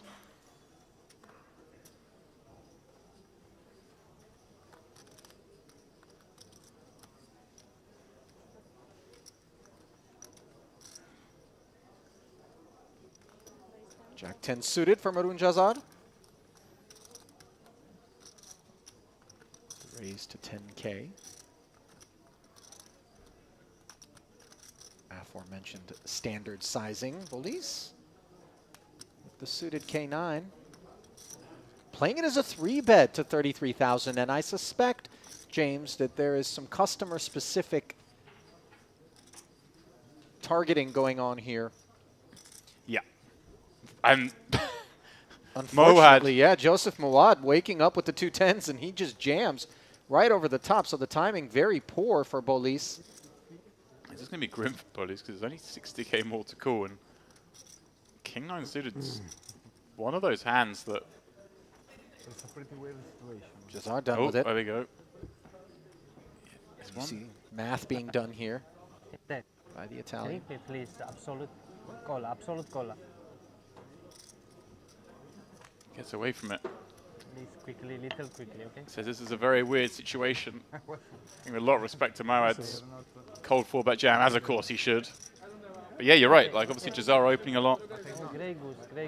Police attacking it. This must be something that's been going. K9 does ultimately find the muck. I think in particular the concerns about being up against Ace King with some frequency is part of the equation there. Right, but I mean, if we're up against whatever he Ace Queen, or tens through queens, he may not expect Mouad to play the right. the And maybe Ace the Queen pace in that it this happened manner. at. Sure, yeah, you know, I mean, looking over, this looks like a shrewd spot in Joseph Mouad. Yeah, again, so much comes down to the first 5 hours of play today. Tricky situation, I understand. Code your hand in the cookie jar, huh? Code your hand in the cookie jar. See what she's giving me. She gave me aces before. Are you not a thief when you play? Did you see any hand where I was sitting? Yeah. Suited 1-gapper. You are playing half game. Running into 2 kings as Mouad ready to get his chips forward once more. Bad timing here for Xianglian. Crazy amount of hands being dealt out at this table. Yeah. Queens, ace, king. See kings here. Ace, king the hand before. Pardon me, tens the hand before. Nothing but top shelf being served at this particular bar. So I had ace, king as well, didn't he? Yeah.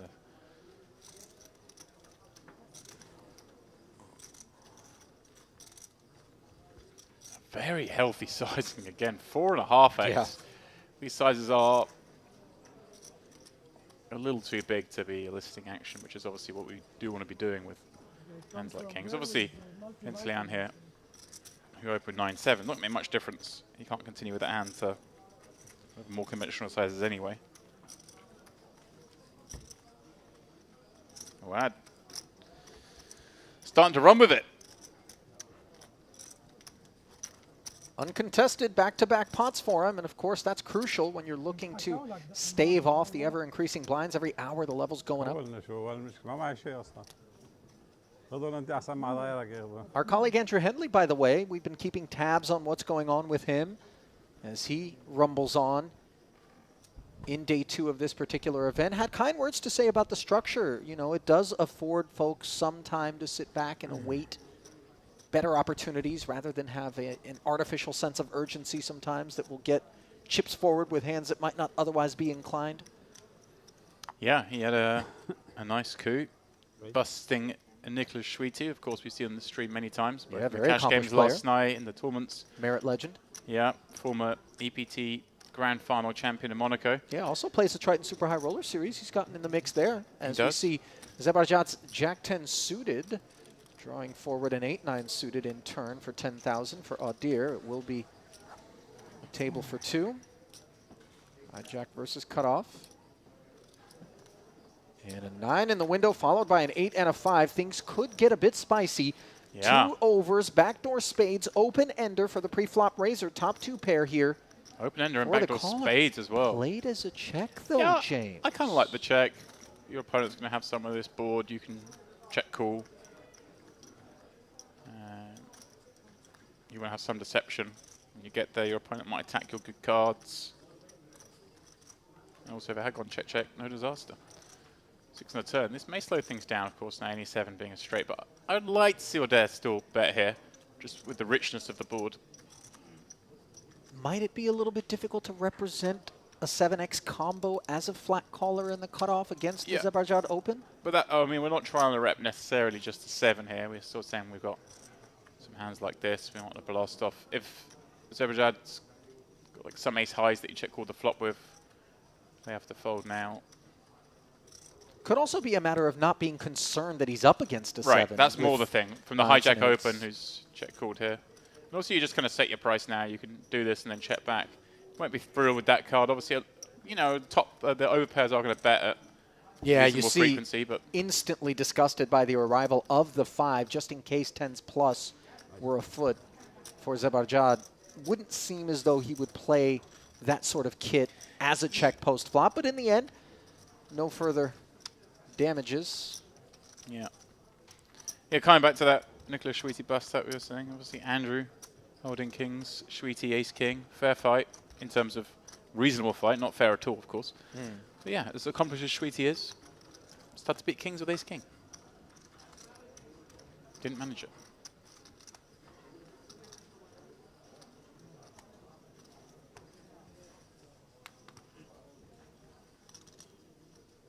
Those ones sting.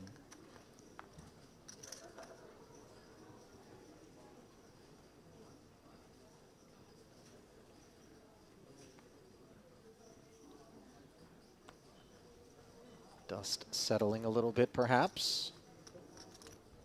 Yeah, quite a lot of action already. Love to see it, of course, as anybody out there viewing the stream. Yeah. Oh, wait a minute. Oh, dear. Ace Queen yet again. He's involved a lot in a lot of it. Seems to me that he wants to play as many hands as possible whilst he's with us here.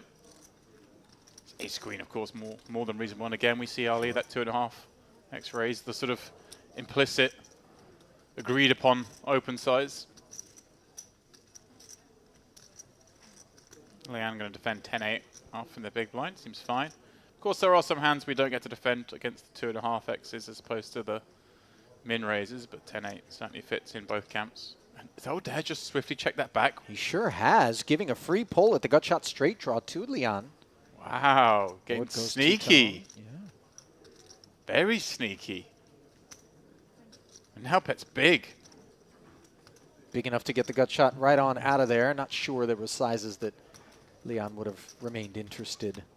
Right, with, big enough. But slippery, Oder. Yeah, he's got it in him, hasn't he? I've seen him flat a couple of opens light. Yeah. He's played a couple of hands, somewhat funky. Certainly going to be a hard one to read. I'm trying to think which day we saw him before because he's incredibly familiar to me. I can't place which event we saw him in.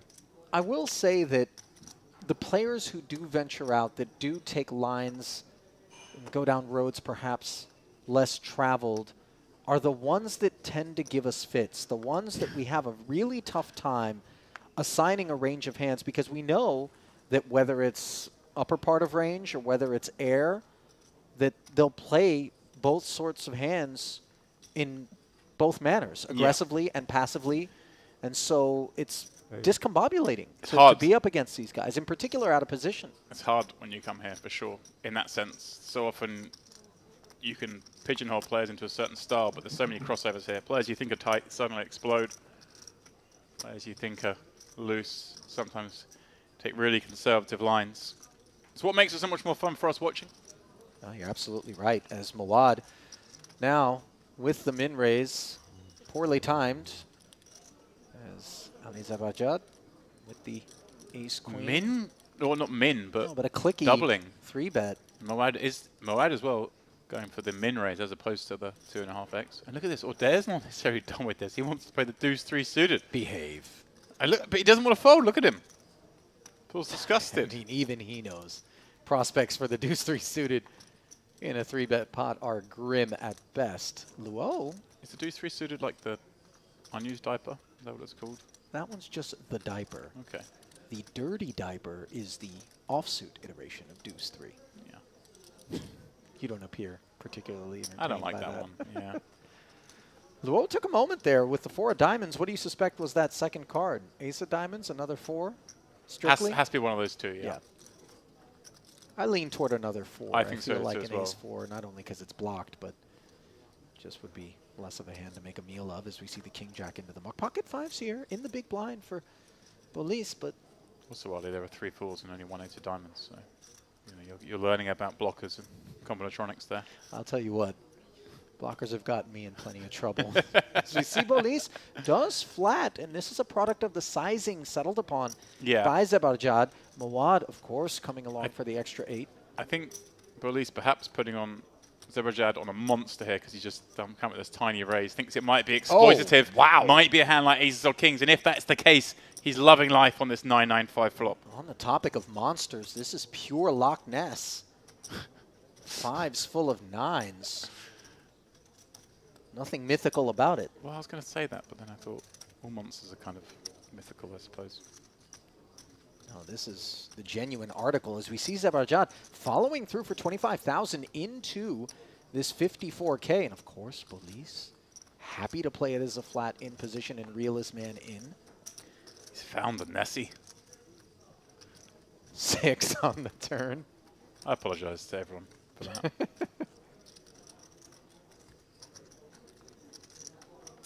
Yeah, I thought Bolis might have come out with a check raise. Oh, wow. If you think you're up against a really strong hand, like those big pairs, they're not going to fold necessarily to check raise on that flop.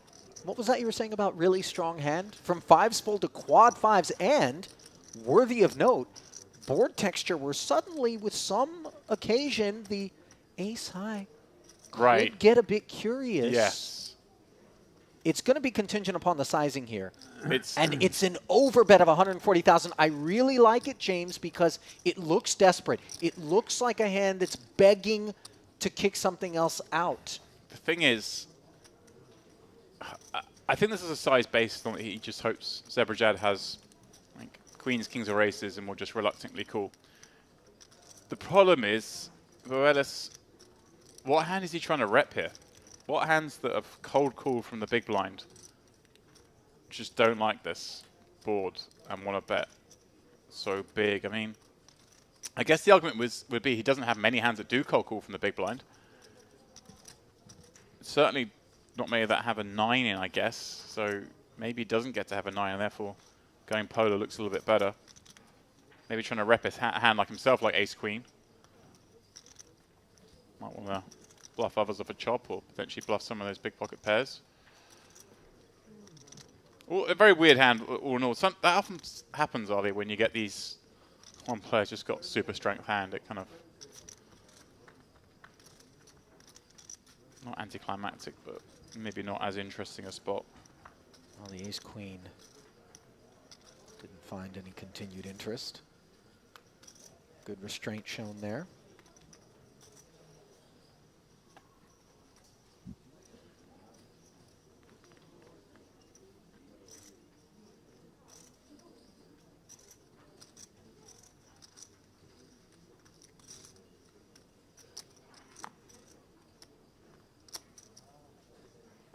Pocket kings now for Zebarjad as the ace-queen cost him some chips. This hand, however, rates to do the opposite. Goes with 3x, mind you. James, something to keep an eye on, as 10K had been the agreed-upon sort of Yeah, we've seen a couple of deviations now. We've seen a raise to 8, now a raise to 12. Ace-5 suited for Leon on the button, the flat caller. Yeah, another one of those big stacks. Back and before with the same hand, offsuit in the big. Very, very hard.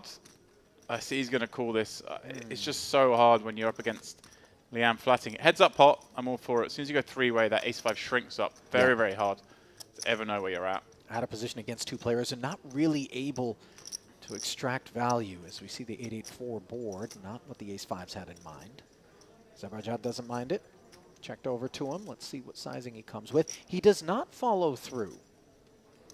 And that will draw the c-bet out of Leon here. We saw Jazar do something similar against Odir.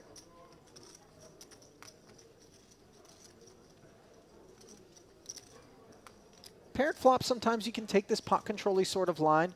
Maybe there's some 8x combos suited, connected, that Leon would be participating with as a flat call. Jack on the turn of no concern. Zebarjad checking once more. And this is where you think maybe I'm up against another ace high, a hand that was just peeling, as it goes from kings up to kings full for Zebajad, as if there were any concern. Yeah, that's a pretty good card. So he tried to elicit perhaps a bluff and some pot control on that turn. Now finds himself here. And it's actually an interesting spot because, I mean, Lian here has one of the worst hands he can have. However, if your opponent is going to bluff, king's a pretty good card for him to bluff on. The problem is you lose some of those bluffs. If your hand like ace-queen or ace-10 maybe. I don't think we get to call with ace-5. We get to have, you know, all the 5s through 10s type hands that are going to be calls. 30K bet into the 74, sub half pot sizing, and you see Leon curious, but there are so many King X, Jack X potential combos that would be played in this manner by Zebajad. What do we beat, James? Yeah, well, that's the thing. We lose some of the bluffs, I think. Now she's thinking about raising. Obviously, that would be the preferred course of action if we needed to clear something cute like 5s through 7s, maybe some 9s and 10s, but it's doubtful that they would play in that way. No, yeah, you're trying to make maybe he's river to king, king-queen, or ace-king, and try and put that under a heap of pressure by raising. In the end, though, the fold is found as the losses from the ace-queen are shored up promptly, courtesy of those two kings.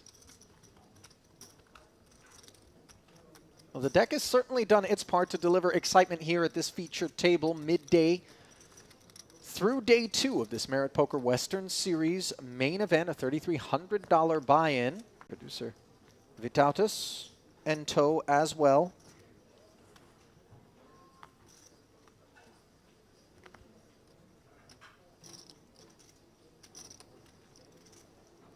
Sixes now being delivered up front to Xi Jingluo. As producer Vitautas describes him, a very accomplished Chinese MTT player.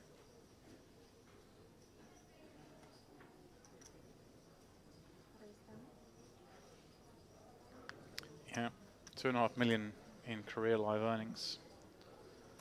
I mean, that is the kind of figure that so few throughout the course of their poker careers will ever even approach.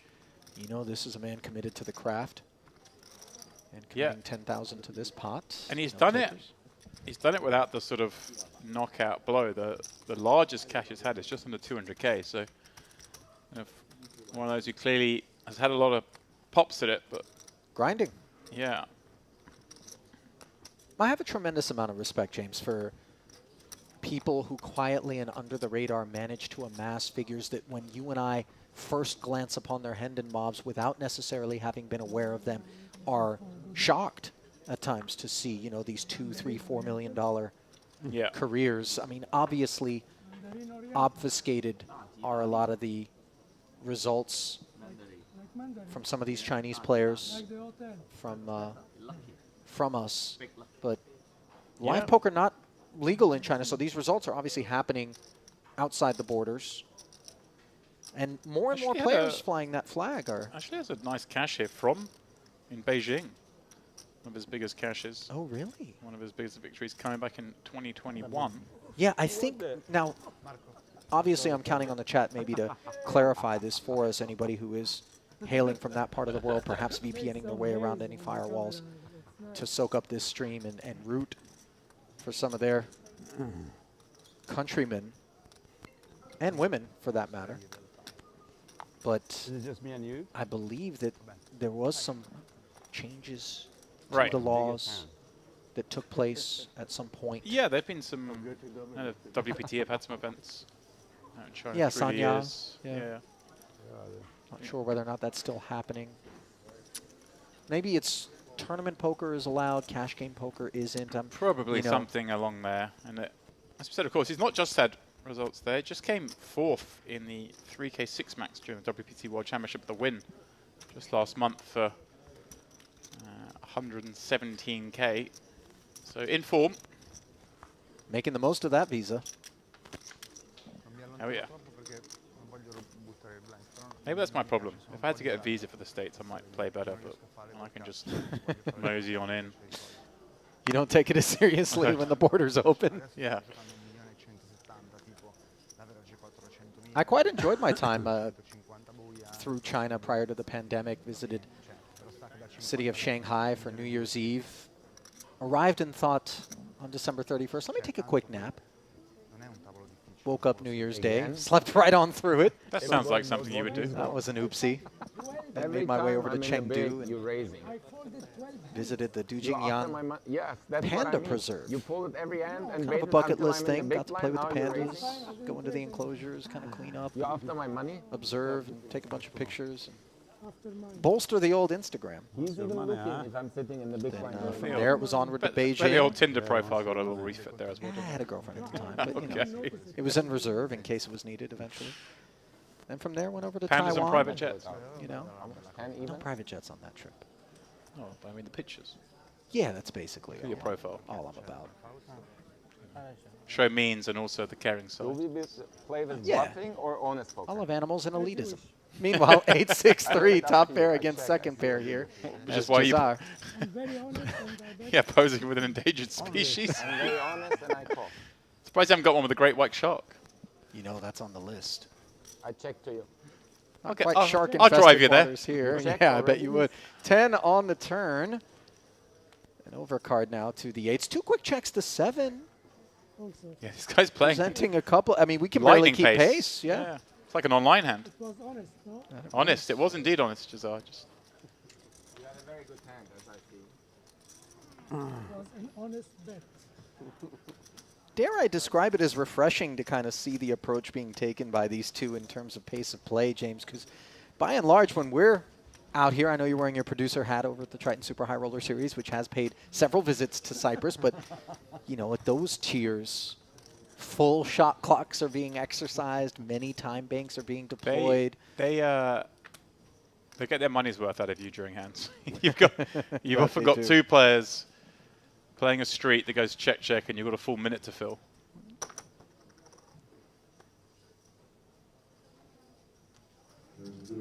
Luo with Johnny Chan-esque employment of the citrus fruit there. You remember? Certainly the first thing I thought when I saw it. Lappin brought it up during the prior frame in which I was involved. Oh, he was on that as well, was he? We've already had it on the table, have we? No, I don't know if it was Luo. It was. Oh, it was someone else maybe doing the tapping into the Chan maneuver. It was a lemon. No. Yeah, That's a weird thing to have with you, a a lemon. I mean, do people just... Was he just going to peel the lemon and take a bite?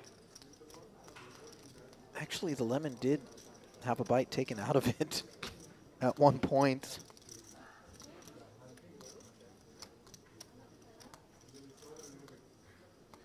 Was it Henry Cobain who said that lemon is like...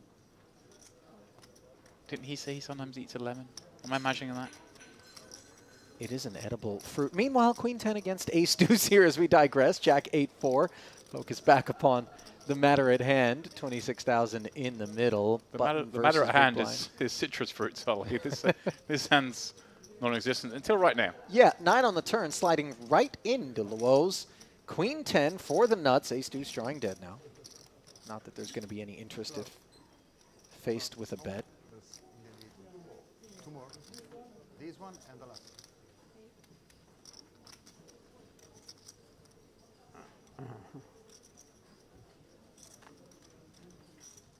Yeah, I overheard players discussing, obviously, the plan of action for the day.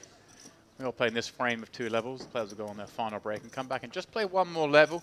Because, Ollie, some of them have got to go play day 2 of the Mix Max. Yeah, obviously, it's a carefully orchestrated affair. These Merit Poker Series allowing players to get involved in just about as many events as their heart desires. Meanwhile, continued involvement here at the feature table will be at the 2K, 5K, 5K limit. 12,000 in orbit, the cost of poker, as the Italian Giuliano Bolis rests atop the leaderboard, followed by Xianglian and Maroon Jazar. Down toward the bottom, we find Joseph Mawad and Tamazi Skritladze. I hope I'm doing justice by that surname, by the way. It is kind of a treacherous assembly of letters. I mean, I like how you turn to me as if I can offer you assistance. I can barely pronounce my own name. I thought perhaps throughout your nation's imperialism you may have come upon some of this. That's why when we conquered these nations, we just gave everyone British names, you know. Right, I'm sure they're thrilled with that, James. No hard feelings at all. Yeah, it's your nation's go at the moment anyway. You let us know how you're getting on. Iran had its share of I meant your other conquests. nation. You talking about the United States, James? Yeah. I can't necessarily condone all that the Stars and Stripes have been guilty of throughout the years. I stay out of the politics. It's wise. I'm more. We're here for poker. I stay in the markets, you know. But you need to know what's going on in politics to know where the market's going to go, Ali. I'm not always reading up on everything I should be to make my positions. As we see King 10. A position of 10K if you do, dominating Luo's Jack 10 offsuit, which appears briefly interested. King 4 suited, certainly worthy of defense. Yeah, coming back to what I was mentioned just before there, of course, Mixed Max final day is this evening at 10 p.m. So there will be some players in this field who are going to bag, get maybe time for 20 minutes of food in them in the poker kitchen just here, and then jump straight back into that Mixed Max, try and win that, and then come back tomorrow, navigate into the money in this. And of course, those who don't manage to do so can jump into one of the fan favorites, the Mystery Bounty, tomorrow, day 1A and day 1B. That one a 2.5K buy-in with the 1,500 of the buy-in going to the Mystery Bounty. They're just fractioning up each time. It's like eventually we're going to get to the point where there's no money in a regular price pool and just envelopes. I think both you and I know some people that would be for it, as we see the ace 5-3 delivering backdoor clubs and a wheel gut shot, but a check fold to the 16K c-bet from Mawad, who, by the way, strikes me as somebody that's got a lot of credibility in terms of perceptions from the rest of the field, and I think that has a lot to do with the choice to check fold that particular holding there, especially he doesn't have to have ace-x there, James. You know, you just peel, you have the direct outs to the deuce, maybe you pick up equity with the club, and if you face a check back on the turn, sometimes you're able to take the pot away on the river unimproved with that king high. Certainly the kind of line that you and I have observed with great frequency from the best to ever do it.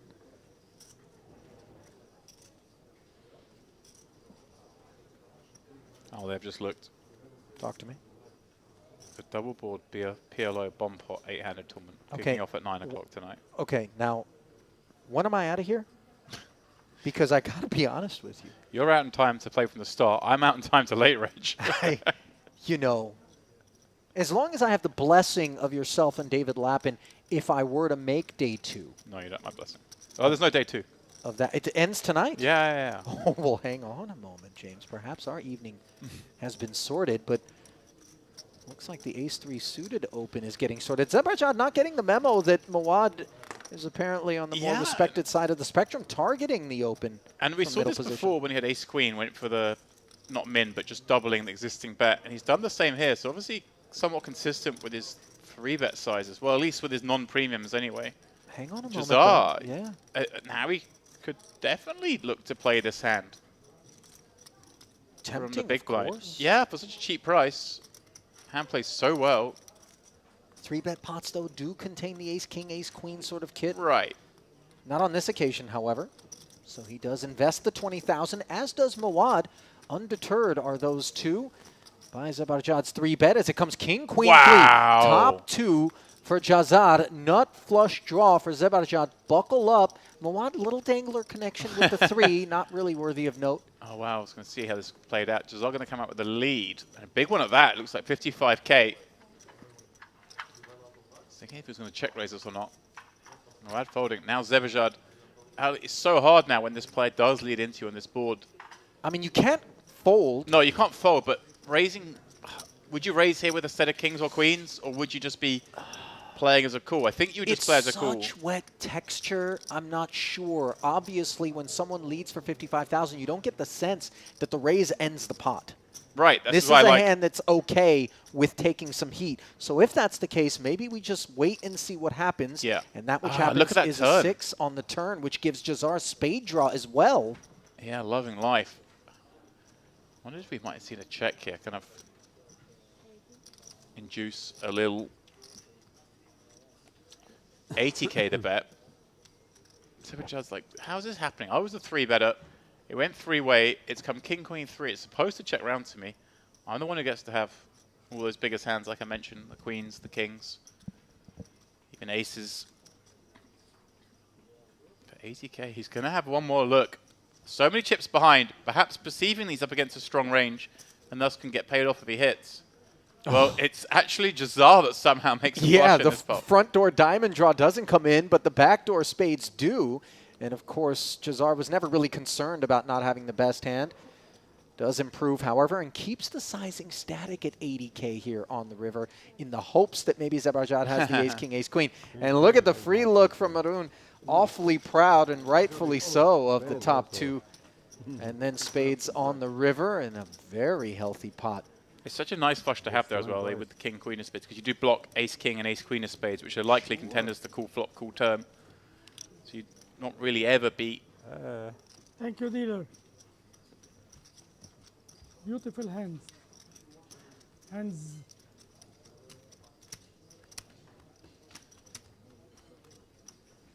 Who loves it more than Maroon Jazar? James, at least when it's going well. You know, this is the same man that we've observed raise from the small blind, get called out of the big, fan on the flop, and then just very visibly, very demonstrably kind of show his frustration. Heart And a on the motive sleeve. player. Yeah. No. I want Which you obviously, to selfishly, be we like. More active. Yeah, I mean, listen, it's so No, easy I to get want you jaded. to It's be so more easy to get apathetic the deeper into a poker career that you get. And, you know, it's I'm not just even a refreshing to superior see of the people who table. are still Oh my God. out there I'm just sorting having fun. things out, piecing things together, and just genuinely enjoying If you the process, which contribute for isn't that, difficult to I do will be more when than you're playing in a merit event, because you're joined by many other people who are kind of in the same ilk. Yeah, a lot of like-minded souls in this poker room. Yeah. You've experienced it firsthand yourself, having played an event I'm here. scared of them. I don't think so. You don't. Headley, of course. I played a few events here, Ali. I don't have a flag. You're trying to fool them. You don't have a flag, you said? You Yeah. see? I hand them up, Just call. despite having played a few events. I haven't cashed one yet. Oh, right. I didn't know that was the nomenclature. I don't have a flag. You didn't know that? I flagged means I cashed in a particular... No, but I don't have the Cypriot flag on my Hendemon. I mean, Oh, like. right, okay. You haven't collected that Yeah. honor. I check.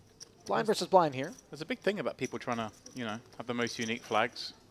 Is it really? Yeah, it's a big thing. Probably not. I mean, this is the problem. You spend your time in America, where there's only one Having country, fun, but just Easy to hand, yeah. rest of the world where we explore other cultures. I realize the irony of blasting the one American who does travel the most and travels far more than I do. I mean, honestly, but James, play you don't want to compare passports. Play your role as the American, okay? Sure. Here we go. Look, I'll go on the Hendem Mob. I just click this tab, and it literally comes up with the Flag Hunter leaderboard. Oh, let's have a look. you got Casey out Castle, with one, leading. I got one with Okay. the 51 unique flags. second. There. Big. Look at this big three-way battle. 51, 50, and 48, and the drop down to 38. 350,000. Steve O'Dwyer, And he was stealing. 9th 28. on that board, having cashed I in said to 28 him, different countries. 90% Manik Loser. I'm winning the hand. Tobias Peters, Dominic And I Nietzsche, fold Yeah. them. Nacho, Through. David Look Lappin, who's third, 15th. tied 15th. David Kilmartin Lappin. Yeah. 24 different nations What a- in which he's cashed. Look at this! Look at this group he's tied with: Nacho himself, Barney Beitman, Marvin Rattemeyer, and Marcel Lusch. They're the only ones on 24. Rest in peace, Marcel, the Flying Dutchman. Part of poker's Happy birthday, sir. early you, thank stewards. Oh, it's your birthday.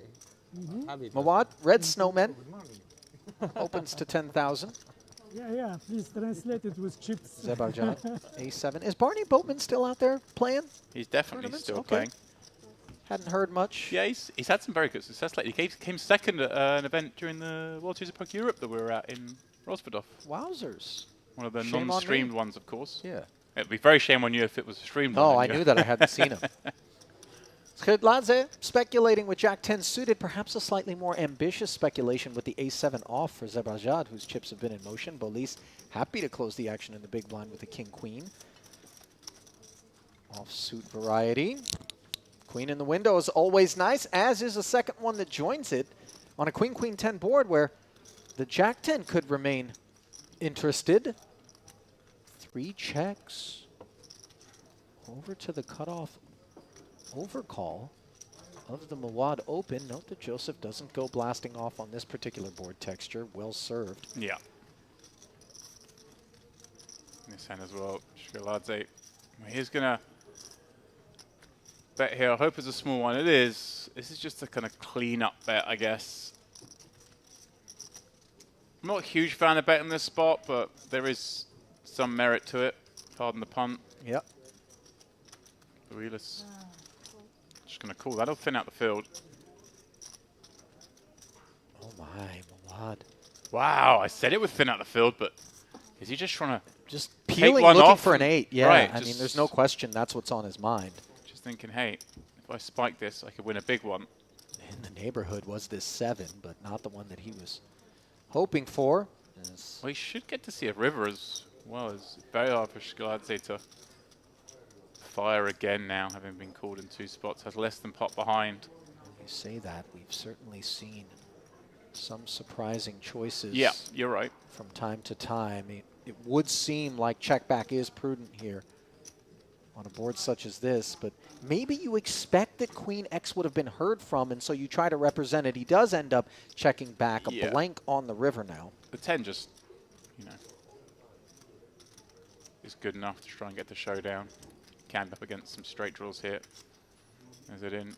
Boelis overbetting. Basically putting both players. Oh my goodness! Whoa, is it? Joseph Mawad. Wait a second. He's moved all in for 114,000. It was just 14K more. He was never going to get a fold out of Bolis, and this is just wait a second. An absurd development here, James. What on earth did we just witness? Did Joseph maybe think he was deeper than he was? Did he just decide that King-Queen was never there and bluffing? I mean, even against a bluff for 14K more, any 2 cards would rate to call. I don't know whether he just thought he's up against like a missed straight draw.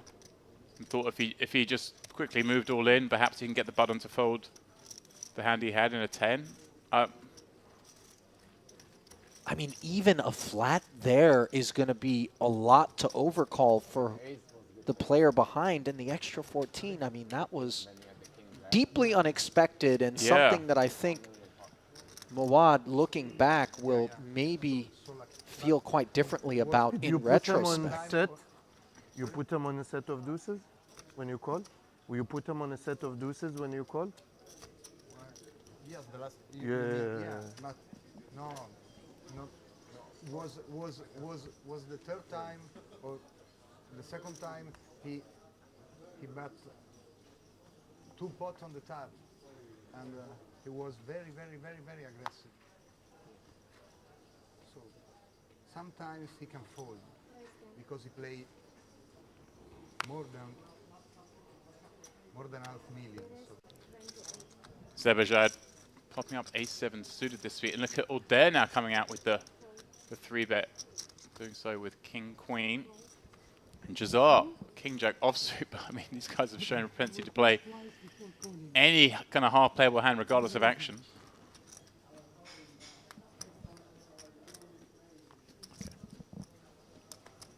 10 becomes 28 here, as James has very politely and graciously pointed out to me that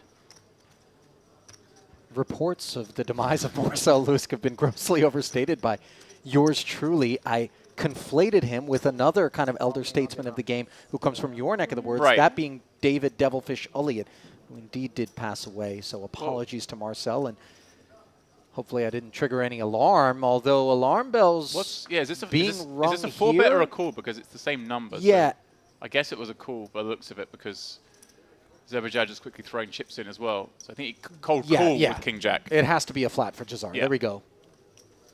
And Jazar, by the way, dominated to the 10-9-5 board. Zebarjad has flopped himself a flush draw. Nut flush draws haven't worked out for him well in this orbit with the ace-5 of diamonds. It was a costly proposition. Here he is. This is optimistic, I think, a little bit for that. Jazar just rates to have like 9s and 10s at a decent frequency, maybe even jacks. When he cold calls. Obviously, we've got 2 overs and a gut shot. Maybe he thinks he can set a price here. It's just interesting to see how Jazar does play this. If he elects to call, then Zebarjad, one imagines, might just get to go blasting. Obviously, sort of was forced to slow play the flush draw before. This time he says, no more slow playing. I just want to run it with my flush draw. Yeah, Jazar out of the way, and this time the aggression will draw things to a close quickly, O'Dare. It's funny that you obviously mixed up the two in your head. Obviously, one being famous in Englishman from Hull and one being Dutch, but they are such similar characters in that they were so larger than life at the poker table. Absolutely. Like both had a thing Marcel with glasses. always had the glasses, exactly. Right, And so Devilfish did Devilfish. had his style. And he used to wear the kind of He's always blazer. Dressed, they're all dressed nicely all the time, and their talk at the table, they're very engaging, and so and of course they both had a lot of success around the same time, playing in those early big WPTs and whatnot and World Series events. So I can see why you would potentially mix up the two. I'm sure a dive down the YouTube rabbit hole would yield some of poker's early television coverage. Oh, it's so good. This is what got me into the game. Watching those early late night pokers, I don't know if you ever got to see those, the sort of late 90s televised stuff from the UK. We kind of pioneered the idea of those sort of... Was there not a 24-hour poker network in the UK for a time? There's still a poker channel now. Really? Yeah. It's remarkable. Yeah. I mean, it's... During the latter boom years, the pre-Black Friday years, it was relentlessly on British TV, and of course so much of it was filmed in the UK as well, the TV studios that were constantly putting out that product. Yeah, you couldn't, on the major TV channels, every weekend in the evening there'd just be poker on. And a debt of gratitude owed to those who took it upon themselves to, pioneer the coverage of television poker, obviously the hole card cameras, because I remember a time when you didn't know what the hole cards were, and people still watched. Yeah. And now you think, how on earth would I have any interest in a poker tournament if I didn't know what everybody had? And yet, that's what Lon McCarron and Norman Chad presided over for many years in the World Series of Poker coverage that was on ESPN for such a long time. Back in the U.S., I'm sure a lot of that stuff was repurposed and distributed worldwide. But then it was the hole card camera, which was the kerosene on the fire. Yeah, we had you had the sort of keyhole cameras at the World Series. Obviously, late night poker. In the rail. Yeah, late night poker pioneered the glass under the table camera, which was so cool because not only would you see that, but you see the player as they're looking at their cards, and we'd cut them sometimes at that angle. But what I used to enjoy the most about that actually was there were so many times where they would build suspense, the commentators, in these hands. Obviously, they're edited for TV, but quite often we wouldn't see one of the players' hands till quite late into the hand. Sure. It was like a little build some tension and some suspense, and you kind of play along a little bit. It's good fun. Meanwhile, Akbarport, 2 jacks up against O'Dare's 7-5 suited. Not a fun flop for O'Dare. Akbarport does follow through just on the strength of the betting lead. Now, Ollie, I see you're hunting for the mosquito in here that's far out of our reach, but I don't want to brag. I was a one-shot, one-kill man yesterday. I got one. Now, that one I can't get. It's a little too high for me. Well, I do want to point out for you that the one that you're saying is the second mosquito on the ceiling here in the booth, that one's met its maker courtesy of yours truly, and it was a one-shot situation now. How'd you get out of there? There is a second mosquito. Don't ask questions, James. In fact, just hang on a second. Ollie's got some work to do. Oh, we do have a camera in here. Unfortunately, it won't record this action, but it would make for good viewing as he partially destroys our set and obscures my view of the table.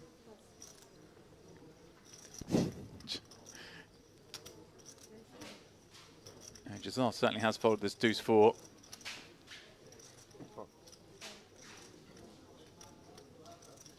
It's Leanne opening things up with 2 jacks, and Akbarport behind in the cutoff with what, 44 blinds. Gonna call with his 2-8s. Zebrajad with a lovely hand on the button. Could have gone 2-8s with this one. I like flatting given the recent propensity for him to get involved in big pots. Though, can't call for one blind more with Queen 7 offsuit as much as he'd like to. And there is a dead bug on the ceiling.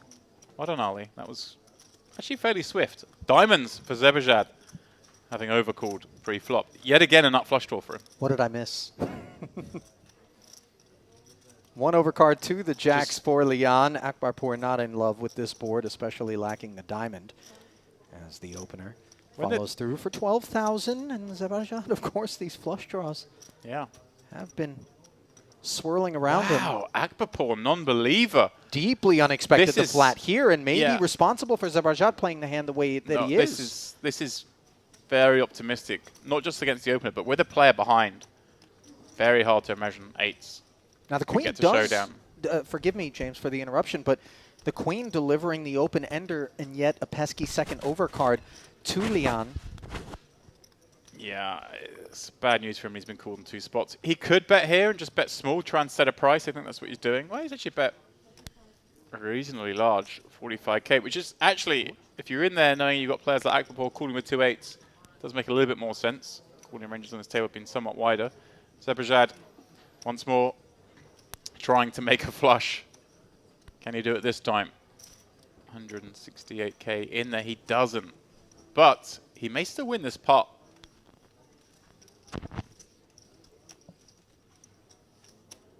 Kind of tough when Leanne has bet on 2 streets to believe that he is bluffing into the 3 players. Maybe Leanne just deciding he has to turn this hand to a bluff, Ali. Check. No. Just goes check, check. I'm a bit surprised that Zebrajad wouldn't try to get after it. It's just, I think it's quite hard thinking that Leanne would have nothing here, having bet twice in a 3-way pot. So maybe giving him a lot more respect than having the hand he actually had.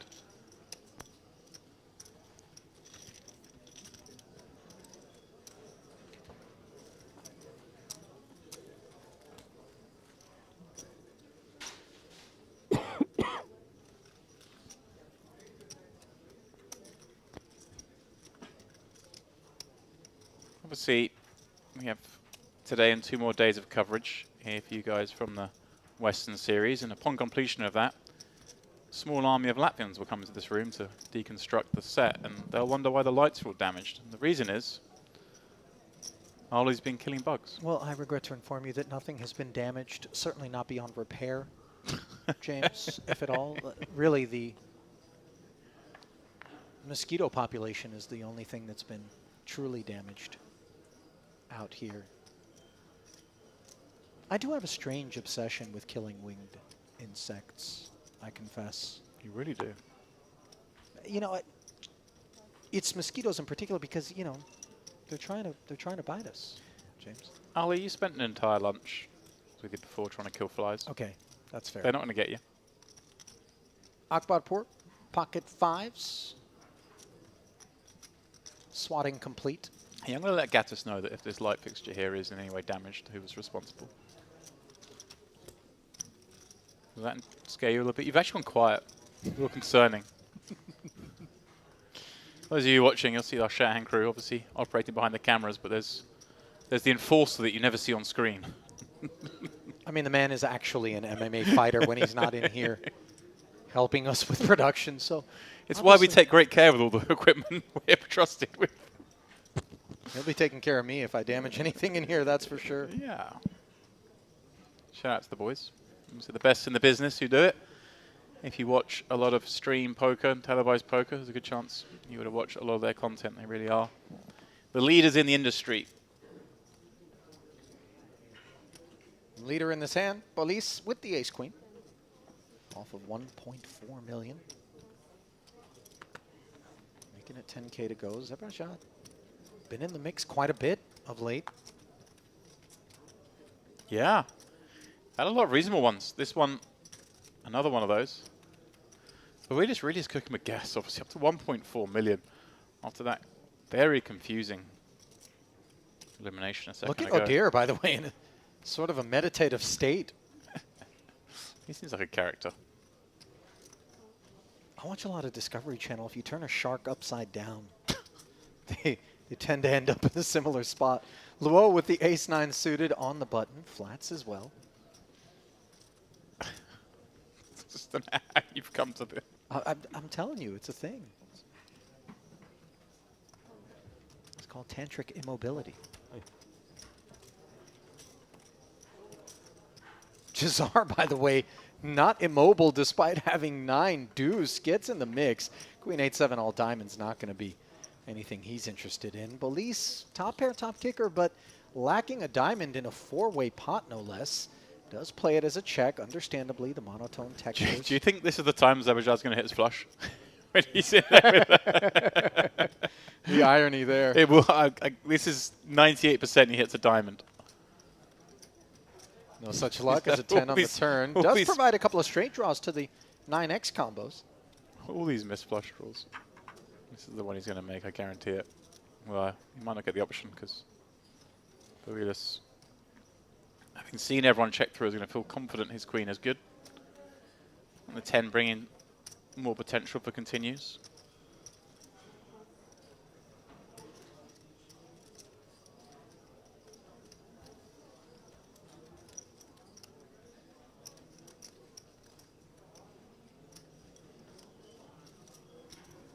Jazar is sticking around with that 9.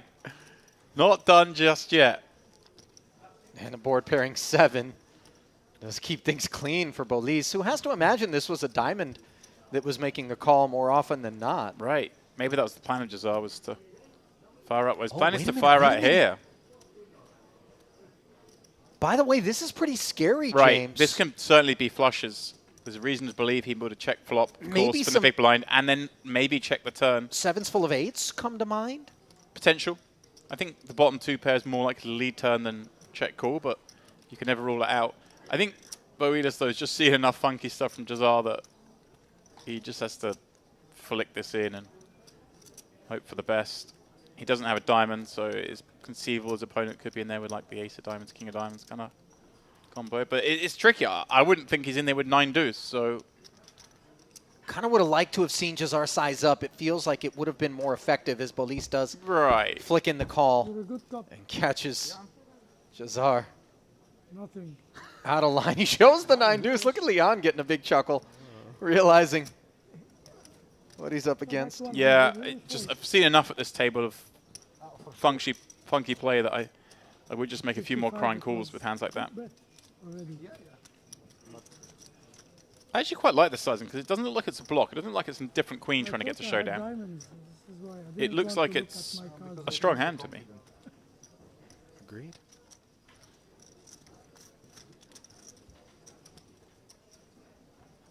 My kids are watching, they must be laughing now. Oh my God. Don't do that. When you play. Never. He said he's honest. No, it was good, good cause to steal, no? We didn't know you stealing, that's all. No, this is what I thought I was. I thought you said you were straight and honest and, you know, you're preaching honesty. Kids, don't watch. Welcome to the Kids, don't watch. Welcome to the Madhouse Soy Cup.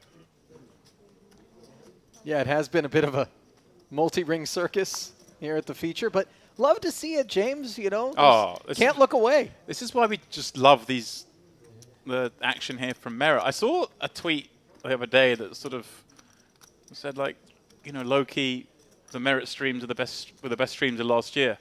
You know, if you were just being like this, it's like a hidden gem of action for us to be watching because we never have a boring table, ever. You're right about that. In fact, our cup runneth over. We get a little bit spoiled. Tables that would, when contrasted against the typical stream, be deemed exciting. Sometimes we, you know, take issue with as we see Queen 7-4 rolling off. Cutoff versus big blind. Luo showing perhaps a different side.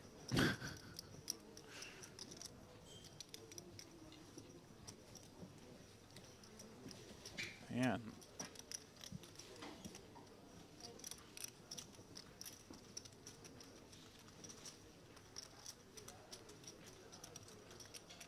pair thinking it over before checking and seeing the 8K bet.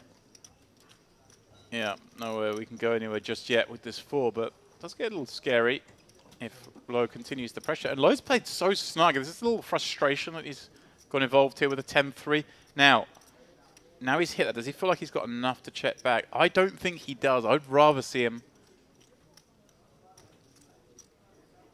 bet here. Well, I say actually checking back is kind of fine and realize equity, but I don't want him to think that he's got actual showdown value here because he probably doesn't. He can beat hearts, of course, but so hard for those hands to then check river when he checks back here. Love it. He's reaching for chips, Ali. Very well constructed, and that should be the end of this. Lian swiftly folding. I was just looking because I was looking at Soika's recent record, who's just joined our table, and noticed that he won the Mix Max last time out here during the Gangster Series, but that tournament was in my mind somewhere because, of course, it was Maroon Jazar who came second in that event. So these two last time out got a first and second. Now here they are battling out on the feature table of the main event. Two regs here at Merit. Ihara Soika, the very accomplished online and live multi-table tournament specialist with over 3.6 million in career earnings, nearly a 7-figure score, his high water mark. Oh, Hails from Minsk. You can make that up to a mil from me, can't you? $989,000. Listen, anybody asks me whether or not you've ever had a 7-figure score, I'm saying yes in that spot. Problem for him is that score was in euros, and since then the euro has weakened, so he's much further away from the 7-figure score now. It's interesting. I had made a purchase in euros recently, not a negligible sum, by the way. It rarely and is with then you. when I reversed the charge, I returned the product. I had like lost $200. I'm like, how is this possible? Did I get arbitraged by the retailer? But, you know, they refund you in euros, so when my bank converts it back to dollars, I ended up losing money. I was pretty tilted. You could have won, though. I guess in that situation, it benefits you to pay whatever that crazy fee is. You know, they ask you, do you want it in the local currency or do you want it in your currency? If you select your currency, I would imagine when the charge gets reversed, they've got to give it back to you in that currency, don't they? Maybe not. I don't know. But then, Ollie, what happens if the currency goes the other way and you missed out on a win? I mean, you're relentlessly trading all hours of the day. There's no way you want to turn down a little bit of random action, let's be honest. You're right.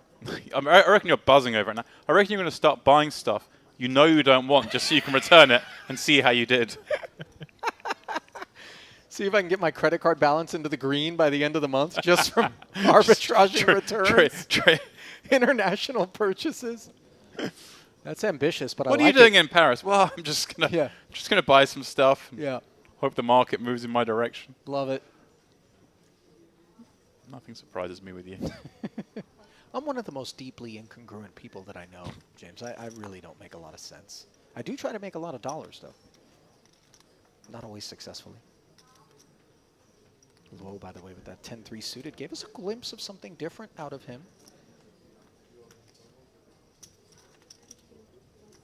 Not getting involved here. Can't say the same for Jazar's ace-4 suited in the cutoff. Never one to shy away from playable kit. Akbarpur, ace-8 off. Got Jazar in a bad way, does defend. He's kind of been lurking, has Akbarpur, down toward the bottom of the leaderboard here, looking for a breakout, and an 8-5-3 board will serve him just fine as he's up against the wheel gutter and backdoor hearts. Take the ladder off the board, although but it's an open ender now for Jazar, who faces a 15K bet. Yeah, I'm surprised Jazar didn't have a stab at this with such equity.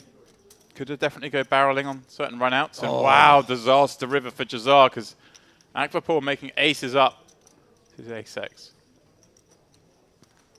Let's see how much he goes for. Does he get greedy? No, just 20 into 87. Yeah, he's gone small, and it's actually interesting because Jazar was going to feel very comfortable. He's got the best hand here against that sizing. But it'd be more interesting if Jazar had no hand. He might have gone for the bluff there, try and rep a hand like ace-king, ace-queen that's got there. If he got an even smaller sizing, perhaps. But yeah, he was calling any number there, Ali. Well, not any number, I suppose. But so a nice run out there where Akbarpur might have been able to get a little greedier, especially if he felt like the check back flop and peel turn contained some ace-X, but he's blocking that, of course. Nevertheless, important pickups when you're the short stack, and those blinds are gobbling you up here in this main event. Marathon, not a sprint. Speaking of gobbling up, Ali. Okay. I know you're going to be departing in about 30 minutes. Tagging Mr. Lappin in. Yeah. That means you get to go to the buffet. It does. It's very exciting, isn't it? What are you going to gobble up there? It is strange the amount of obsession that you have with food, James. I got to be honest. I have concerns, you know. Me too. Do you have like a bag of Fritos underneath your bed at all times? Or, you know what I mean? Are you a secret snacker kind of guy? Or? More of a meals guy. Well, I know this from having had lunch and dinner with you on multiple occasions. I mean, here. am I a secret snacker? There are remnants of a cookie here on this plate. Yeah, it doesn't take crime scene investigation to know. You see with that or a lot of mosquitoes. What took place there. Police, Queen 8 suited, button open. King 5 suited for Ihar Soika. Certainly will retain him as we see the additional 6,000 invested. He's got the spades smothered and the ace-10 deuce board. Fails to connect with either holding. Police is wrapped around that 10 of spades nicely. Betting lead as well. Will pose a question. 14, the size.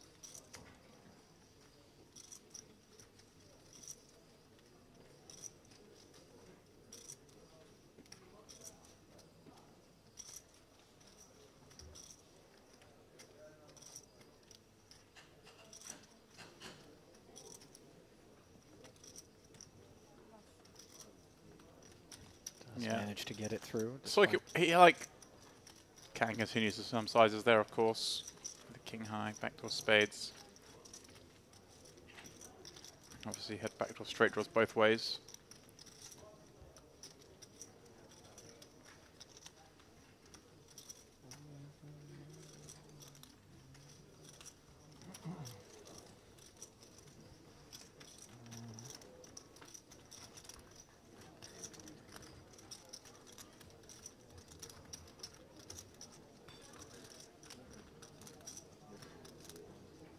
I really like that track jacket, by the way. It's sort of oligarch chic, if I'm honest. You could buy it and return it. Good people over at Balmain Paris may not be pleased with that, but I suppose it makes no difference to them. I don't know. I don't know how long you get away with buying stuff and then returning it there. Yeah, that's a good point. Might look at you and be like, oh, here Get comes my that guy account again. flagged. Yeah. Keeps arbitraging us. Pocket queens here. Don't need to return this. And Jazar, of course, will take on the duck hunt.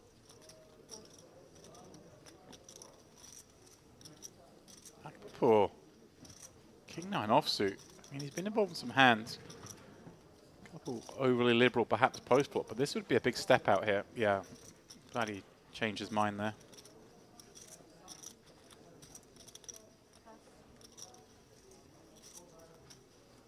Zebajad with the same hand, but in the big blind closing the action for half the amount. Seems reasonable to me.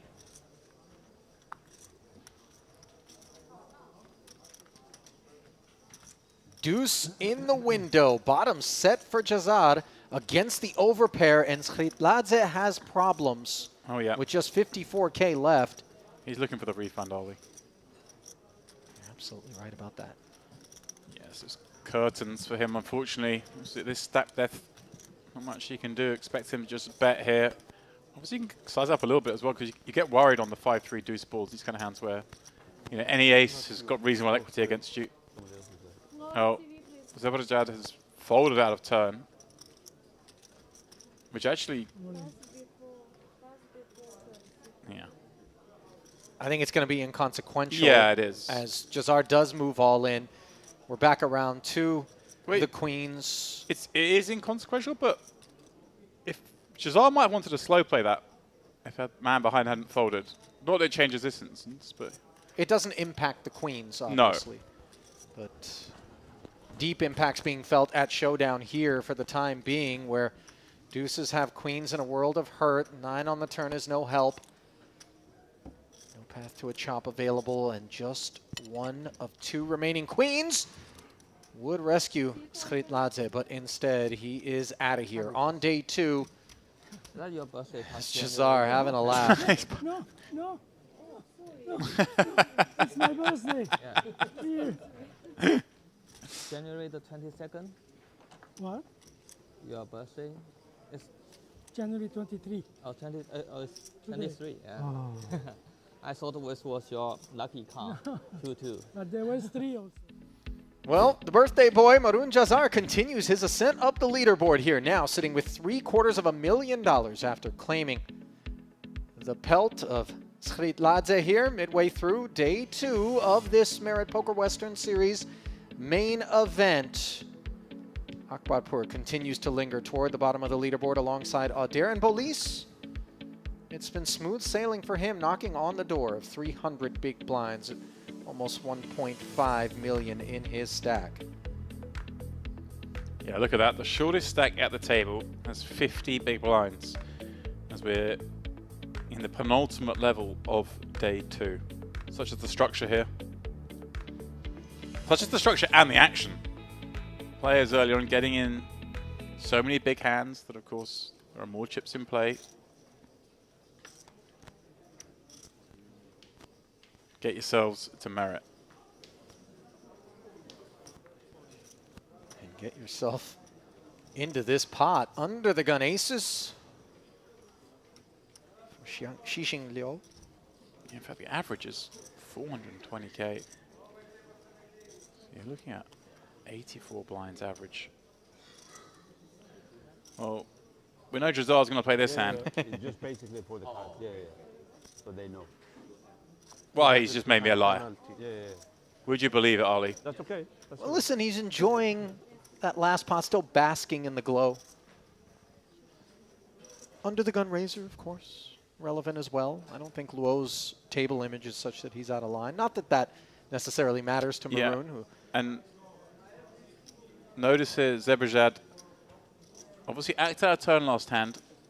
We saw the floor come over when we look at the leaderboard. I think he's been given a one hand or 3 hand penalty there because his cards were folded out of turn here. Obviously, he acted out of turn that last hand, could have influenced action, so therefore he has to serve a small suspension. It might be 1 hand, might have been 3 hands. And of course, the notion behind that is Jazar perhaps would have folded to the bet had he been unaware what the action behind him was going to be, but knowing that he's not going to be facing a razor behind. Right. Obviously, that was a bad example, as we say, because it was a big hand against a big hand, but there's certainly loads of instances where someone folding out a turn can dramatically change the action in a hand. Absolutely. And give, differing players advantages. So I like it here. I think they're pretty hot on that, the folding out a turn. I don't think you get away with it too much here, which is good. Also just encourages players to be paying attention. Nothing worse than people just not paying attention, slowing the game down. Sure.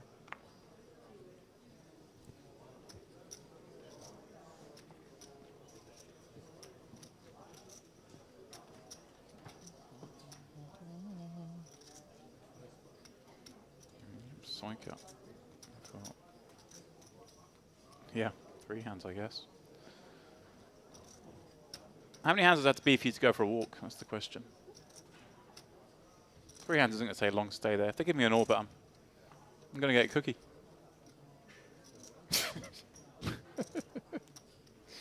No dessert is safe around you, James. Nope. 10-4 and 8-6 squaring off. Blind versus blind here. Adair, the limper.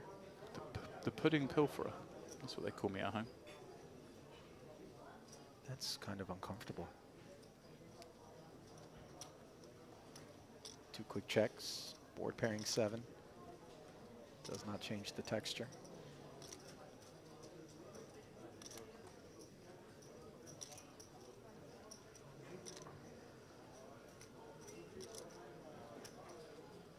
Look at this cutesy little 5K out of Adair and Luo. Yep. I'm just going to pick it up. He's, he's suspicious. Yeah, I mean, Luo can have a 7, of course. He's just check back pre, check back flop. He's always looking. See what I'm saying? Like he's always looking. He seems like he's aware of situations where he's allowed to kind of make some moves. Looks like he is itching to do so, perhaps. perhaps thinking he's watching all the action on this table. He's thinking, do I need to find these intricate turn bluffs trying to rep a 7, or can I just play a little bit tighter and wait to get action when I've got the good hands? And I would posit a guess that's a good strategy. You will get action when you get a hand at this table.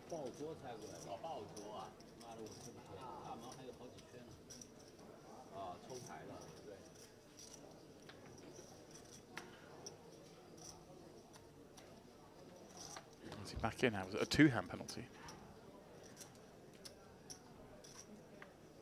Out of the doghouse. Back into the mix. It's funny, I've never heard of the 2-hand penalty, but why not? It always seems to be like 3. Why 3? Does feel somewhat ambiguous. Yeah. I've heard of 1, I've heard of 3, and I've heard of an orbit. Now I've heard of 2. It would be nice if they would publish what sorts of things earn you the 1-hand penalty, the 2-hand, the 3-hand, you know. I do like the idea of some discretion on like when it happens and the situation. Like that one was quite a bad one in the sense that it was a 3-way pot in a 3-bet pot. 17. No, sorry, an open pot, but a 3-way. Versus, you know, if you fold out a turn in an unopened pot pre-flop, is that, you know, if you're in the 1 seat and you can't see the 8 seat hasn't folded yet and you fold, it's, I think that's worthy of the minimum punishment or no punishment. Ah, Low finally gets one. Looking to issue some punishment is Xi Jingluo with trip 5s and 2 quick checks and the new arrival at the table, Yingrui Ge. Yeah, Ge, we saw him in the 4. I believe in the warm-up. He was deep in. 280,000 in career tournament earnings for the Chinese national. 128K of that coming in one fell swoop. Oh! And this is as bad as it gets for the man who flopped the flush draw and now has rivered 4s full of 5s. Yeah, this is pretty good. Depending on the sizing Low goes with here. If Low goes small, Ge has to raise. And he's gone. Is it 10 or 15? He's gone 10. I think Ge has to raise this. You're up against a 9, obviously far more frequent than you are a 5. If he can find a flat here, James, with the sense that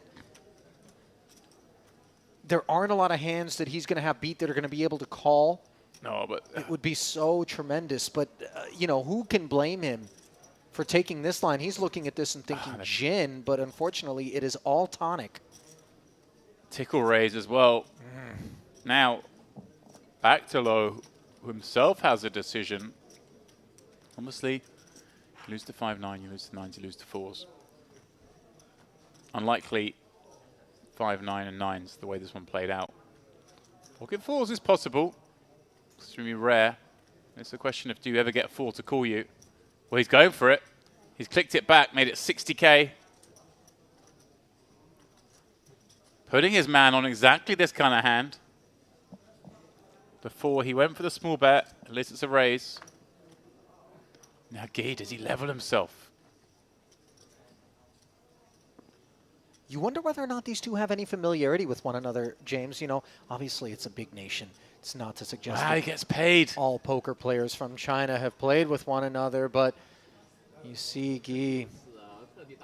No, I think you're right, though. The Chinese community who travel and play poker is still relatively small. Yeah. And I think there's a lot of crossover between them. I think I told you off stream that when we were covering the warm-up, we got to a point with 2 or 3 tables left where we had 4 Chinese nationals on the same table of 7 or something, 4 or 14, whatever it was. It's definitely feeling that way. They've found their way here, and the group is growing. That it is.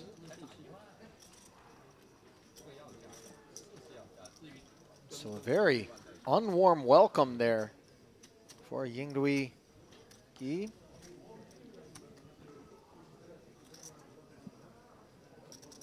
Well, the beneficiary in what under normal circumstances would have been an uneventful exchange between Jack 5 and 10-4, and just the exact right run out for some fireworks as police. Ace King. Again, it's just been amazing the amount of premium starting hands we've seen at this table. You're right. It's like every hand someone's got. a monster. Very rich deck. And here we go again, Cyprus with 2-8. We've seen a lot of these big-ish pocket pairs, the high middling ones. And we've seen 8s a number of times, specifically. Or there with the possibility to squeeze there. It's elected just to flat. Yeah, I prefer a squeeze. I mean, mindful, obviously, of that massive stack of Bolis. And right, but he's been opening at quite a high frequency, and Cyprus has been playing a lot of hands as well. I mean, the only mistake is folding the king-queen there in my mind. Of course, by flatting, you keep Jazar in with 8-3. Well, he played the 9-deuce moments ago, so yeah, why not? Fortunately, his 8 is just cooked by pocket 8s. It comes ace-queen 6. Doesn't look like he'll be getting in any trouble as Bolis does flop top pair against second pair. O'Dare rates to be a customer.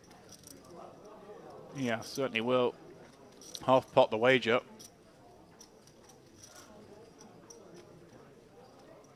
Yes, but things get tricky when he does bet half pot 4-way. King Queen not looking quite as sharp. But electing to see one more and reevaluate. Second spade rolling off. Does allow for more bluffs in Bolis's range. Look at this, love it, I love this. Checks over to O'Dare, trying to feign weakness. Trying to allow his opponent to bluff with some draws. And, well, may get in trouble now because spade rolls off. Backdoor spades get there. King Jack gets there. So O'Dare's happy just to take this to showdown, thinking, hey, I beat everything but an ace. Yep.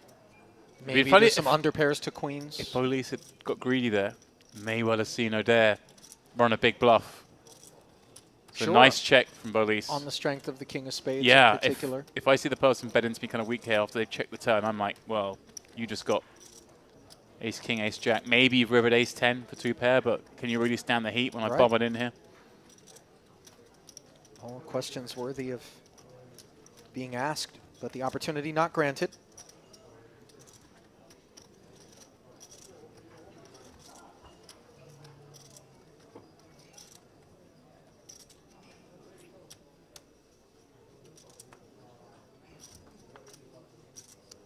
That's a tower of chips.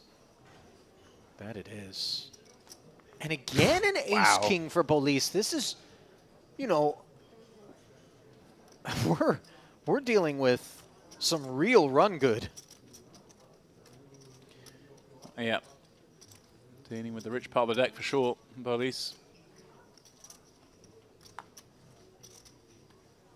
And again, on these hands, we see ace king b8s last time, now it's ace king b9s. Dare the customer. Happy to play it as a flat. Jazar, of course. Small blind, suited ace. We know what's happening. A fold? Is that what you're saying, Ollie? He's in there. Okay. And Leon in there as well with pocket 3s. So Jazar really in a hopeless predicament with ace 3. Lovely spot with the 3s just to close the action here. And a flop that favors O'Dare. Overpair and a gut shot straight draw here in front of the field in a 4-way affair with 45,000 in the middle.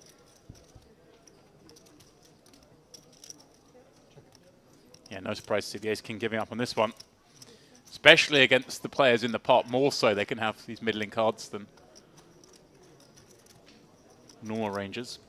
By that, I mean Jazar and O'Dare. Leanne, of course, from the big blind can certainly have all of those cards. O'Dare's big bet, over bet, in fact, just over pot. Does bring an end to the hand.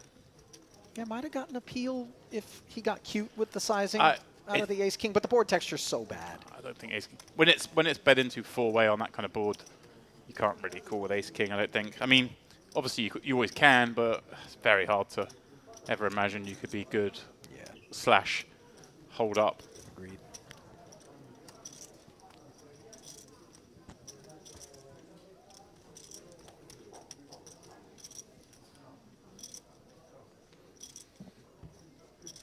Nice little pickup there for O'Dare, the type that he certainly is on the hunt for, to work his way off the bottom of the leaderboard here at this feature table and into some sort of stack depth that would afford him some maneuverability.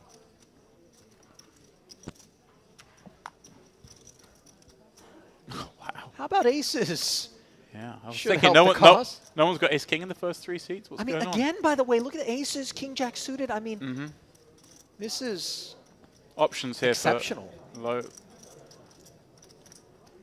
Thankfully for him, he has just flat. Yeah. It's only contender to 3-bet, but I think at this stack depth, I like flat. And especially with the players you got behind, like you don't mind Jazar coming in when you've got King Jack suited. You're going to do okay against his kind of range. Having said that, he folded King 5 suited. Lian, on the flip side, gets the call with 2-4. So after having 2 3s the previous hand, everyone's just going a couple of pips up. Set mining, and now it's Bolis's turn to... I've got a couple of clubs. Let's have a look. Yeah, take something dirty.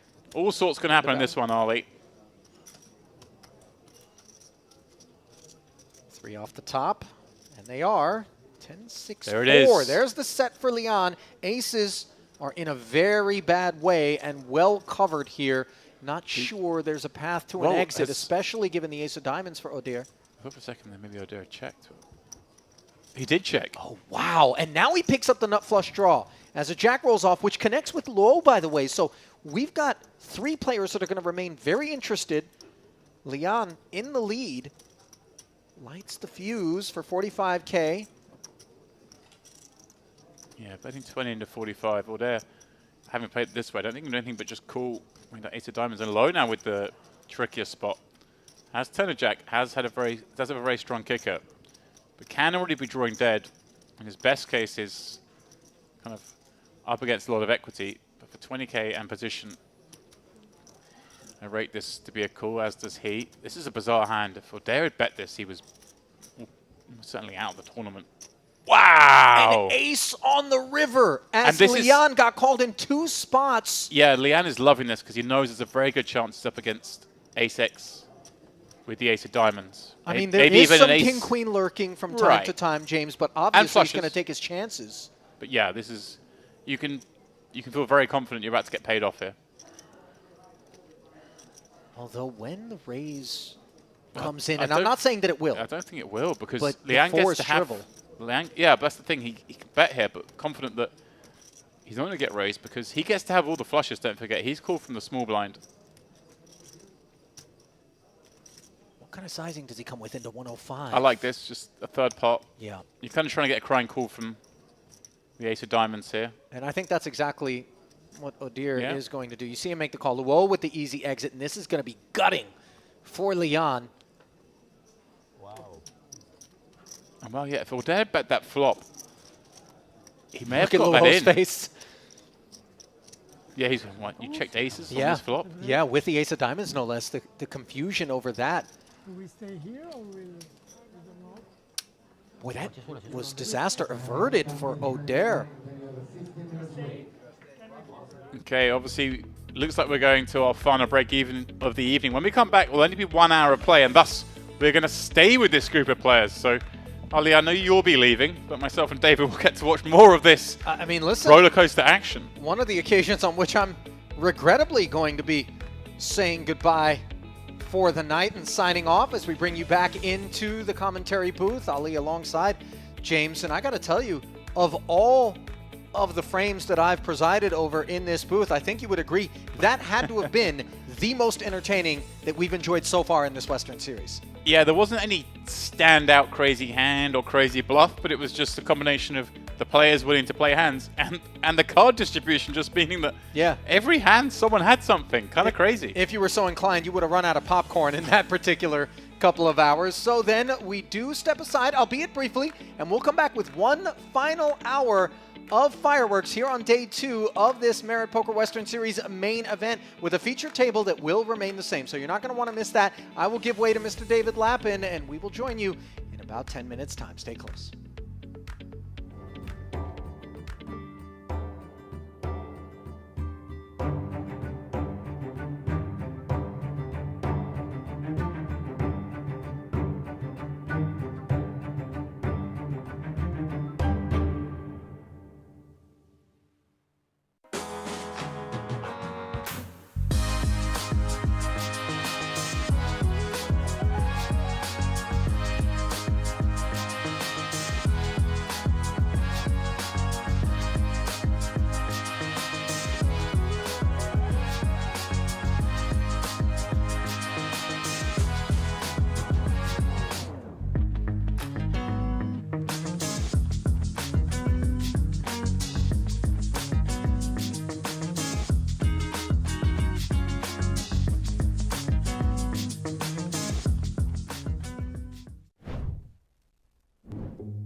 it's just going to get the job done here with quite a bit in the middle. Queen's taking down a 50k pot. No showdown is a beautiful result.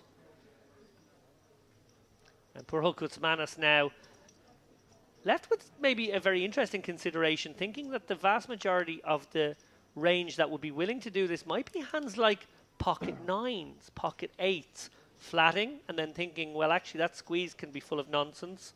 I'm going to back raise over the top of it. And then he's probably wondering if his king 10 suited is actually an equity flip here. Obviously, we see that it was actually a trap. Yeah, he's only got 133k back, but re-entry is still open. This is the last level. Wonder if that's on his mind here. Dare I say crazy time?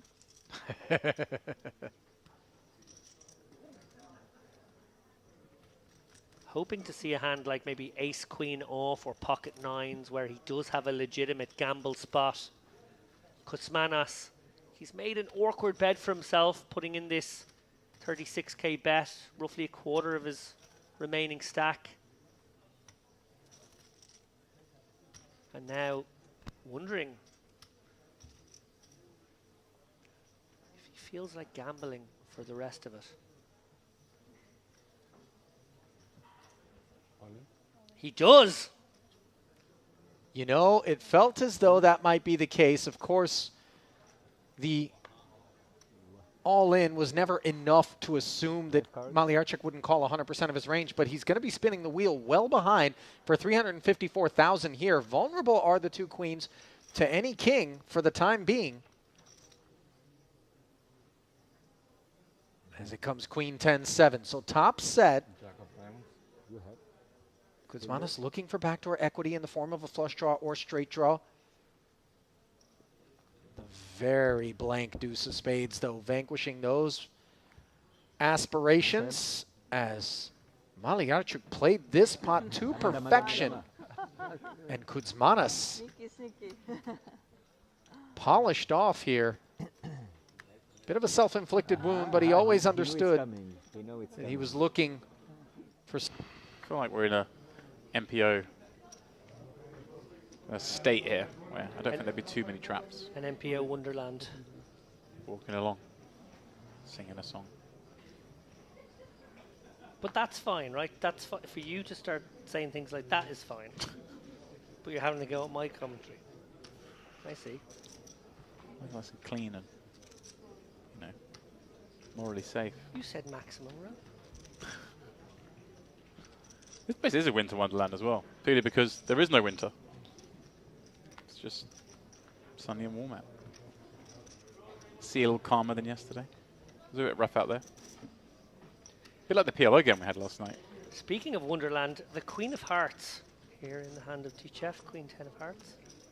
See that for a segue? It's an Ali Najad level segue, that one. Cool. She was a character in Alice in Wonderland. Jesus, I have to explain it. She's also pulling a leading role here on the Queen 10-6 board. It's the supporting 10, most important. Yeah, action time here. Hrabetz not going away, I don't think, in any world here with the up and down and over card. Right. HF just doesn't have enough chips. Effie could lose some chips in this pot as well. It's actually checked through. Yeah, Hrabetz recognising perhaps that Dichev's around this board. Doesn't really want to bet call it off, and as you mentioned, he can't bet fold. Electing to check, take a card. See if he can't just get there a conventional way. Dichev putting in a third of his remaining stack now with top two. Made life a little tricky for Effie, who might have to call once here. And then Hrabetz will probably have the right price. So, yeah. Would he call with a straight draw on a 3-diamond board, though? Against two players, it seems... Maybe not. Seems a bit optimistic. Maybe not, actually. Maybe that is... Decision point, I guess, comes if F8 does fold, then it's a bit close. But even then, it's tough for Hrabetz, isn't it? Yeah, I suppose a lot of the small blind calling range will be suited cards. And the fact that the diamonds came in could dissuade, and may dissuade Hrabetz, as you just pointed out, James. I like that. Yeah. Just a bit dicey here. Outs aren't clean.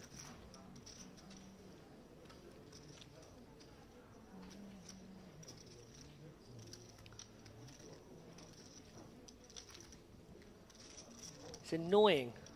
Right. It's a pesky hand. You raise it up, get 2 calls from the blinds. Give me blue.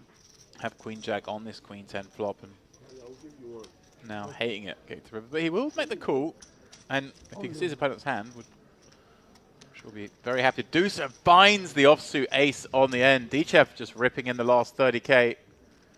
The Kravets will snap this one off. Dichev will get the bad news that it wasn't the turn that put him behind, but it was the river. Yeah, smile says it all. Really? Okay. TK. Quarter milli, definitely. If you win, and it's less than that, he has promised to make up the difference. 1.8 million in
For me, it was very exciting.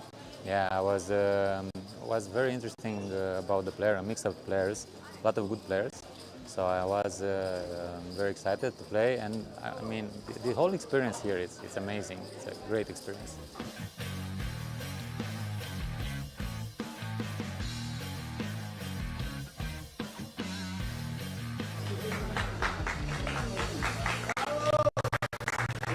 Really, first time I enjoy in tournament, and now I came in final, and then it's very good. But I'm tired. I passed to play all in, have ace 8, and he's lucky. He's bluffing, and me also bluffing too much, and Thank you for all, and thank you for.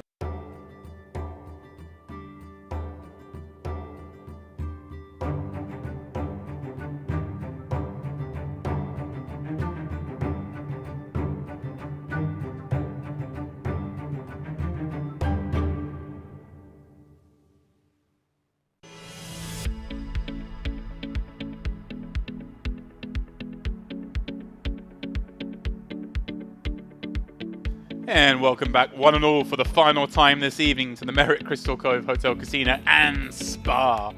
We're in the poker room, of course. Someone's doing some audaciously bad dancing. I was warming up. I was warming. This is my normal routine. But it's the main event. We don't have to that's warm true. up. It is day 2 of the main event. The last frame was very exciting. The players are very warmed up, at least, and we're staying with them for the final hour. Good. It is only 1 hour left to play before these guys bag and tag. Some of them have got a date with the Mix Max final day. Of course, it could be a long night for some of these guys. Yeah, this evening, but we do get to play 1 more hour of playing. I just want to know, as I always do in these instances, how was the buffet? It was good. It had a theme, and that theme was lamb. Oh. So a lot of lamb dishes, starters and mains. Love a bit of lamb. Anyway, any lambs to the slaughter here on this table? Oh, there will be. There's going to be carnage. We have everyone playing all their hands and then a few more than they should, and the deck cooperating in terms of some clashes. Bolas leading the way still, that 1.5 million in chips. Maroon Jazar, the one in the most pots. See a place we're very familiar with. David nodding his head as he sees him there with 800k. He's been in the mix. Ihai Soika has only just joined the table. And Oder there, also one of those driving a lot of the action. Zebajad been in a lot of very medium-sized pots. Had a lot of flush draws that haven't gone his way. Yungarigi at the bottom of the stacks there. Obviously just had house v house, albeit on a double paired board, but it ran down in a way that meant he lost a lot of chips. So, for the final time this evening, we get things underway. I'm not wrong in saying that is an absolutely enormous stack for Boas. Yeah, 15 starting stacks at this stage when the average is around 450k. Cooler. Zevich with another suited ace. He'll be sick of these because he never makes the flush. Oder, canny operator. Yeah, he's been operating a lot of hands. Here we go. Oh, look at this. Click again. Yeah, there's been a lot of this going on. Some really smooth 3-betting. Cole calls off 3 bets.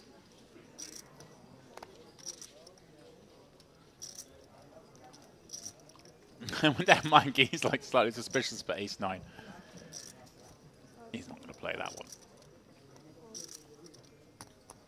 Liam, of course. Just had his flopped set of 4s run down by Oder's rivered set of aces. To pay my losses. Calling, probably because he realised he dominates some of Oder's range here. Just calling because this is the play we do here. We have little raises, little 3-bets, and we go multi-way. Wow, so it's just a sort of a bloaty potty sort of world we live in now. It feels like a catch game more than a tournament. Yeah, right? Well, everyone whiffs on the king deuce here. Oder probably going to win this one with 1 bet. He actually checks. Well, that actually sort of lends some credibility to a delayed c-bet. Yeah, well, the hand before the break, he played a multi-way pot with aces, where he just checked the flop with his aces on 10-6-4. Ended up ribbing an ace against Leanne's set of 4s. Oh, and everyone was like, you checked the flop with aces. And maybe he's leaning into that with like, well, now they know I check big hands. Yeah. Maybe I can do a lot more delayed c-betting. And that's what he's done here when the queen rolls off, which is a reasonable call because he's going to have some queen X in there when he 3-bets.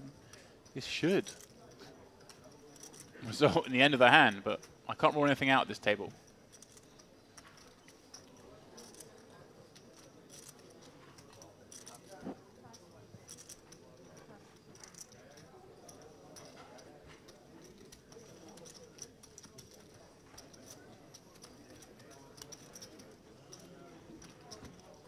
Evet. Ben Ajda bardakta Rize çay lütfen. Bir de bir tane San Pellegrino soda, yanında bol buzlu bir bardak. Sıcak süt, sıcak süt. Şekerli sana. With sugar. Yeah, with sugar. You know? Yeah. I'm paying attention. I'm paying attention. Wine for the birthday kid. Well, there's learned everyone's orders. Referencing, of course, Mr. Gisard's birthday. Ah, okay. He's running like it's his birthday. He's getting some nice hands. 12. That's a nice O'Dare's birthday. Gisard's. Gisard, sorry, okay. And now a real hand this time. 30. 3-bet. 3-0. What is it, though? What's the hand? It's ace-king. Wow. It is his birthday. Oh, Leanne with the ace-king behind. Just cold calls swiftly. Soika's not been the same for long, but is he thinking, maybe I just want to get in here?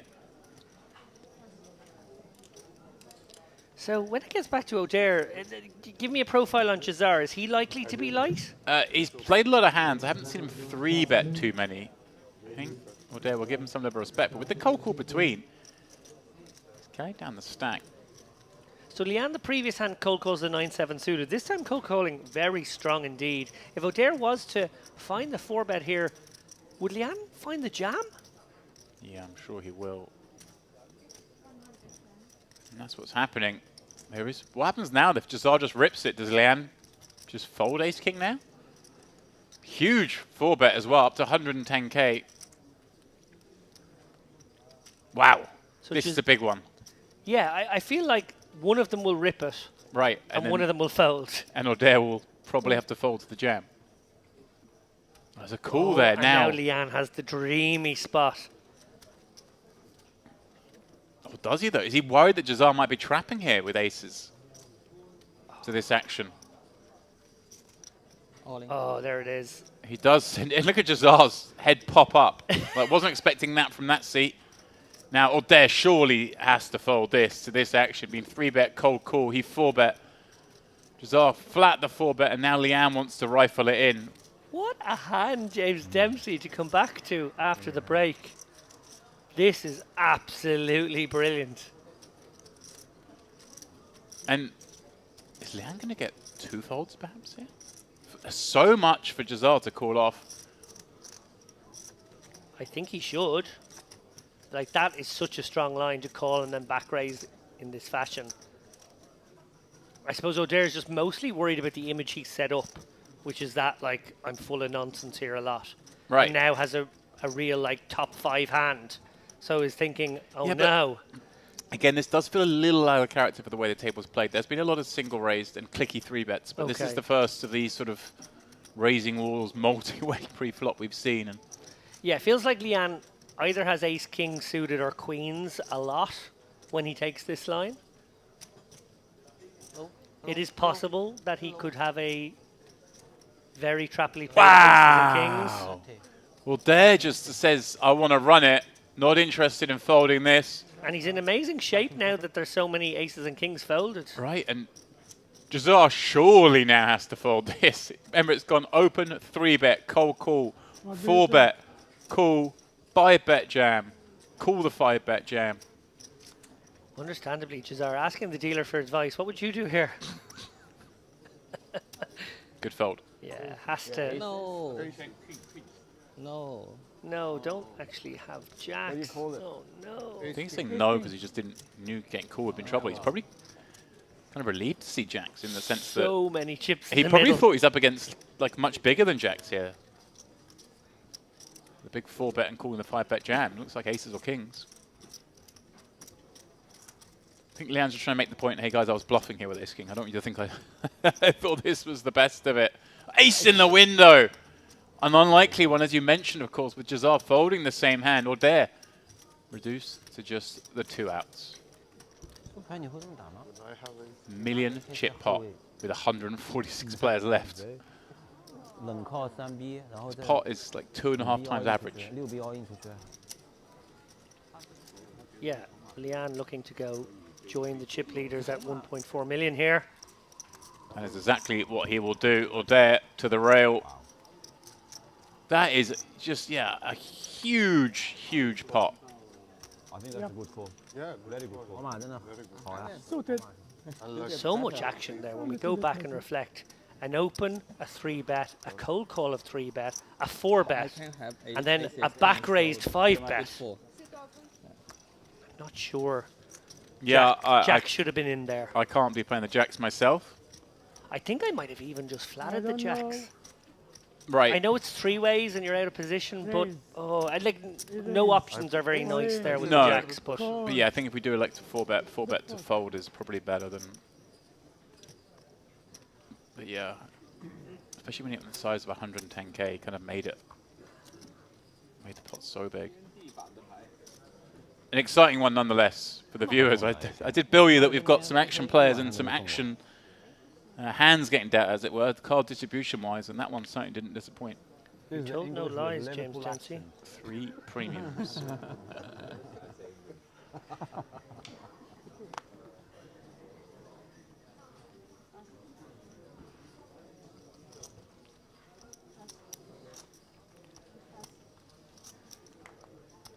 Well, 145 players remained. I think I was a little optimistic that we would get down to 100 today. I think it was probably more likely we get down to about 120. Yeah, it just plays so deep still at this stage. Obviously, the blinds are still catching up after the tiny increments at the start of day 2.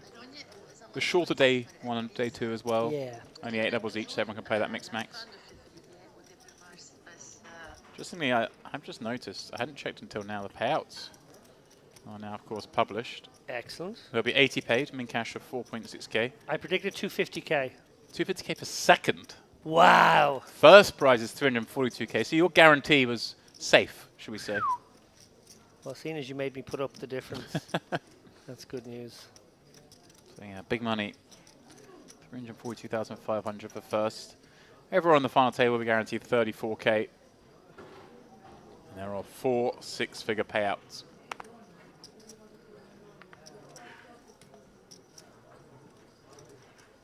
Key under the gun. 14 blinds, queen 10 suited.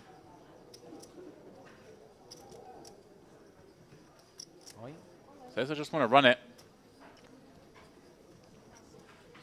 This is sort of towards the end of the night situation.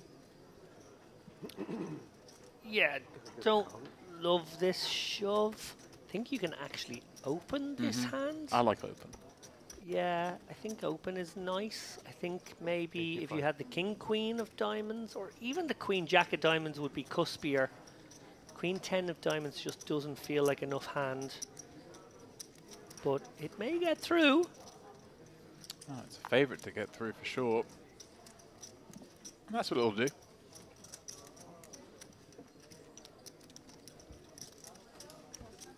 Half opens his hand there, so maybe his stablemate to the left gets a little flash for his eyes only.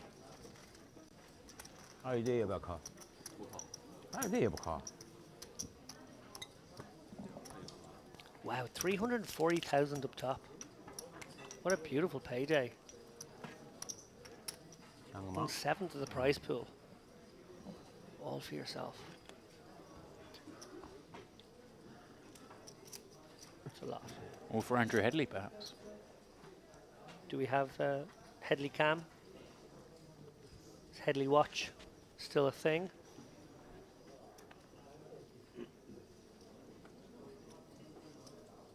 Jazar gonna go for a light one of his own here. Wow. Yeah, we've seen him play quite a lot. He's folded some though. It's not like he's played all the cuspy ones and the slightly too open, slightly too loose ones. He's mixed it in. Wowly hands here to gamble. Yeah, oh yeah. This is, look, you can't come in here thinking this is looking gambling. This is how this table plays. Okay. Okay, we play like a little cash game. What a nice spot for Soika just to find deuces, all this action in front of him. Just let's go on a duck hunt. Did you play duck hunt? I did. Everyone under the age of 37 in the Chat has no idea what you're talking about.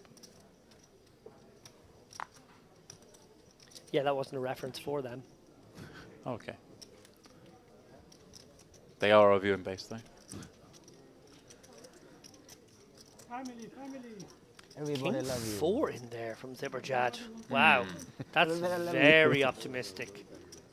Definitely not the category of hand I would recommend. He's you blind. try. He can just flick a 9k of his 88 and just try and strike lightning.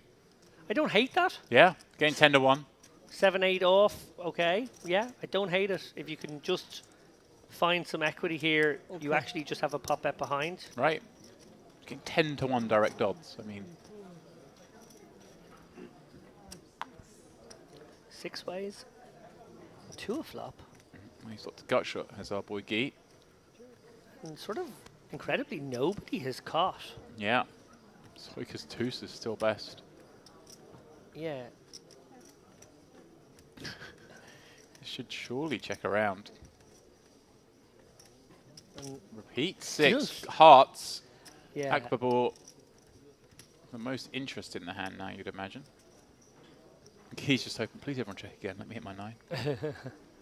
I think Akapor probably should fire this one. It seems like a situation where, you know, you might have the best hand, but you certainly need to clear the field a little bit, and then you can maybe pursue value if you hit. Yeah. And also, it's still believable he's got a 10 here, right? He's played this way multi-way. Everyone's going to play cautious on the flop. It's not like... Yeah. Or a 6. Right. If this is the way this table is, like you say. Leanne's thinking about it with ace-4. Surely not. Bet into 5 players here. Yeah. And a healthy bet at that. Like, he's not even gone that small. He's kind of gone half pot. Yeah, thank you. Wow. Even the idea of thinking about this one. Okay. Everyone folded? Nicely done. Barpoor, probably relieved to just get it done with one bet there. You can see in the video. You will see. 30 minutes time.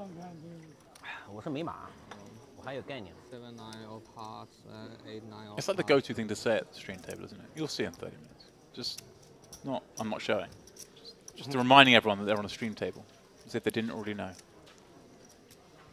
Have you pulled off any sick moves on a stream table down the years? Told your pain? Outrageous ones, yeah. Yeah. Told your table mates. You'll see it when this TV show airs. Tell the lie, yeah. One of the wildest hands I ever played was in I think it was streamed, but it was filmed and edited, like a TV cash game. I got played in an absolutely absurd pot against Sam Grafton, where I bet 3-bet the turn. No, sorry. I raised the turn as a bluff and called a 3-bet, realizing I'm probably ahead. So I didn't give him any 3-bets for value. Recognize that was just his value part, just the bluff part of his range. I had deuces, and continued. Wow. And then the river was a napkin, and he checked, and I checked back, and he turned over his garbage, and I turned over my deuces to victory slam, and then realized his garbage was actually caught a jack on the river with his jack 4 or whatever. I was so excited to table it that I was like, oh damn, I didn't realize he's just caught the raggedy pair. Somewhat embarrassing. G jams, Lou calls. Lou trying to finish off the job. 双位这么强啊 Took most of the chips off Guy before. Alive.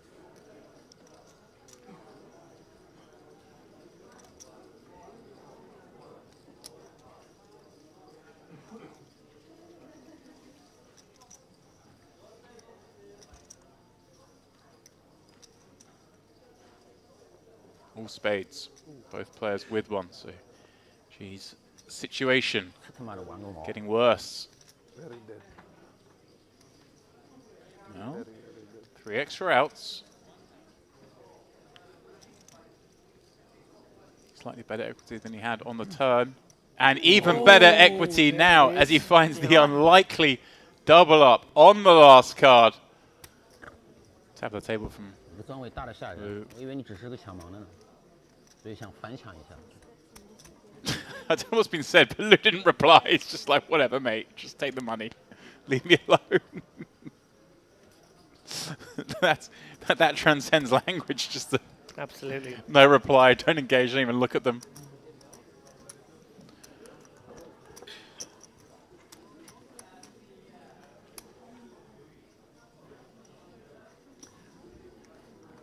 Lou taking some comfort in a warm beverage. Maybe a scratch of that Johnny Chan-esque orange. Release some vapor. Breathe deeply, some orange zest. Move on to the next hand.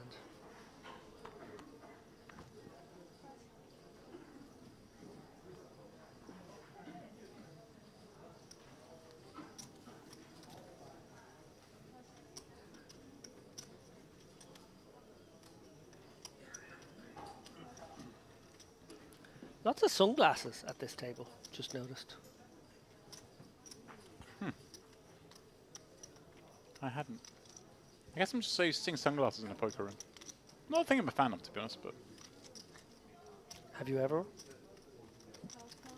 No.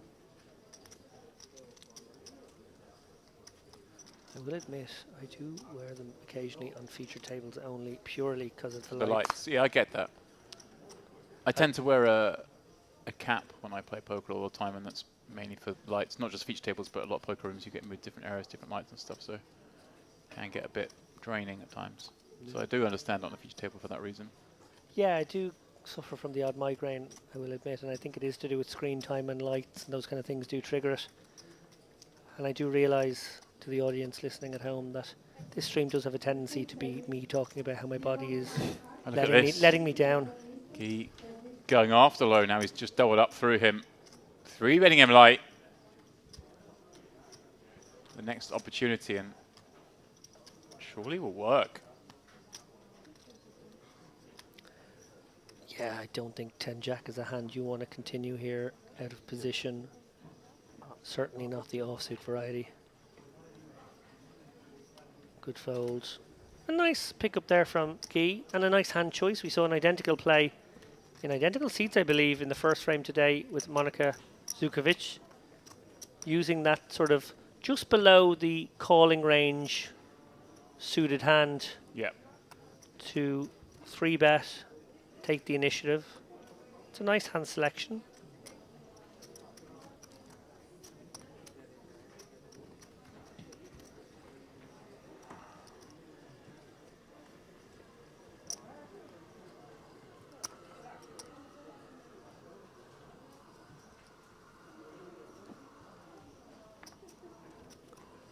I feel with the departure of O'Dare, perhaps this game has settled ever so slightly. No, I don't think so. We just saw King 8 3-betting. Come on, man. We just saw the Queen That's a 10 good 3-bet, though. in.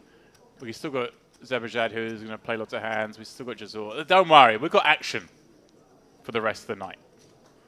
These guys will not disappoint us. You're nothing if not a salesman, Dempsey. Got nothing left to sell.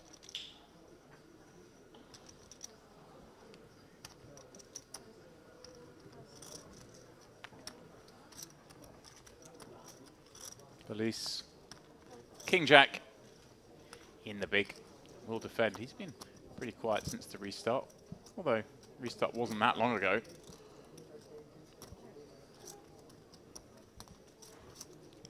8-6-4 flop. Akapaport. Can't like seeing that board against the big blind peel, but feels compelled to fire anyway. Perhaps the presence of the solitary spade there giving him the opportunity to barrel off as the hand develops. But the singular bet does get the job done.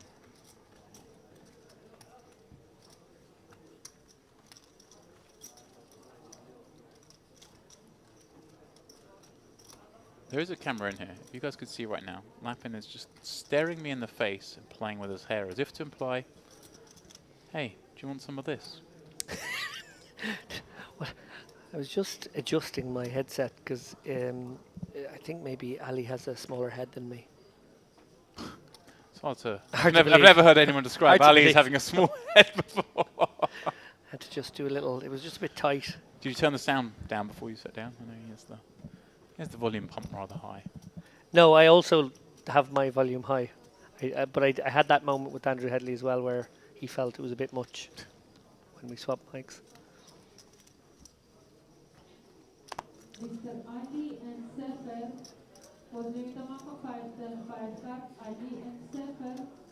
A rejuvenated Guy. Very much now so. With Jack 6 of clubs. 191k. Very much back in contention now. Over the 30 big blind mark. More weapons at his disposal next time he enters a pot. Leanne, well, you mentioned how we still have players more than willing to drive the action here. He's certainly one of those candidates. Going to open up the button here with the suited connector. Wellis, very happy to smooth call here with a very nice Queen Jack suited, conscious that he will be dominating some of Leanne's range, and obviously the hand is just so pure. Anyway, Akbar Boer going to call with the ugly enough 4 deuce. And everybody misses. Boelis has a gutter and 2 overs to second pair. And now things change. Leanne pairing that 3. Unlikely card to take the lead on, and Boelis looks like he's just going to stab here. He's still playing the game of poker here, while some around him are playing a little more liberally, and it just makes sense that he gets to have some of this. Going to have King Jack, King Queen, King 10 suited, perhaps peeling from the small. Maybe some 9-10, 9-Jack suited kind of hands as well. Leanne's suspicious though. Yeah, he's bet 2/3, which really does sort of send a message that he's... Right. Get out of my pot. Yeah, kind of test you out here. So yeah, nice sizing there. I feel like a smaller bet would have been called or possibly even raised. Going for that 2/3 sizing, sort of showing like he meant business with the gutter and gets it done. Obviously he will have plenty of King X in his small blind calling range there. So plausible story.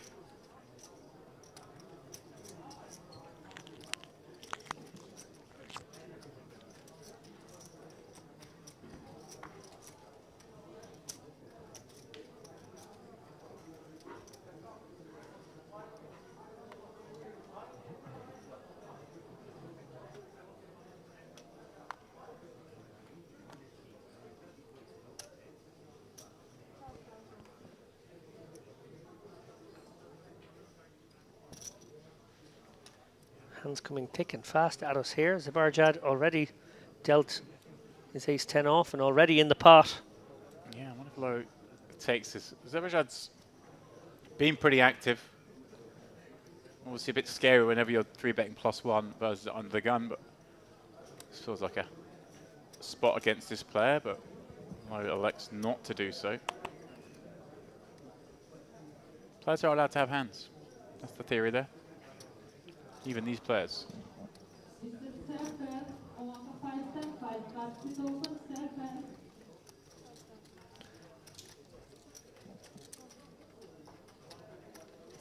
Yeah, well, the exciting thing when you have a table with this dynamic is that when you get a couple of real hands, a lot of more chips get into the middle than you would necessarily anticipate by virtue of how it doesn't take real hands to get some chips in. Here we go. Both players pairing the ace. C-bet from Zabarjad from under the gun. Going to be almost with range, I'd imagine, in this spot. Akbabur continuing thus with his ace. Checks it over to Zabarjad again. Here he is going for another tickle. A little over third.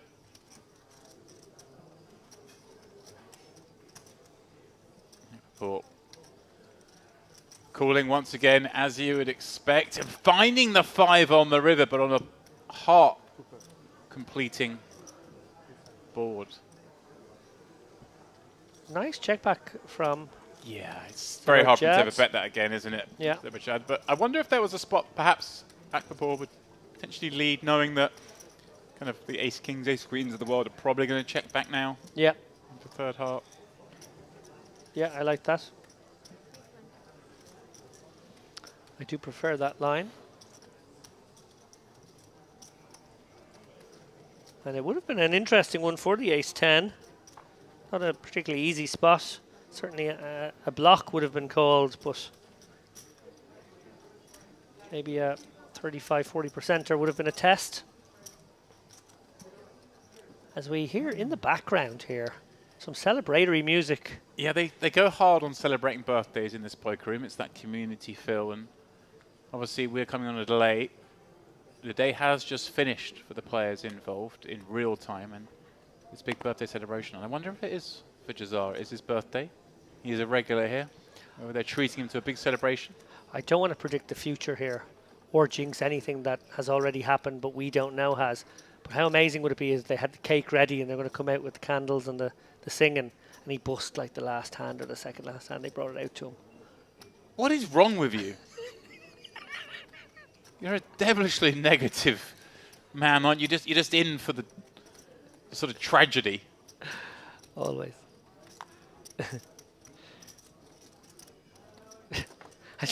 I'm just imagining them all like standing behind the stage with the cake and everyone's ready to go, and then he busts last hand and they're just like, cancel it, just don't go out there. Abort. King 10-7. Vertus from the cutoff has the best of it. Sheberdad. He's go with ace-5. Not quite as fruitful.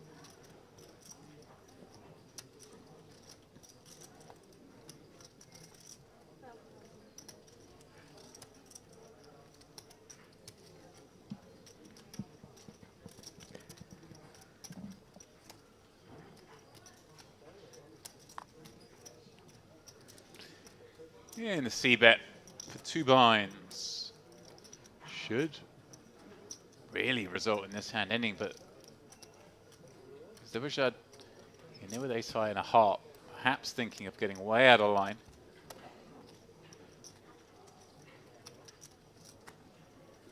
But those thoughts were short-lived. Everyone suddenly looks like it's the last level, don't they? It's a lot calmer, not so much chatting going on now. Yeah, I sometimes feel like when you have a dinner break and you do come back for maybe 3 or 4 hours, there can be that sort of post-digestion lull where everyone just slows down a little and everyone's a bit tired. You see a few yawns, you see a few caffeinated beverages being intook. They didn't actually get a dinner break in this event, obviously, today, only playing the 8 levels. Exactly. So you would think right, sorry, there would be more energy, even though it's last level of the day. But it does, you're right, again, resemble that. Every break's a dinner break here, because you can just run through to the poker buffet. So you're just always digesting food I am. when you're here. That is true. It's a big shock to my system when I go home and there just isn't food lying around everywhere all the time. I have to cook it for myself.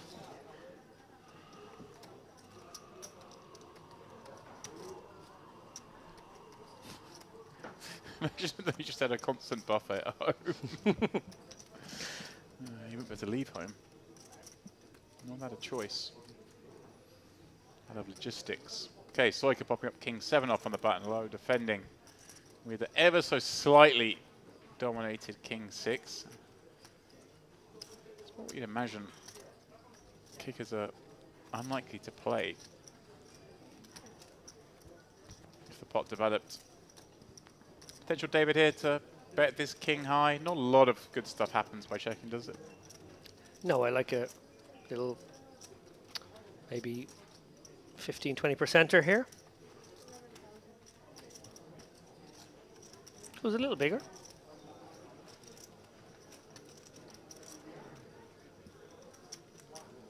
Now taking a bit more time over each hand before folding that, it strikes me that he's just perhaps thinking, I'm just done with this day. I want to get off this table, even though it is a good table to be on because there's fast and loose action, but I just want to put my chips in the bag. I wonder if he just thinks king high can be good enough. It can be. Just let it go in the end. Soika drags in a small pot.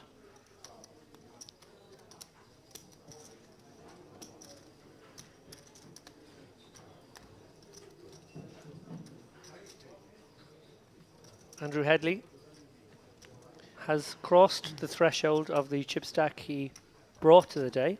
I congratulated him on his 9,000 chip profit on the day. Nice.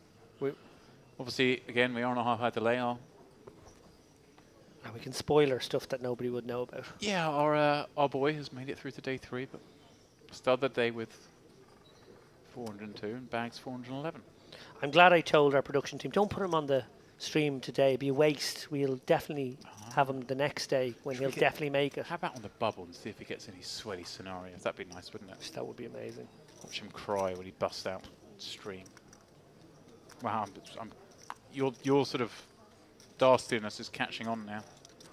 It is infectious.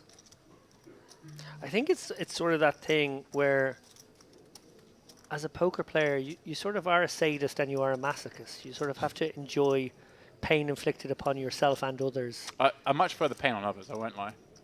Soika raising up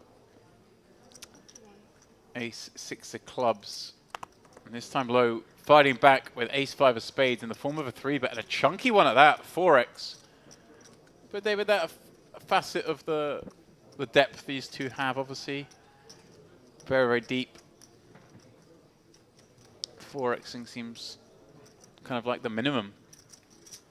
Yeah, no, that seems like a good sizing for sure, but what's really interesting here is Guy is almost thinking it's a potential spot. Cut off, light open, low, very likely to go for a light 3-bet, particularly picking this sizing at this depth. And he has exactly enough to just about find a fold. Right, and pick up 76k potentially for his 180k jam. Now this is above the rim stuff. Interesting that he's considering it. More curious that he's decided upon a cold call. This is adventurous. Now, he does actually have the equity favored hand, but this is dicey. This is bizarre. Yeah, this looks scary. This geese could just have kings or aces here, right? I think he's supposed to. In fact, I don't think he's supposed to have anything. I don't think call is a thing. Excuse me? Right. But when it's, if we're trying to invent a thing out of it. When something's not a thing, yeah, it tends to be aces, doesn't it? Yeah, I think Soika well advised to just get out of dodge here. He has the actual best hand right now, but like this is incredibly messy. But it's these messy three-way bloated pots that you've been presiding over for 3 hours now. But Soika hasn't been here for much more of it than you. Low, then somehow has the best hand in this and pairs the ace. And now thinks maybe I've overtaken kings. Right. Yeah, if your man's got aces, good luck to him. You know, the cold call hands are never the ace king, ace queen, ace jack, so he's not worried about that.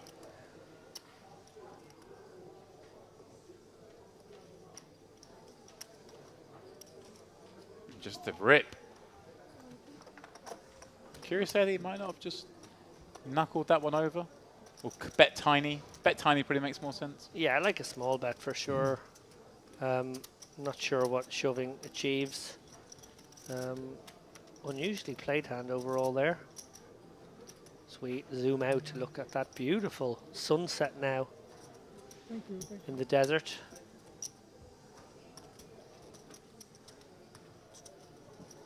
An orange sunset over maybe New Mexico.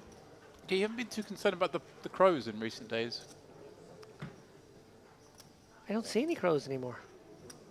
Have we turned off the crows? Say it ain't so. I think there was an audience petition. Can we? RSPB got involved. They just said, "Look, can we lose that graphic?"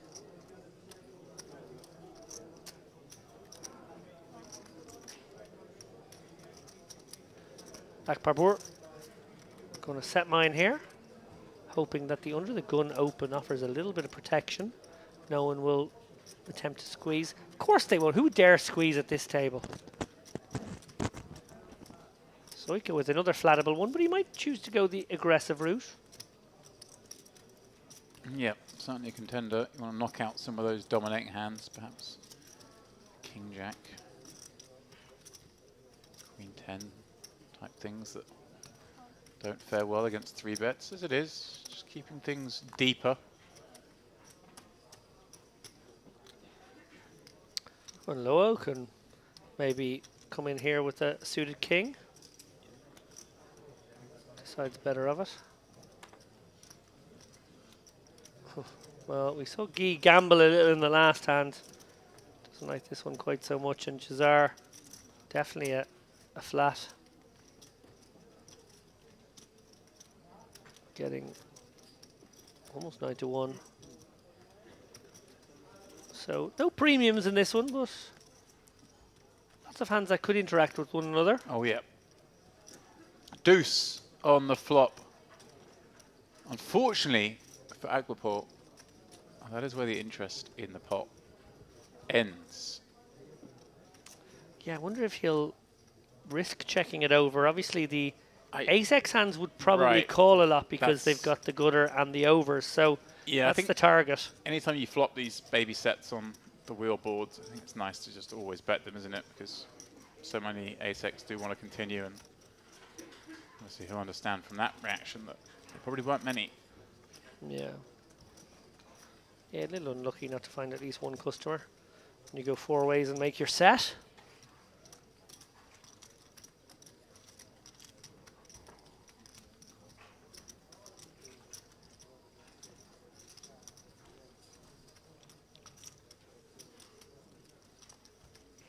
I meant to ask you, James. I know you're a football fan, your beloved Brighton. How they doing these days? I couldn't help but notice, and I only take cursory glances at the Premier League table, they were not much above mid-table. Oh, yeah. We played out a thrilling 0-0 draw last night. Okay. Wasn't thrilling. Okay. We're doing good. 8th maybe? 7th? Yeah, up in the top half. It's kind of bunched there, but more importantly, we're down to the last 16 in the Europa League. Oh yeah, very nice. So them and Liverpool in that competition? We're in there. West Ham. Huh?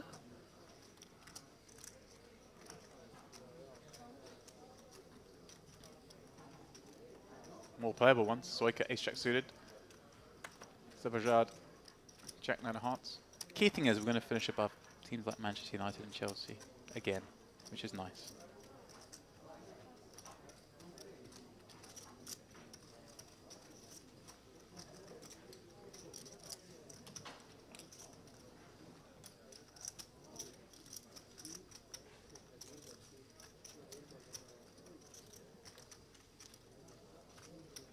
Leanne now with an obvious call, but you never do know with this man whether squeeze is in his thoughts.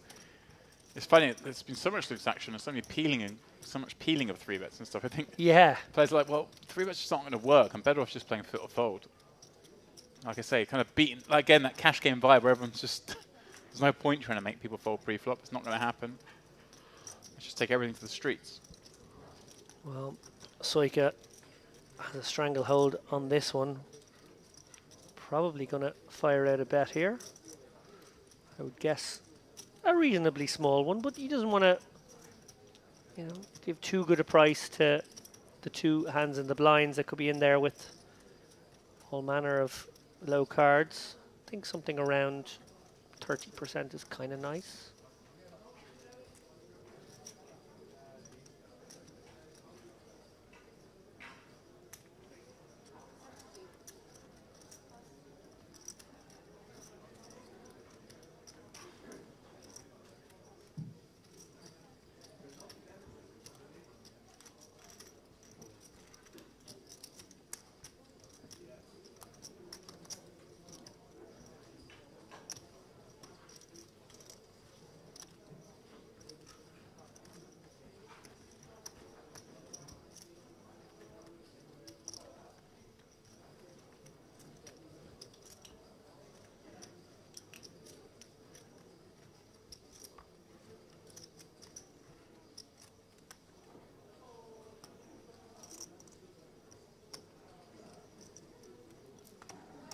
Sunglasses concentrated certainly into one section of the table. Must be a bright light facing that way.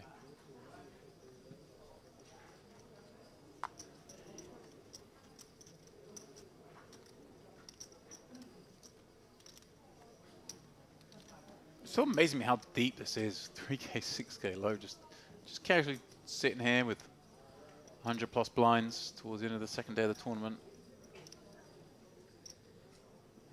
When I came in here, there were big blind was like 3.5K.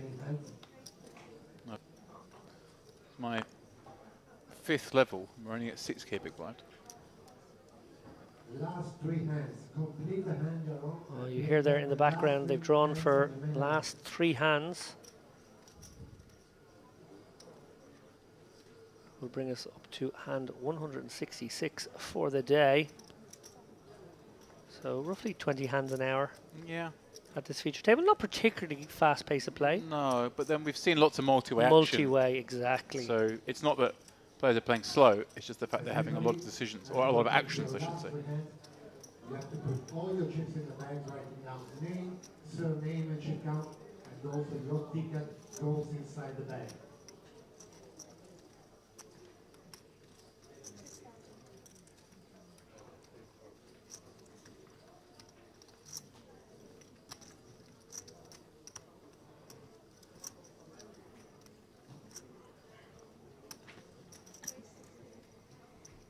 It's a raise from Berlis against this one big blind c-bet. He's taking the queen of spades.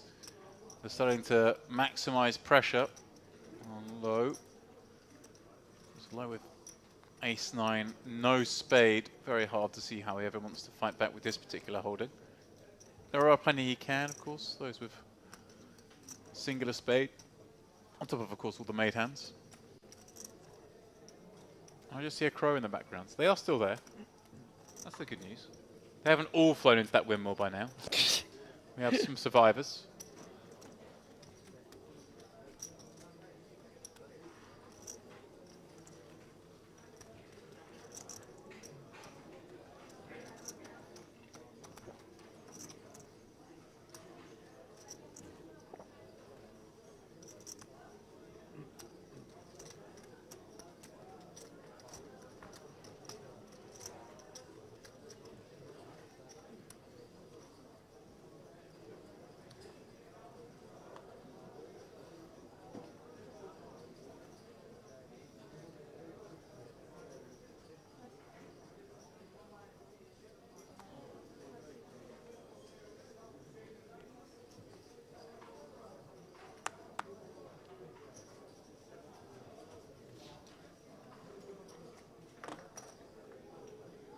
Key in the hijack.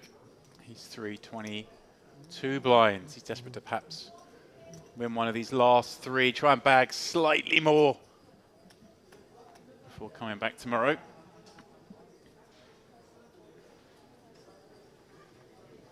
Oilus.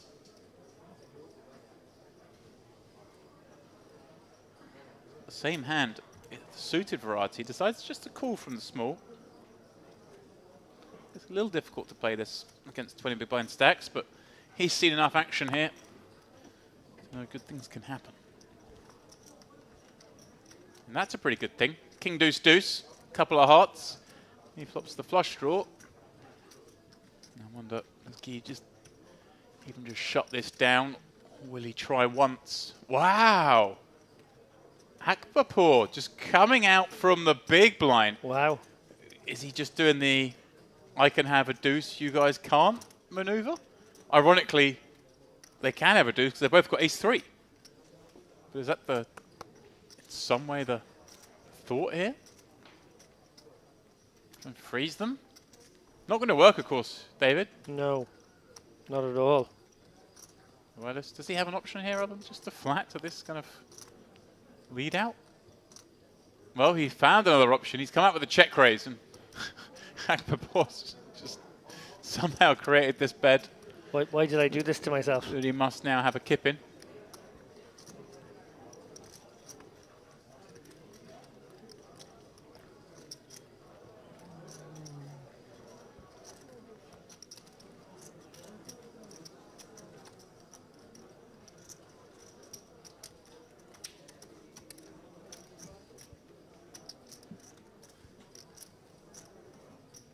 Just realised something, David. Go on. I bubbled the buffet, haven't I? Oh, I'm so sorry. That doesn't sound very sincere. I told you I like other people's misery. There's always best of luck in the GPI Awards. I hope you don't not win. There's always the poker buffet. There is. Guy, kings. Here we go. wouldn't mind a king deuce deuce flop with this one. Well, he's been splashy, Guy. Is it the final hand or the penultimate hand? I think it's the final hand. Or it's the penultimate hand. Oh, Leanne just calls with ace queen. Wow, I'm surprised he didn't try and pump that up. Try and get it in for the sub 20 big blind stack. I'm also very surprised. Guy's been very active. Yeah, I wouldn't have necessarily assumed that this 2.5x off my less than 20 big blinds was strength. Oh, well, he's going to get it in now. Yeah, he thinks he's played this masterfully because he's flopped top. It is Guy, though, the one who will be smiling once these cards are revealed. Any reason for Leanne to do anything but just call here? Yeah, I think you can raise it here. I think he will call, and I don't mind that, but I think it is sometimes a thing. Maybe more out of position though. Right. As it is, he's kept the pot to the situation where Guy basically has pot behind. And a scary card for both to see in some respects, isn't it? The Jack kind of freezes action a little bit always. Queen Jacks, the King Tens will get there. Yeah, I think if the stacks were deeper, it would absolutely freeze action. But because they're not, in fact, it incentivizes Guy to just shut down the hand now if he can. Yeah. His opponent will have a pair and a draw a lot of the time now. Yeah, obviously a bit unfortunate for Leanne. He's holding the ace of hearts. Obviously, would like his opponent to have some sort of ace X of hearts turn flush draw, but the ace queen surely going to be enough. Yeah. He does call and sees he ran into a premium for once in Guy's hand. Can he double up right at the end of the day?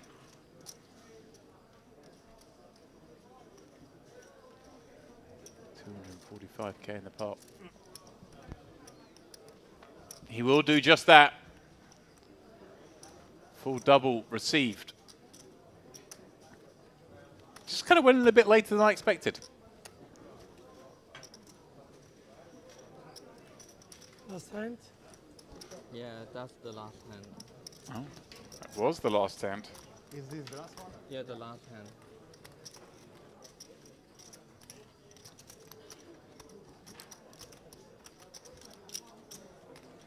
Oh, no, maybe we're shuffling. One Yeah, more. One more hand for Chazard to get lucky on his birthday. He wants to go get his cake. And yeah, exactly. Was it a spoiler that we now know it was his cake going out there? Well, I heard another one afterwards, so there may be a double birthday celebration out there today. What is the number of people you need in the room for the more likely they share a birthday night? It's like 30 something, isn't it? I think it's not even, maybe like 27 or something. It's one of those things that it sounds kind of crazy, but actually when you think about it, it does make sense. Yeah.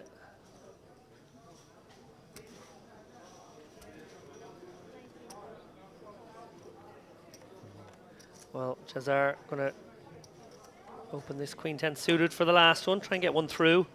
19K, going more than 3x. So there will be more folds. And that will probably just do it. I don't think the 6-3 inclined to call here last hand of the night. We're going to bag up some chips. Last hand on his birthday. And he pulls in the chips. There we go. Bags are being distributed. When we come back tomorrow, blinds will increase to 4-8. And it seems like it's about time the blinds started to go up this tournament. So incredibly deep through day 1 and day 2. And that's how the stacks on this table were fair. Obviously, there'll be a full redraw. And it's a very, very healthy distribution on this table, way above the average in the tournament. Giuliano's going to wake up tomorrow, come in, and have more than 200 blinds on day 3 of a poker tournament. Yeah, absolutely incredible. I obviously only got a little taste of the madness of that particular table. I saw the O'Dare hand, pretty much the biggest hand we saw in that frame, the Jacks, Ace King. A wild one. We thought the Jacks maybe should have gone for the 4-bet fold or even just flatted the 3-bet and overcall, but you know, in the end he got himself into a flip. He was actually in better shape than a flip because of course the other Ace King in the hand, and I think there was another King had been folded, so he could maybe consider himself a little bit unlucky not to be up there with 800 or 900k. In the end, Leanne gets the big stack, his loosey-goosey play paying off. I have taken a little bit of a look into our Here stats we for go. tomorrow because, you know, presumably we're going to redraw this and have a completely new cast of characters. Roman Hrabec has 1.4 million, Ermano Di Nicola 1.2 million, Maracour 1 million. They're the really big stacks. More familiar faces around though. Fasto Tantillo 900k, Dmitry Yurosov 800k, and I'm going to give a little bit of love to the UK contingent. Love a bit of UK contingent in this room. Michael Brown, Matt Davenport, Dean Hutchinson, and of course our own Andrew Headley with 800k, 600k, 470k and 400k respectively. Those guys, hopefully we'll see them on the feature table at some point. Well, law of averages, we will surely see some of those guys tomorrow on the stream. Remember, we will be restarting at the same time. That's 12:30 local time. So please, guys, do join us tomorrow. Until then, good night.